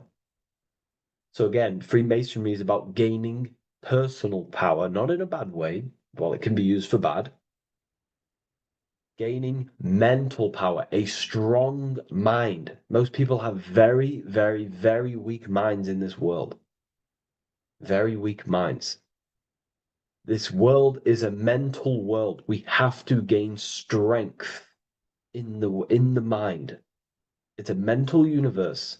The stronger the mind, the better your reality. The less affected you are by external things. Nothing external should ever bother you. Okay?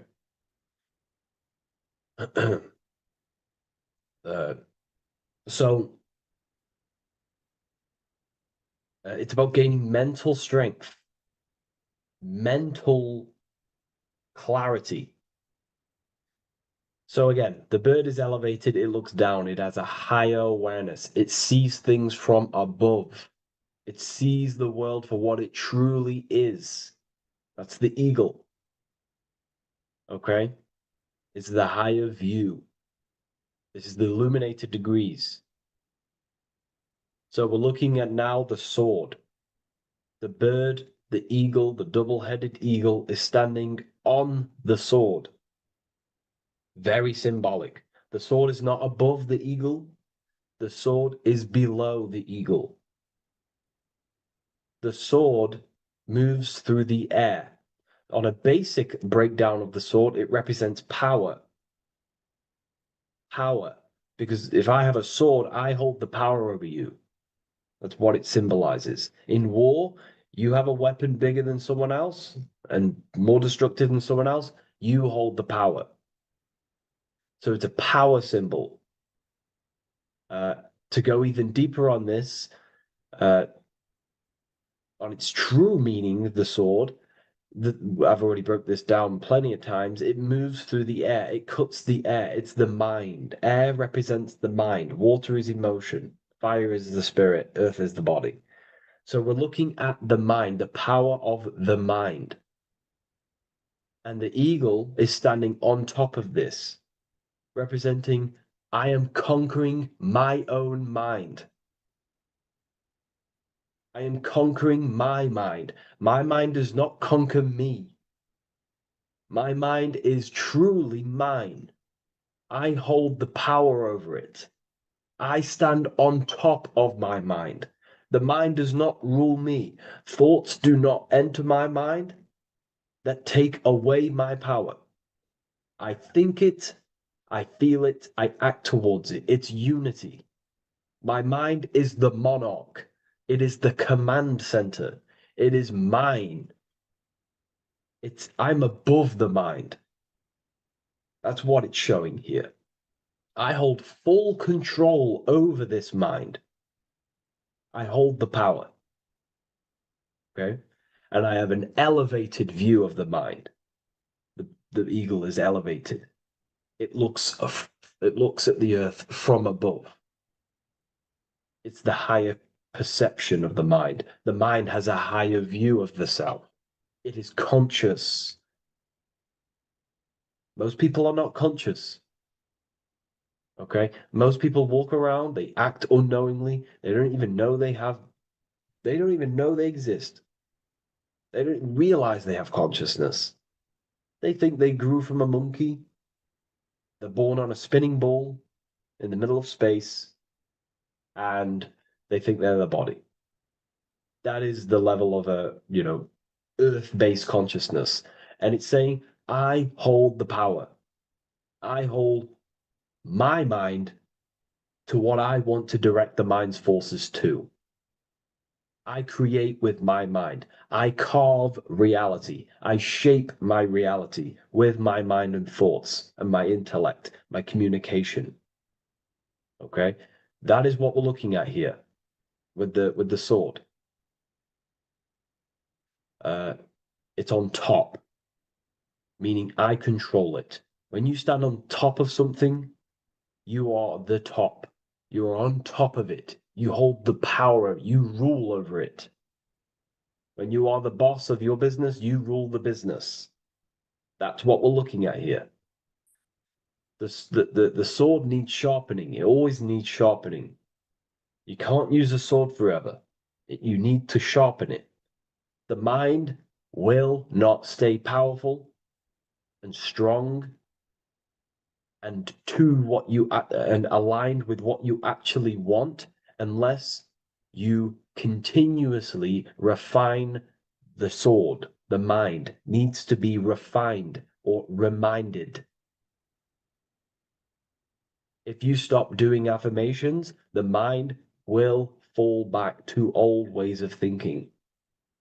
If you constantly meditate, you constantly implant the messages into your subconscious mind, you constantly visualize, you are keeping the mind sharpened with what you want in life, what you are trying to create.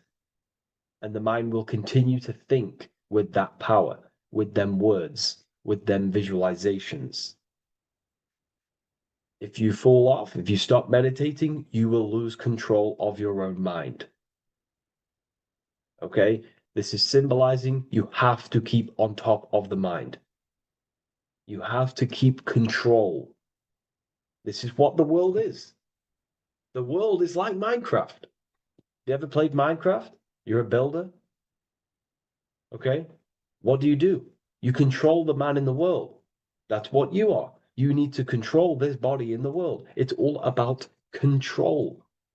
You are in a game. It's like Grand Theft Auto. You don't know how to use the buttons. You're going to create chaos, and you're not going to have that much fun in the world in GTA if you don't know how to work the buttons. Same with this world. You are in a world, and you need to learn the buttons of the body, the mind, the soul, the heart. How will these things function so you can actually live a better life and create what you want in the world? Aligned with natural law, of course, unless you want to walk down the path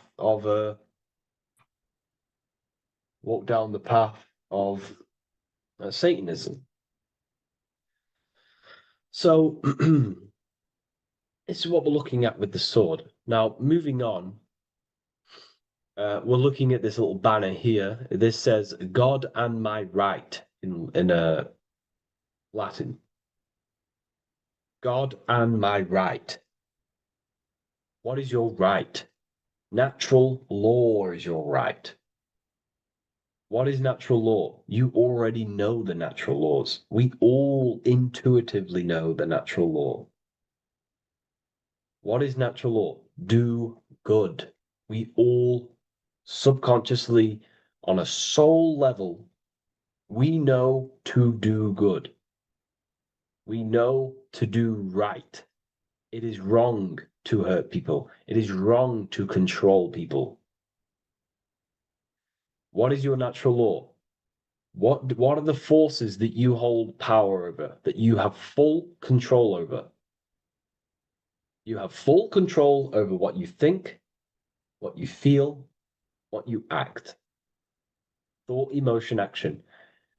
If you start to try and control things outside of them three forces, that is now you breaking natural law. If I try to control and manipulate someone else, that is now breaking natural law. I'm going against my inner law. My soul tells me what is right and wrong through emotion. So it's about aligning the self, my actions, my thoughts with my emotion, my intuition, my natural law. These are your rights. Your rights is to think, feel, and act with the law, with good, with God, with love, with care for one another. Am I building with light to bring good things to the collective? You see, most people are stuck in their left brain, and the left brain only sees me, me, ego-driven thinking. That's why they trap us in our left brain. They train us to be left brain. They tell us to write with our right hand to strengthen the left brain. They call it writing.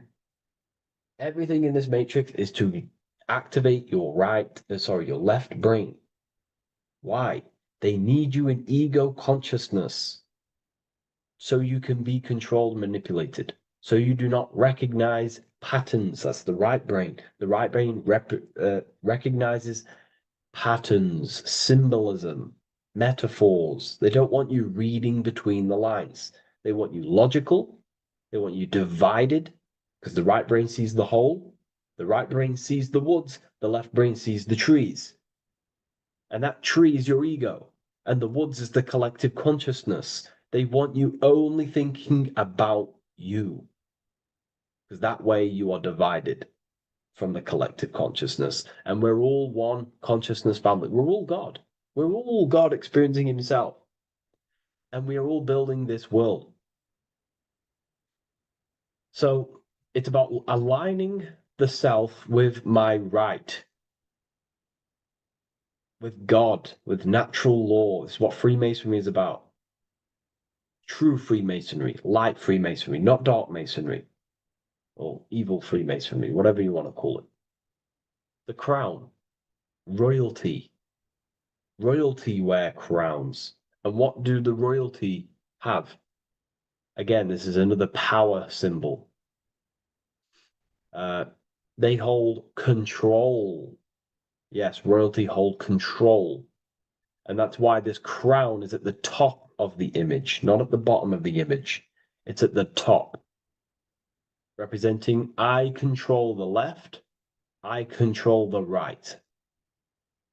I control my left brain and my right brain, the two eagle heads, the two views. The eagle has one eye on each side. It's looking, it's seeing.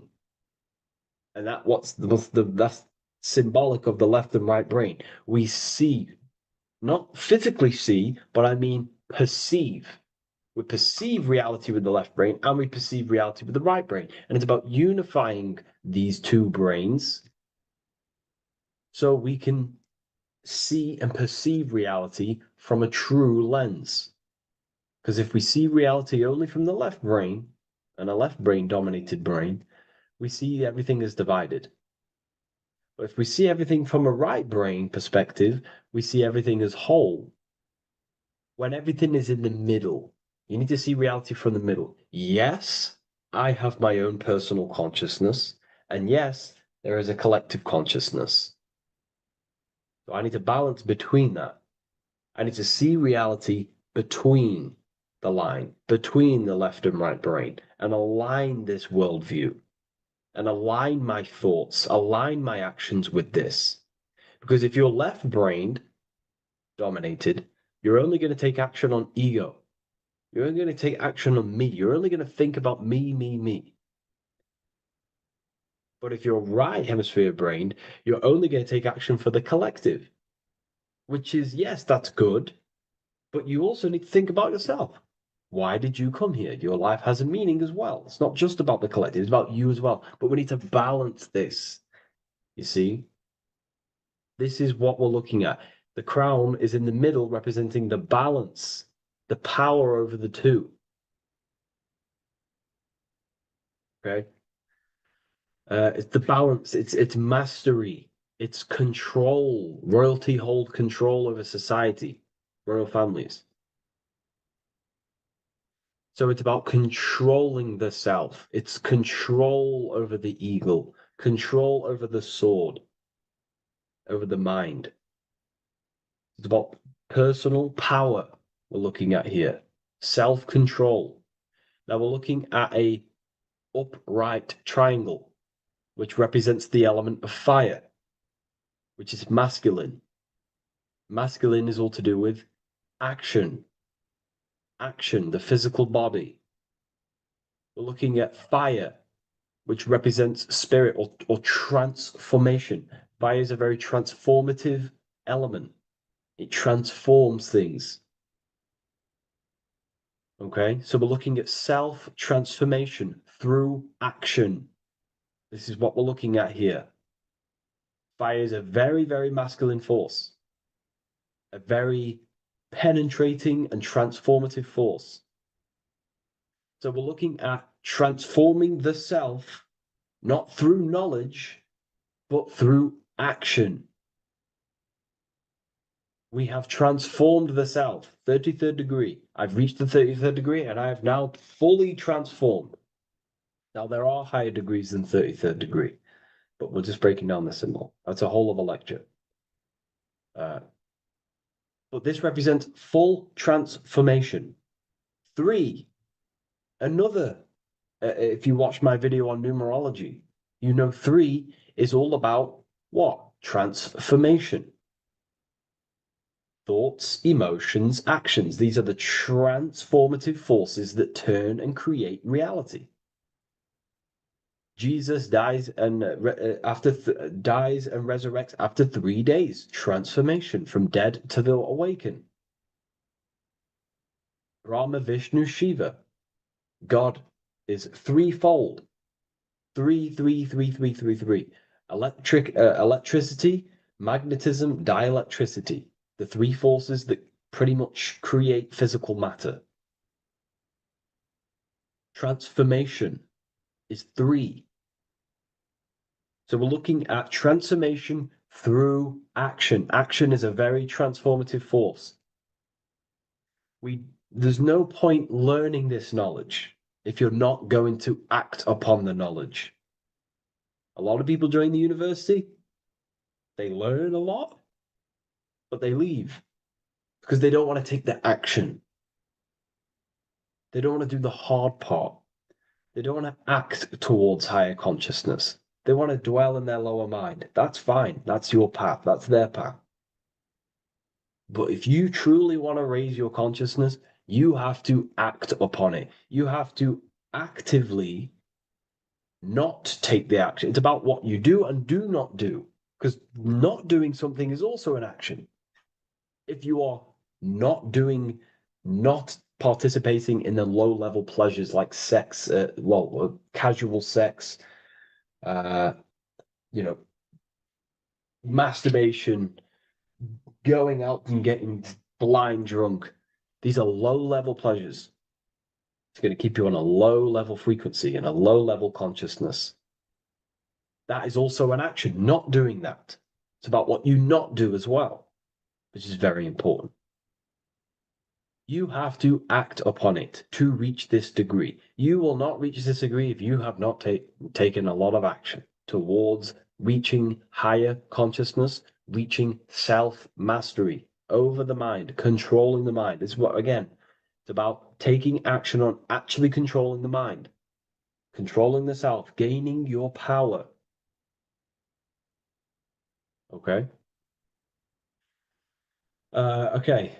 This is another fascinating part about the eagle head and wings. It also represents the past, present, and future. The crown is, again, symbolic of the crown chakra. This is all to do with knowledge. So we're looking at knowledge of the past, the eagle on the left looking behind, and the eagle on the right looking forward. So we're looking at the crown, knowledge of the past and the future. Looking at your past is very powerful. What has led you to this very point in your life? What actions have taken you to this point? And not only you, remember, there is a collective. Remember, you always have to keep that in mind. Every action you take You have to always align it with the collective consciousness. It's not just you in the world. We have a collective. So, how did you and how did the collective get to this point in life, in this present? How did we get here? How did we get into this mess? Humanity is in a mess. A straight up chaotic mess. And if you think everything is perfect and everything's divine and everything's just, there's some people out there in the spiritual community saying, everything's divine, everything's meant for this purpose. No, there are people actively manipulating and using mind control methods to control this reality. How have we got into this mess? So we have to look into the past to analyze patterns so we can take action now in the present to change the future of the collective and your personal life. That's what we're looking at here. So the eagle looking left is looking in the past, representing analyzing the past, analyzing the actions in my life and the collective life. The actions that led to this mess now, to this state now. And what can I do now with my knowledge to change the future to a better future, aligned with, again, natural law, aligned with goodness, aligned with God, aligned with care and love for one another and the self. So it's all about knowledge of the past and knowledge of the future. And what I can do now to take action, the triangle pointing at the middle, which is the present, what can I do now to change the future? To create a better future, to transform the world. 33, transformation. To transform the future. Okay, this is what we're looking at here with the two double-headed eagles as well. Again, this is more art. This is a lot more complex symbolism here. But again, we have the Earth hemisphere here. And what? The eagle above. It is raised above the earth, above material pleasures, above the material thinking self, above the ego. Not to say get rid of the ego. We need the ego, but balancing, control, power over the ego, power over the two hemispheres of the brain, power over my past and my future, power over time. What am I using my time towards? Time is your spiritual currency. Okay? It's elevated. It sees things from a higher perspective. It is higher consciousness. We're also looking at the astral body. Birds on a deeper level represent the astral body.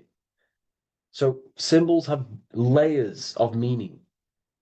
The deeper you get into the occult. So when you join the first degree, you get, a good interpretation, and the higher degree you go, the more deeper the symbol reveals, as the more deeper you know yourself. So we're looking also at the astral body, the light. What is the light? Light is a massive symbol in Freemasonry. It's knowledge, gnosis. When you're very intelligent, you call someone, they're a bright child. They have enlightenment, light in the mind. Looking at light, a lot of knowledge, a lot of self-knowledge of the self, of the psyche, how I function, what I am, knowledge of the astral body, rising above the earth, astral projection, exploring your true nature, exploring consciousness. This is what we're looking at here. And in order to explore your astral body and explore the astral realm, you have to control the sword, the mind. and you can then explore. You are free like a bird to fly. This is all symbolic of rising consciousness. All symbolic. So I hope this video has gained a bit more clarity on this symbol and given you some insights. And I will see you in the next one. Thank you for tuning in today.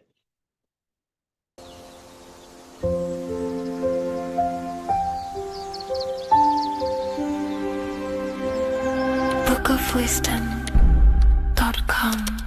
Visit today.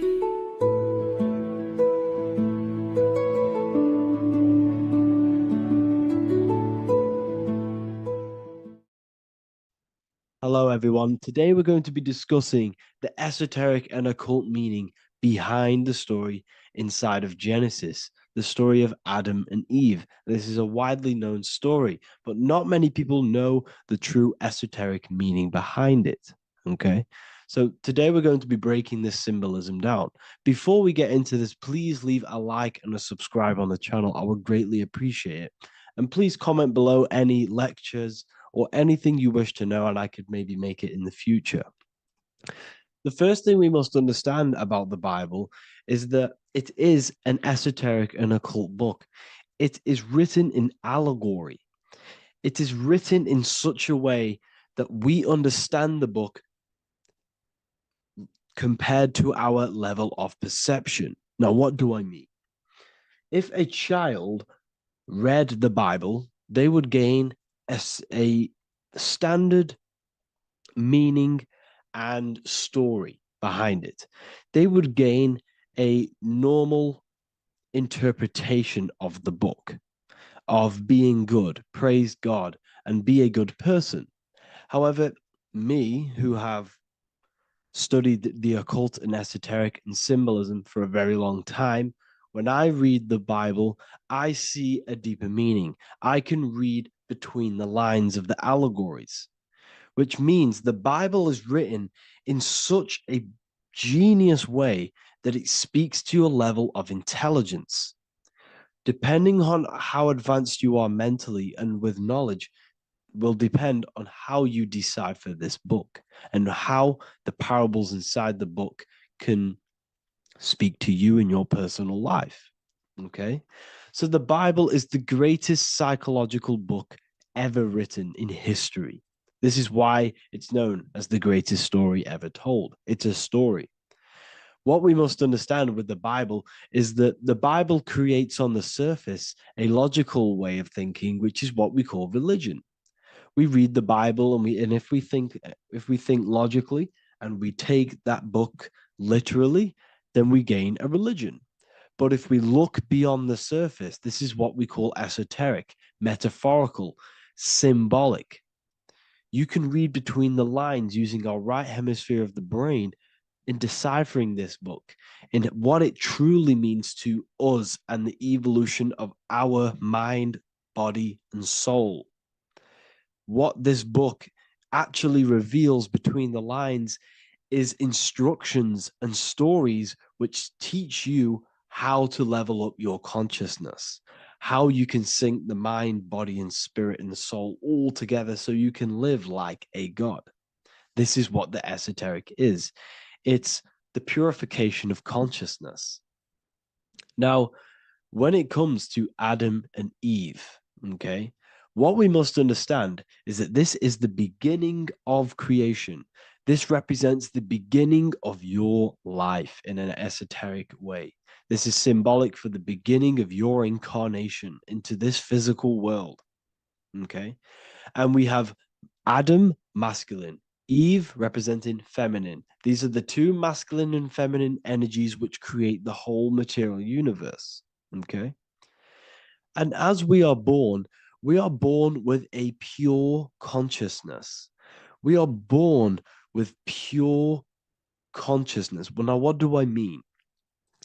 As a baby, we have no knowledge. We are pure essence of the soul.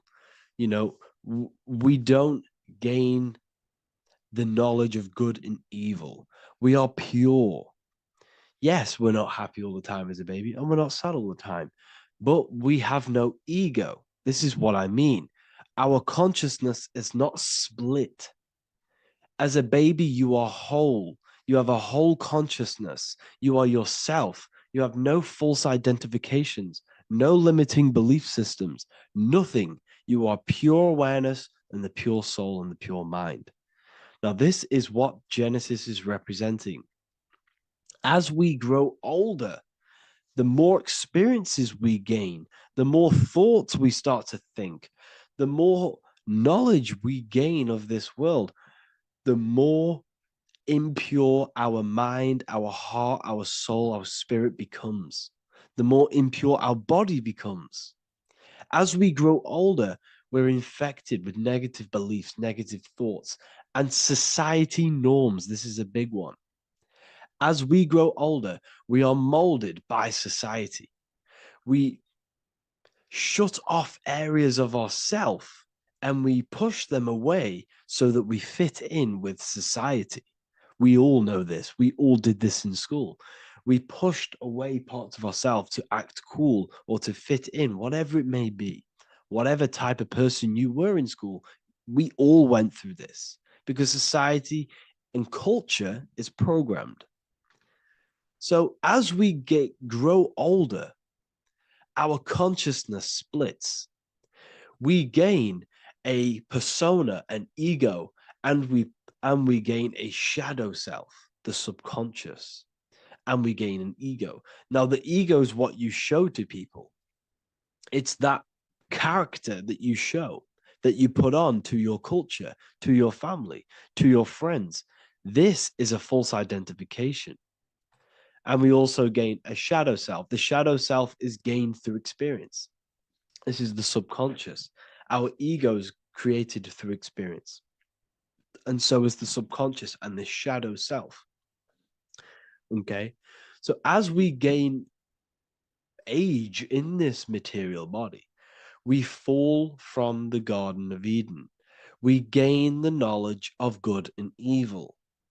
This is what the symbolism represents of us leaving the garden, us eating from the fruit. Now, the fruit represents the knowledge, it represents the insight, the experience, which splits our pure consciousness. Our soul splits. Okay? We lose connection with the divine. We lose connection with our pure self through material experiences. We may lose ourselves in material experiences. We may lose ourselves in lust and material gain, wealth, and all of these lovely things that the material world offers. We lose ourselves in this. Okay? And not only that, there's another symbolic thing that we're missing with being a child. There's another symbolic meaning behind this tree in this story of Adam and Eve. And this is sexual energy. Okay? As we are a baby, we have no ability to create another human life. We have no sexual urges. We have no desire for the material things as a baby. Nothing.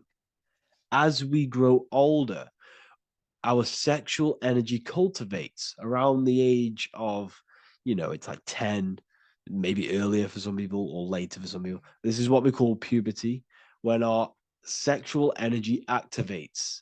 This is when the masculine and feminine energies are present within the body. And we are now given the ability to create human life. We're now given the ability to bring in a soul into the material world. Now, this is what we believe and know in the esoteric world. That is what sex is. You're bringing a soul from the astral into the physical. Okay? So as you grow older, you gain this ability to use the power of creation. You gain this force within you that allows you to open a portal in the astral and bring in a soul to the material. Now, this power can be misused. This power is very powerful and it should not be misused. In occult and esoteric teachings, we teach and learn sexual transmutation, how we transmute sexual energy into different areas of our life so we can grow and create. Because sexual energy is creative energy. It creates a whole new human being. So if we retain it, we can transmute it into creativity. So this energy is kind of corrupting us as well. And now I'm not saying growing up is evil, all this thing is evil. This is a natural cycle that we must go through. The soul of us must go through this cycle so that we learn, so that we overcome it, so that we gain mastery of ourselves, so that we expand ourselves. I recommend you watch the Evolution of Consciousness lecture that I did on my YouTube. An amazing lecture. Talks about the evolution of consciousness and how we're on a never-ending cycle of life and death and expansion. So leaving the Garden of Eden is symbolic. You see, Eve represents emotion. She's feminine. Adam represents action. That's why he bit the apple. You see, Eve takes the apple and tempts Adam because she's the emotion. She's the sexual desire. And Adam eats it. He releases, he misuses the power of his creation. He misuses his consciousness because of material illusions and material desires. This is natural, okay? As we grow older in this life, our soul has to experience sin. We have to experience negativity. We have to experience evil, okay? And we have to misuse this power within us to learn about it so we can overcome it and gain control over it. Now, this is why the Bible says in Genesis 3:6, for God doth know that in the day ye eat thereof, then your eyes shall be opened. Ye shall be as gods, knowing good and evil. This is very, very, very symbolic. We come into this world to experience a dualistic way of reality.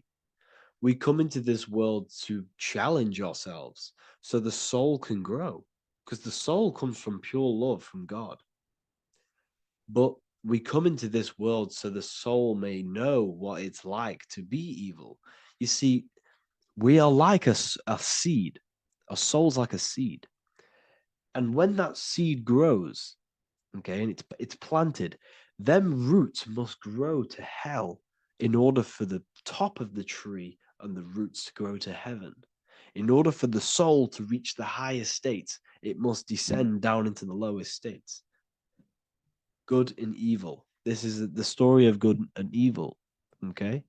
And this is the story, a psychological story of how the human mind has functioned in this life. This is what this story is representing of how our soul and mind is functioning, how our consciousness is splitting and growing up and evoluting. Okay. Like I said, snakes represent sexual energy. They represent, snake, when you've been snaked. This is why we say you've been snaked, because it represents a temptation of sexual energy. This is why the Kundalini is symbolized as a snake. This is the serpent within us that we can rise to activate dormant brain cells in our brain. Now that's called the Kundalini awakening. I'm not going to get into that into this video, but this is what it symbolizes, the tree and the knowledge of good and evil, because our body is the tree. Our central nervous system is the tree. The snake is our sexual urges and this false temptation that tempts us to interact with sin, the material world, okay, and go against our higher divine self. This is what it represents. Now, it's very, very symbolic. Not everyone is going to agree with this, but this is my interpretation of Genesis based on my research of occultism, symbolism, metaphors, and me studying the Bible. This is my interpretation, and I hope it resonates with you. It might not resonate with you, but this is what makes sense to me, and this is what has made sense to many other occult researchers who are in this space as well. Okay, so please leave a like, leave a comment, leave a subscribe, I'd greatly appreciate if you could, just give me some support on this channel. We're nearly at 100,000 subscribers, which is insane. I just want to say thank you all. And yeah, I will see you inside the university if you join. I'll look forward to mentoring you, connecting with you on the live calls. There's a new symbolism course which is going to be available very, very soon. And yeah, if you join the university, you also get a 30% discount on all of my products, astrology readings, one-on-one calls, all of my books. Yeah, so I hope you gain some insight on this video, and I'll see you in the next video, and I'll see you inside the university. Have an amazing day.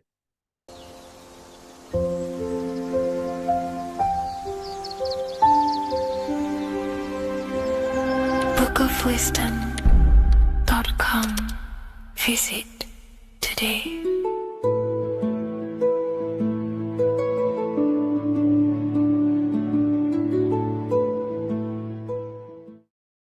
Neo is plugged in on the back of the neck, which is the reptilian brain stem. The reptilian brain is all to do with survival mode, survival state. It's always scanning the environment for safety, whether that's physically, emotionally, or mentally. It does not think. It is instant. For example, do I smack the guy or run off? If something happens to you, like a car's coming really quick to you, you do not think about this. The reptilian brain is the animal instinct that will instantly move your body on the instant reactions. Hence why it's the closest brain to the rest of the body. It has instant access to the electrical nervous system to control the body at instant reactions. Now, Neo is plugged in on the back of the neck, which is the reptilian brain. Therefore, the matrix is the body itself. It is the lowest state of consciousness. This is what it represents. The word matrix means womb. It translates to womb because your body is a womb. Your body is a vessel for universal consciousness, for God consciousness. And the body is also a womb where you can be born again outside of this body by raising your consciousness, by awakening the neocortex. This is why Neo is called Neo, because it represents the neocortex. This is the higher aspect of our brain. This is all to do with new things, higher reasoning, higher thinking, new learning. You see, the brain is a receiver for universal consciousness. Now, what do I mean? It is a radio receiver. Think of it like this. You have a radio tower which emits frequencies, and each little frequency, 00.1, 00.2, 00.3, each 00 point is a different person. We are all the same universal consciousness encapsulated inside of a different vessel. This is why our body is the temple of God inside of the Bible. Your body is a sacred temple of the divine essence of the universe. However, consciousness is controlling this physical body. And I'll show you this diagram here. Consciousness consists of imagination, emotions, thought, and memory. All of these things are not physical. They're not made out of atoms. You cannot think with atoms. If I split open your brain while you are thinking of a cheesecake, I would not see a cheesecake. It's because these things exist metaphysically within consciousness. They are not physical. The body is physical. It's part of matter. It's part of time. You see the Leonardo da Vinci, the circle and the square. The square represents limitation, beginning and end, because when you draw a square, there is a beginning and end. It represents the body, the mortal self, the ego, the echo. Then you have the spirit raised above, which represents spirit over matter, mind over matter. Invisible forces create physical forces. Everything physical exists in non-physical.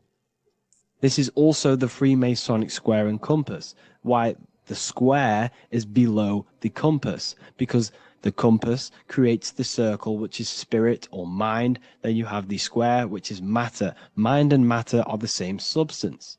Mind creates matter through thought. Everything in this physical universe manifested through thought. Everything began as thought. So you are spirit and matter. You have a material body and a spiritual body. And you are right in the middle. This is why humans are very, very important. Because we have an animal nature, the reptilian brain, and a higher consciousness, the neocortex. And we must awaken out of the matrix, which means womb, which is the body. And neo is waken up from the lower self, the reptilian brain, and moves into the neocortex. Because the brain is a radio receiver for consciousness.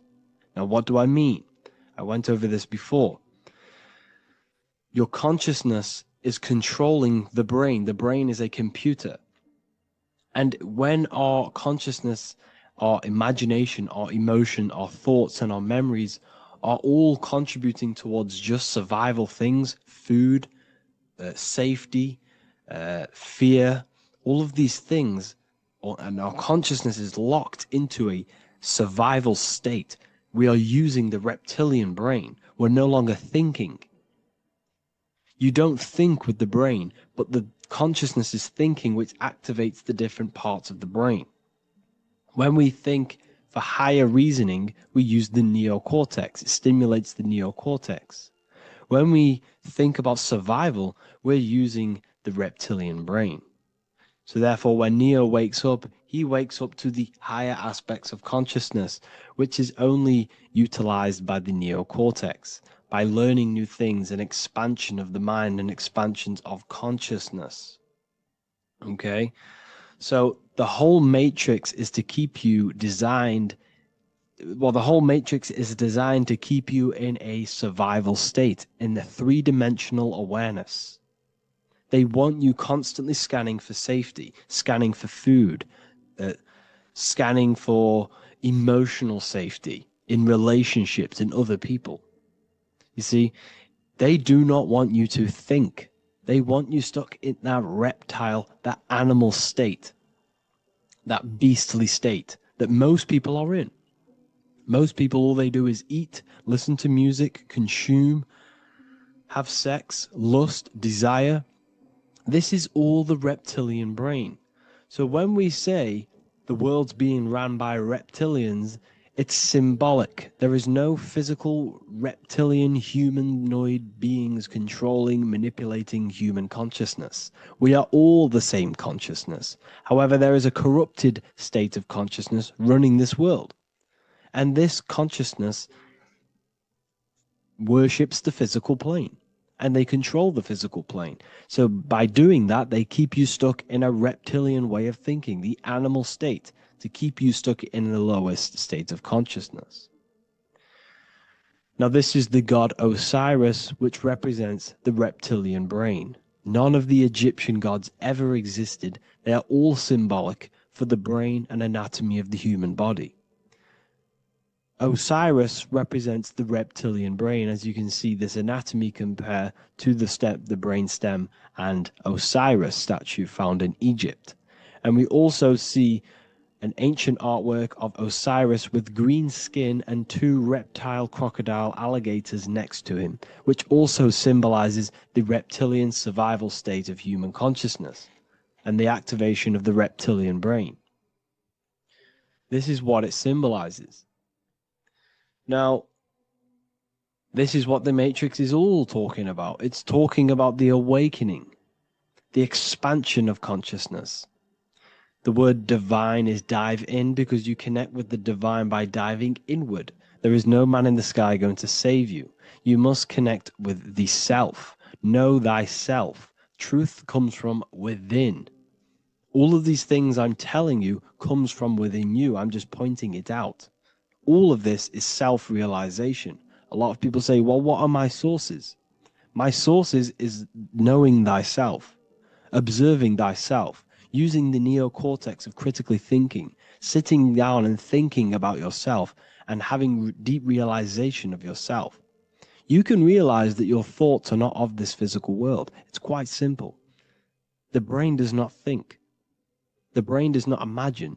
The brain does not hold memory. All of these things exist in consciousness, the one consciousness, but we are all fractal, infinite parts of.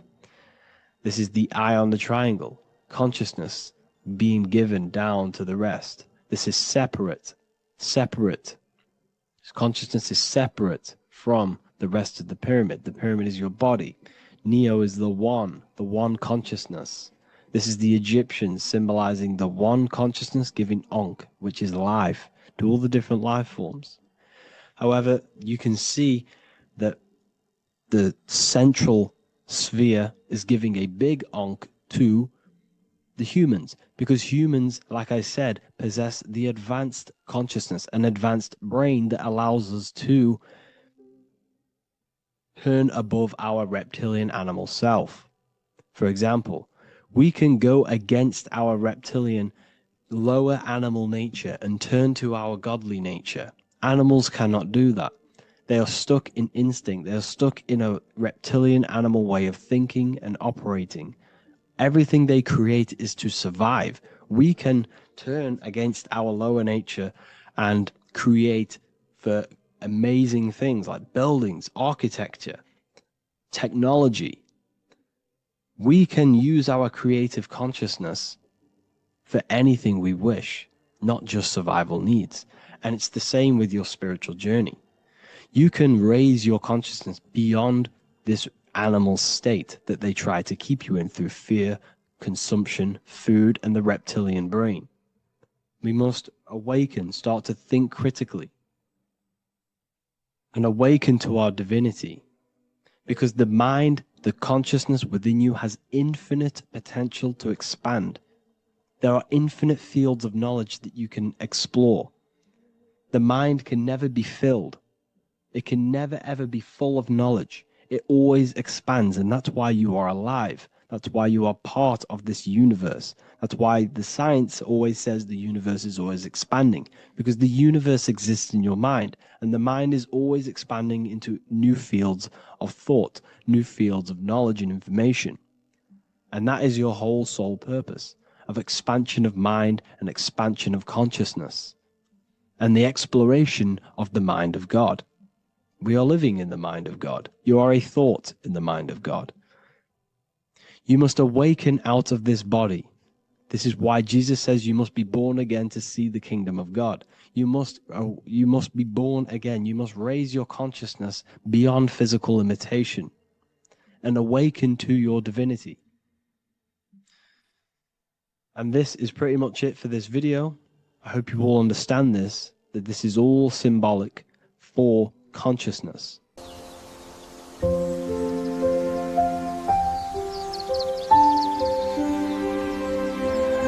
bookofwisdom.com. Visit today.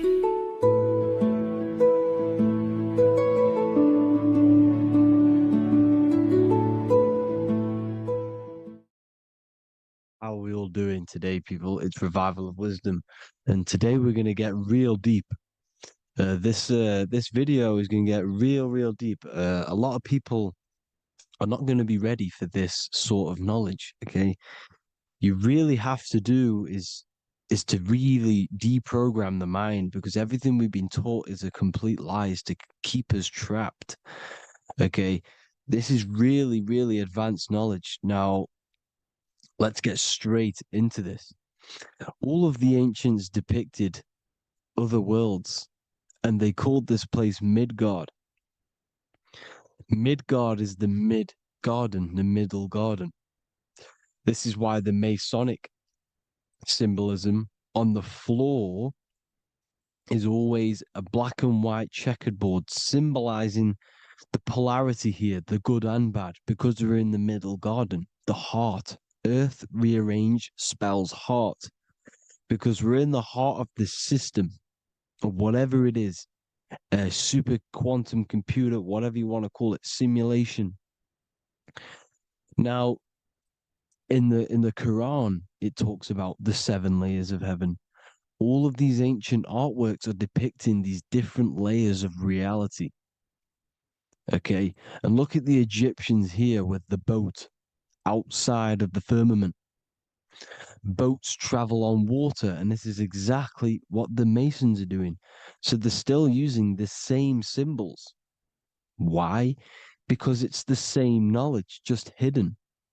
The Egyptians have the same knowledge as the Freemasons.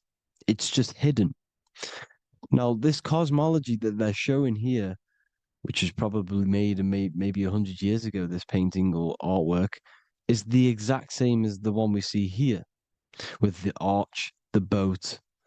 You know, it's similar because the boat is symbolizing traveling these other worlds, because the ether is also symbolized as water. Because if you look up at the stars through a telescope, it looks like it's water. It's shining through water because this ether, whatever this substance is outside of this world, was symbolized as water. Okay. And look at all these ancient depictions showing these different layers of reality. Now, we are being trapped within this 3D dimensional world, which is the cube, the Saturn cube, because there are 6 sides to everything in this world: front, back, left, right, up, and down. 6, which is the cube, because we're in the Saturn, Saturn's world. Okay. Now, always been depicted as a tree of life, the tree of the universe has always been depicted as this tree. Because let's get a bit deeper. Now, the cosmology of this reality is the sun, the moon, and Polaris, always in the Masonic art. The sun, the moon, and Polaris, the all-seeing eye. If you go inside of the temples, of the Masonic temples, they always have this star in the middle, shining light beams. Okay? Look here. The light beams coming from the big star in the middle, which is Polaris. This eye is God. It's God's light shining down from his abundance. Now, when you astral travel, you will see this big ball of light above you, and this big ball of light is God. But you cannot travel towards it until you are pure. It doesn't work like that. You have to become formless. You have to become pure before you can become one with the light. In all these Masonic artworks, it's all depicting the star in the center. This star is Polaris, because Polaris is the way out of this place. And this is why you see the stairway to heaven all the way up to the light beam, the light source.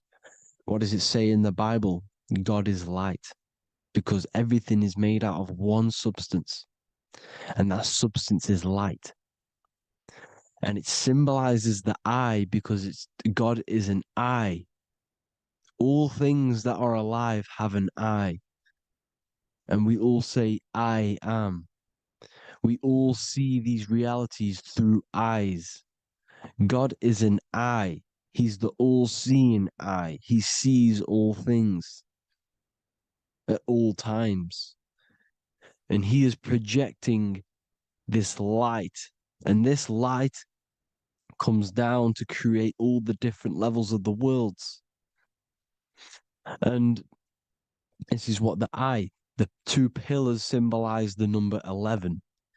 11, the number 1, is just a vertical line. It's the 1. It's a 1 point. 11 symbolizes the mirror nature of reality. Everything's mirrored. As above, so below. Now, the 11 also symbolizes openings, doorways.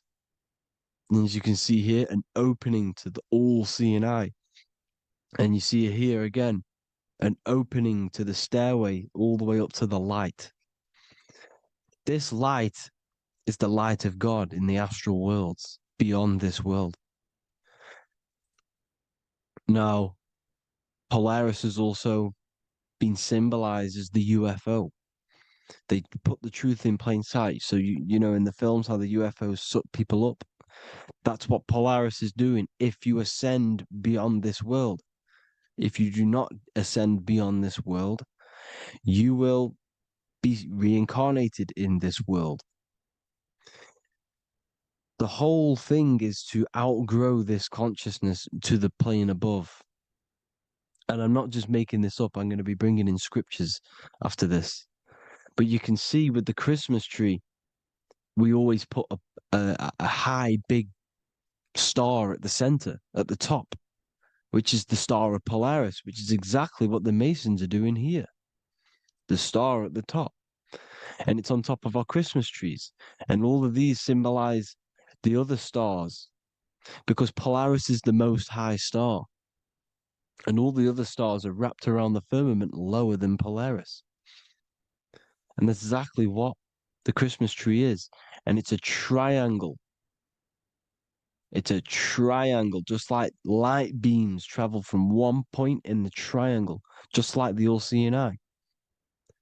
It's a triangle. The light is coming from one point and sending its rays downward. You see, it's kind of like you see here with the water. And the lower you go, the darker it gets, the more evil it becomes. And this is what the ancients would call hell. Now, this all-seeing eye is Polaris. And below Polaris is Mount Meru, the North Pole, the magnetic North Pole. The Tower of Babel, which is in the Bible. The etymology of the word Babel, Ba meaning spirit, which gives the ability to move the soul through the worlds, which is that's the ancient Egyptian description of the word Ba, meaning of the word Ba. You have the Ka, the Ba, the Ak, but the Ba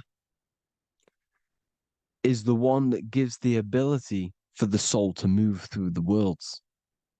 Your soul can't speak into a world without incarnating into it. Now, the Tower of Babel symbolizes Mount Meru because it's the word Ba is the spirit which gives the ability for the soul to move through the worlds. The Tower of Babel is the magnetic North Pole, Mount Meru, which gives the ability to move through these different worlds. And you can see the ancient Tibetans always showing this depiction of these different worlds coming from the center. Because we have to ascend our consciousness. It's not about how good you are to reach heaven. It's about how you expand your consciousness, you expand your mind. So they teach now that you have to be good in order to reach to heaven. It's about expanding the mind, expanding your consciousness to these different planes, these different realms. So that's what it's about. And Jesus was known as the fisher of man. Now, Jesus is a massive part of this. He was known as the fisher of man because he was fishing. He could have been fishing. He could have been one of these deities that had come down from these different higher realities and pull people up. So they would so they called Jesus the fisher of man. And he says unto them, follow me and I will make you fishers of men. So these deities that we see in the past, like Buddha, Krishna, Hermes, Thoth, Jesus, could all be these entities who were coming down to pick up the minds that were worthy enough to see the higher planes of reality. And this is why they called him the fisher of man. Now, when Jesus walks on water, there is a parable with Paul. And he says, but Jesus immediately said unto them, take courage, it is I, don't be afraid. He's talking about astral travel here. He's talking about leaving the body. Because when you leave the body in astral travel to see these alternative realities, you can't be afraid because fear is a bondage, which is what the Emerald Tablets talks about. Lord, if it's you, Peter replied, tell me to come to you on the water. The water. Come, he said. And Peter got down from the boat, walked on the water, and came towards Jesus. But when he saw the wind, he was afraid and began to sink. When you become afraid in astral travel, you sink back into your body. Lord, save me. So this is talking about Jesus pulling people up into different realities. And you can see the fish is the symbol of Jesus. Is another symbol of Jesus, a fish. Because fish symbolize deep occult knowledge. Because fish travel the depths of the ocean. And they symbolize us because we are fish underneath the ethers. And Jesus was pulling people up. You see, so the Bible is a people today believe the Bible is a book telling you how to reach to heaven, how to become godly and reach heaven. But you've got to become the Jesus Christ to see these alternative realities. Now look at the Emerald tablets is a massive part, and it speaks so much about these different realities. Look what it says here. This is in Emerald Tablet 3. Then in my heart grew a great longing to conquer the pathway that led to the stars, which is exactly what the Masons depict in all of their art. Look, the ladder to the stars. And then he goes on to say, years after years, I sought after wisdom, seeking new knowledge, following the way, until at last my soul, in great travail, broke from its bondage and bounded away, broke from the bondage of the body. Free was I from the bondage of earth men. Free from the body, I flashed through the night. The stars. The stars are a massive part in the astral world. Each star is a different reality. And the true astrology is the star that you came from. You came through a star to reach this, to reach here. There is a reason why you are here. There's a reason why you have the personality traits, because your soul came from a specific star. This is why we call them stargates, because they are gates in and out of this reality. And Polaris is the way out to the higher worlds.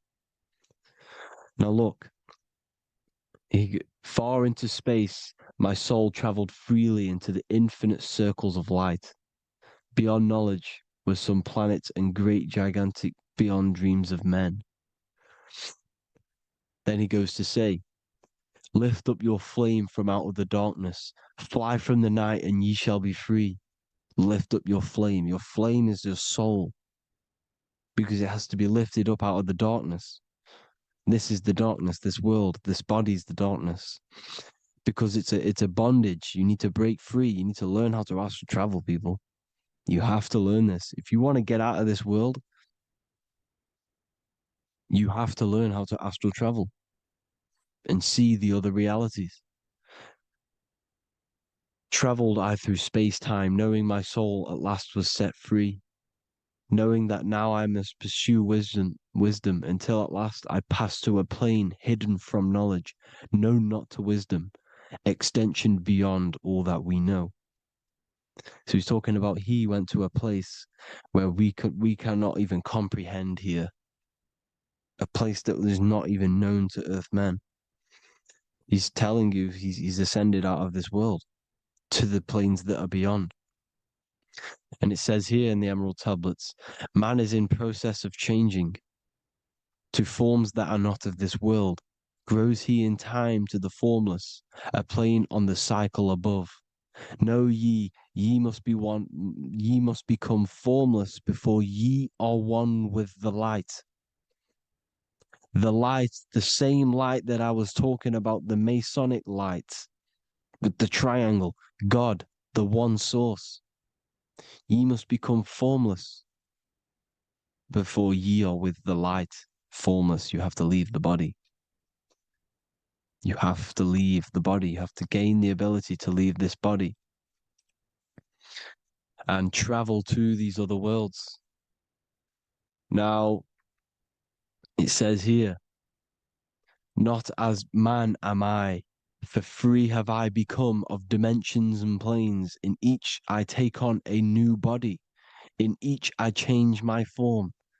Know I now that the formless is all there is of form. You see, all things created come from the things that, all things that you see come from the things that you cannot see. All of us have the same spark of consciousness, the same I am. Every dog, every animal, every human has this same I, this same thing which sees through the eye. It's formless. It takes this formless entity is the same entity of us. We are all the same entity in different bodies. And this entity it was represented as the flame, the cosmic flame, which is inside of all of us. And this is why the Masons depicted your spine as a candle or the Holy Grail. You would either see this or a candle with a flame on the top, because the Holy Grail is your consciousness, which is on top of your spine, which is the candle. Now, Jesus, Thoth, Buddha were all these deities which were coming down to lift people up because they were fishermen of men. And he would lift you up to the higher worlds, out of this world, to the ones above. Now, Thoth, you can see him here, he's leading the way. He's holding someone and he's leading the way with knowledge and power. He was leading the way to other worlds, out of this world.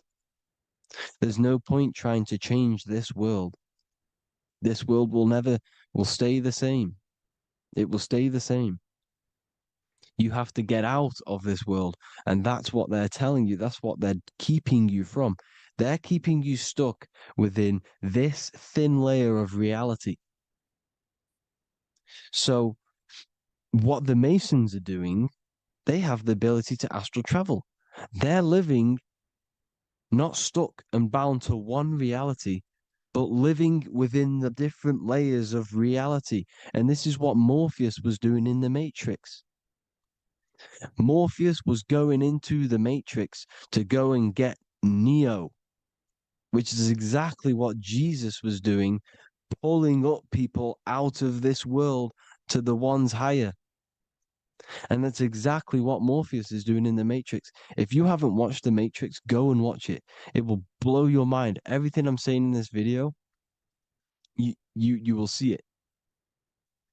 Except that you don't need to use a machine to enter the Matrix.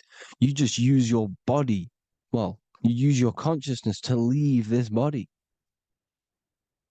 You see, Neo was also uploading himself into the simulation to pull people out of the simulation. And this is exactly what all of these gods were doing. The fisher of man. Look, he was pulling people up out of this reality with the knowledge. Now, Jesus was always depicted with the mushrooms. Look at all this mushroom art. Mushrooms were literally the origin of Christianity. You can see it everywhere. There's mushrooms in all of the ancient art. Every single one of these paintings you see here, there's mushrooms on them. Mushrooms have the ability to see alternative states of consciousness. Now, if you go and do them and you go to sleep, if you pop mushrooms, you go to sleep and you will wake up in another reality. You will wake up in another reality. Don't try it if you don't want to do it. But if you've got the heart to do it, do it. Eat them and go to sleep. You'll wake up in another reality. And Jesus was handing out mushrooms to the bright minds, to the minds that he wanted to fish out and pull up to the higher realities, he was giving them mushrooms to see themselves in an alternative state, in an alternative reality.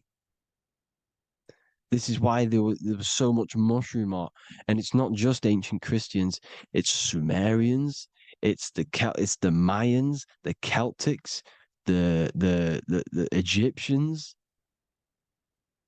all used mushrooms, all of them. Look at all this art; it's on stones, it's everywhere, because mushrooms. See, everything in nature is a micro macro. Look at the form of a mushroom. It's literally your spine and brain, because they alter your consciousness. Your body is just a radio receiver.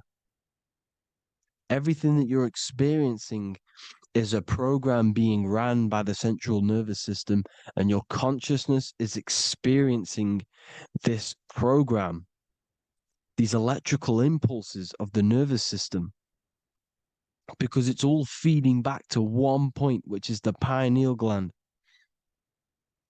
And this is the candle with the light on it. Type in Masonic candle and you'll see it. It's your spine with your spark of consciousness on top of the spine. And it's a mushroom, because this sends you to alternative states of consciousness, alternative realities. Now, they were all doing this, the Egyptians, the Mayans. Now, there's more symbolism which goes into this. Look at the Christmas trees we use. The Christmas tree with the presents underneath them. Magic mushrooms grow under trees. And these are the presents under the trees that we symbolize today with Christmas. Santa's red and yellow for the red and yellow mushrooms. The same mushrooms Mario has to collect. And when he gets enough mushrooms, he levels up. And then what does he do when he go past the world? When you win that world in Mario, you go to another reality. You go inside of another world. It's truth in plain sight. And it's using mushrooms. It's using mushrooms. Everything, all of the characters in Mario, well, a lot of them are mushrooms. Look at this one. The presents, black, yellow, and red and white. Red and white mushrooms. And the bow on the top is the mushroom head. That's a bit of a reach, but you know, the symbolism never lies, is what you need to understand. And it's as above, so below. Now look at the Sumerians. The Sumerians were also multi-dimensional beings. Okay, look at how they have the double faces. They had 1 foot in this reality and 1 foot in another reality. And look at this one, a double-headed god inside of like a portal. You see? Because and look at these with the wings, the astral travel. Birds, ancient birds symbolize the soul, because the soul is a bird. It flies to different worlds. It flies around the cosmos. And mushrooms gave you the ability to see these alternative states of consciousness, these alternate realities, because you exist in infinite realities. You exist in infinite realities. Now look at the 33rd degree Ordo Ab Chao badge. You get this badge when you become a 33rd degree Freemason, and it's a double-headed eagle. A double-headed eagle. And you can see this in Sumeria first. Sumeria have the same symbol, a double-headed, bird. You can see it here as well. And the Masons are still using this symbol today. And when you become a 33rd degree, 33 vertebrae on the back of your spine, above the vertebrae is your consciousness, and it's a double-headed eagle. One reality in one. You become a multi-dimensional being in the 33rd degree.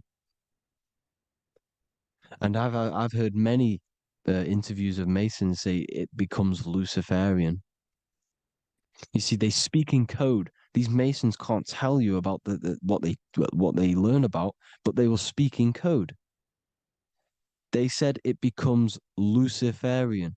The word Luciferian is lucid. The root word of Luciferian is lucid, and lucid is lucid dreaming, alternative realities, dream worlds. You become a god. Luciferian means you're becoming your own god, pretty much, because you are becoming a multi-dimensional being living in between the different layers of reality at the 33rd degree of Freemasonry. And look at the double-headed eagle, because the birds symbolize the soul. And they reach high, they fly high, just like the soul wants to fly high to the light, to become one with the light, like the Emerald Tablet says. Now look at Janus. Janus was another god, and he's known as the god of doorways. Janus always depicted with a double head. Janus is why we say janitor or January. And January is entering a new year. Janus is known as the god of doorways with keys, always got a key, because keys open doors. That's why the janitor holds all the keys. And Janus always has double heads, because he had one foot in this reality, one foot in another. He was a multi-dimensional being, a Luciferian, living between the different layers of reality, except from instead of being stuck in one like we are. Well, a lot of people. And that's the whole point. You see, all of this stuff is about like changing the world and stuff like that. This world will probably never ever change. It's probably been like this forever. Well, forever, for a long time. But it's about moving out of this reality to the higher states. And the Masons always depict the ladder to the luminaries, the stars, with a key, the same key of Janus. The Vatican is a key, and it's in charge of all the religions. Why is it a key? Because they're holding back the key. They're keeping you stuck within this reality, keeping you stuck as identifying yourself with the body, identifying yourself with this world. You are not in the world is within you. This is a program being ran by your central nervous system, and your consciousness is experiencing this reality. Now, this is going to be a mind-blowing video for some people. You have to have an open mind. You have to let go of all the programs. I'm repeating what the ancients are talking about and the ancient symbolism. Look at Janus with the double-headed god. He was just another god coming down, giving keys to people who had the worthy mind to be pulled up out of this reality, to be pulled up to heaven, just like Jesus was teaching how to reach heaven. But really, it's an encoded scripture. But anyways, hope you all gained some insight on this video. Have an amazing day. Please like, share, comment. All the links are in the bio for the PDF, for the Manifestation Mastery course, and all the other amazing stuff. And if you want to support the channel, I'd greatly appreciate if you became a Patreon member. Hope you'll have an amazing day, people. God.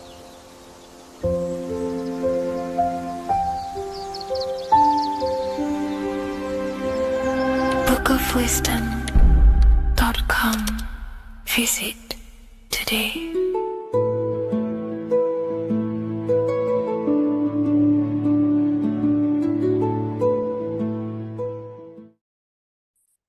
The Pope is supposedly opening 5 portals on Christmas Day. Now, I know this video is a bit late, but I'm going to be commenting on what I think this symbolism and this ritual truly means and what they are trying to do to society with this symbolic ritual.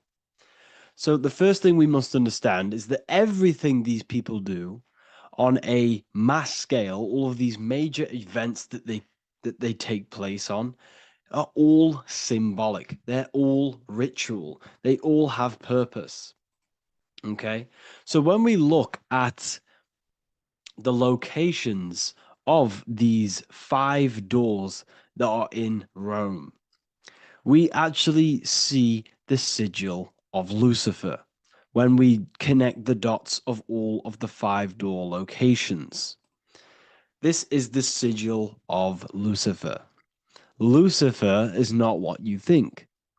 Lucifer, sigil of Lucifer, represents the outline of the human brain and our visual perception field. Now, the human perception field is how our brain interacts with the external reality. Our external reality is not physical. The only thing that exists outside of you is pure energy, formless, vibrational energy and light. Your brain is an energy decelerator. Your brain decelerates this light, this energy, into a material reality or perception that you can interact with. You don't look into the external world. The energy, the light enters the eye retinas, goes through the optic nerve, and travels to the back of the brain called the visual cortex. And the visual cortex is what shapes your visual screen. Now, if you are seeing the screen, this means that you are not the body, you are not the brain, you are the perception observing the screen that you are seeing. You are the eye behind that, you are the person behind that. So, what this is actually symbolizing is perception. This is a symbol of perception, of perceiving the material plane, of how spirit interacts with matter. Now, what's Lucifer?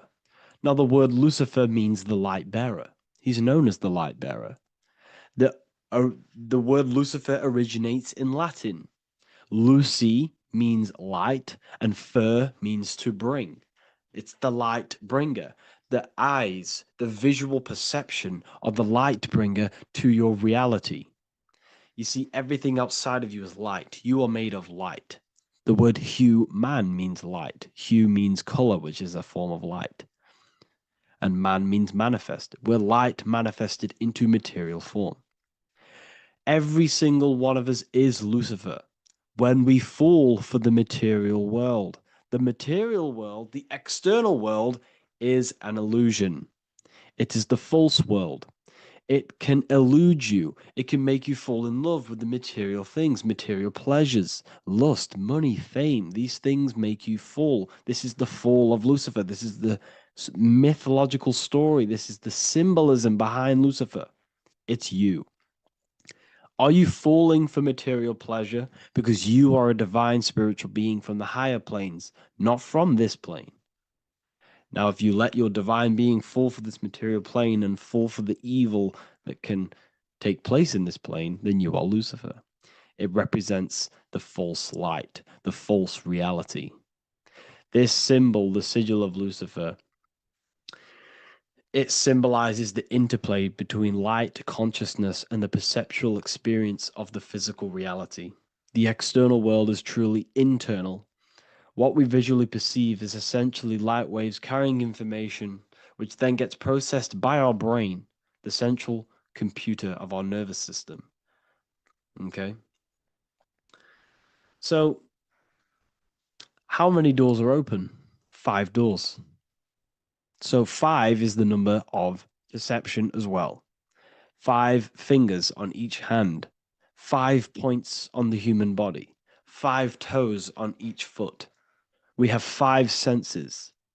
1, 2, 3, and 4, they're spiritual numbers. 6, 7, 8, and 9, they're material numbers. 5's the gateway. 5 is the middle bridge of how our spiritual self interacts with the physical self, how spirit interacts with matter. So this ritual is symbolic of perception. This is maybe bringing in a new perception. A new event will happen after this, a new perception of the world. Or personally, I think this ritual was to obviously shape the collective consciousness, because your reality is an externalization of your inner consciousness. It's simply just a mirror. Your material life, your material world outside of you is simply a mirror reflecting with mathematical and geometric precision of your internal consciousness. Your consciousness is creating and causing the effect called reality, physical reality. Your life is a result of every thought you thought in the past. Therefore, with that being said, everyone who perceives this ritual of, oh, the Pope's opening 5 spiritual portals, who's letting in demonic energy into the world, they're going to let demonic energies and demonic spirits all in the world. Well, what if I told you the only portal they're opening is a portal in your own mind for negativity? By you believing in negative forces coming into the world and going to possess everyone, that's opening up your own mind. The collective spiritual community has been brainwashed in thinking there's going to be demonic energy. Therefore, what will happen? There will be demonic energy. Not because the Pope opened up a portal to the demonic energy, it's because everyone opened up their own minds to the demonic energy. Therefore, we as a collective consciousness shape the external world on a macrocosm scale. For example, the microcosm is your personal life. Your personal life. You have created it through consciousness. Your belief system is just externalized in your world. But on a collective scale, we all believe in money, for example. And because we all believe in money, and we believe that this piece of paper holds value in our minds, okay, in the mental plane, this has an effect on the physical plane by shaping the physical plane by being ruled by this belief as on a macrocosm scale. Yes, I know that money doesn't exist. It's just a belief in my mind. But that doesn't have an effect because the collective consciousness believes that money has effect, has power. When it doesn't, it's just a piece of paper with the belief behind it. If the collective consciousness stopped stopped believing in money, then the collective consciousness would have broke the spell and we would have no longer had a material plane ruled by money. You see, our beliefs is ruling and shaping our physical plane. This physical world outside of you is truly just an effect of the mind, an effect of our consciousness, our inner world. So I believe this ritual was done to change our perception, to make us think the Pope is bringing this spiritual energy and negative forces into the world.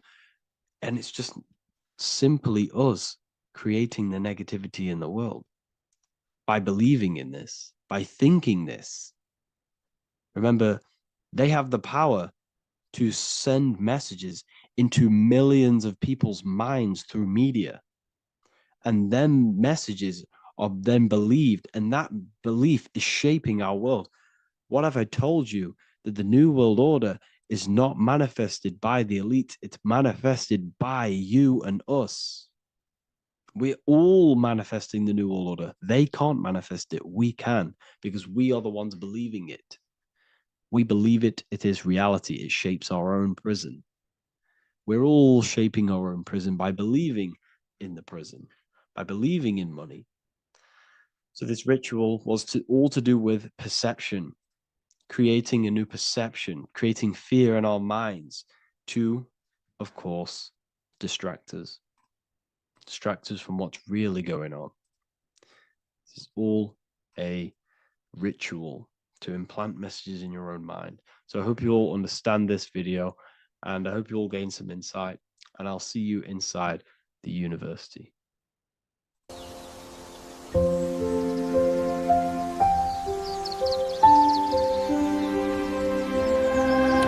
wellofwisdom.com. Visit today.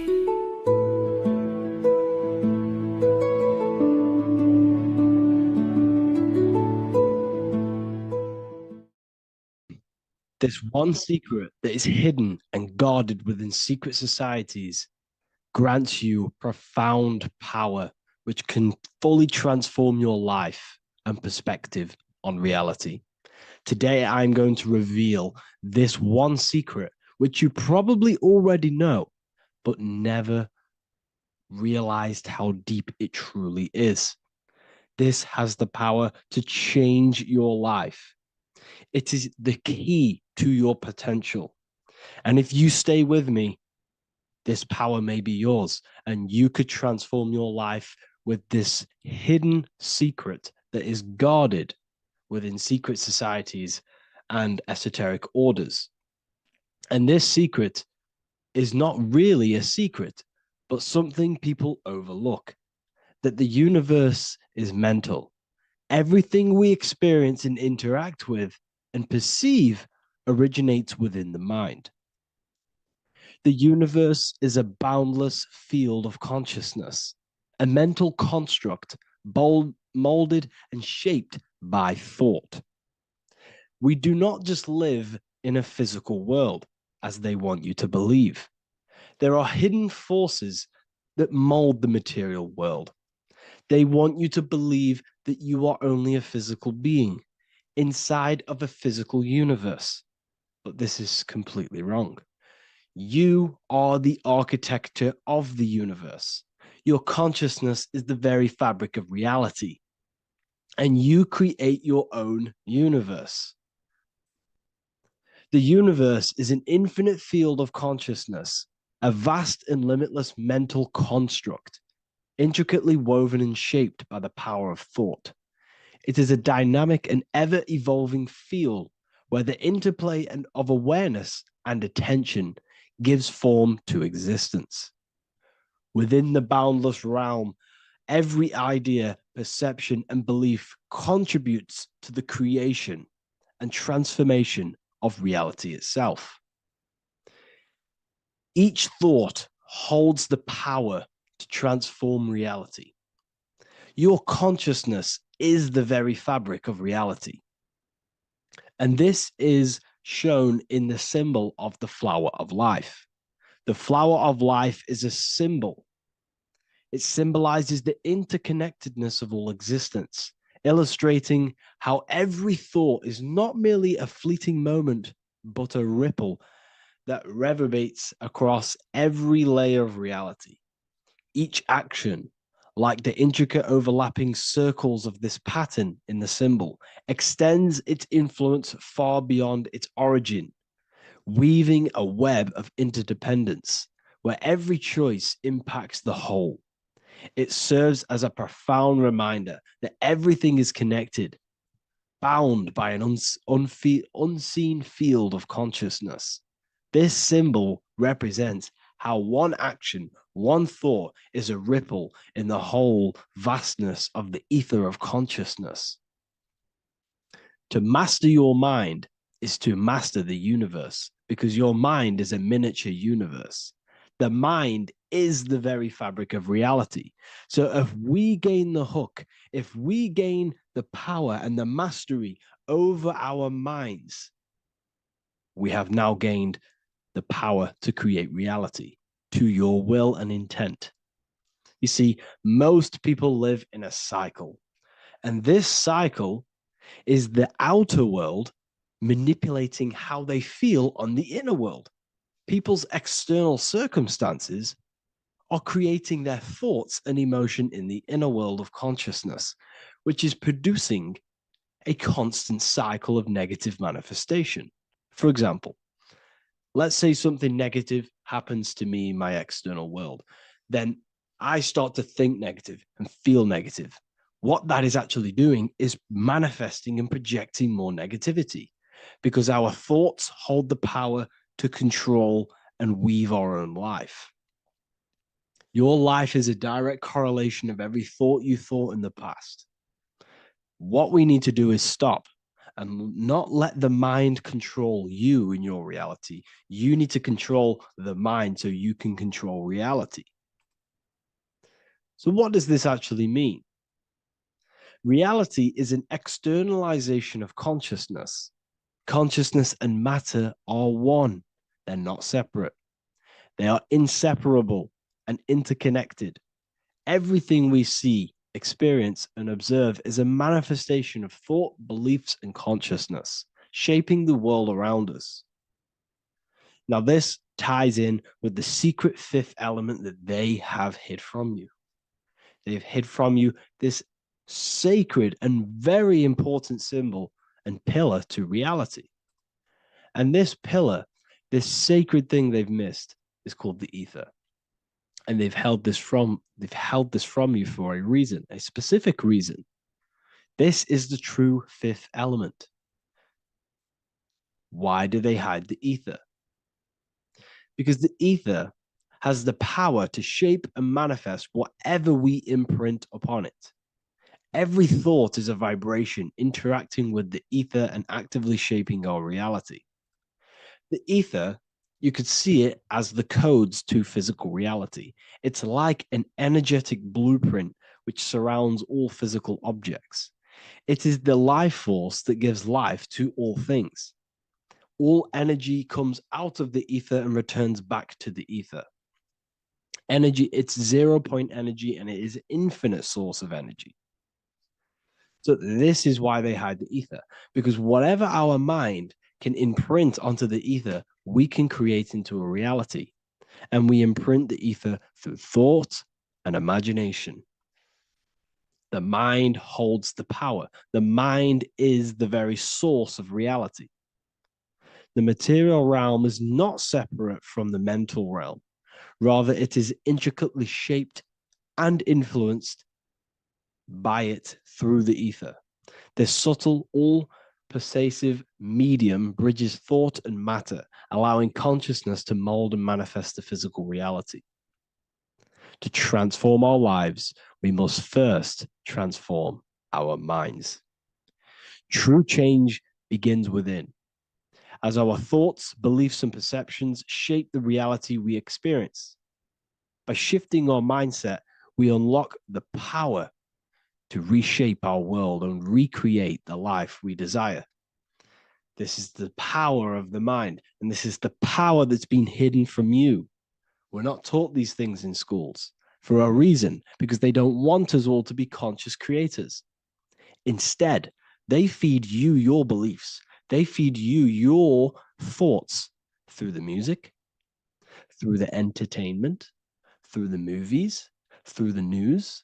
They're controlling your thoughts with this information. They're installing beliefs and information into your mind. So you are producing their reality. But this is what we need to stop. We need to take control. We need to stop consuming their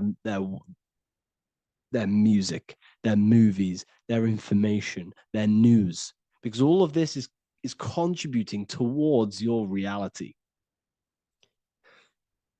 They have the collective consciousness at the tip of their fingers. They do not create the world. We create the world by believing their beliefs and their thoughts and installing their information into our minds. You see, it's mind over matter, and most people live in matter over their mind. Most people let matter, the external circumstances, dictate their mind, when it should be the other way around. It should be mind over matter. This is the mental plane. This is the astral. This is the etheric. This is the physical. The mind holds power over the emotions, over the imagination, over the physical, and over our spirit. It holds power over everything. It's mind over matter. It's the mental body that we must transmute and change. Most of us live in a chaotic state of mind, and this is what we must change. Turn chaos into order. So we need to be mind over matter. We need to install this belief into our subconscious. I, Harry B. Joseph, have created the ultimate esoteric school on the earth. As a member, you'll gain access to live mentoring calls twice a week, along with new lectures, books, and exclusive content released every week. Additionally, you'll have a full access to all my life-changing programs. If you're ready to transform your life and start your journey today with me, join Ethereal University.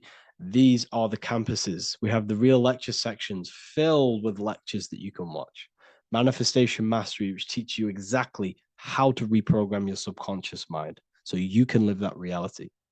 Sexual Alchemy, the path to empowerment of how you can transmute your sexual energy. The Real Library, where you gain access to powerful esoteric books, PDFs. Symbols of Secrets, an amazing course.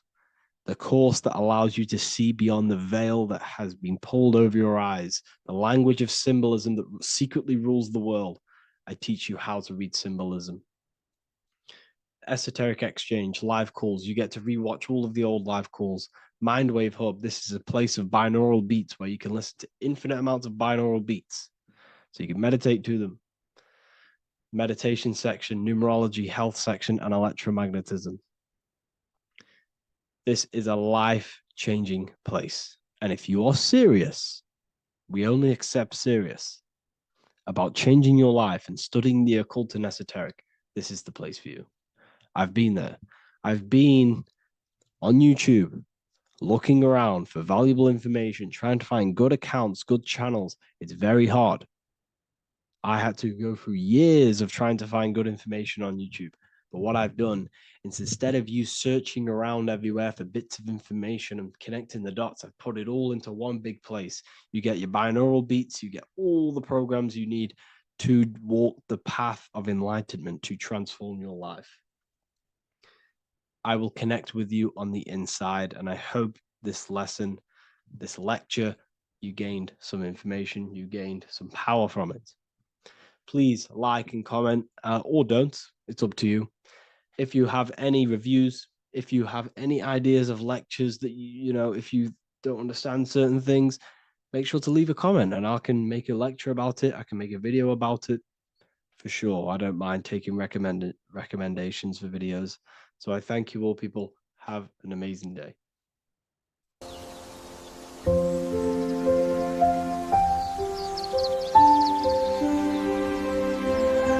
bookofwisdom.com. Visit today.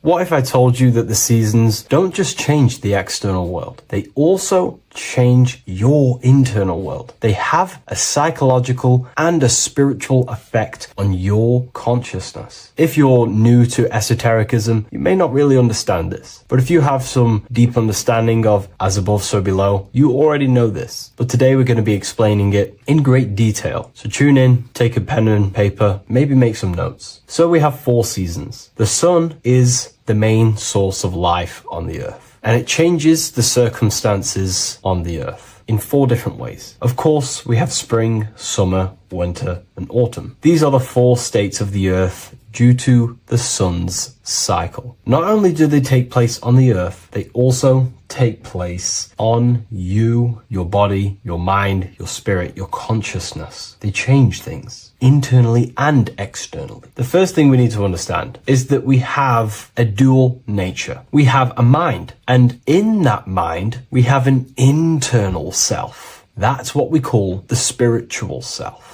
It is the individual that exists within their own mind, within their own consciousness. It is the self that imagines, thinks, feels. That's the spiritual self. And internally, that self is the true self. When it's detached from the false identifications, of course, such as the ego. But the true self dwells within the mind, and that's the immortal self. That's the self that will never die, never perish, that will always be there and it always has been there. The internal self. But on the other side of the mind, the outside of the mind, we have this, what we call our physical human body. This is our external physical body. So outside of us is a physical reality, but inside of us is a spiritual non-physical reality. Inside of us cannot be measured, outside of us can be measured. So we have an internal world and an external world. I think this is the reason why the word individual has the word dual at the end. Dual meaning opposing or two. We have a dual nature. Inner world, in the mind, and a self out the mind. And the mind acts as some sort of doorway. It is a doorway into ourself. So in esotericism, this is what it's all about. It's about we work with the internal world. We try and figure out who we are from the inside out, not who we are outside of us. Because we realize that the external world is nothing but a crystallization of what's happening inside of us. Our lives are a result of every single thought that we thought in the past. So let's not get off track here. Let's carry on. As I was discussing the seasons, we have an internal world in the mind and a self outside the mind.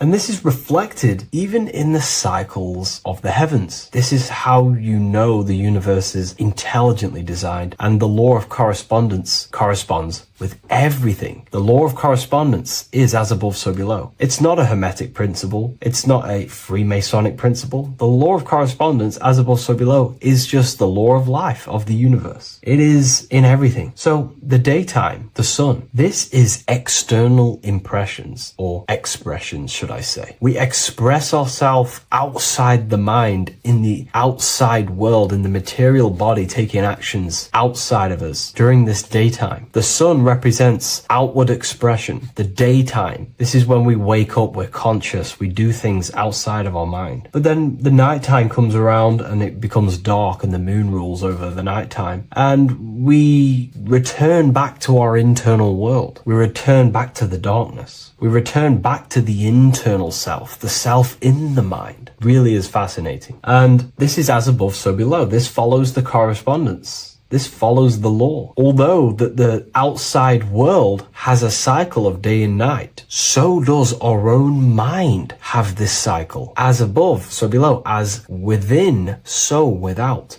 What's happening outside of us is also happening inside of us. The mind is also going in a cycle. Because in the daytime, the mind wakes up and we express things externally. But when the sun goes away and the electromagnetic rays of the sun are not very strong, our brainwave decreases, our body activity decreases. It slows down and we return to the internal self. The body switches off and we return to the internal self in the mind. We enter in the doorway of the mind and return to the internal, the spiritual self. And when the body is less active, this is when we are more connected to the internal world, our spiritual true self. So as above, so below corresponds with the day and night, the sun and the moon. The moon represents our internal world, the world inside our mind, the self inside the mind. And the sun represents the external self in the external world. So not only are these cycles happening in nature, the darkness outside of us when the sun goes away is the same darkness that we go within ourselves when we go to sleep. It's the same cycle. Our bodies are in the cycle of the external world also, as above, so below. But then we can even take this even further. This fractals down even further. If we look at the cycle of the yearly cycle of the sun, which is what we call the 12 zodiac signs, we notice that these 4 seasons also take place in every single cycle of the day. So a yearly cycle can be seen as a big version of a daily cycle, or a daily cycle can be seen as a smaller version of a yearly cycle. For example, we look at Aries, which is spring. This is when the sun springs everything back to life in the spring. This is when the crops start to spring up and start to grow again. But we could see that at 6 a.m. in the morning, when the sun rises and just cracks over the horizon and starts to bring light into our day. Aries is associated with the morning time also as spring. Morning time is a smaller version of spring. Then we look at the summertime. The summertime is midday, when the sun is at the top of the middle of the sky. This is when the sun is most powerful, most radiant in our day. This could be seen as the summertime. Then when the sun starts to set, this is associated with autumn. Autumn time is the sunset. Then the winter time is associated with the nighttime, the midnight, when everything's very dark. So a daily cycle is basically a smaller version of a yearly cycle. And just how I explained how the cycle of the sun outside of us also happens inside of us with our consciousness falling asleep when the sun goes away, is also happening to us on a yearly cycle also. So the daytime is associated with the summer and the nighttime is associated with the winter. The winter is like the inhale. The summer is like the exhale. It's the breath of the universe, just just like how we breathe in and out of our lungs. Everything takes this rhythm and polarity, okay? So winter is associated with the self and the world inside of ourselves, inside of our mind, the spiritual self, the internal. Because the winter is when the sun's rays, electromagnetic rays, are not very powerful. And this decreases brainwave activity, making us more connected to our internal world, inside the mind. But the summer's the complete opposite. The summer is when the sun is very, very powerful.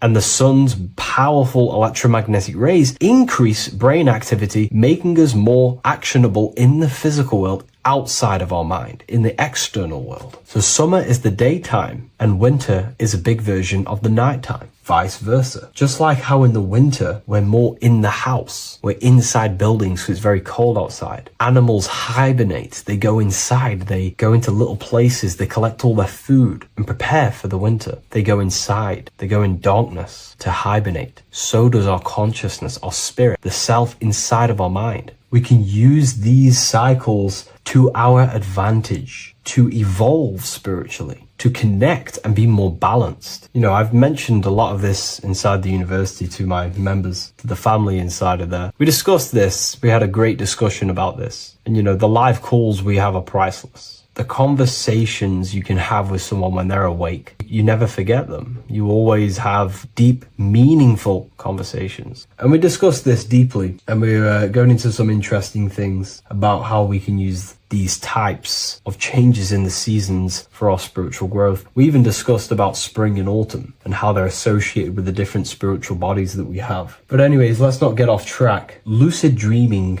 dreaming itself, and astral projections, I find are more easily accessible during the winter and the night times. Like I said, because the brain activity is decreased due to the sun being not powerful, we are more reconnected with the self inside the mind, the spiritual self, the immortal self. Wintertime is a great time to work on yourself, to start to gaining discipline, to meditating, to really working on the subconscious. Because spiritual work is harder than any physical labor. You really got to dig deep within yourself and be honest and true with yourselves. I think this is the reason why, you know, a lot of people convert to spirituality from religion. They come into spirituality and then they go back to religion because they realize spirituality is it's difficult. You have to be honest with yourself. You have to really face the traumas, the negative aspects of yourself, the dark side of yourself, and bring it to light and transform it. And that sort of work is a lot more difficult to do than any physical labor. So the winter time is the time that we go inside ourselves. We reflect a lot more. We need to work on ourselves, on our mind, on our negative habits, on our dark traits, on our things that we have been pushing away and not controlling. The winter time is that time we can really start to connect with the internal self, work on our imagination, work on our mental willpower, work on all of these things like lucid dreaming, astral projections, and purifying ourselves, removing any mental barriers, any negative belief systems that may be subconsciously holding us back. It's easier to access the subconscious in the nighttime and in the winter, especially the winter. That's why I made this video, because we're in autumn now. We're transitioning into the winter. So I thought I'd share this with you all. And it's important to understand that you are a microcosm of God. Like I said, the law of correspondence associates with everything in the universe, people. Everything. And that's the best thing with the law of correspondence. And I've been using this for the past 3 to 4 years, right? The law of correspondence has determined and filtered out so many lies that was given to me, that's given to you, that's given to everyone in the world. The law of correspondence is like a filter. If someone gives you a piece of information, for example, gravity, and it does not apply with the law of correspondence, then you know it's a lie, because it's a universal thing. What happens inside of me also happens outside of me. What happens in my astral world happens in my material world, more than likely. As above, so below corresponds with everything. The same structure in my veins, in my nervous system, is the same structure in the trees, in galaxies, in everything. As above, so below, the universe is a fractal universe. Therefore, the point that I was getting at is that you are a microcosm of God. The same mind that God manifested things through thinking. He thought the stars, the earth, nature, the human body, designed everything with the God mind. He thought everything into existence. And that mind, them powers that God used to manifest everything into physical existence through the power of thought is the same mind that you possess, but on a smaller scale. God manifested the macrocosm through thought, as the universe is a mental universe. Everything you see around you was thought, then manifested into physical reality. God manifested the macrocosm, the world, through thought, and that same force of thought you use to create the microcosm, to create your own world. You think your life into reality, your world into reality. Your body is a microcosm, a miniature universe. Every thought you think commands 50 trillion cells in your body, and your cells religiously execute on every command that you give it. You're in charge of 50 trillion cells. You're literally commanding a whole civilization inside your body.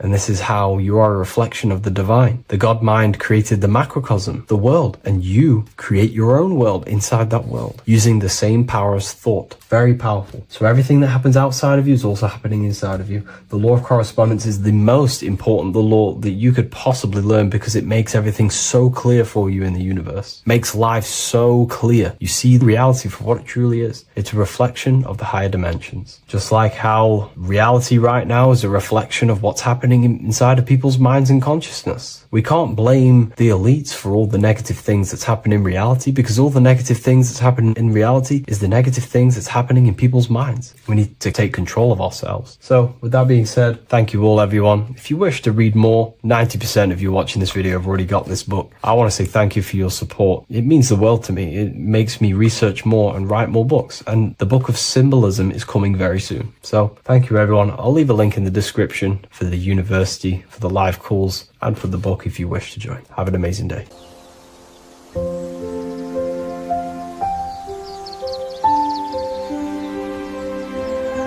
bookofwisdom.com. Visit today.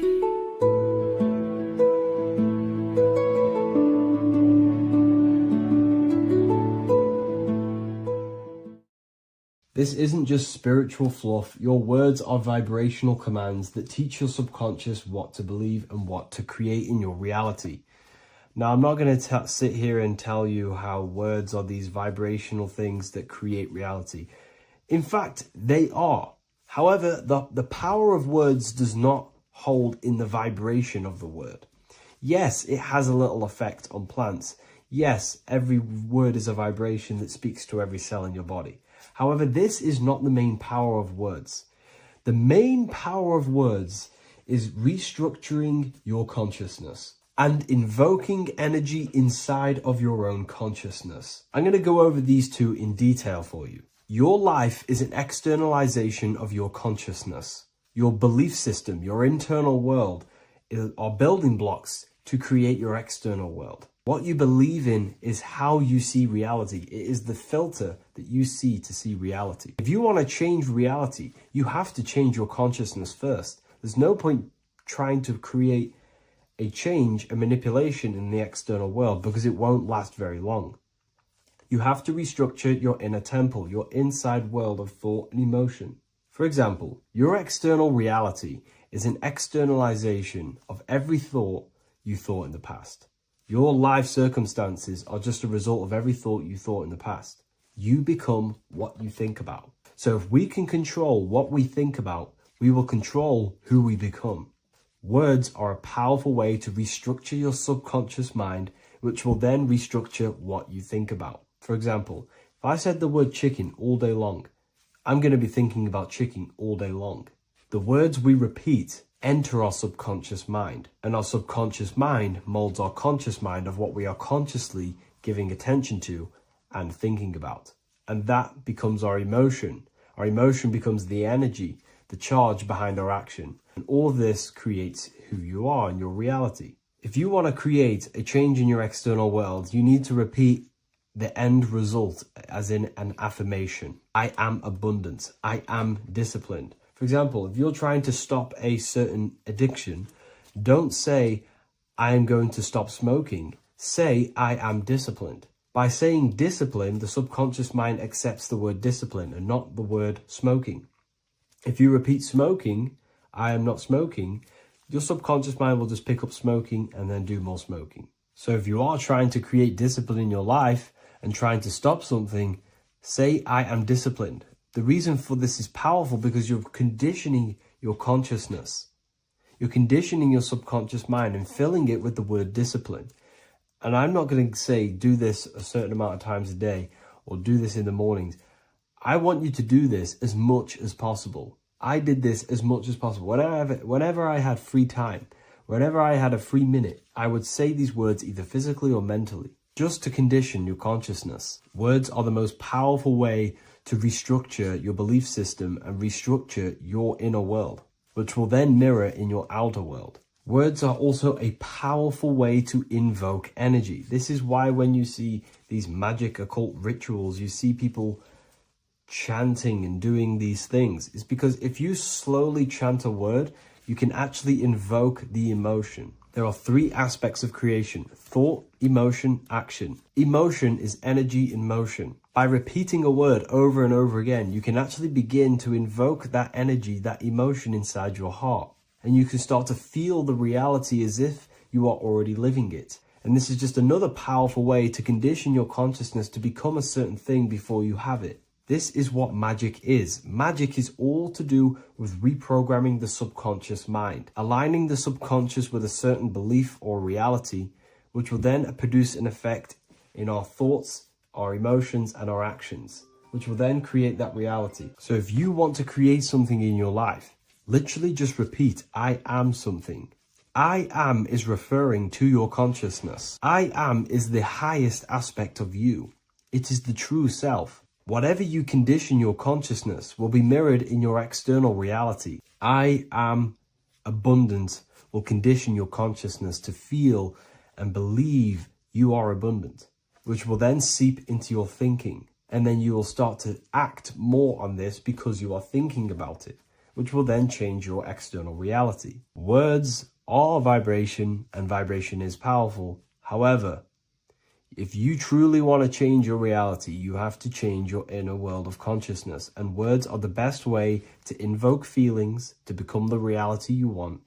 And words are the best way to condition your consciousness to a certain belief or a thought. And by doing this, you're actually creating a root cause. The cause is your consciousness, your mind. And you have to restructure the mind to create that reality. Words are a great way to restructure your consciousness and create reality.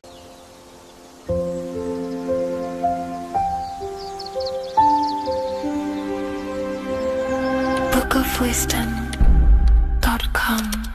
Visit today.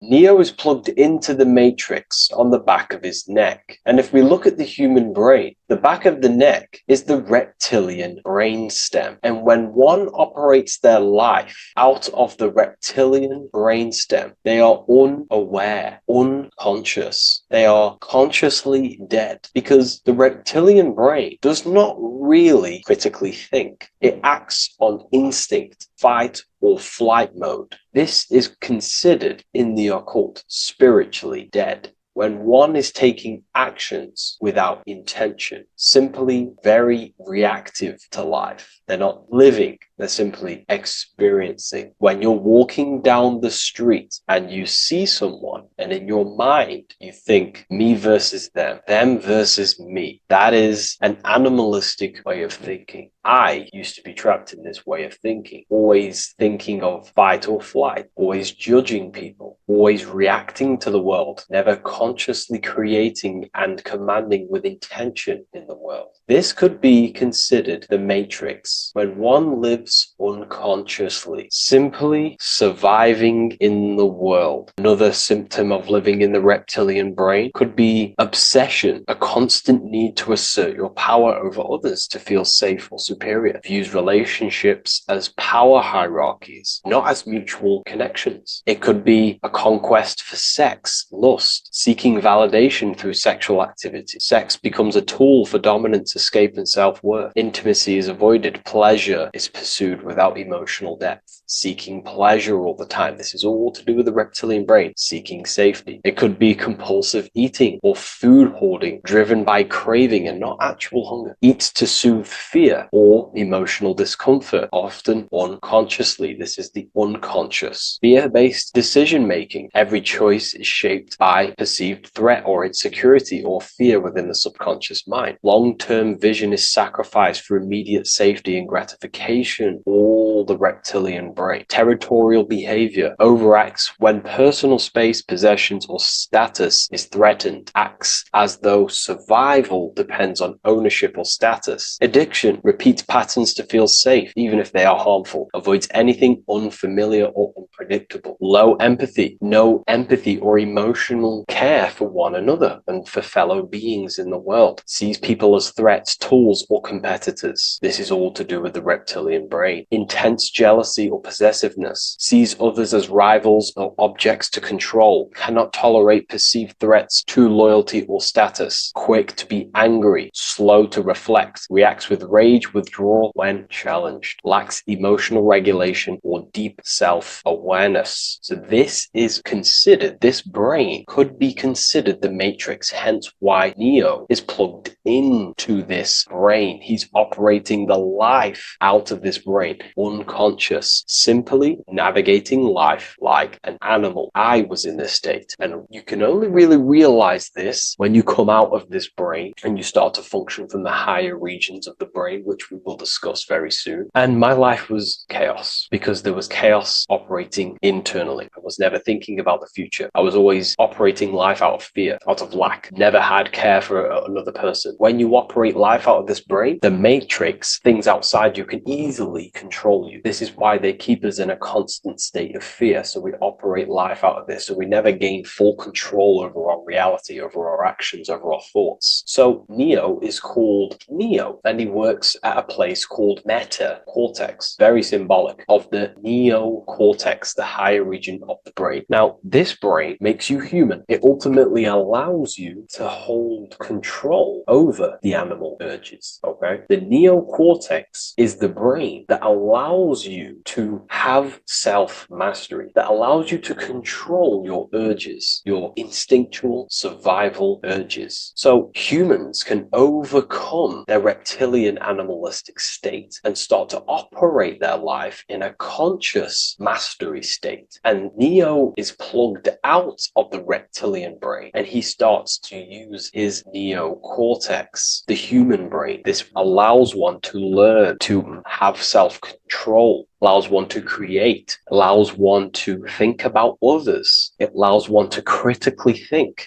deeply. It allows one to be self-aware. Who am I? Where did I come from? And where am I going? This is ultimately the brain that has shaped the world. We look at humans. We built technology. We built all of these amazing things. They all come from the neocortex. This is the higher region of the brain that allows consciousness to function on a higher degree. It allows you to truly become a creator and have self-control instead of living in a reactive animal state. You see, animals are only aware of their five senses. They're only aware of surviving. If you notice, look at animals, they're always looking around. Even in their home, they're always looking around, sniffing around. That's because they operate in an animalistic brain. Humans have the neocortex. This is a higher region of the brain, which if you wish to master yourself, this is the brain that you will be using. This allows you to operate life on a higher degree. We see this reptilian brain symbolized everywhere. See it as reptiles. Reptiles are symbols of this brain. We see the Egyptian god Osiris with the green skin representing a reptile, a crocodile. Sometimes we see Osiris depicted in Egyptian artwork with crocodiles or reptiles, if you do a little bit of research on that. And also, if we look at the overall symbolism of Osiris and his story, we notice that he is the god of the dead or the underworld. This is not literal, but the dead or the god of the death,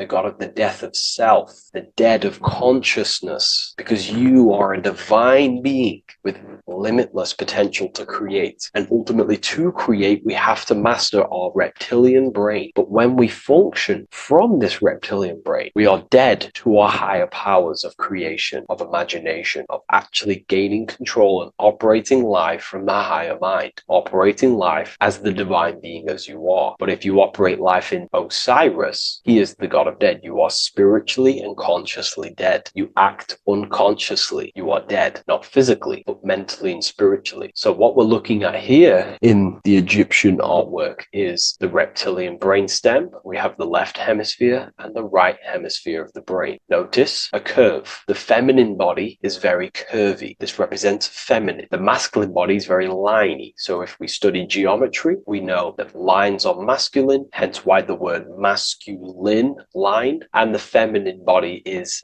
in geometry, feminine is represented as curves. So this is the left masculine brain on the left side, and this is the right feminine brain on the right side, with Osiris, the reptilian brainstem, in the middle. So we're going to go deeper into some Mesopotamian artwork now. Now let's have a look at this. We're looking at the reptile on the very bottom. We see the left brain and the right brain, the Eye of Ra and the Eye of Horus on the left and right. In Freemasonry, we still see the symbolism of the two pillars. Yakin and Boaz in Freemasonry, with the two pillars symbolizing masculine, feminine forces of consciousness, also representing the masculine left brain and the feminine right brain, with the reptile down here. But if we have a little look here, right, we have a little look at these reptiles. This person is standing on top of the reptiles. When you are on top of something, you have power over the below. You are standing atop of something. You have mastery over it. You have control over it, symbolizing gaining control over the reptilian brain, the reactive actions, the sexual urges, the addictions, the territorial behavior, the fear-based decisions, constant internal tension, never being able to focus. It's symbolizing gaining control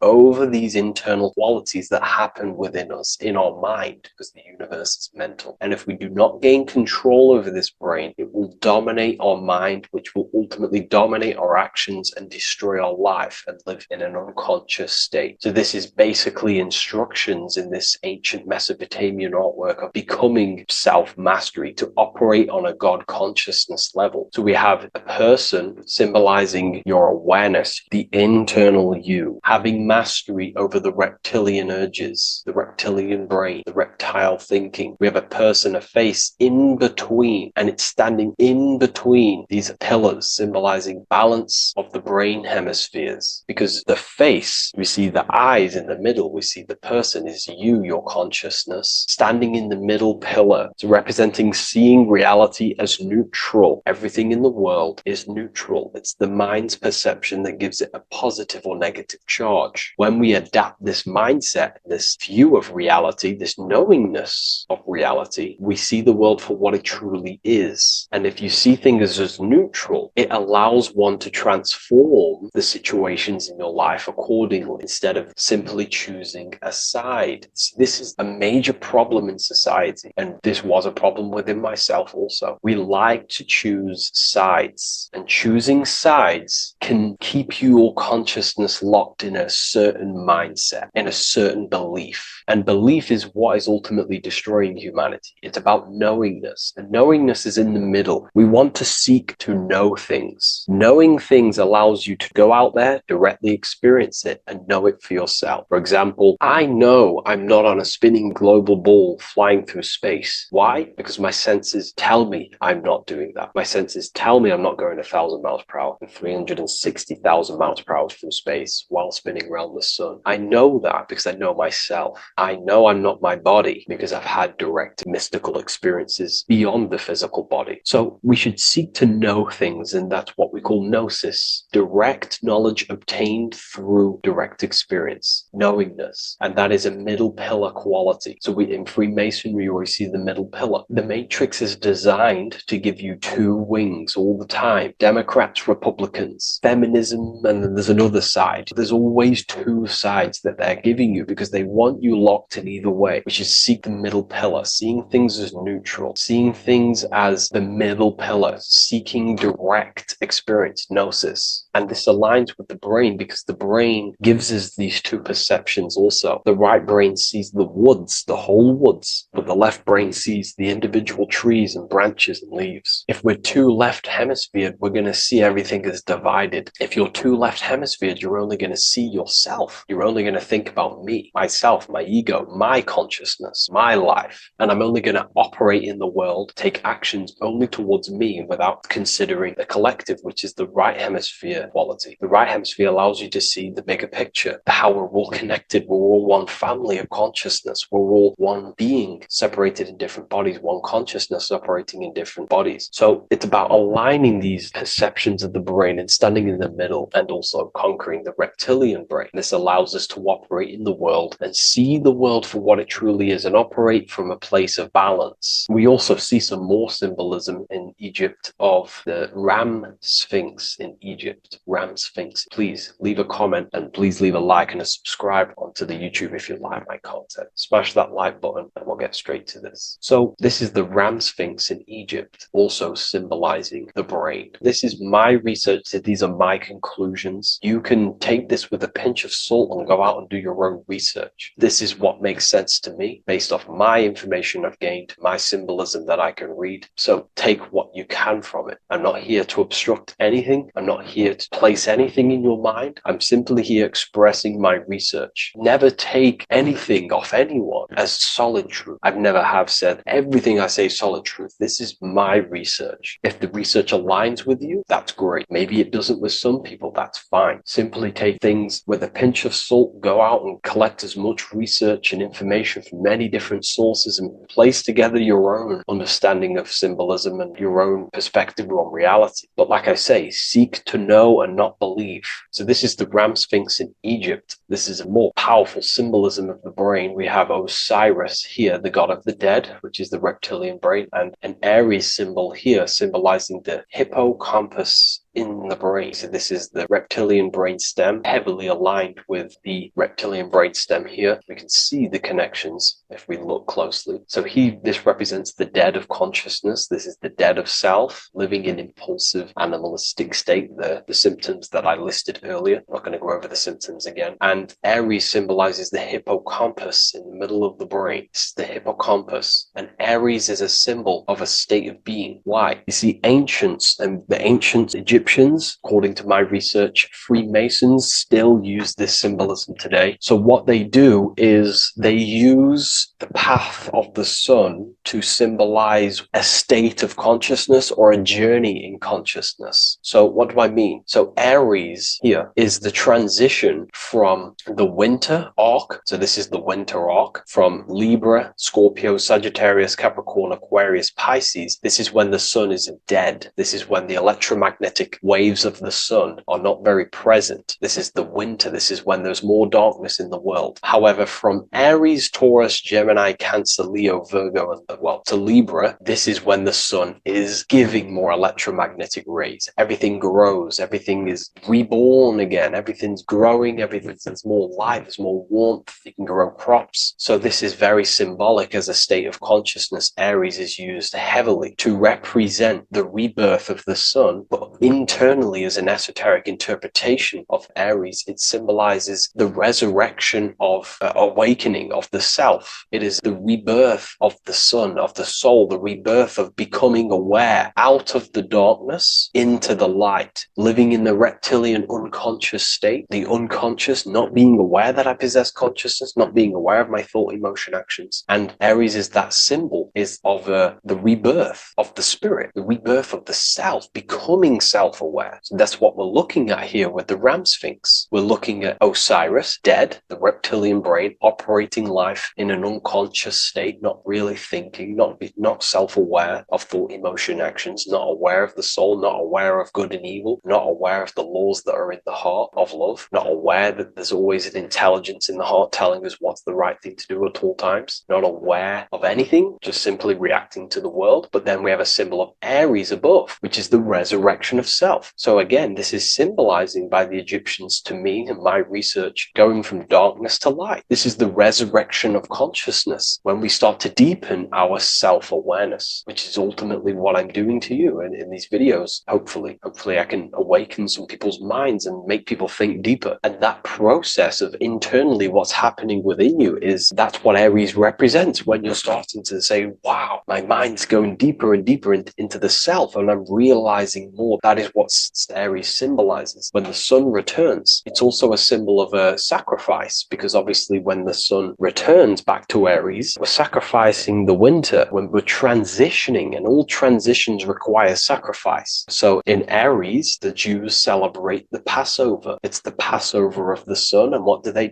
eat lambs in the Passover Aries, because it's all symbolic of this internal process. In Aries, Christians celebrate with the Easter, which is the resurrection of Jesus, the resurrection of the sun. Remember, it goes deeper. There's deeper layers to this. It's the resurrection of the self and the mind deepening into a deeper awakening. So again, we're going from the lower regions of the brain, and when we start to critically think and become self-aware, we're starting to use the mid part of the brain, and the mid part of the brain then expands into the neocortex, which is the resurrection of the self. The mind is no longer functioning in just the reptilian brain, but then it's going into the light of the higher brain, the neocortex, and this is the reptilian brain. This is the midbrain, what we're looking at here with the Ram Sphinx. Yeah. So this is the resurrection. It's the transition point of going from the reptilian brain into the midbrain, into the neocortex. We're now resurrecting ourselves. Now, this is not putting anything negative on the reptilian brain. Without the reptilian brain, we wouldn't be able to live. We need the reptilian brain, but it's an abuse of the reptilian brain that can keep us in a very low state. It keeps us stuck in an unconscious state. But the reptilian brain is what's allowing you to breathe, to eat, to scan the environment for any threats. If there are threats, we do need the reptilian brain. That's not to say it's evil, but what I'm saying is an abuse of this brain, which is what most people are stuck in. They're operating their life out of this brain. And this is what the Egyptians,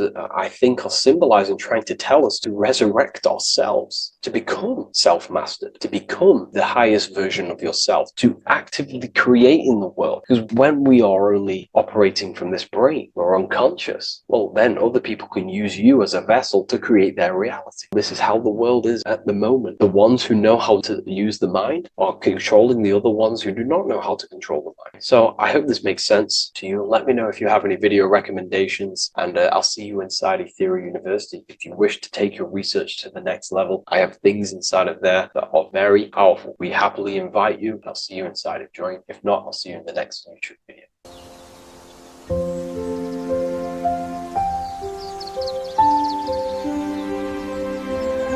bookofwisdom.com.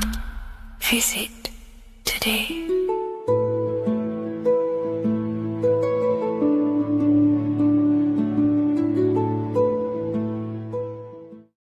What is good, people? We're back with another video, and this is going to be talking about the connection between the micro and the macro.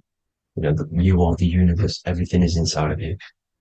So the first thing you need to understand is that the law of mentalism, we are a thought in the creator's mind. Everything's being thought into existence. We have a spark of this mind, this same mind of the creator. And everything is a state of mind.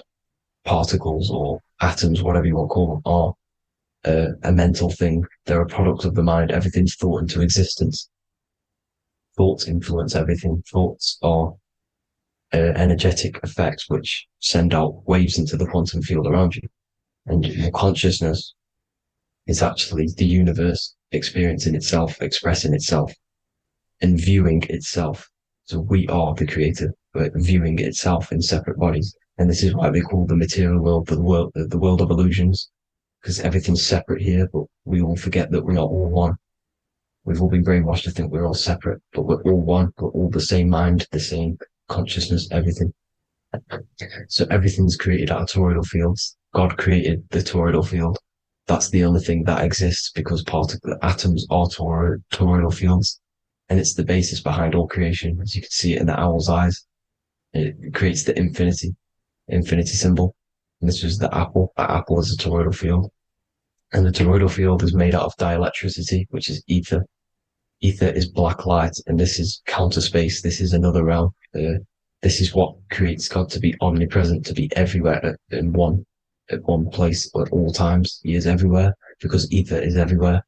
Ether is infinite potential. It connects everything together, and that's what energy moves through.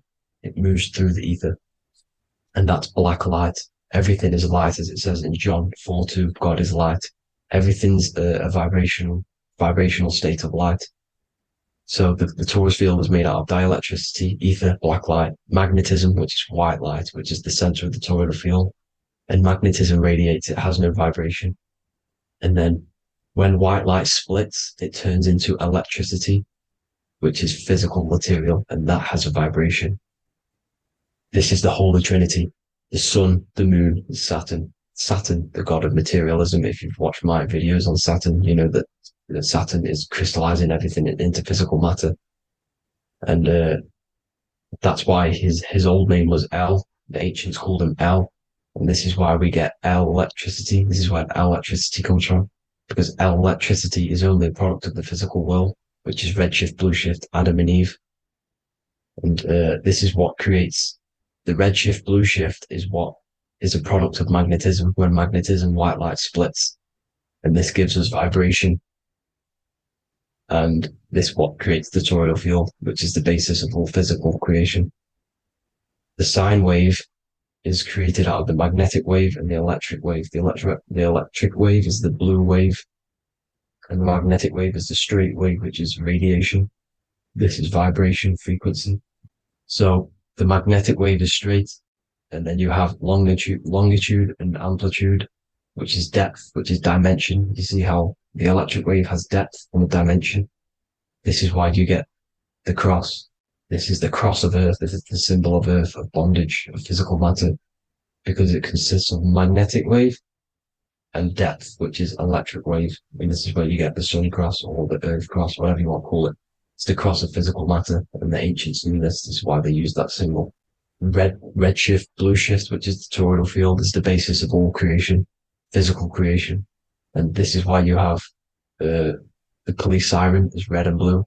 The Matrix movie, red pill, blue pill. You have red blood and blue blood in your body.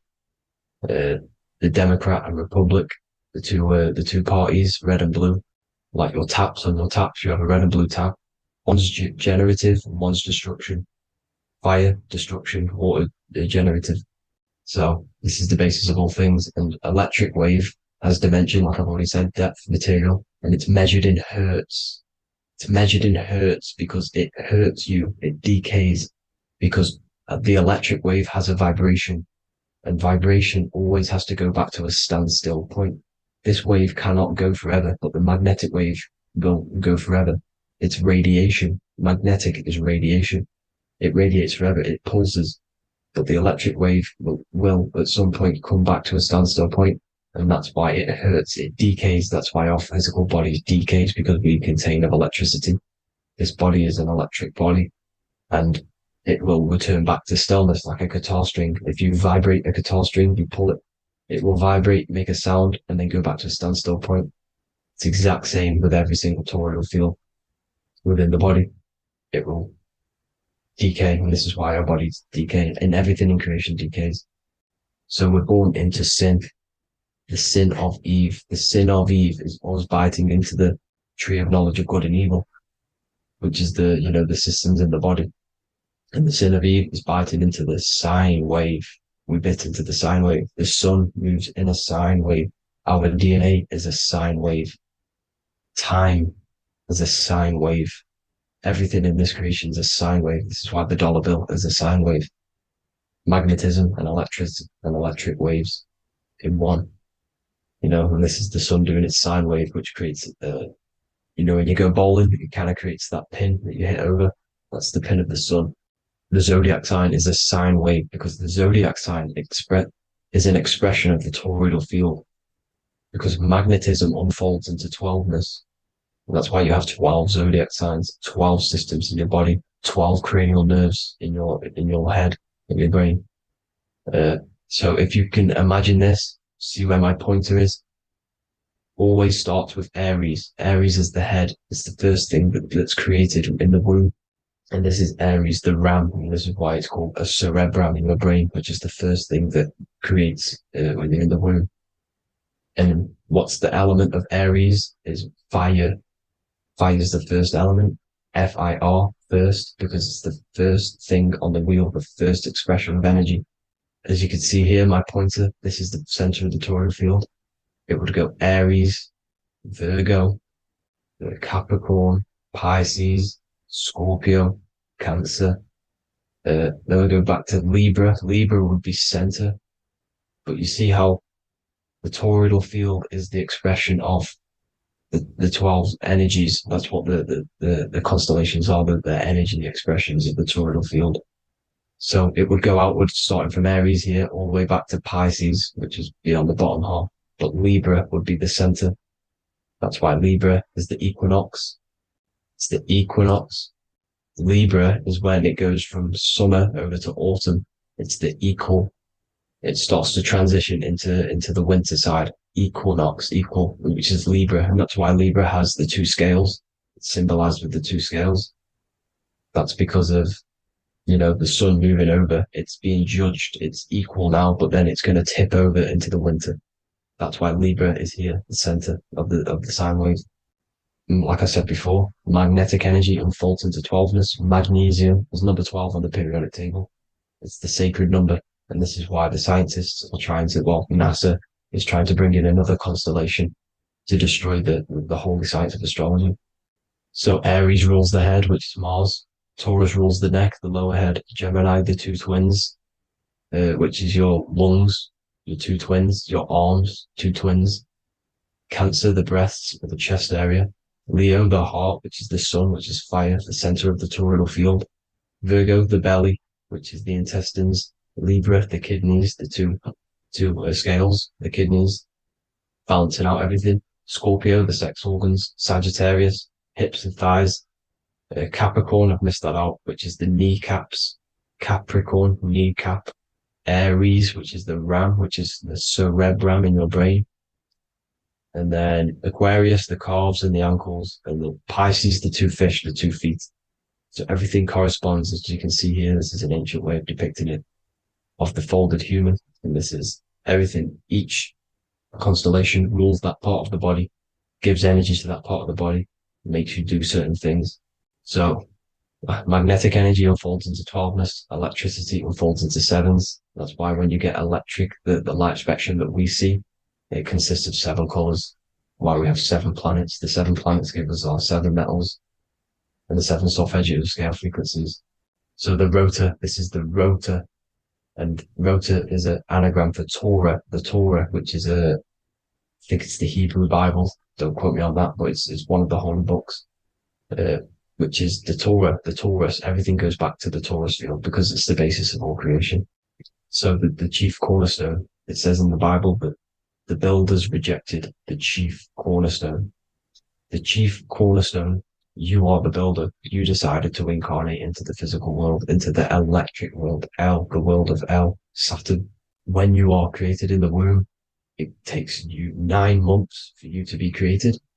So, for example, if you went into the womb here, it'd take you 9 months. So let's say you're born in Scorpio. So you'd go back 9 months, 1, 2, 3, 4, 5, 6, 7, 8, 9. You consist of all of these 9 energies because it takes 9 months or however long you took to be born. Some people are born earlier.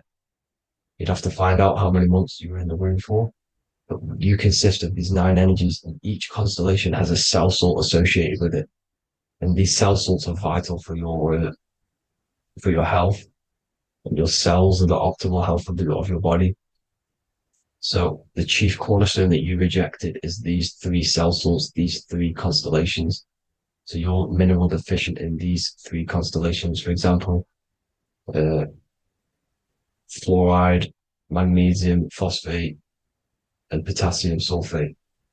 So that's the chief cornerstone. And a cornerstone, people always get it rejected with the cornerstone. The cornerstone is not, it doesn't say the cornerstone in the Bible. It says the chief cornerstone. The cornerstone is a cornerstone of a building, but a chief cornerstone is the top of the pyramid. This is where we get the pyramid of the wheel. So you're mineral deficient in whatever 3 zodiac signs you're not. You were not in the womb for. This is the chief cornerstone you rejected. So the human body is the micro, it is the universe in a physical form.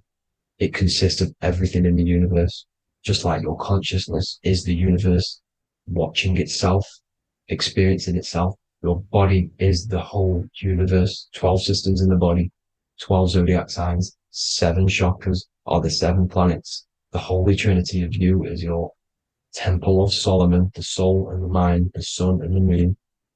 You know, everything is in you. You consist of everything, all the energies, everything. Heaven and hell. Heaven and hell is a mind state. It's a state of the mind. Head, Hea, which is heaven, and the heel, the bottom of your foot, is hell. And the bottom of your foot is the soul. So they're basically saying, well, it's wordplay. They're saying that your soul is in hell because, you know, with the elites being in control. So they call the bottom of your foot the soul, trying to say that you're in hell. The Christ is in you. And this Christ is Greek for what Christos. And Christos is Greek for the oil. And this oil is produced in the cerebrum, the Aries, the ram, the cerebrum, pineal. It goes down the pineal, the pineal and the pituitary are underneath the cerebrum. It goes down the pingala and the ida. The pingala being the positive charge connected to the pineal gland, pin, and the ida connected to the pituitary. And this is the 2 serpents going down the spinal column. And this is why Jesus goes from Nazareth to Bethlehem, and then Joseph and Mary are waiting for Jesus in Nazareth. Joseph and Mary are the pineal and the pituitary gland waiting for Jesus to come back up the River Jordan, or spinal column. So this is the oil. This is the story of Santa as well. Santa comes from the North Pole. Why? Because the North Pole of the Earth is the center of the toroidal field, and the North Pole of you is your spinal column, which is the North Pole of the toroidal field. The North Pole, he comes from the North Pole. This is the North Pole. This is the South Pole of the toroidal field. Comes from the North Pole, which is your mind.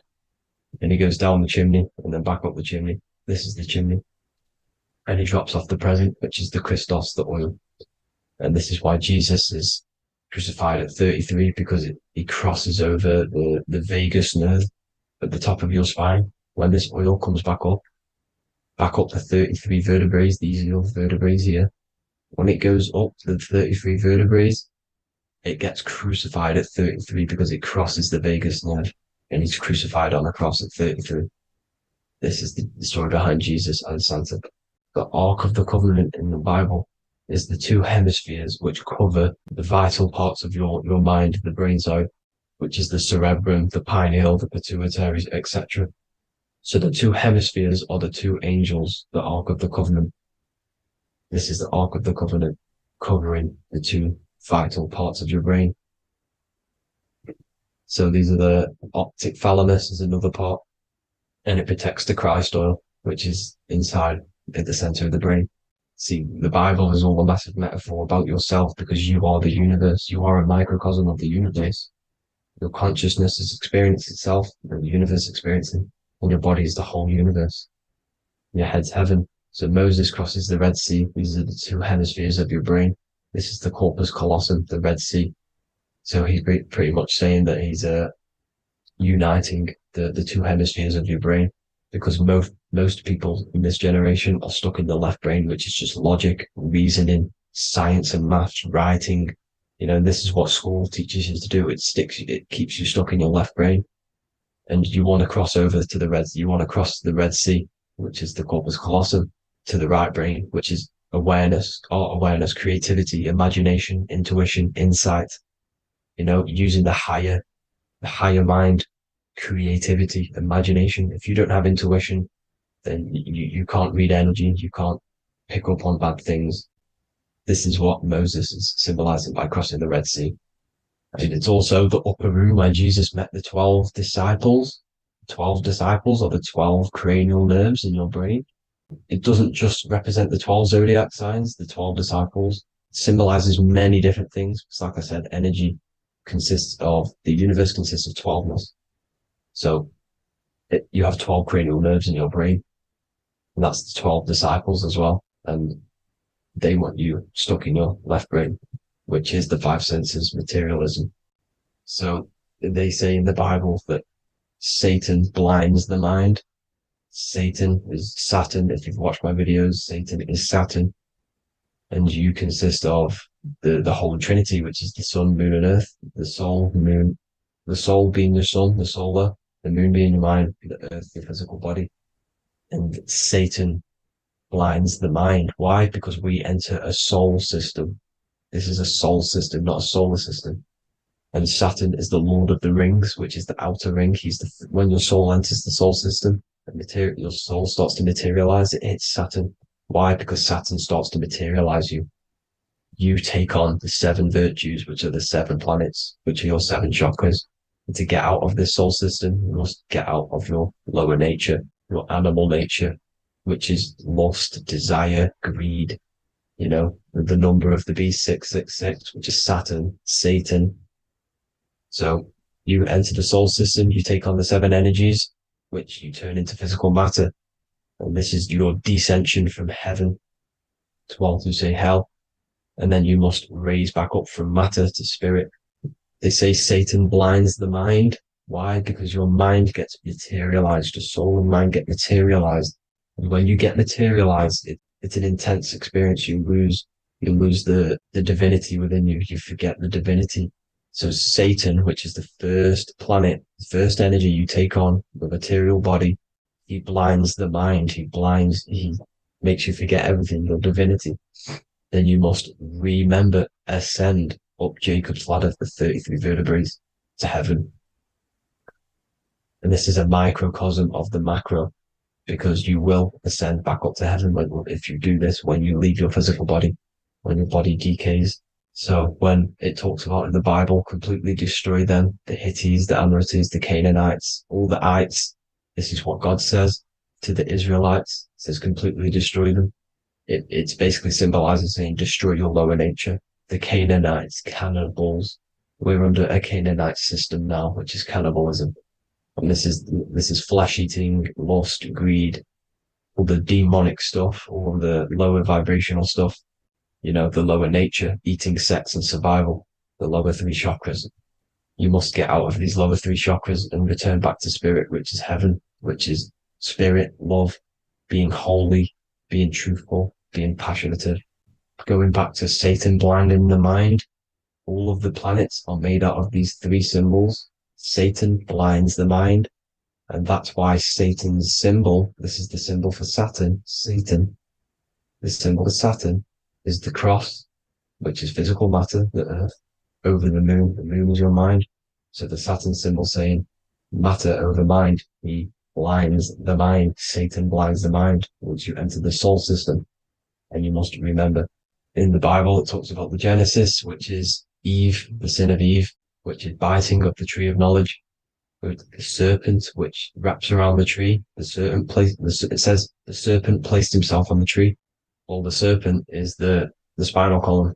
It's the serpent telling you eat from the tree of knowledge of good and evil, which is your nervous system.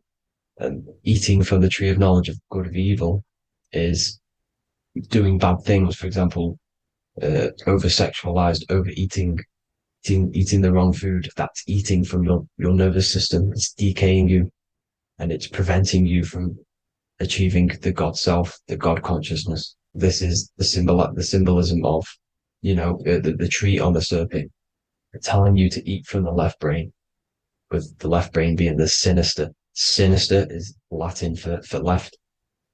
That's sin. Sin is left. And left is lefty Lucy, Lucifer, right, righteousness, right, God, godly. The tree of knowledge of good and evil, which is your nervous system, because it determines good or bad. And, you know, that's the only thing you experience in this world is your nervous system.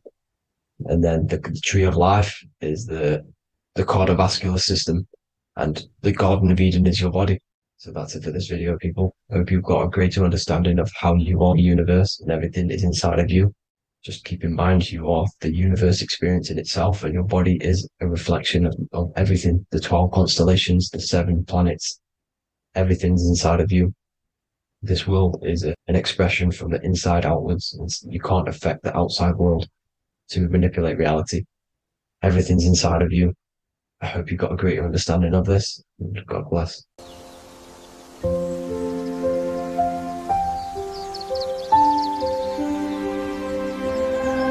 bookofwisdom.com.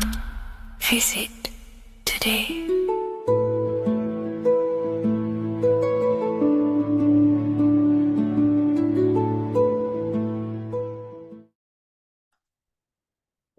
In this video, you're going to learn exactly what Christ consciousness truly is and how to cultivate this into your life so you can live a better life, create the things that benefit yourself and humanity, and ultimately to bring heaven on earth.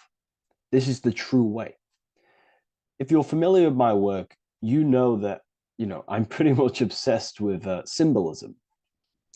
Symbolism is such a massive topic, and it unlocks profound ancient wisdom that is hidden behind these layers of symbolism of the ancient paintings, symbols, and texts. So I was going through some Christian artwork and I came across this painting. It's a well-known painting called The Sacred Heart of Jesus. And it just blew my mind what this is revealing about human consciousness and Christ consciousness, which is what Jesus represents. If you're not familiar with Christ consciousness, you should definitely do a bit of research on that. But I'm going to explain it today in detail. So when we look at this painting, we are looking at symbolism. We're looking at consciousness, a state of being, a state of living, a way of thinking, a way of feeling, and a way of acting in the world. As I've said this many times, we're all creators. We all create and generate reality.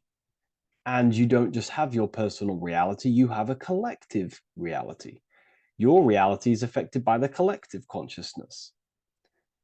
Depending on the collective consciousness's understanding of reality will also affect your life. We have a collective life and a collective experience. So Jesus in this depiction here is in a way showing us instructions to reach Christ consciousness, whether you see it yet or not. But I'm going to decode this for you. And your mind might be blown after watching this. Okay, so what is the meaning of Christ consciousness? What's the whole purpose of this? Very simple. Like I mentioned before, we have a collective experience on this world. And Christ consciousness is the natural consciousness that we all need to be functioning on to generate peace, love, and unity on the earth in this experience we call life. That's what Christ consciousness truly is.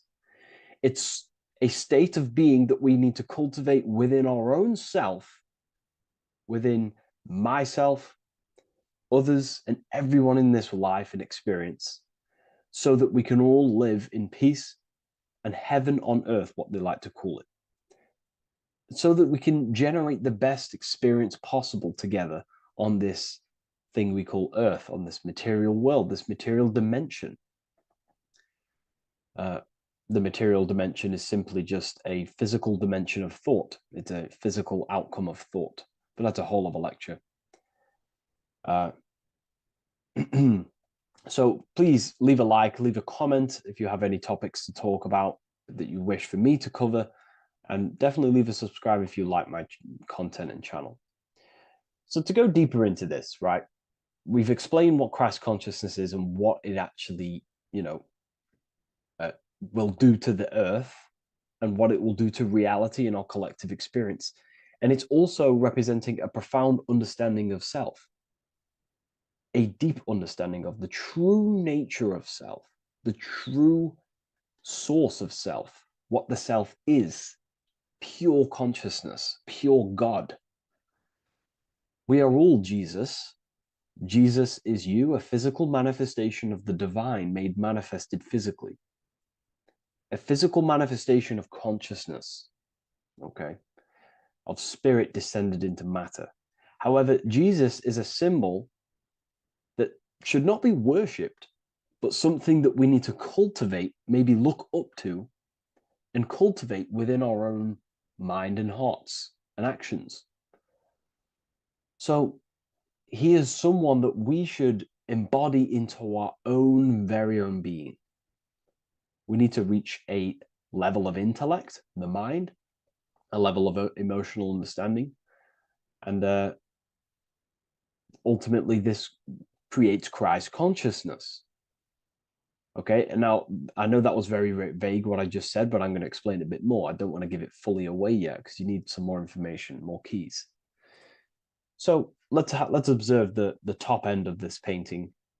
Jesus with this circular light emanating around his head is symbolic of the mind, of our thinking aspects of consciousness, the way we generate thoughts, ideas.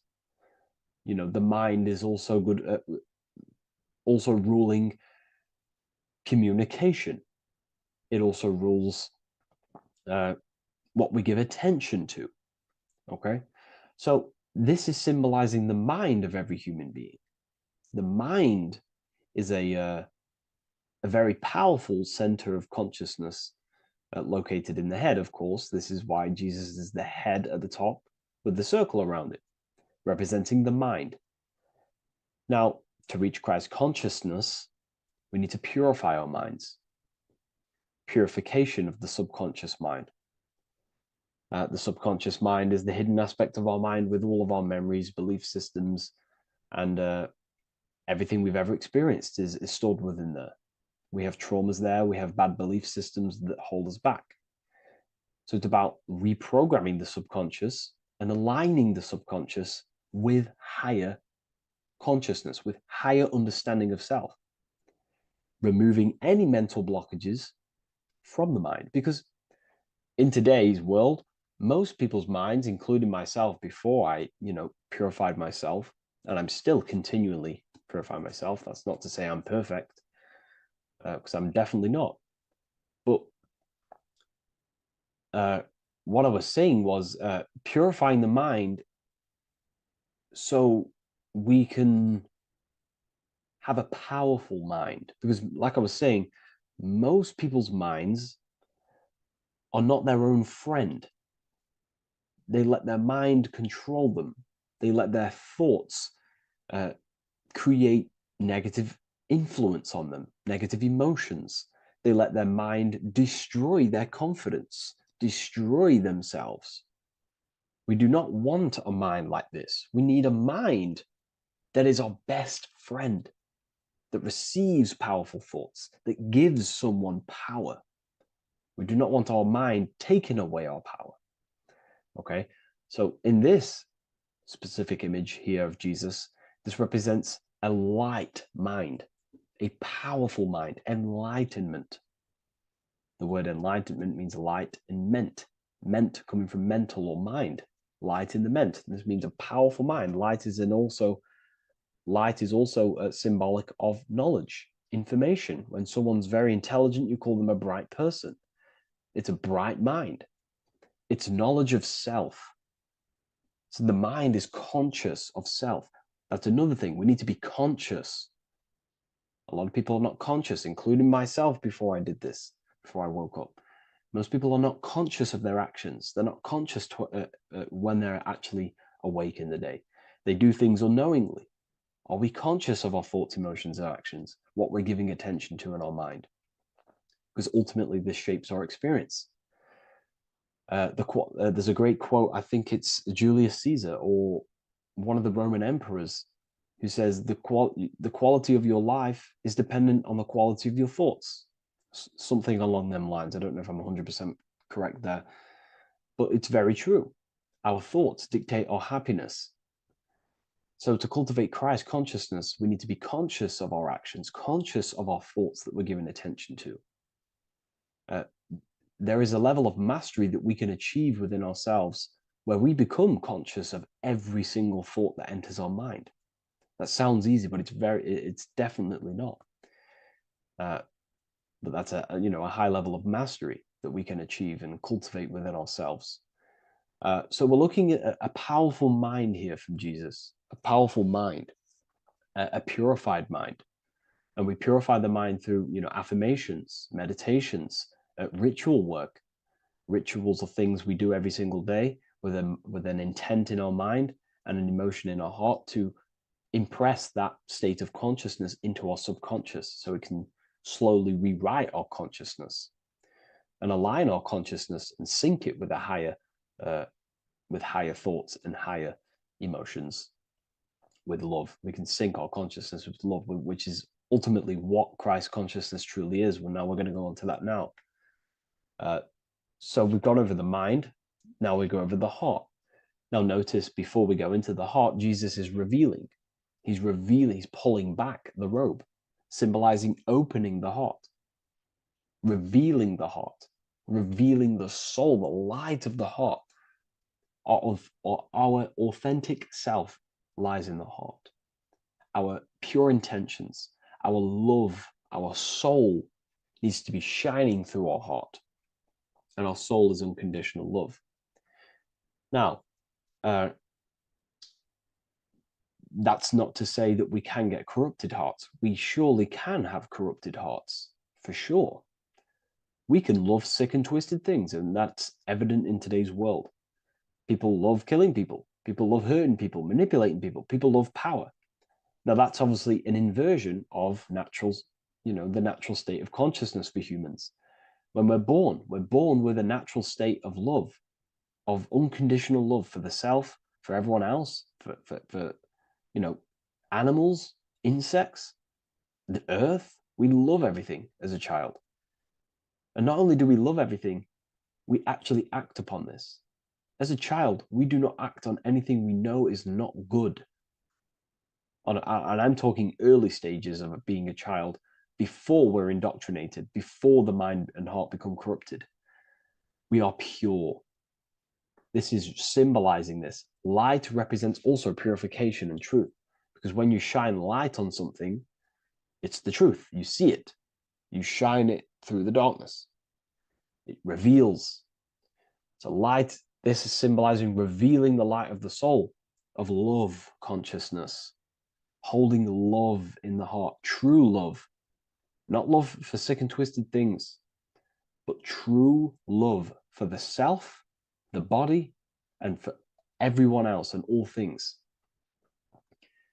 Holding love in the heart. There's a famous saying of keeping the sun in your heart. Keep the sun in your heart. It's a very famous saying. Well, the sun is a symbol of love. What does the sun do? It gives abundantly.